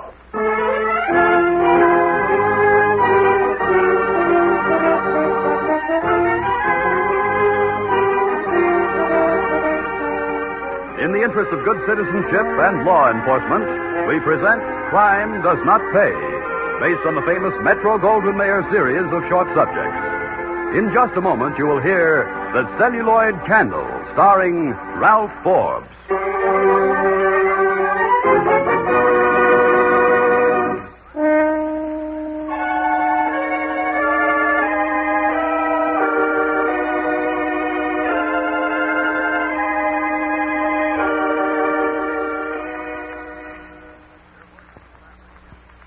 Now, Crime Does Not Pay, starring Ralph Forbes as Morgan Finchley in The Celluloid Candle.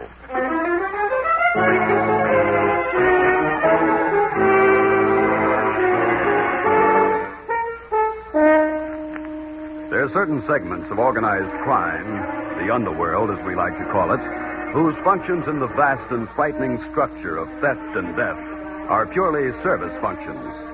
Infamous Murder Incorporated was a segment like that. Their service was obvious in their name. And there are similar groups whose work run the gamut from stealing cars to arson and worse. Sparks Davis and Matches Andrews were a service organization. Their nicknames described their work. And both Sparks and Matches were very proud of their results. As they like to put it, Baby, when we blow them, they stay in pieces. What's left of them, and the insurance company pays. Yeah, now spread the kerosene, Matches. That watchman will be back soon. We got 20 minutes yet. I plotted his route when we cased the joint. Yeah, but we don't want him caught, you see. That could be a murder rap. You should have been a lawyer, you and your legal worries. What do we got a mouthpiece for? Okay, kerosene's done. I want to get out of here and out of this neighborhood. Oh, what a stink this place is going to make. Leather and high. Hey, what's the chances of a big noise, huh? With all the dust that sticks around the joint like this, plenty. We do this right, they'll call it spontaneous combustion. They won't even look for nothing. Okay, then. Ready? Wait a minute, let me check. Kerosene, you done? Yeah. I stuck the gasoline in the right places. Okay. So all we gotta do is throw the match. And then run like crazy. Good. On your mark. Get set. Go. She took good. Say you win. Just run. All right. Slow down. You want a cop to haul us in? Yeah, nobody around this time of night. Sure, so how will you explain running, huh? Use your head, you dope.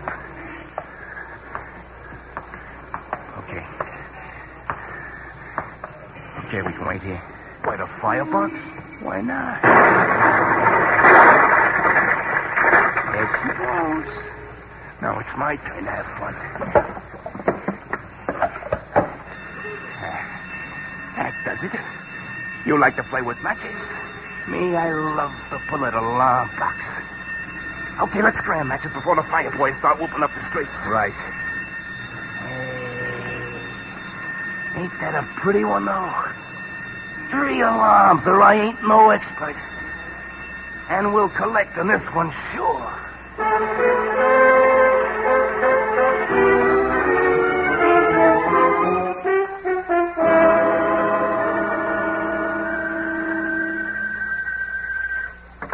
Yeah? Mr. Davis? Who wants him? This is John Haddis. Harris Leathers. Oh, yeah, Harris. This is Sparks.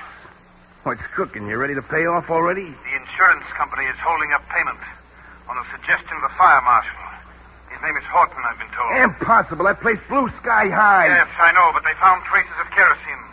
The fragments of a container which they say contained gasoline. They don't accuse me of arson directly, but their hints are broad enough. And I'm a ruined man, Davis. My creditors are hounding me. It was bad enough before the fire, but now you bungled it, Davis. Such a yap. Trouble? Yeah, the fire marshal.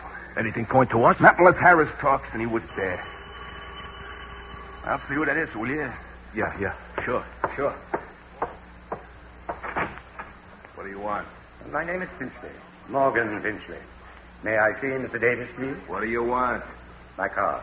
All everything. You want to see this guy, Spot? Huh? Morgan Finchley, credit investigations. Who gave me for reference? Harris? Let him in. Okay. Come in, Mr. Finchley. They'll see you. Thank you. Good day, Mr. Davis. Is it? Sit down. What's on your mind? For you, Mr. Davis, and your associate, it may turn out to be a very good day. That's so? Keep going. An acquaintance of yours happens to be an acquaintance of mine. He referred me to you, as I happen to be interested in your line of business. What's his name? Harris. John Harris. What did he tell you? I see from your tone that he's told you your recent attempt for him has failed. Come on, get to the point, Mr. Finchley. I shall, very shortly. You want to fire someplace? We work for 50%. Really, my friend, you are rather dense. Save the insult. Maybe I ought to throw you downstairs. Mr. Davis, kindly restrain your overeager friend here. Let him talk, Nancy. He sure has a big mouth. All right, get it over with, Finchley. We're busy. Really, gentlemen. You know by now that your recent failure severely limits your operations in this city. You must, as the saying goes, lie low for a while. Okay, so what? You got any ideas? Well, if I say so myself, am the man you have been dreaming of. If you say so yourself. Anybody else say so? You will, my good man, if you care to listen for a moment. Keep talking. I fully intend to. Now then, working as I do in a firm of credit investigators, I am in a position to know which businessmen in this community are on the point of failing. Point one. Uh-huh. I got you. Keep going. And if that were not sufficient to make me invaluable to you, I have an invention of my own. A means of setting any number of admirable bonfires with absolute safety. In fact, you can predetermine the time at which fire will strike. Point two.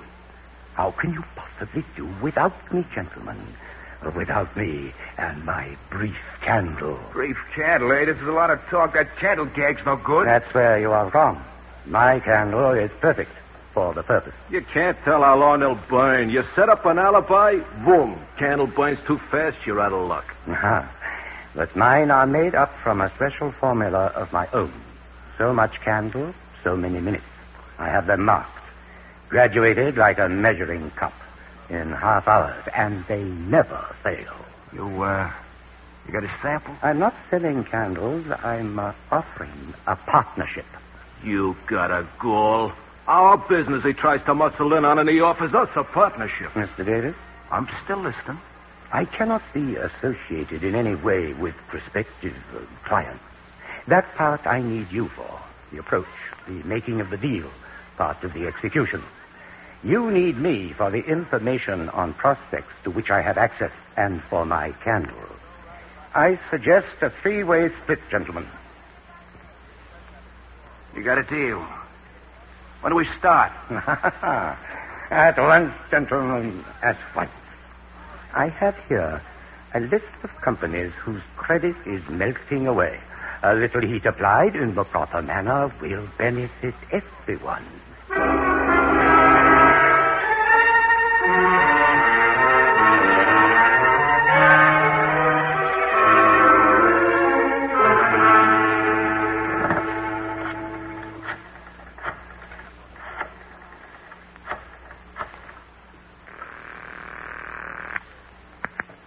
Yeah? Sparks, my good man? Our first order is confirmed. Will you and Matches be good enough to meet me at 9 tonight at the corner of Grant and South 10th Street? We shall, I believe, spend a delightful evening.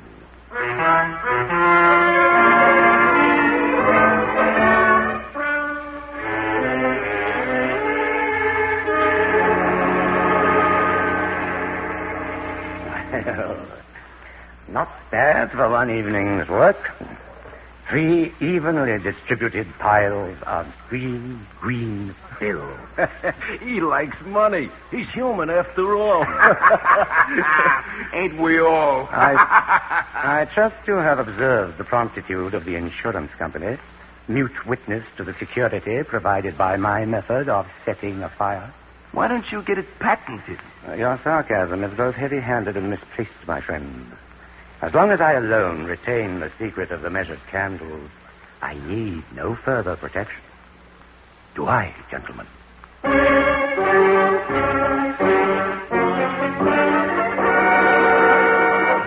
Okay, Finch, you call this meeting. What do you want? Let us call this the semi-annual meeting of our board of directors, Box, shall we? Call it anything you want. Only get it over with. Oh, Matches. Always impatient, always. Shall we call the meeting to order? What's on your mind, Finch? We've been together now for 6 months. Am I correct? Yeah, just about. Each of us has rather a decent bank balance. Correct? So what? That any reason to drag us out to the middle of no place because you want to have a meeting by candlelight? I selected this abandoned building in a secluded section as a particularly appropriate setting for what I have in mind. I don't like the smell of this. Nor would you like the substance, Spark, my friend. You see, we have all grown wealthy on the information and the method I have supplied. I think it is true that without me, you would no longer be operating. Now he's taking vows. From now on, I'm taking more than vows, gentlemen. From now on, I'm taking half the income. You two may split the other half any way you choose. What? You think we'll let you get away with that? You have no choice, gentlemen. I have just elected myself majority stockholder and chairman of the board. Although I doubt if the Wall Street Journal will make mention of the fact. Now I am going to bust you and right in the snoot. I have grave doubts about that, Matthews. So you play with guns, too? Why not? Only I'm not playing. I'm quite serious. Put the heater away, Finch. You can't get away with this. Can't I? May I point out that the candle on the table is one of my own. It is a 3-hour candle. 3 hours from now, I shall be quietly ensconced in my bed after a stop at a nearby tea shop and a brief conversation with my landlady when I arrive home. You two, unless you promise to behave, will be here. All right, get him, Matthew, with pleasure. You see, Spark, I'm quite serious. Just let me get my hands on you. Naturally not. And since you are the only witness to the death of poor, stupid Matches... Oh!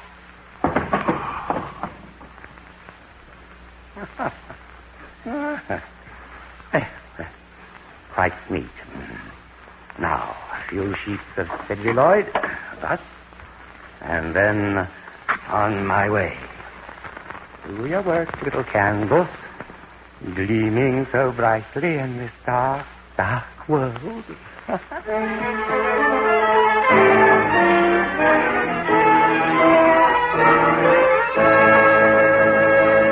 In just a moment, Crime Does Not Pay will continue with the Celluloid Candle.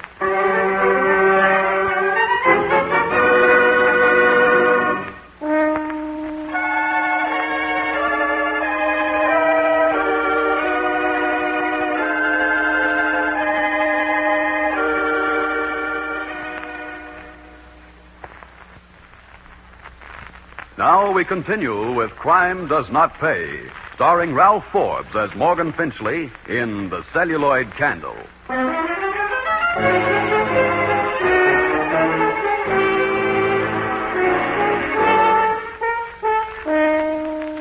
It would, of course, be pleasant to report that Morgan Finchley walked out of his meeting with the unfortunate sparks and matches directly into the arms of the proper authorities. But such was not the case. His candle did its work. By the time the fire department arrived, the old frame building was beyond saving. Sparks and matches were unidentifiable in the smoldering ruins. Morgan Finchley was on his own, and he operated accordingly. Mr. Darlington, I am a credit investigator. Yes, so your card informed me. Therefore, I am in a position to know the financial status of many businessmen. Obviously. But what you have to do with me, I hardly see. I think you do see, Mr. Darlington. Darlington Mills are on the verge of bankruptcy. What are you driving at, Finchley? I have the means to rescue you from your predicament, Mr. Darlington. Then you're a genius. In some respects, yes. You see, I happen to know that you are rather heavily insured. Fire insurance, Mr. Darlington. Ridiculous. You'd never get away with it. Perhaps you have heard of the Union Shirt Factory, the stateside chemical company, the Master Tailor clothing plant. You set those fires? Oh, let's not be crudely direct, Mr. Darlington. Let us say rather that I was part of the modus operandi which enabled those companies to collect sufficient insurance to get back on their feet. Well, if you did that, you are a genius. I consider myself rather a benefactor of humanity, Mr. Darlington. You see, without my efforts, many people would now be out of work. As is, they're all gainfully employed. And, well, many small boys have been delighted to see the engines roll and watch the firemen at their work. You're a rascal, Finchley. But I think we may be able to do business.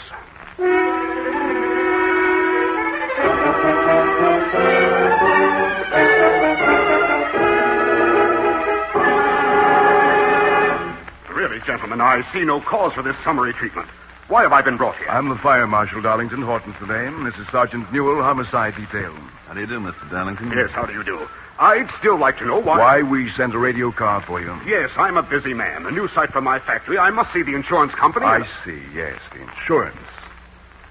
Well, it won't be paid just yet, Mr. Darlington. I've requested the company to withhold payment. You've exceeded your authority. Have I? When my men searching the remains of your plant found the main sprinkler valve intact and closed, Mr. Darlington. I don't quite follow. I think you do. I think you know that whoever set that fire for you closed that valve before the incendiary material went off. I had no such idea. And perhaps you had no idea, Darlington, that a fireman was killed inside your factory. What? I had no idea. The fact was kept out of the newspapers at the request of homicide. A death caused by a fire of incendiary origin, Darlington, changes the charge from arson to murder. That's why you're here? That's why you're here, too. But this is... It's ridiculous. I wasn't even near the place. You think we're complete fools, Darlington? But why me? Because you were on the edge of ruin, Darlington. This we know. It's more than arson now. It's murder. Now, if you tell us, we might let you plead to an attempt to defraud. If not, you'll face arson and conspiracy charges. And the murder charge. Now, who set that fire for you? We'll find out anyway, Darlington, so you'd better talk. We mean business talk, or we book you for murder. Now, stop stalling. You're caught and you know it. All right, gentlemen. I'll talk. Will you repeat what you're going to say to a stenographer? Yes. Yes, of course. All right, start talking. His name is Morgan Finchley. He works for a credit firm. Which one?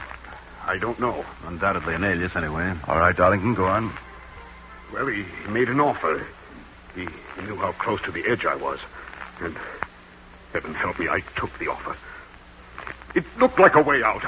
I never thought anyone would get hurt. That's what they all say. They never thought. Can you identify this man? If I ever see him again, I hope you will. I sincerely hope you will. Meanwhile, you'll be watched, Darlington. If he attempts to contact you, let me know and we'll tell you what to do. Is that all? Except that I have to go to that fireman's funeral. That's all for now.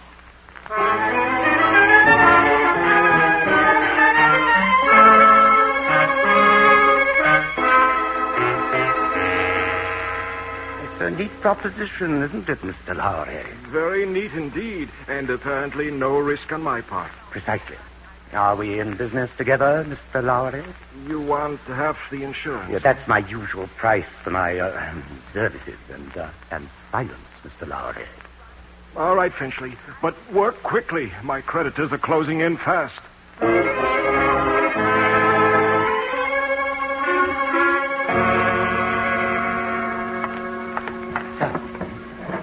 Sprinkler turned off. Windows just right for a good draft. Candle and celluloid protected from the open window. And all these inflammables. Lovely, lovely, just lovely. Now, small candle flame in the gloom. How pretty. To paraphrase the bard, burn, burn, brief candle, life's but a walking shadow. A poor player that struts and sets his hour upon the stage and then burns no more. It is a tale told by an idiot full of sound and fury, signifying nothing. On your way, Morgan Finchley. I wonder what poor old matches would have thought of my erudition.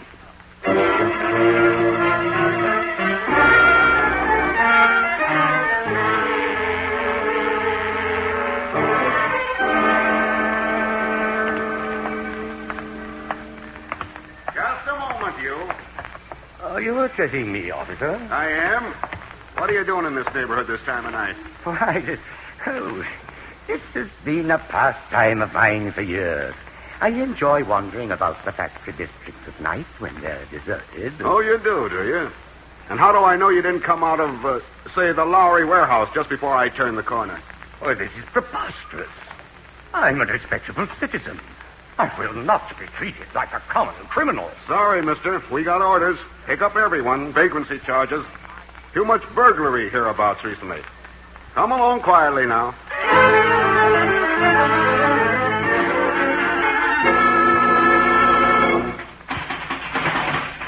I demand the jailer. I demand to know what I'm held for. A citizen has a right to know the charge placed against him. Jailer! Jailer! All right, quiet, you. Quiet. I've never been treated like this in my life. My pockets emptied, incarcerated, ignored. Makes me the third degree. Well, at long last. At long last indeed. This way. Where's my property? You'll see Sergeant Newell. Is that the red-faced person behind the desk? You'll find out. Save the conversation. In here.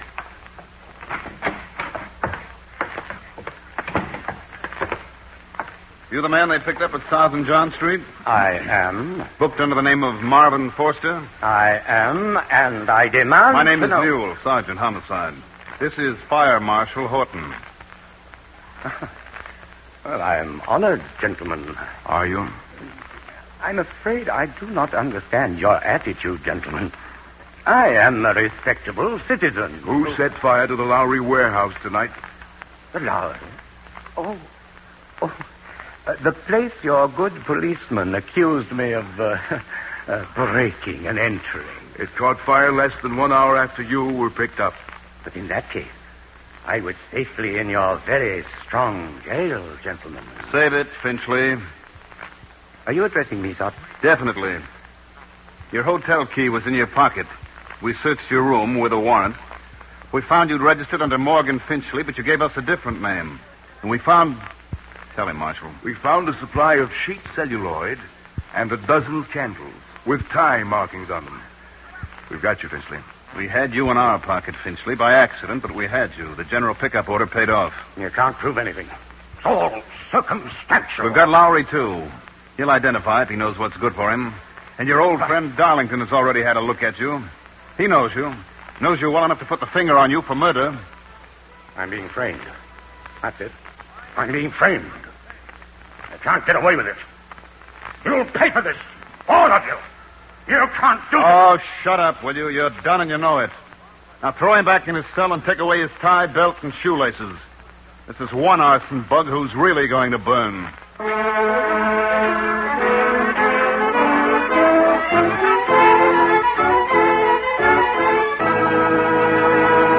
Find the pay.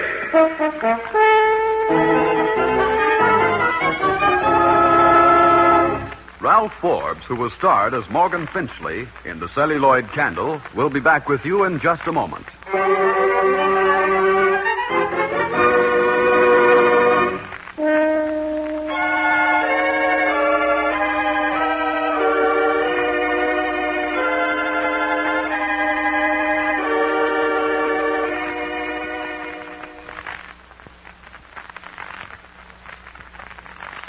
Now here in person is Ralph Forbes. Men like Morgan Finchley could not operate unless so-called honest citizens, in moments of weakness or worse, decide to make use of their nefarious skills. Think about this a moment. Think of the losses involved to every one of us in property, self-respect, and the added taxes demanded for increased law enforcement. Think of it this way, and you'll see that for everyone, everywhere, not merely the criminal, crime does not pay.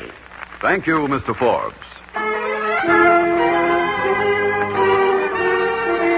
Crime Does Not Pay is written by Ira Marion and directed by Marx B. Loeb, with music composed and conducted by John Gart. Technical advisor is Burton B. Turkis. The events, characters, and names used in the story you've just heard are fictitious. Any similarity is purely coincidental. This is Bob Williams speaking.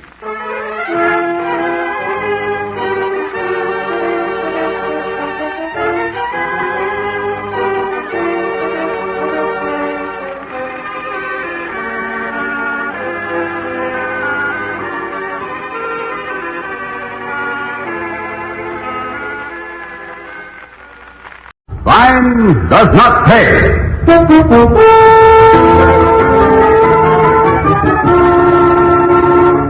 All right, what's your specialty, Chicago? Chicago piano. The chopper. You know. Yes, I know. And you sights? I pinpoint 'em, Miss Roberts, with a rifle. Telescope sight drills 'em neat like. Well, so I have a choice of weapons. You boys ever met the Duke? Never set eyes on him. Me neither. Practically perfect. I think we have a good beginning. From here on in, we'll do all right. The plan's good. You got a finger man for the job? We never seen a Duke. Don't want to take no chances and get the wrong character. There'll be no finger man. For what, then?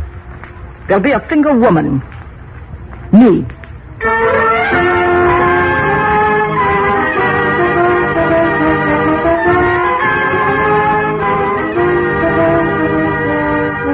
In the interest of good citizenship and law enforcement, we present Crime Does Not Pay, based on the famous Metro-Goldwyn-Mayer series of short subjects. In just a moment, you will hear The Doll, starring Sarah Hayden.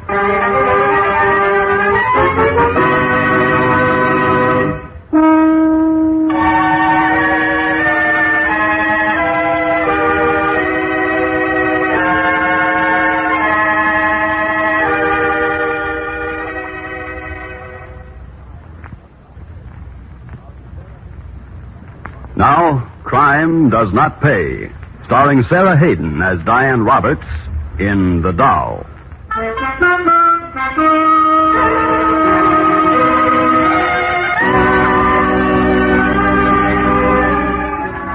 Somewhere along the line from girlhood to mature womanhood, Diane Roberts took the wrong turning.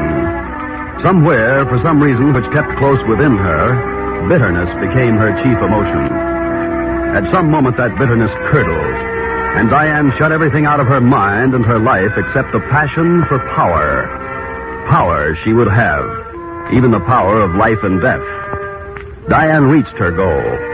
The nightclub she controlled, with their associated rackets, gave her wealth and made her a member of the national combination, the dreaded syndicate, which ruled organized crime. Diane, known as the Doll, was sophisticated, sharp-witted, and dangerous. So you think you want to work for me? Yes, Miss Roberts. Good figure. Attractive face. You certainly don't look hard. Why do you want to work for me? Well, I want to make some money. I've got to support myself. A man let you down? Do I have to answer that? You have. Who told you to come to me? I just came. People don't just come to me. Certainly not people with a corn-fed look on you. Who sent you? Mr. Arnold. How did you get to him? Does that matter, Miss Roberts? I met him. He told me a girl could learn plenty from you, that you knew all the tricks and then some, he said. He told me after I'd been with you for a while, I'd get smart enough to go in business for myself, in some other town. He lied. I don't understand. Look, kid, what duke your Mr. Arnold had in mind to do with you, I don't know. I don't care. But working for me the way he meant would get you nothing. A few dollars, that's all. So be smart. Forget it. You sound as if you don't like Mr. Arnold. I thought you were associated. I don't have to like him to split the rackets with him and some other men. If I see him once a year, it's a lot. I don't like his methods, any of them. For instance, I don't like what he forgot to tell you. Forgot to tell me? Yes. That nobody goes into any phase of my business, from nightclub camera girls to shaking down exclusive women shops, without an okay from me. And that goes for the whole country. Then I couldn't have gone into business myself. Not a chance, kid. Even if you started by lugging a camera in some nightclub. That's for dumb blondes. I don't think you're dumb. I do think Duke had some other ideas, like getting the inside of my operations for his own purposes. Do you take shorthand? Yes, I do. Work for $60 a week? 60? When do I start? That's what I like.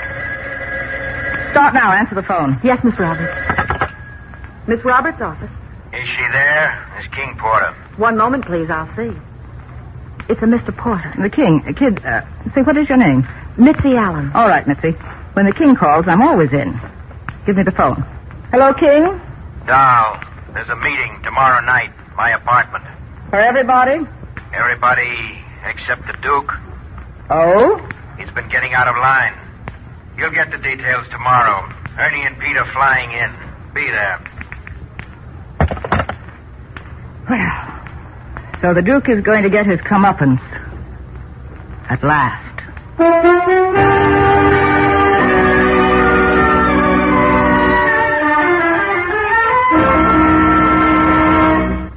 I want the Duke. Why, King?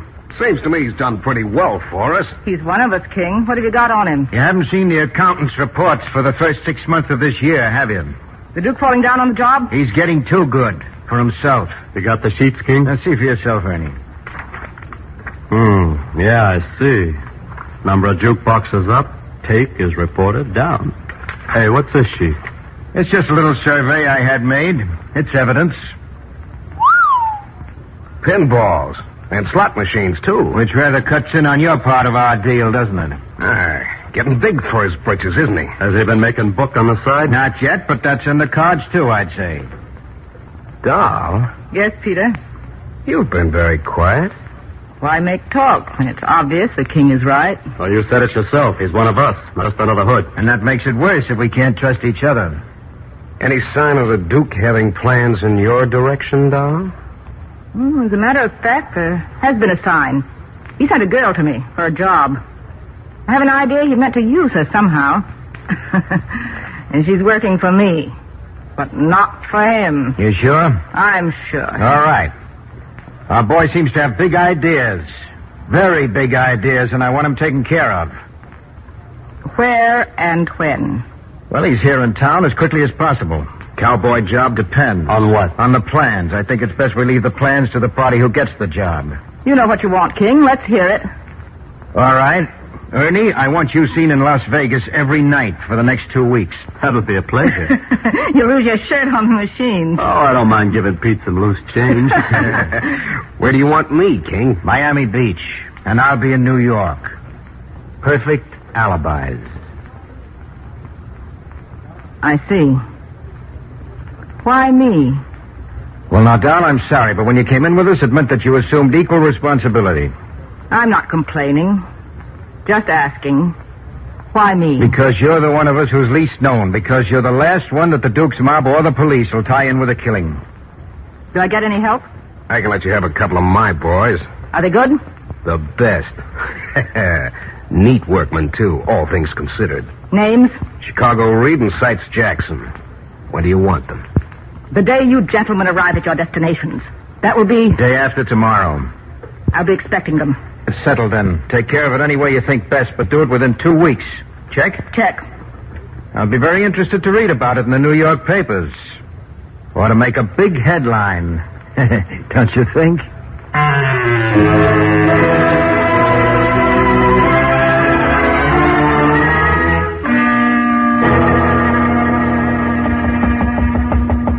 Come in. Yes, Mitzi? 2 men are outside. Nice looking? Not very. They want to see you. Names? No. One of them said to tell you they want to give you regards from Mr. Vincent. Well, right on schedule. Send them in, Mitzi. Stay out yourself. I don't want to be disturbed by anything, except, of course, the king if he calls. Yes, Miss Roberts. You may come in, gentlemen. Care to identify yourselves, boys? I'm Reed. Chicago Reed. Jackson's the name. Sights Jackson. Know what you're here for? A job. We figured it was important. Pete just said go to the doll. She's the boss on this one. You care how big the target is? The bigger they come. We want the Duke. Well, I thought it wasn't no small-time gorilla. Any hesitations? You want a job? We do it. All right.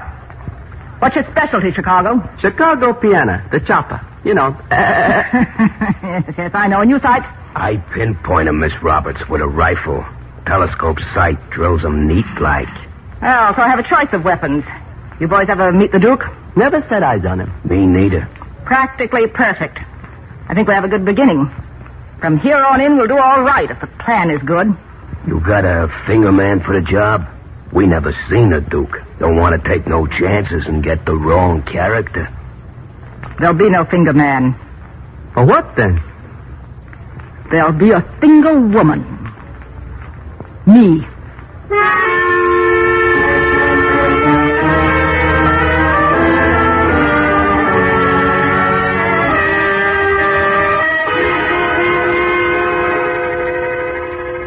Mitzi? Yes, Miss Roberts. Get me this number. On this phone, not through the switchboard. Yes. Oh, something surprise you? It's Mr. Arnold's number. This surprises you? Why should you call him? Purely a matter of business. Of course, Miss Roberts. You recognize his private number. He gave it to me. Wouldn't let me write it down, made me memorize it. Apparently he expected you to use it. I guess so. But since I've been with you, I haven't. I know that. Yeah? Mr. Arnold. Baby, where you been? Miss Roberts calling, Mr. Arnold. Here he is, Miss Roberts. Thank you.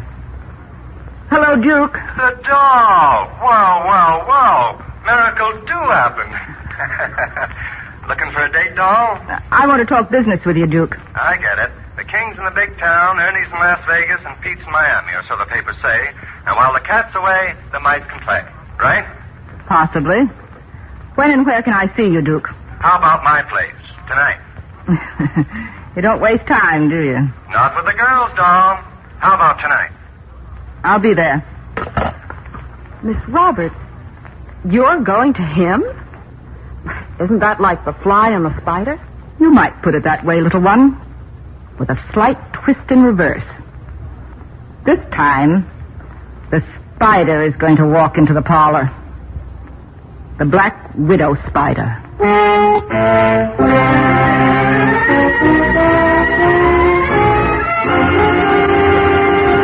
In just a moment, Crime Does Not Pay will continue with The Doll.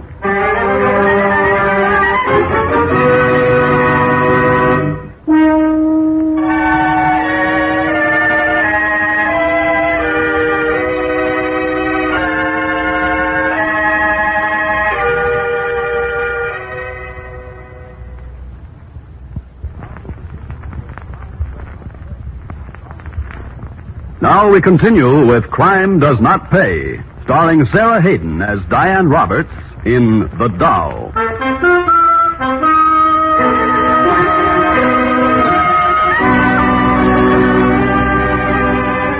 The doll made her preparations carefully. There was no actual plan as yet, merely the hazy beginnings of an outline. But Sights drove her car, and Chicago was only half a block behind in another car when she went calling on the Duke.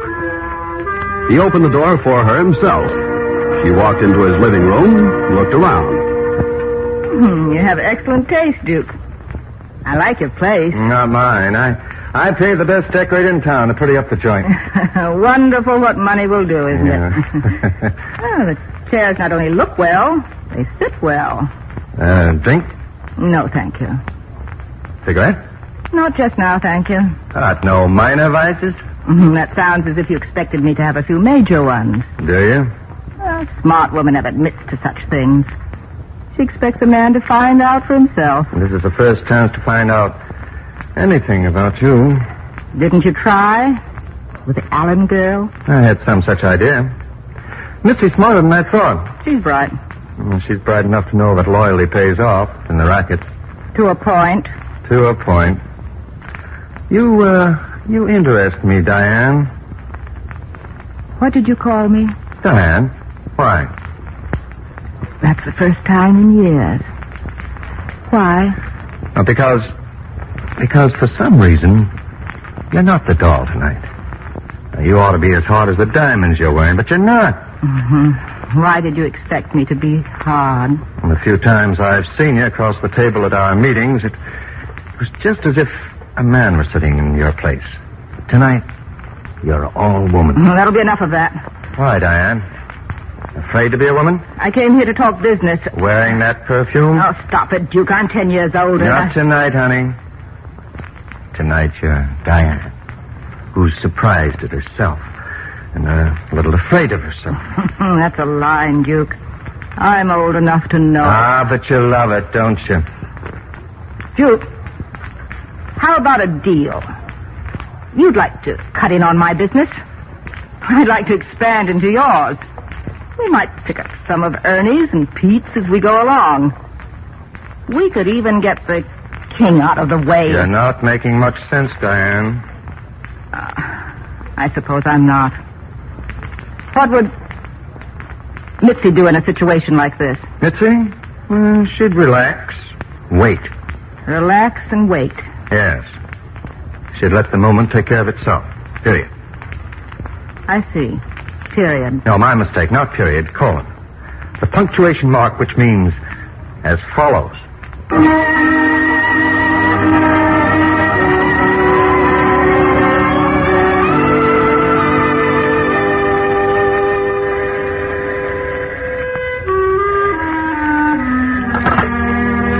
Morning. Diane? What? Oh, you. Yeah, me. Again. What do you want? I want to see you. Tonight. No, Duke. Absolutely no. Tonight. It's no use, darling. What did you call me? Darling. But I didn't mean... Tonight, Diane? Tonight.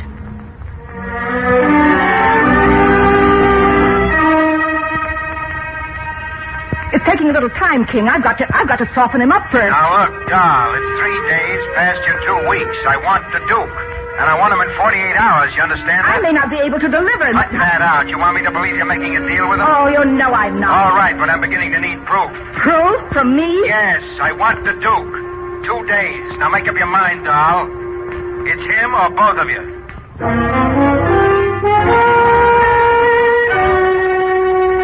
Got it straight, boys? That's his front window straight across the street. Right. Now repeat the plan. You sight. We stay here. You keep your date with the Duke. You get him to the window. When he's standing there, I let him have it with the old 30-30. That's it. A cinch. This is the rifle, Miss Roberts. Ain't it a beaut? Look at the sight. Why, a kid couldn't miss with this. Go ahead. You can touch it if you want to. Touch it? I couldn't. I'd feel as if my fingers would drop off.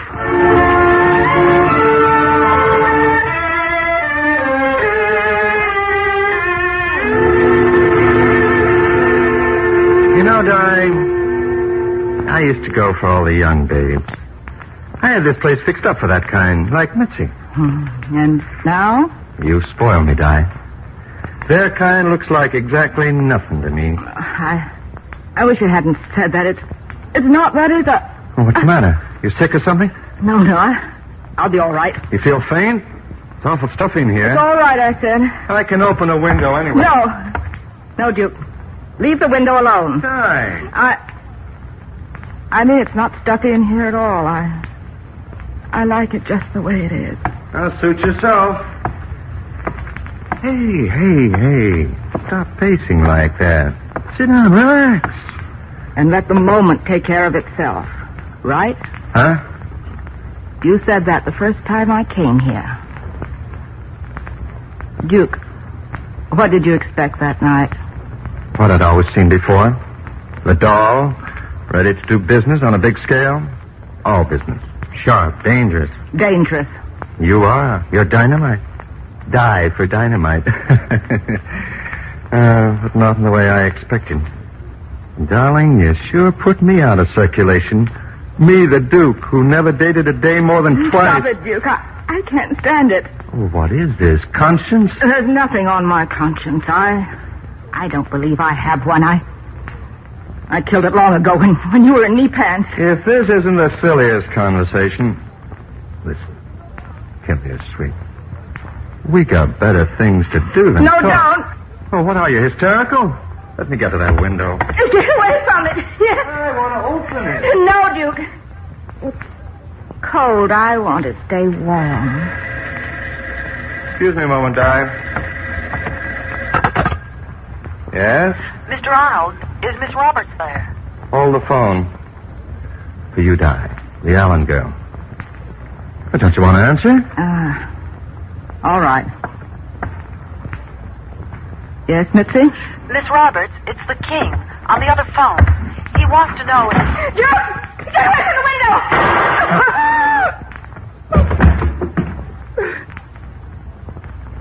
Mitzi, tell the King what he called about has just been taken care of.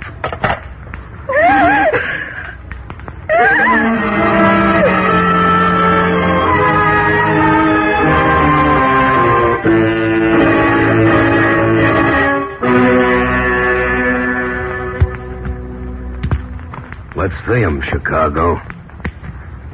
Full house. Any arguments? No arguments. Another hand, Miss Roberts? No, thanks. Poker's dull tonight, Sykes. Yeah, it always is after a job. Did you look at him, Miss Roberts? Was it a neat job? Practically perfect. It's a swell club you got here, Miss Roberts. It's real class. Best thing about it, now the doorman and the head waiter. They'll swear on a stack of Bibles we've been playing poker here all night. You think of everything, Miss Roberts. You sure do. Do I? How about a little excitement, a real game? Give me a chance to win back what Chicago took from me. Not tonight. I'm hot tonight. No. A different game. Look. Hey, that's no lady's gun. Police positive. 38 special. My own. The King gave it to me when I joined the National Combination. You boys game? For Russian roulette? I don't like to play with guns. One chamber's loaded. You know the game. Spin the cylinder, hold the muzzle to your head, pull the trigger. 5 chances to 1, you'll live.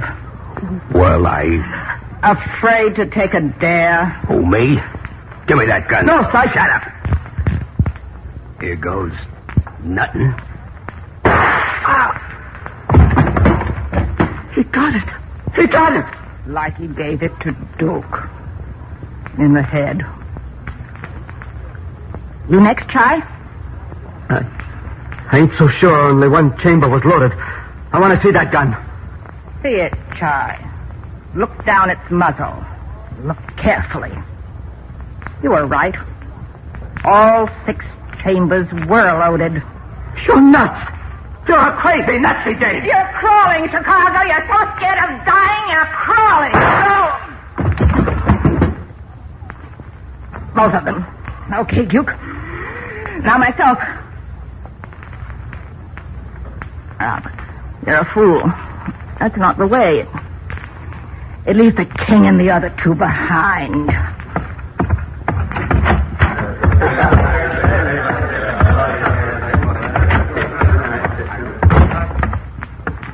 Miss Roberts, you coming here? I've got to use the phone, Mary. The phone in here? I don't have a phone in my office here. When I come here, I don't want to be disturbed. Give me a nickel, Mary. Yes, Miss Roberts. The phone's right there. No booth here. No privacy for the girls, is there?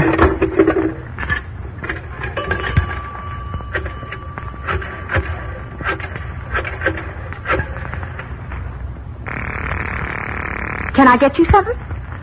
Not now. Police department. Give me homicide, quickly. Yes, ma'am. Homicide. Sergeant Gordon. Sergeant, this is Diane Roberts. What's your trouble, miss? I've just killed 2 men, and the third is dead because of me. Gee, who are you, the doll? Yes, I am. What is this, a gag? Come over here, Sergeant. The Whistle Club, you know where it is. Come over here quickly before I lose control of myself. You can have me in the combination King Porter, Ernie Blackfeet, and for all of us. We'll go together. You can't have the Duke. He's gone already. He's gone. I fingered him myself. Tonight.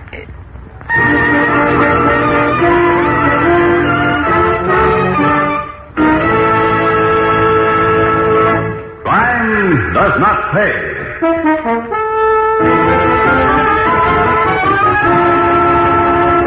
Sarah Hayden, who starred as Diane Roberts in The Doll, will be back with you in just a moment.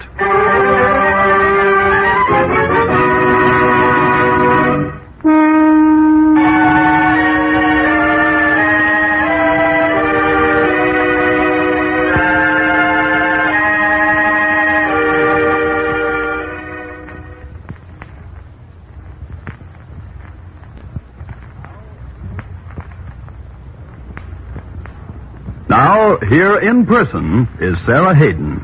Diane Roberts bore a grudge against the world. She chose the way of violence and crime to work out that grudge. And like most people of this type, she came to the point where she found the violence had turned upon herself. That her way of life was unbearable. That nothing was left to look forward to except the end. Diane Roberts learned too late, as most men and women of her ilk always learn too late, that crime does not pay. Thank you, Miss Hayden.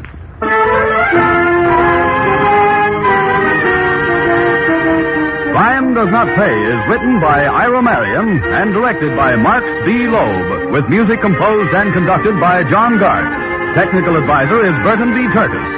The events, characters, and names used in the story you've just heard are fictitious. Any similarity is purely coincidental. This is Bob Williams speaking.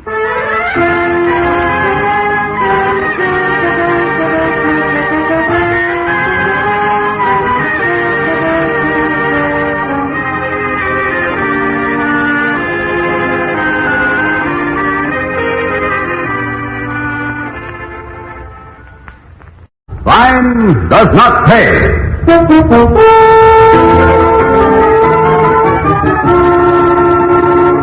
All right, what's your specialty, Chicago? Chicago piano. The chopper. You know. Yes, I know. And you, Sight? I'd pinpoint him, Miss Roberts, with a rifle. Telescope sight drills him neat like. Well, so I have a choice of weapons. You boys ever met the Duke? Never set eyes on him. Me neither. Practically perfect. I think we have a good beginning. From here on in, we'll do all right. The plan's good. You got a finger man for the job? We never seen a Duke. Don't want to take no chances and get the wrong character. There'll be no finger man. For what, then? There'll be a finger woman. Me.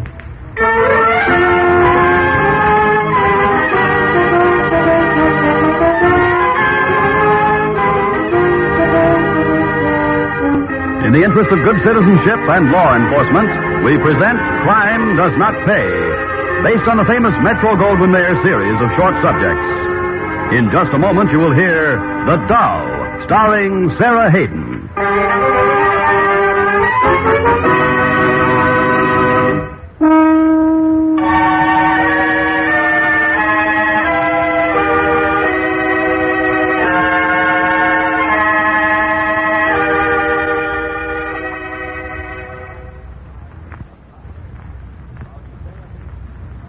Now, Crime Does Not Pay, starring Sarah Hayden as Diane Roberts in The Doll.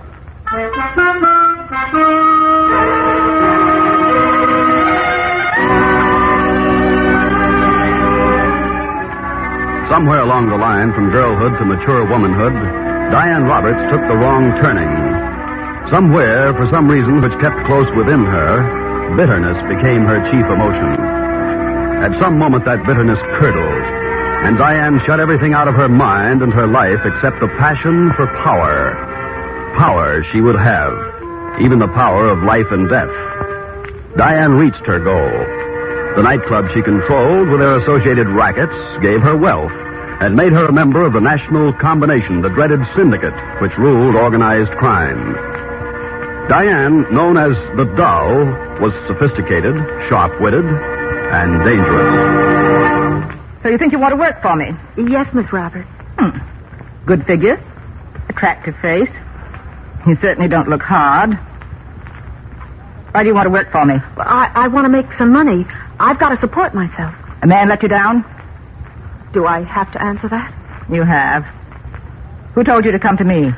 I just came. People don't just come to me. Certainly not people with a corn-fed look on you. Who sent you? Mr. Arnold. How did you get to him?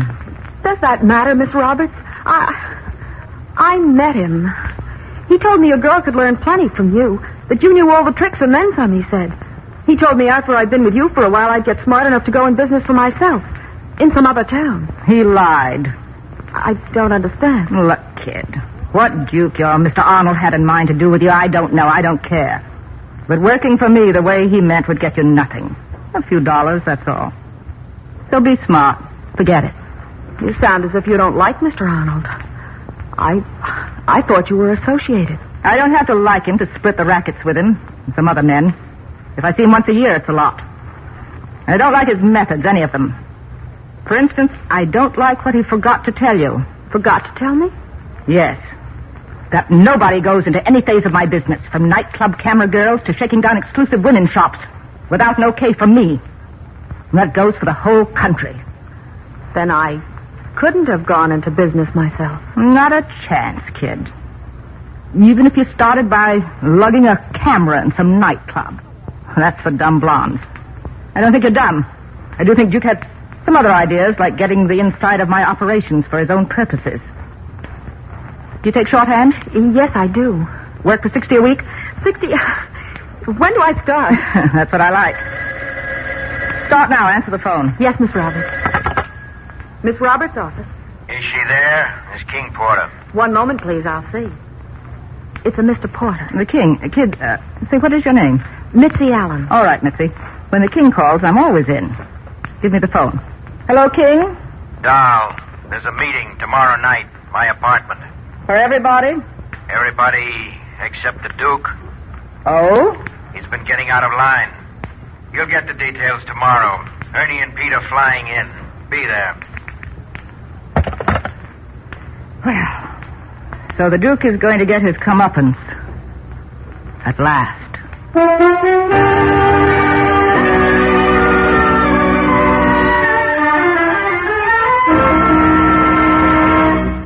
I want the Duke. Why, King? Seems to me he's done pretty well for us. He's one of us, King. What have you got on him? You haven't seen the accountant's reports for the first 6 months of this year, have you? The Duke falling down on the job? He's getting too good for himself. You got the sheets, King? Now, see for yourself, Ernie.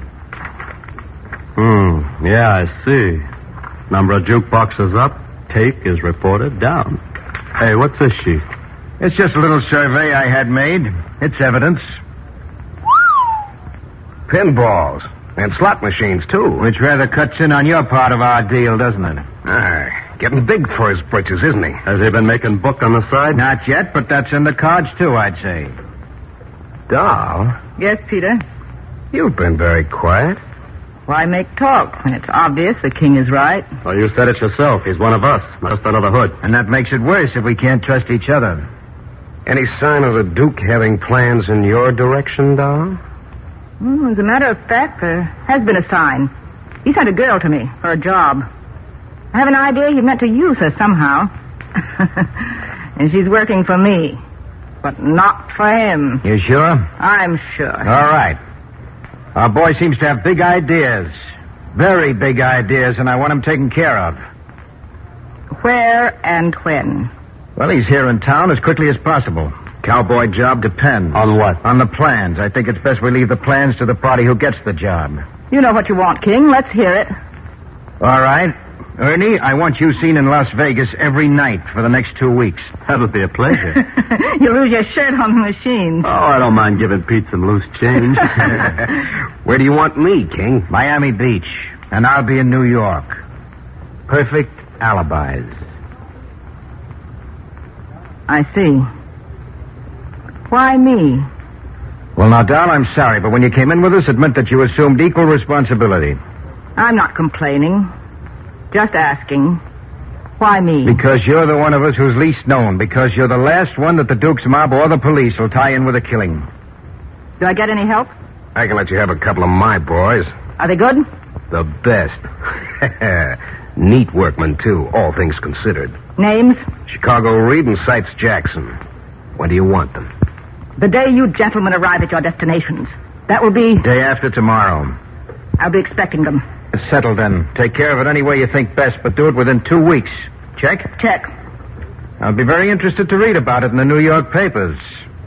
Ought to make a big headline. Don't you think?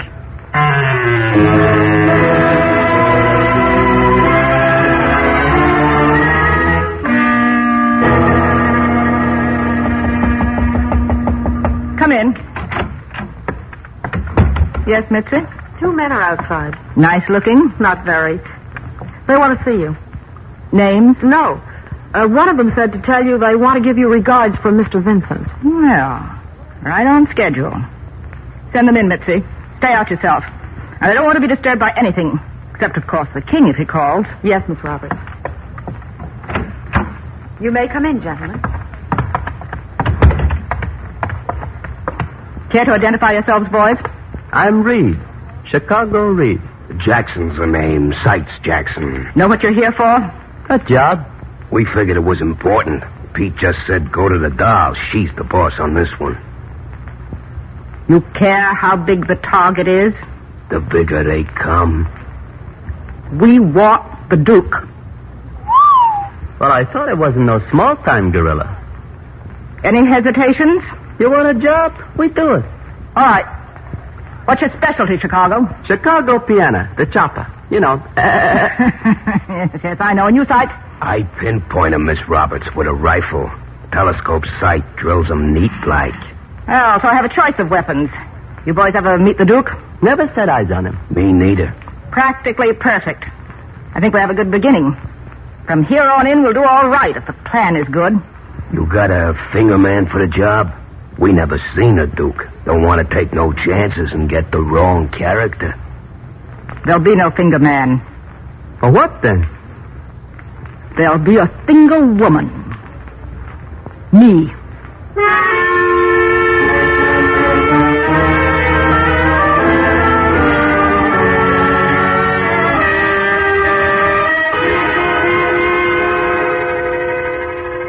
Mitzi? Yes, Miss Roberts.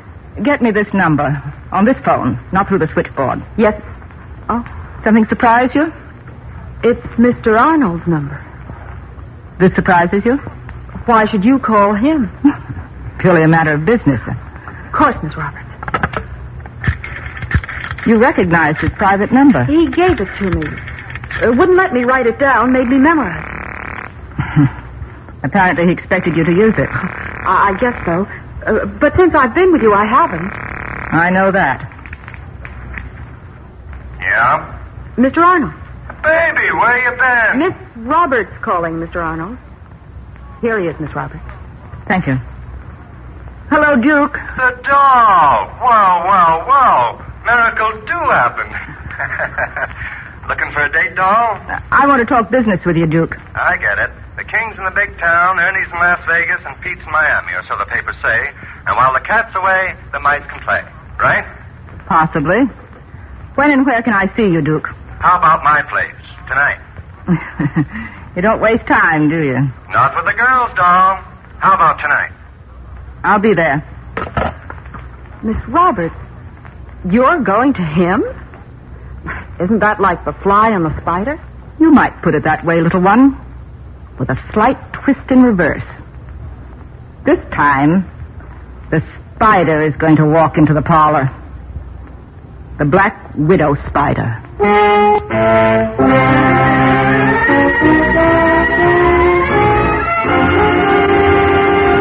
In just a moment, Crime Does Not Pay will continue with The Doll.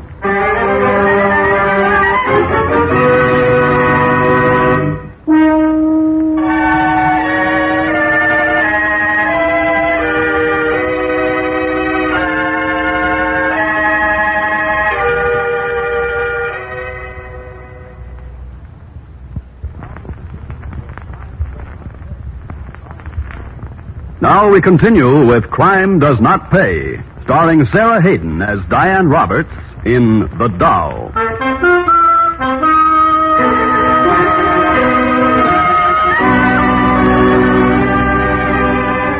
The doll made her preparations carefully. There was no actual plan as yet, merely the hazy beginnings of an outline. But Sights drove her car, and Chicago was only half a block behind in another car when she went calling on the Duke. He opened the door for her himself. She walked into his living room, looked around. You have excellent taste, Duke. I like your place. Not mine. I pay the best decorator in town to pretty up the joint. Wonderful what money will do, isn't it? Oh, the chairs not only look well, they sit well. Drink? No, thank you. Cigarette? Not just now, thank you. No minor vices? That sounds as if you expected me to have a few major ones. Do you? Well, a smart woman never admits to such things. She expects a man to find out for himself. This is the first chance to find out anything about you. Didn't you try? With the Allen girl? I had some such idea. Mitzi's smarter than I thought. She's bright. Well, she's bright enough to know that loyalty pays off in the rackets. To a point. To a point. You interest me, Diane. What did you call me? Diane? Why? That's the first time in years. Why? Because for some reason, you're not the doll tonight. You ought to be as hard as the diamonds you're wearing, but you're not. Why did you expect me to be hard? And the few times I've seen you across the table at our meetings, it was just as if a man was sitting in your place. Tonight, you're all woman. Well, that'll be enough of that. Why, Diane? Afraid to be a woman? I came here to talk business. Wearing that perfume? Oh, stop it, Duke. I'm 10 years older. Not tonight, honey. Tonight, you're Diane, who's surprised at herself and a little afraid of herself. That's a line, Duke. I'm old enough to know. But you love it, don't you? Duke, how about a deal? You'd like to cut in on my business. I'd like to expand into yours. We might pick up some of Ernie's and Pete's as we go along. We could even get the king out of the way. You're not making much sense, Diane. I suppose I'm not. What would Mitzi do in a situation like this? Mitzi? She'd relax. Wait. Relax and wait. Yes. She'd let the moment take care of itself. Period. I see. Period. No, my mistake. Not period. Colon. The punctuation mark, which means as follows.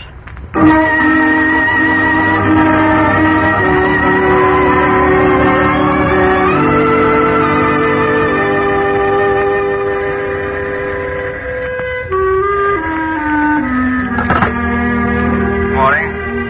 Diane? What? Oh, you. Yeah, me. Again. What do you want? I want to see you. Tonight. No, Duke. Absolutely no. Tonight. It's no use, darling. What did you call me? Darling. But I didn't mean... Tonight, Diane? Tonight.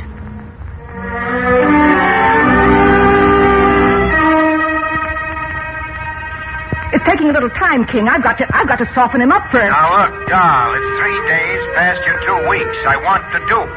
And I want them in 48 hours, you understand? I may not be able to deliver. Cut that out. You want me to believe you're making a deal with them? Oh, you know I'm not. All right, but I'm beginning to need proof. Proof from me? Yes, I want the Duke. 2 days. Now make up your mind, doll. It's him or both of you.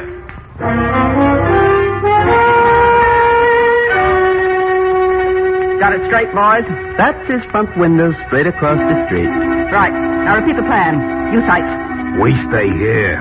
You keep your date with the Duke. You get him to the window. When he's standing there, I let him have it with the old dirty-dirty. That's it. A cinch. This is the rifle, Miss Roberts. Ain't it a beaut? Look at the sight. Why, a kid couldn't miss with this. Go ahead. You can touch it if you want to. Touch it? I couldn't. I'd feel as if my fingers would drop off.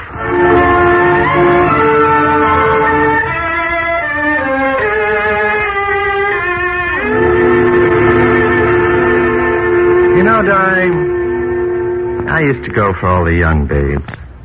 I had this place fixed up for that kind, like Mitzi. And now? You spoil me, Di.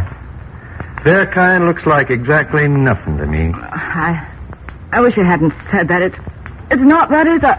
Well, what's the matter? You sick or something? No, I'll be all right. You feel faint? It's awful stuffy in here. It's all right, I said. I can open a window anyway. No, Duke.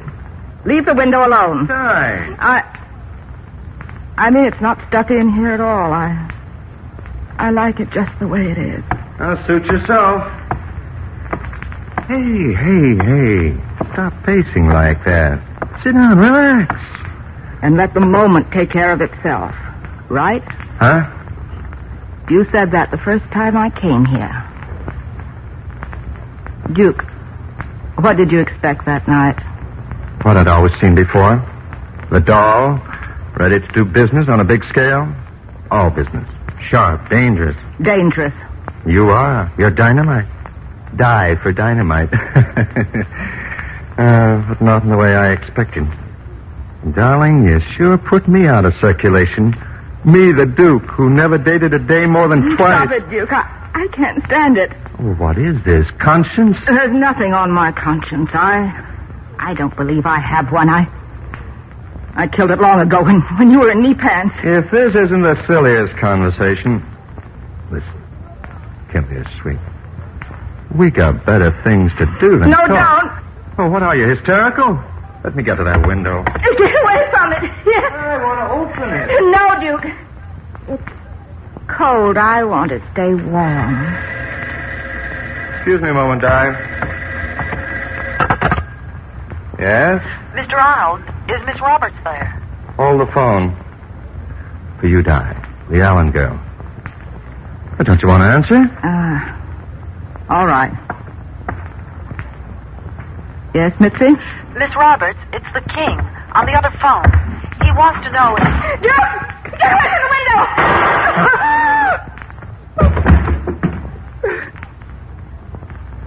Mitzi, tell the King what he called about it. Just been taken care of.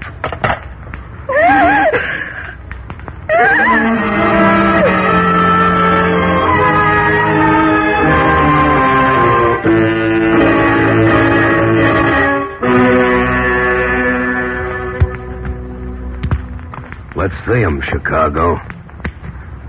Full house. Any arguments? No arguments.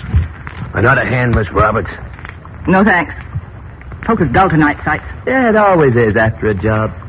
Did you look at him, Miss Roberts? Was it a neat job? Practically perfect. It's a swell club you got here, Miss Roberts. It's real class. Best thing about it, now the doorman and the head waiter. They'll swear on a stack of Bibles we've been playing poker here all night. You think of everything, Miss Roberts. You sure do. Do I? How about a little excitement, a real game? Give me a chance to win back what Chicago took from me. Not tonight. I'm hot tonight. No. A different game. Look. Hey, that's no lady's gun. Police positive. 38 special. My own. The King gave it to me when I joined the National Combination. You boys game? For Russian roulette? I don't like to play with guns. One chamber is loaded. You know the game. Spin the cylinder, hold the muzzle to your head, pull the trigger. 5 chances to 1, you'll live. Well, Afraid to take a dare? Who, me? Give me that gun. No, sir. Shut up. Here goes nothing. He got it. He got it. Like he gave it to Duke. In the head. You next, Chai? I ain't so sure only one chamber was loaded. I want to see that gun. See it, Chai. Look down its muzzle. Look carefully. You were right. All 6 chambers were loaded. You're nuts. You're a crazy, nutsy Dave. You're crawling, Chicago. You're so scared of dying, you're crawling. Both of them. Okay, Duke. Now myself. Robert, you're a fool. That's not the way. It leaves the king and the other 2 behind.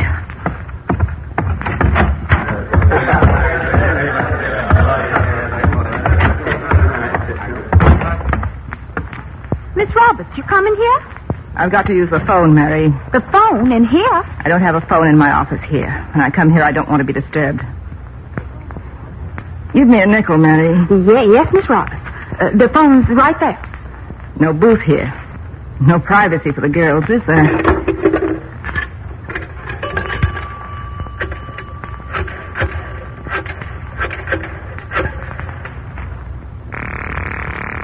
Can I get you something? Not now. Police department. Give me homicide, quickly. Yes, ma'am. Homicide. Sergeant Gordon. Sergeant, this is Diane Roberts. What's your trouble, miss? I've just killed 2 men, and the 3rd is dead because of me. Gee, who are you, the doll? Yes, I am. What is this, a gang? Come over here, Sergeant. The Whistle Club, you know where it is. Come over here quickly before I lose control of myself. You can have me in the combination, King Porter, Ernie Black, Pete Spencer, all of us. We'll go together. You can't have the Duke. He's gone already. He's gone. I fingered him myself.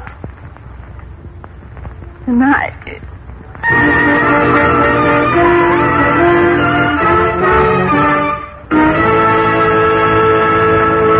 Crime does not pay.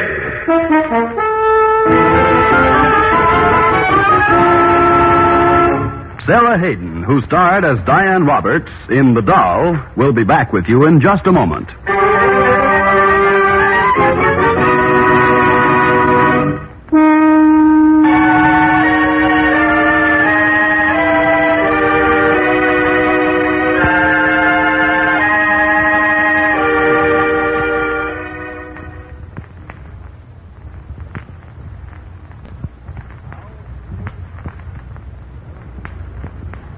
Now, here in person is Sarah Hayden. Diane Roberts bore a grudge against the world. She chose the way of violence and crime to work out that grudge. And like most people of this type, she came to the point where she found the violence had turned upon herself. That her way of life was unbearable. That nothing was left to look forward to except the end. Diane Roberts learned too late, as most men and women of her ilk always learn too late, that crime does not pay. Thank you, Miss Hayden.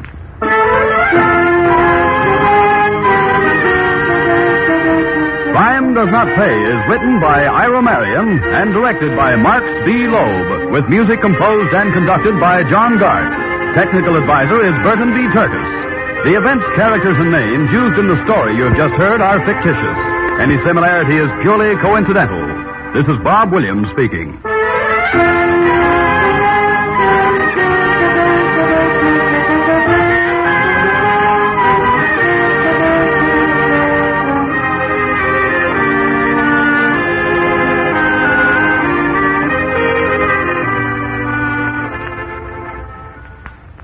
Crime does not pay.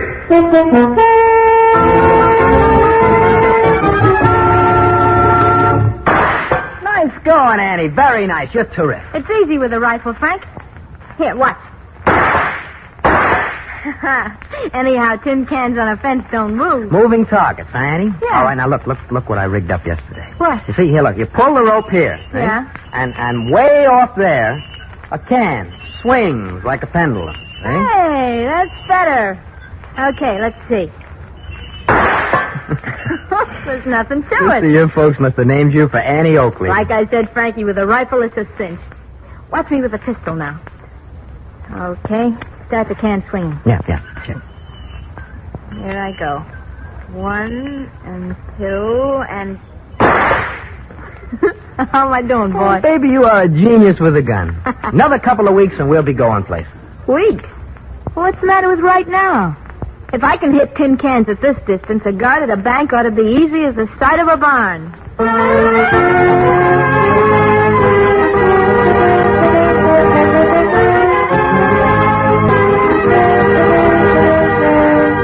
In the interest of good citizenship and law enforcement, we present Crime Does Not Pay, based on the famous Metro-Goldwyn-Mayer series of short subjects. In just a moment, you will hear Two-Gun Annie, starring Joan Loring.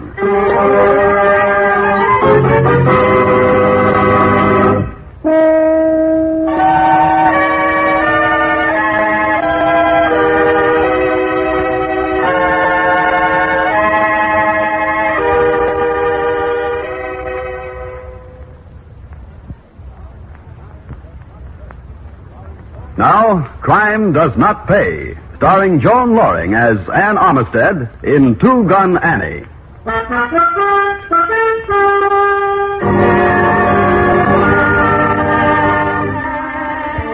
It was strange somehow, at least to those who knew her. Anne was a small girl, light brown hair, nice features, a pretty girl. More, Anne had every advantage of a decent upbringing and a nice home. Her father, Martin Armistead, widowed when Anne was quite young, was a school teacher.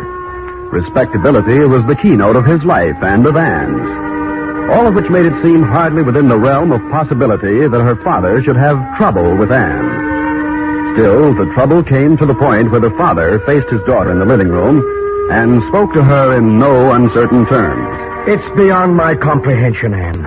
I know what you've been up to, but I can't believe it. What do you know I've been up to, Dad?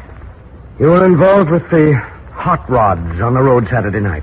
You were at the roadside rest until after 2 in the morning. So what? What if I was? And how do you know this anyway? Did you see me? One question at a time, Anne. I know because Joe Barlow saw you from his prowl car and came to me about it. Joe Barlow should mind his own business. It is his business, Anne. He's a policeman. I never thought you would be a policeman's business, Anne. So we were speeding. We weren't risking anybody's neck but our own. There wasn't another car on the Stop road. it, Anne. You're a senior at high school. You know better. Even if you haven't any sense of responsibility, you ought to know I better don't want any sense of responsibility. I want to have some fun. Do you call it having fun when you put me to shame before the whole town? Let the town mind its own business. Perhaps when a teacher can't control his own child, it is the town's business. It may follow from that he can't control other people's children, even in the classroom. Oh, cut it out, Dad. You can't get around me that way, and you know it. What do I have to do with you, Anne? Lock you in your room? Try it and see what happens. I'll be 18 in a month. You'll lose me as an income tax deduction, man. Anne, I order you to stop your present behavior. Save it, Dad. You're just talking. Oh, am I? Well, then you listen, young lady. I've done my best for you since your mother died. You've never wanted for anything. You've had plenty of freedom. Maybe I should have seen to it that you were taught more self-control. I don't know.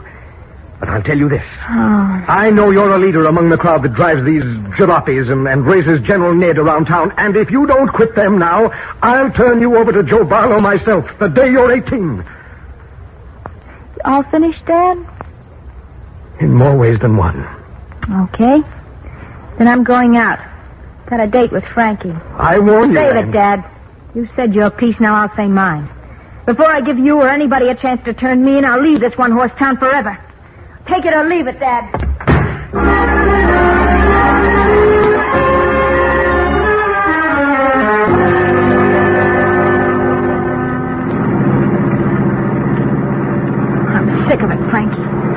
won't take any more. I won't. Well, what do you think? You think I like this town? Or what I'm doing, Annie Pie? Jerking sodas for a bunch of kids in jeans? Great for excitement, I don't think.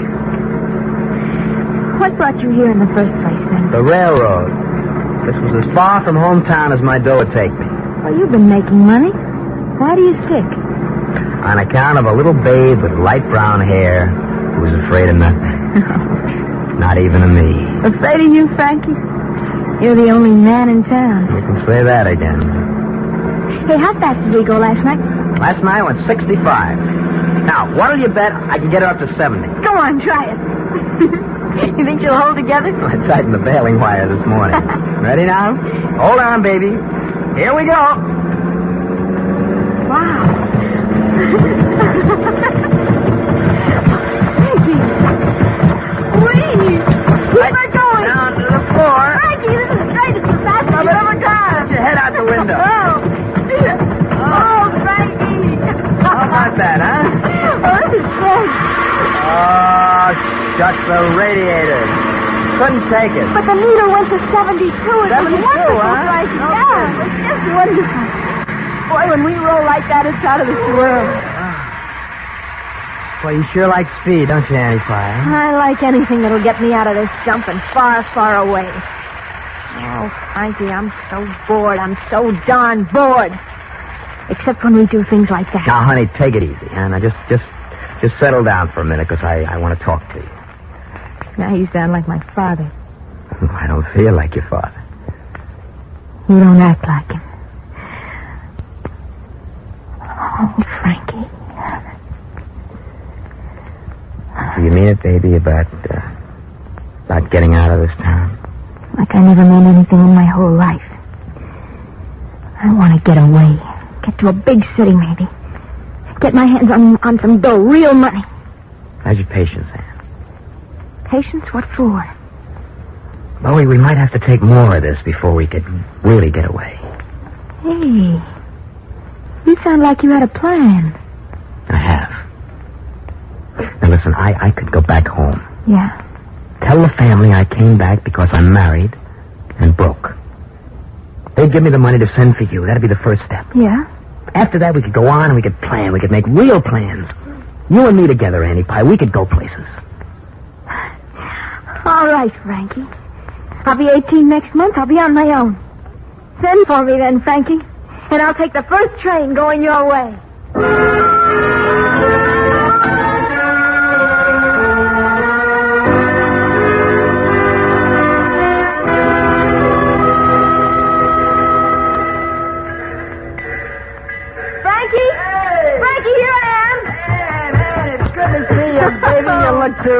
I feel good. I'm here. What about your old man? Oh, I had it out with him. Told him I was going bye-bye. He didn't say much. Just looked sad around the edges. Hey, I'm free, Frankie. Where do we go from here? Oh, we go to my folks' place. For a while, anyway. Hey.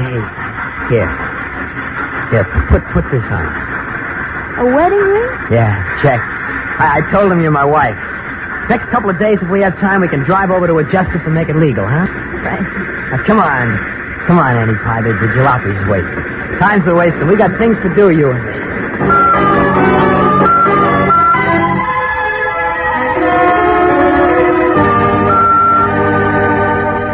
Watch this, Frankie. See if I'm a good student when you're the teacher. Hey, nice going, Annie. Very nice. You're terrific. It's easy with a rifle, Frank. Watch. Anyhow, tin cans on a fence don't move. Moving targets, Annie. All right. Now, look what I rigged up yesterday. Yeah? You see here, look. You pull the rope here, see? Yeah. And way off there, see, a can swings like a pendulum. Hey, that's better. Okay. Let's see. There's nothing to it. Sister, your folks must have named you for Annie Oakley. Like I said, Frankie, with a rifle, it's a cinch. Okay, watch me with a pistol now. Okay. Start the can swing. Yeah. Check. Here I go. Huh? 1, 2, and... How am I doing, Oh, you're boy? a genius with a gun, baby. Another couple of weeks and we'll be going places. Weeks? Well, what's the matter with right now? If I can hit tin cans at this distance, a guard at a bank ought to be as easy as the sight of the barn.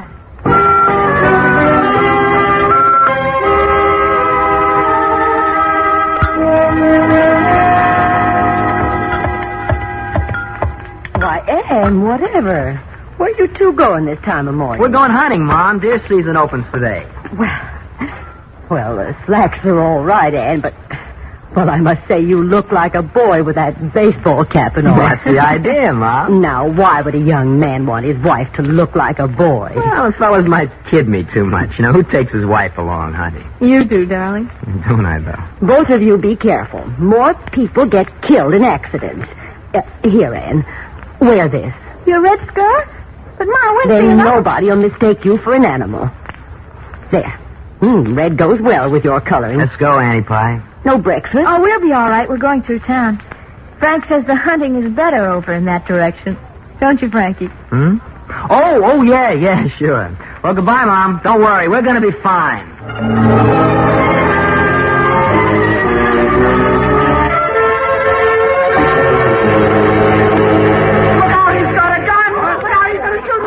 All right, shut up, everybody. Shut up. Shut up now, do you hear me? First man opens his mouth gets it. You see my partner's guns? He's got an itchy finger. I'll keep him covered, kid, while I get the cash. You bet, fella. We said don't move. Shut up, lady. You're not hurt. Shut up, everybody. All right, kid, I got all the cash. Let's go. Boy, there should be a run on this bank this afternoon.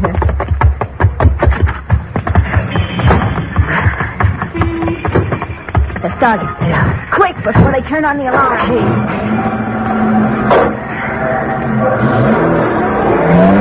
How much do you think we got, Annie Pie? We'll count it later. Good hunting, though. Hey, you think they knew us? No, not a chance. Hey, there goes the alarm. Keep driving. I'll watch behind. Let me get rid of your Mars red scarf. They'll be describing it all over in half an hour. But we'll be out of the state. Hey, Frankie, police car taking off after us. That was fast. Slow down a minute. Slow down. Do as I say. They can catch us anyway. They got souped up motors. Good. Hold steady now. Don't spoil my aim. And don't kill anybody. You think I'm crazy? I just want to... Oh, I missed. Both hands. One more try. They're getting closer. They're shooting at us. Well, did you think they wouldn't? Hold everything, Frankie. I can't miss this time. Hey, I got him. Right front tire. Blew right off the rim. Speed up, Frankie. We're in the clear. Now they'll never catch us.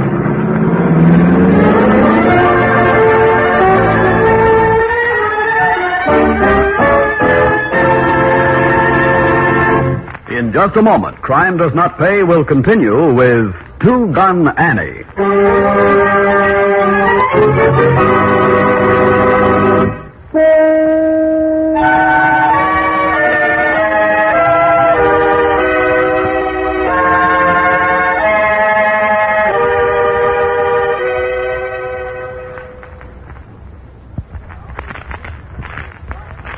Now we continue with Crime Does Not Pay, starring Joan Loring as Ann Armistead in Two Gun Annie.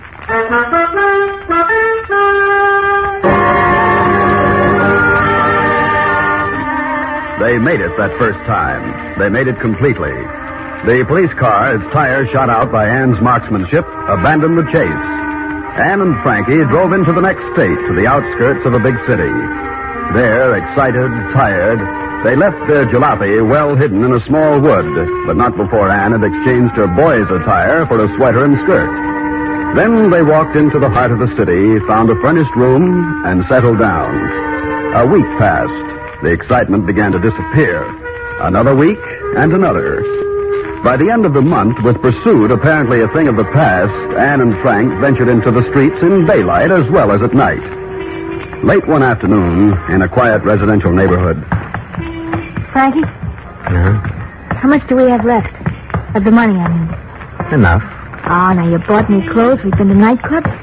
How much is left? Well, you counted it with me. You know how much we had in the first place. Oh, I see. We're almost broke, huh? Yeah, check, Annie Pie. We better start thinking about getting some more. Oh, we'll need a car for that. Well, that should be pretty easy. Only this time, no jalopy, a real car. Why not a heap? A real car doesn't sway. Not as much, anyway. I don't want to waste bullets like the last time. Pie, you're terrific. Thanks, Frankie. Any special kind of car you're thinking of? Yeah, a heavy one. Heavy? Yeah, see, like that sedan over there.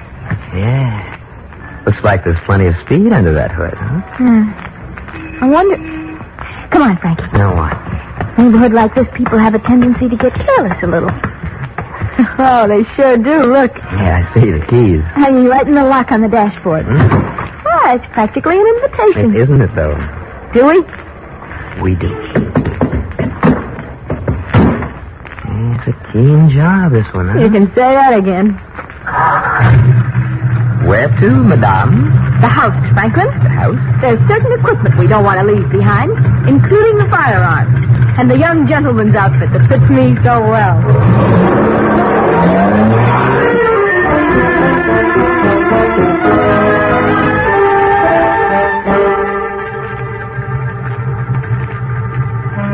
Gas, sir? How many gallons? 5 will do it, mister. Will you turn out your ignition, please? Because... Sorry, mister. As you can see, it's not your gas we're after. Mister, tell the boy to put that gun away. Why, when I told him to take it out in the first place? I did like the kid says, see? Well, there's not much in the register. Please Get don't... moving. If it's not in the register, it's someplace. Filling station big as this always has plenty of dough on Saturday.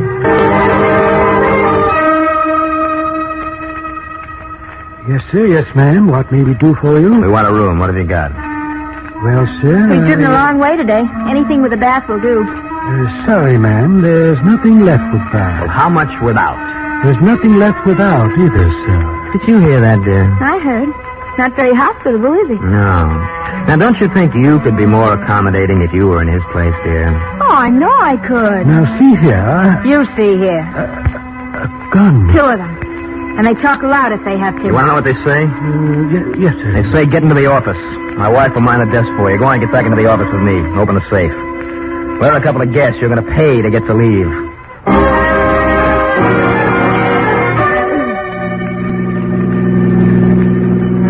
Lots of power under that hood. How I'd love to let her out. But you won't. Not past the limit yet. No traffic cops this trip. Check.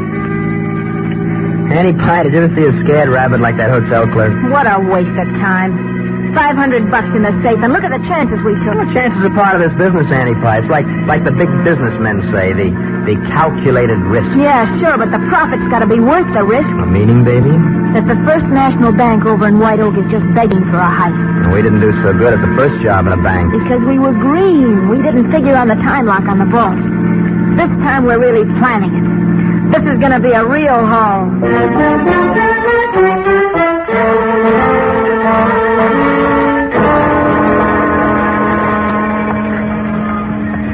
Not a soul around. Perfect. 8:40. He'll be along any minute. Cashier? Right. He opens up, locks the door behind him. A couple of minutes later, his assistant comes in. Same routine. Just like I told you yesterday. Time lock opens the vault at 8:55 sharp. We'll have 5 minutes to clean out the joint. Watch it, Annie. Here he comes. Check and double check.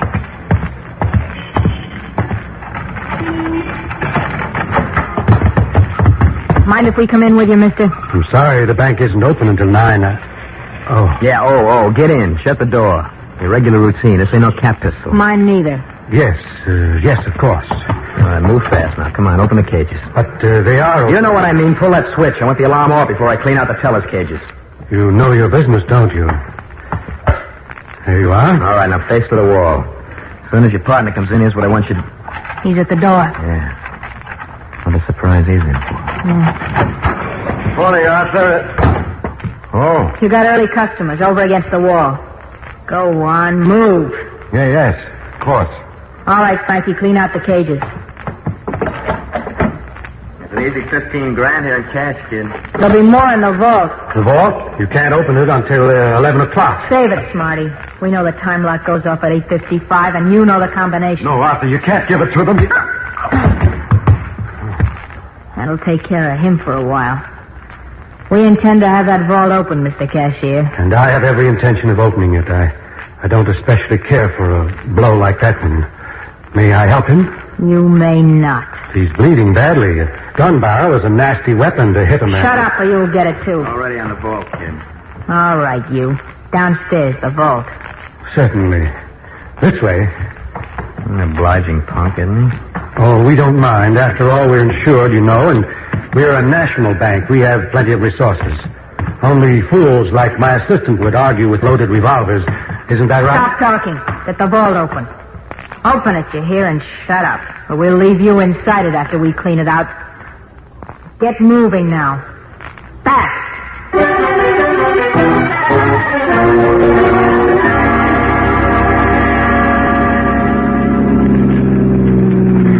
Hey, Frankie, what are you doing? I'm hungry, honey. Coffee and hamburger do good right now. How about you?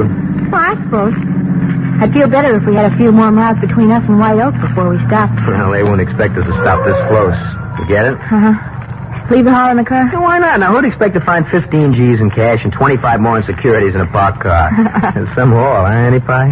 40,000, not bad. Not bad at all. Let's go. Now, tell me, can you figure it, Annie Pie? What? With dough lying around like that loose in banks, people taking jobs in joints like this? I wonder what they do for excitement. A drive-in movie, I guess. Now, hit yourself to a stool, Annie Pie. Hey, that smells good. Sure Maybe does. I am hungry. Morning, folks. Hi, morning. It's likely afternoon, isn't it? Not till afternoon. What'll it be? A couple with and coffee. Any wheat cakes? I'll find out. Here, let me give you the setup. How about some coffee right away? Good idea. You come far this morning? Not too far. Is that your car out there? Yeah, smooth, ain't it? Huh? Oh, sure is. Why do you ask? Well, youngsters like you usually have jalopies, not big sedans like Well, that it was one. my father's. He got a new one. He gave me that one. You're lucky. Wish I had a father like that. Excuse me, I'll ask the cook about the wheat cakes. Coffee's good, isn't it, Frankie? Sure is.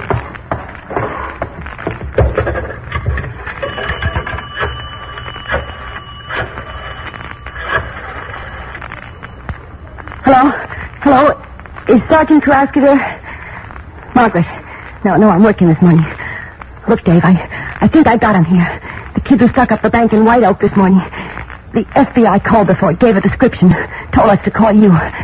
Their car's a maroon sedan. Right year, right make. Only the young one's a girl. She must have been wearing slacks. Okay, I'll try to hold him. Only tell those G-men to hurry, will you? I think she's got a gun in her purse.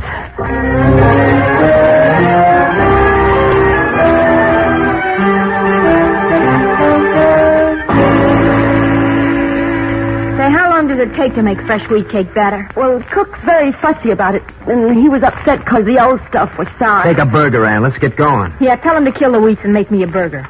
Okay, if that's what you want.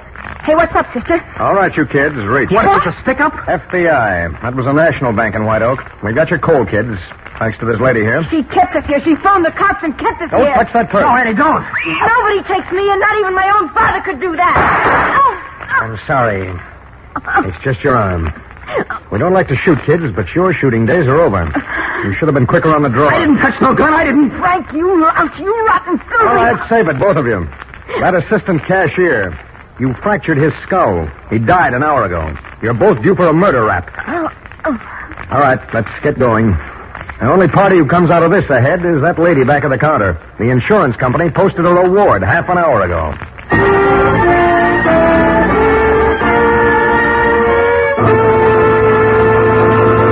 Crime does not pay.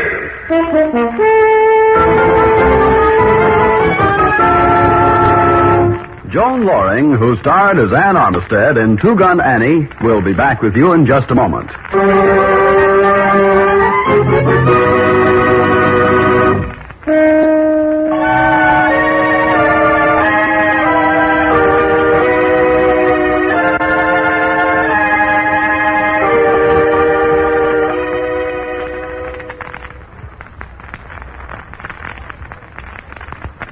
Now, here in person is Joan Loring.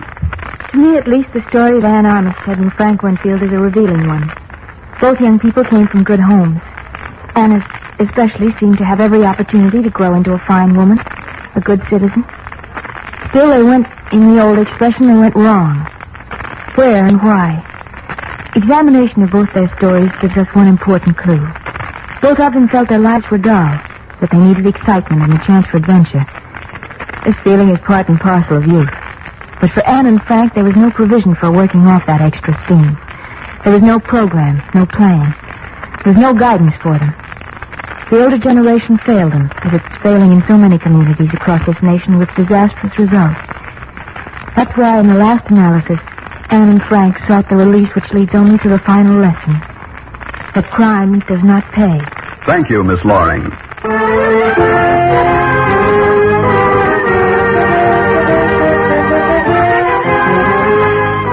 Crime Does Not Pay is written by Ira Marion and directed by Marx B. Loeb, with music composed and conducted by John Gart. Technical advisor is Burton B. Turkis. The events, characters, and names used in the story you've just heard are fictitious. Any similarity is purely coincidental. This is Bob Williams speaking.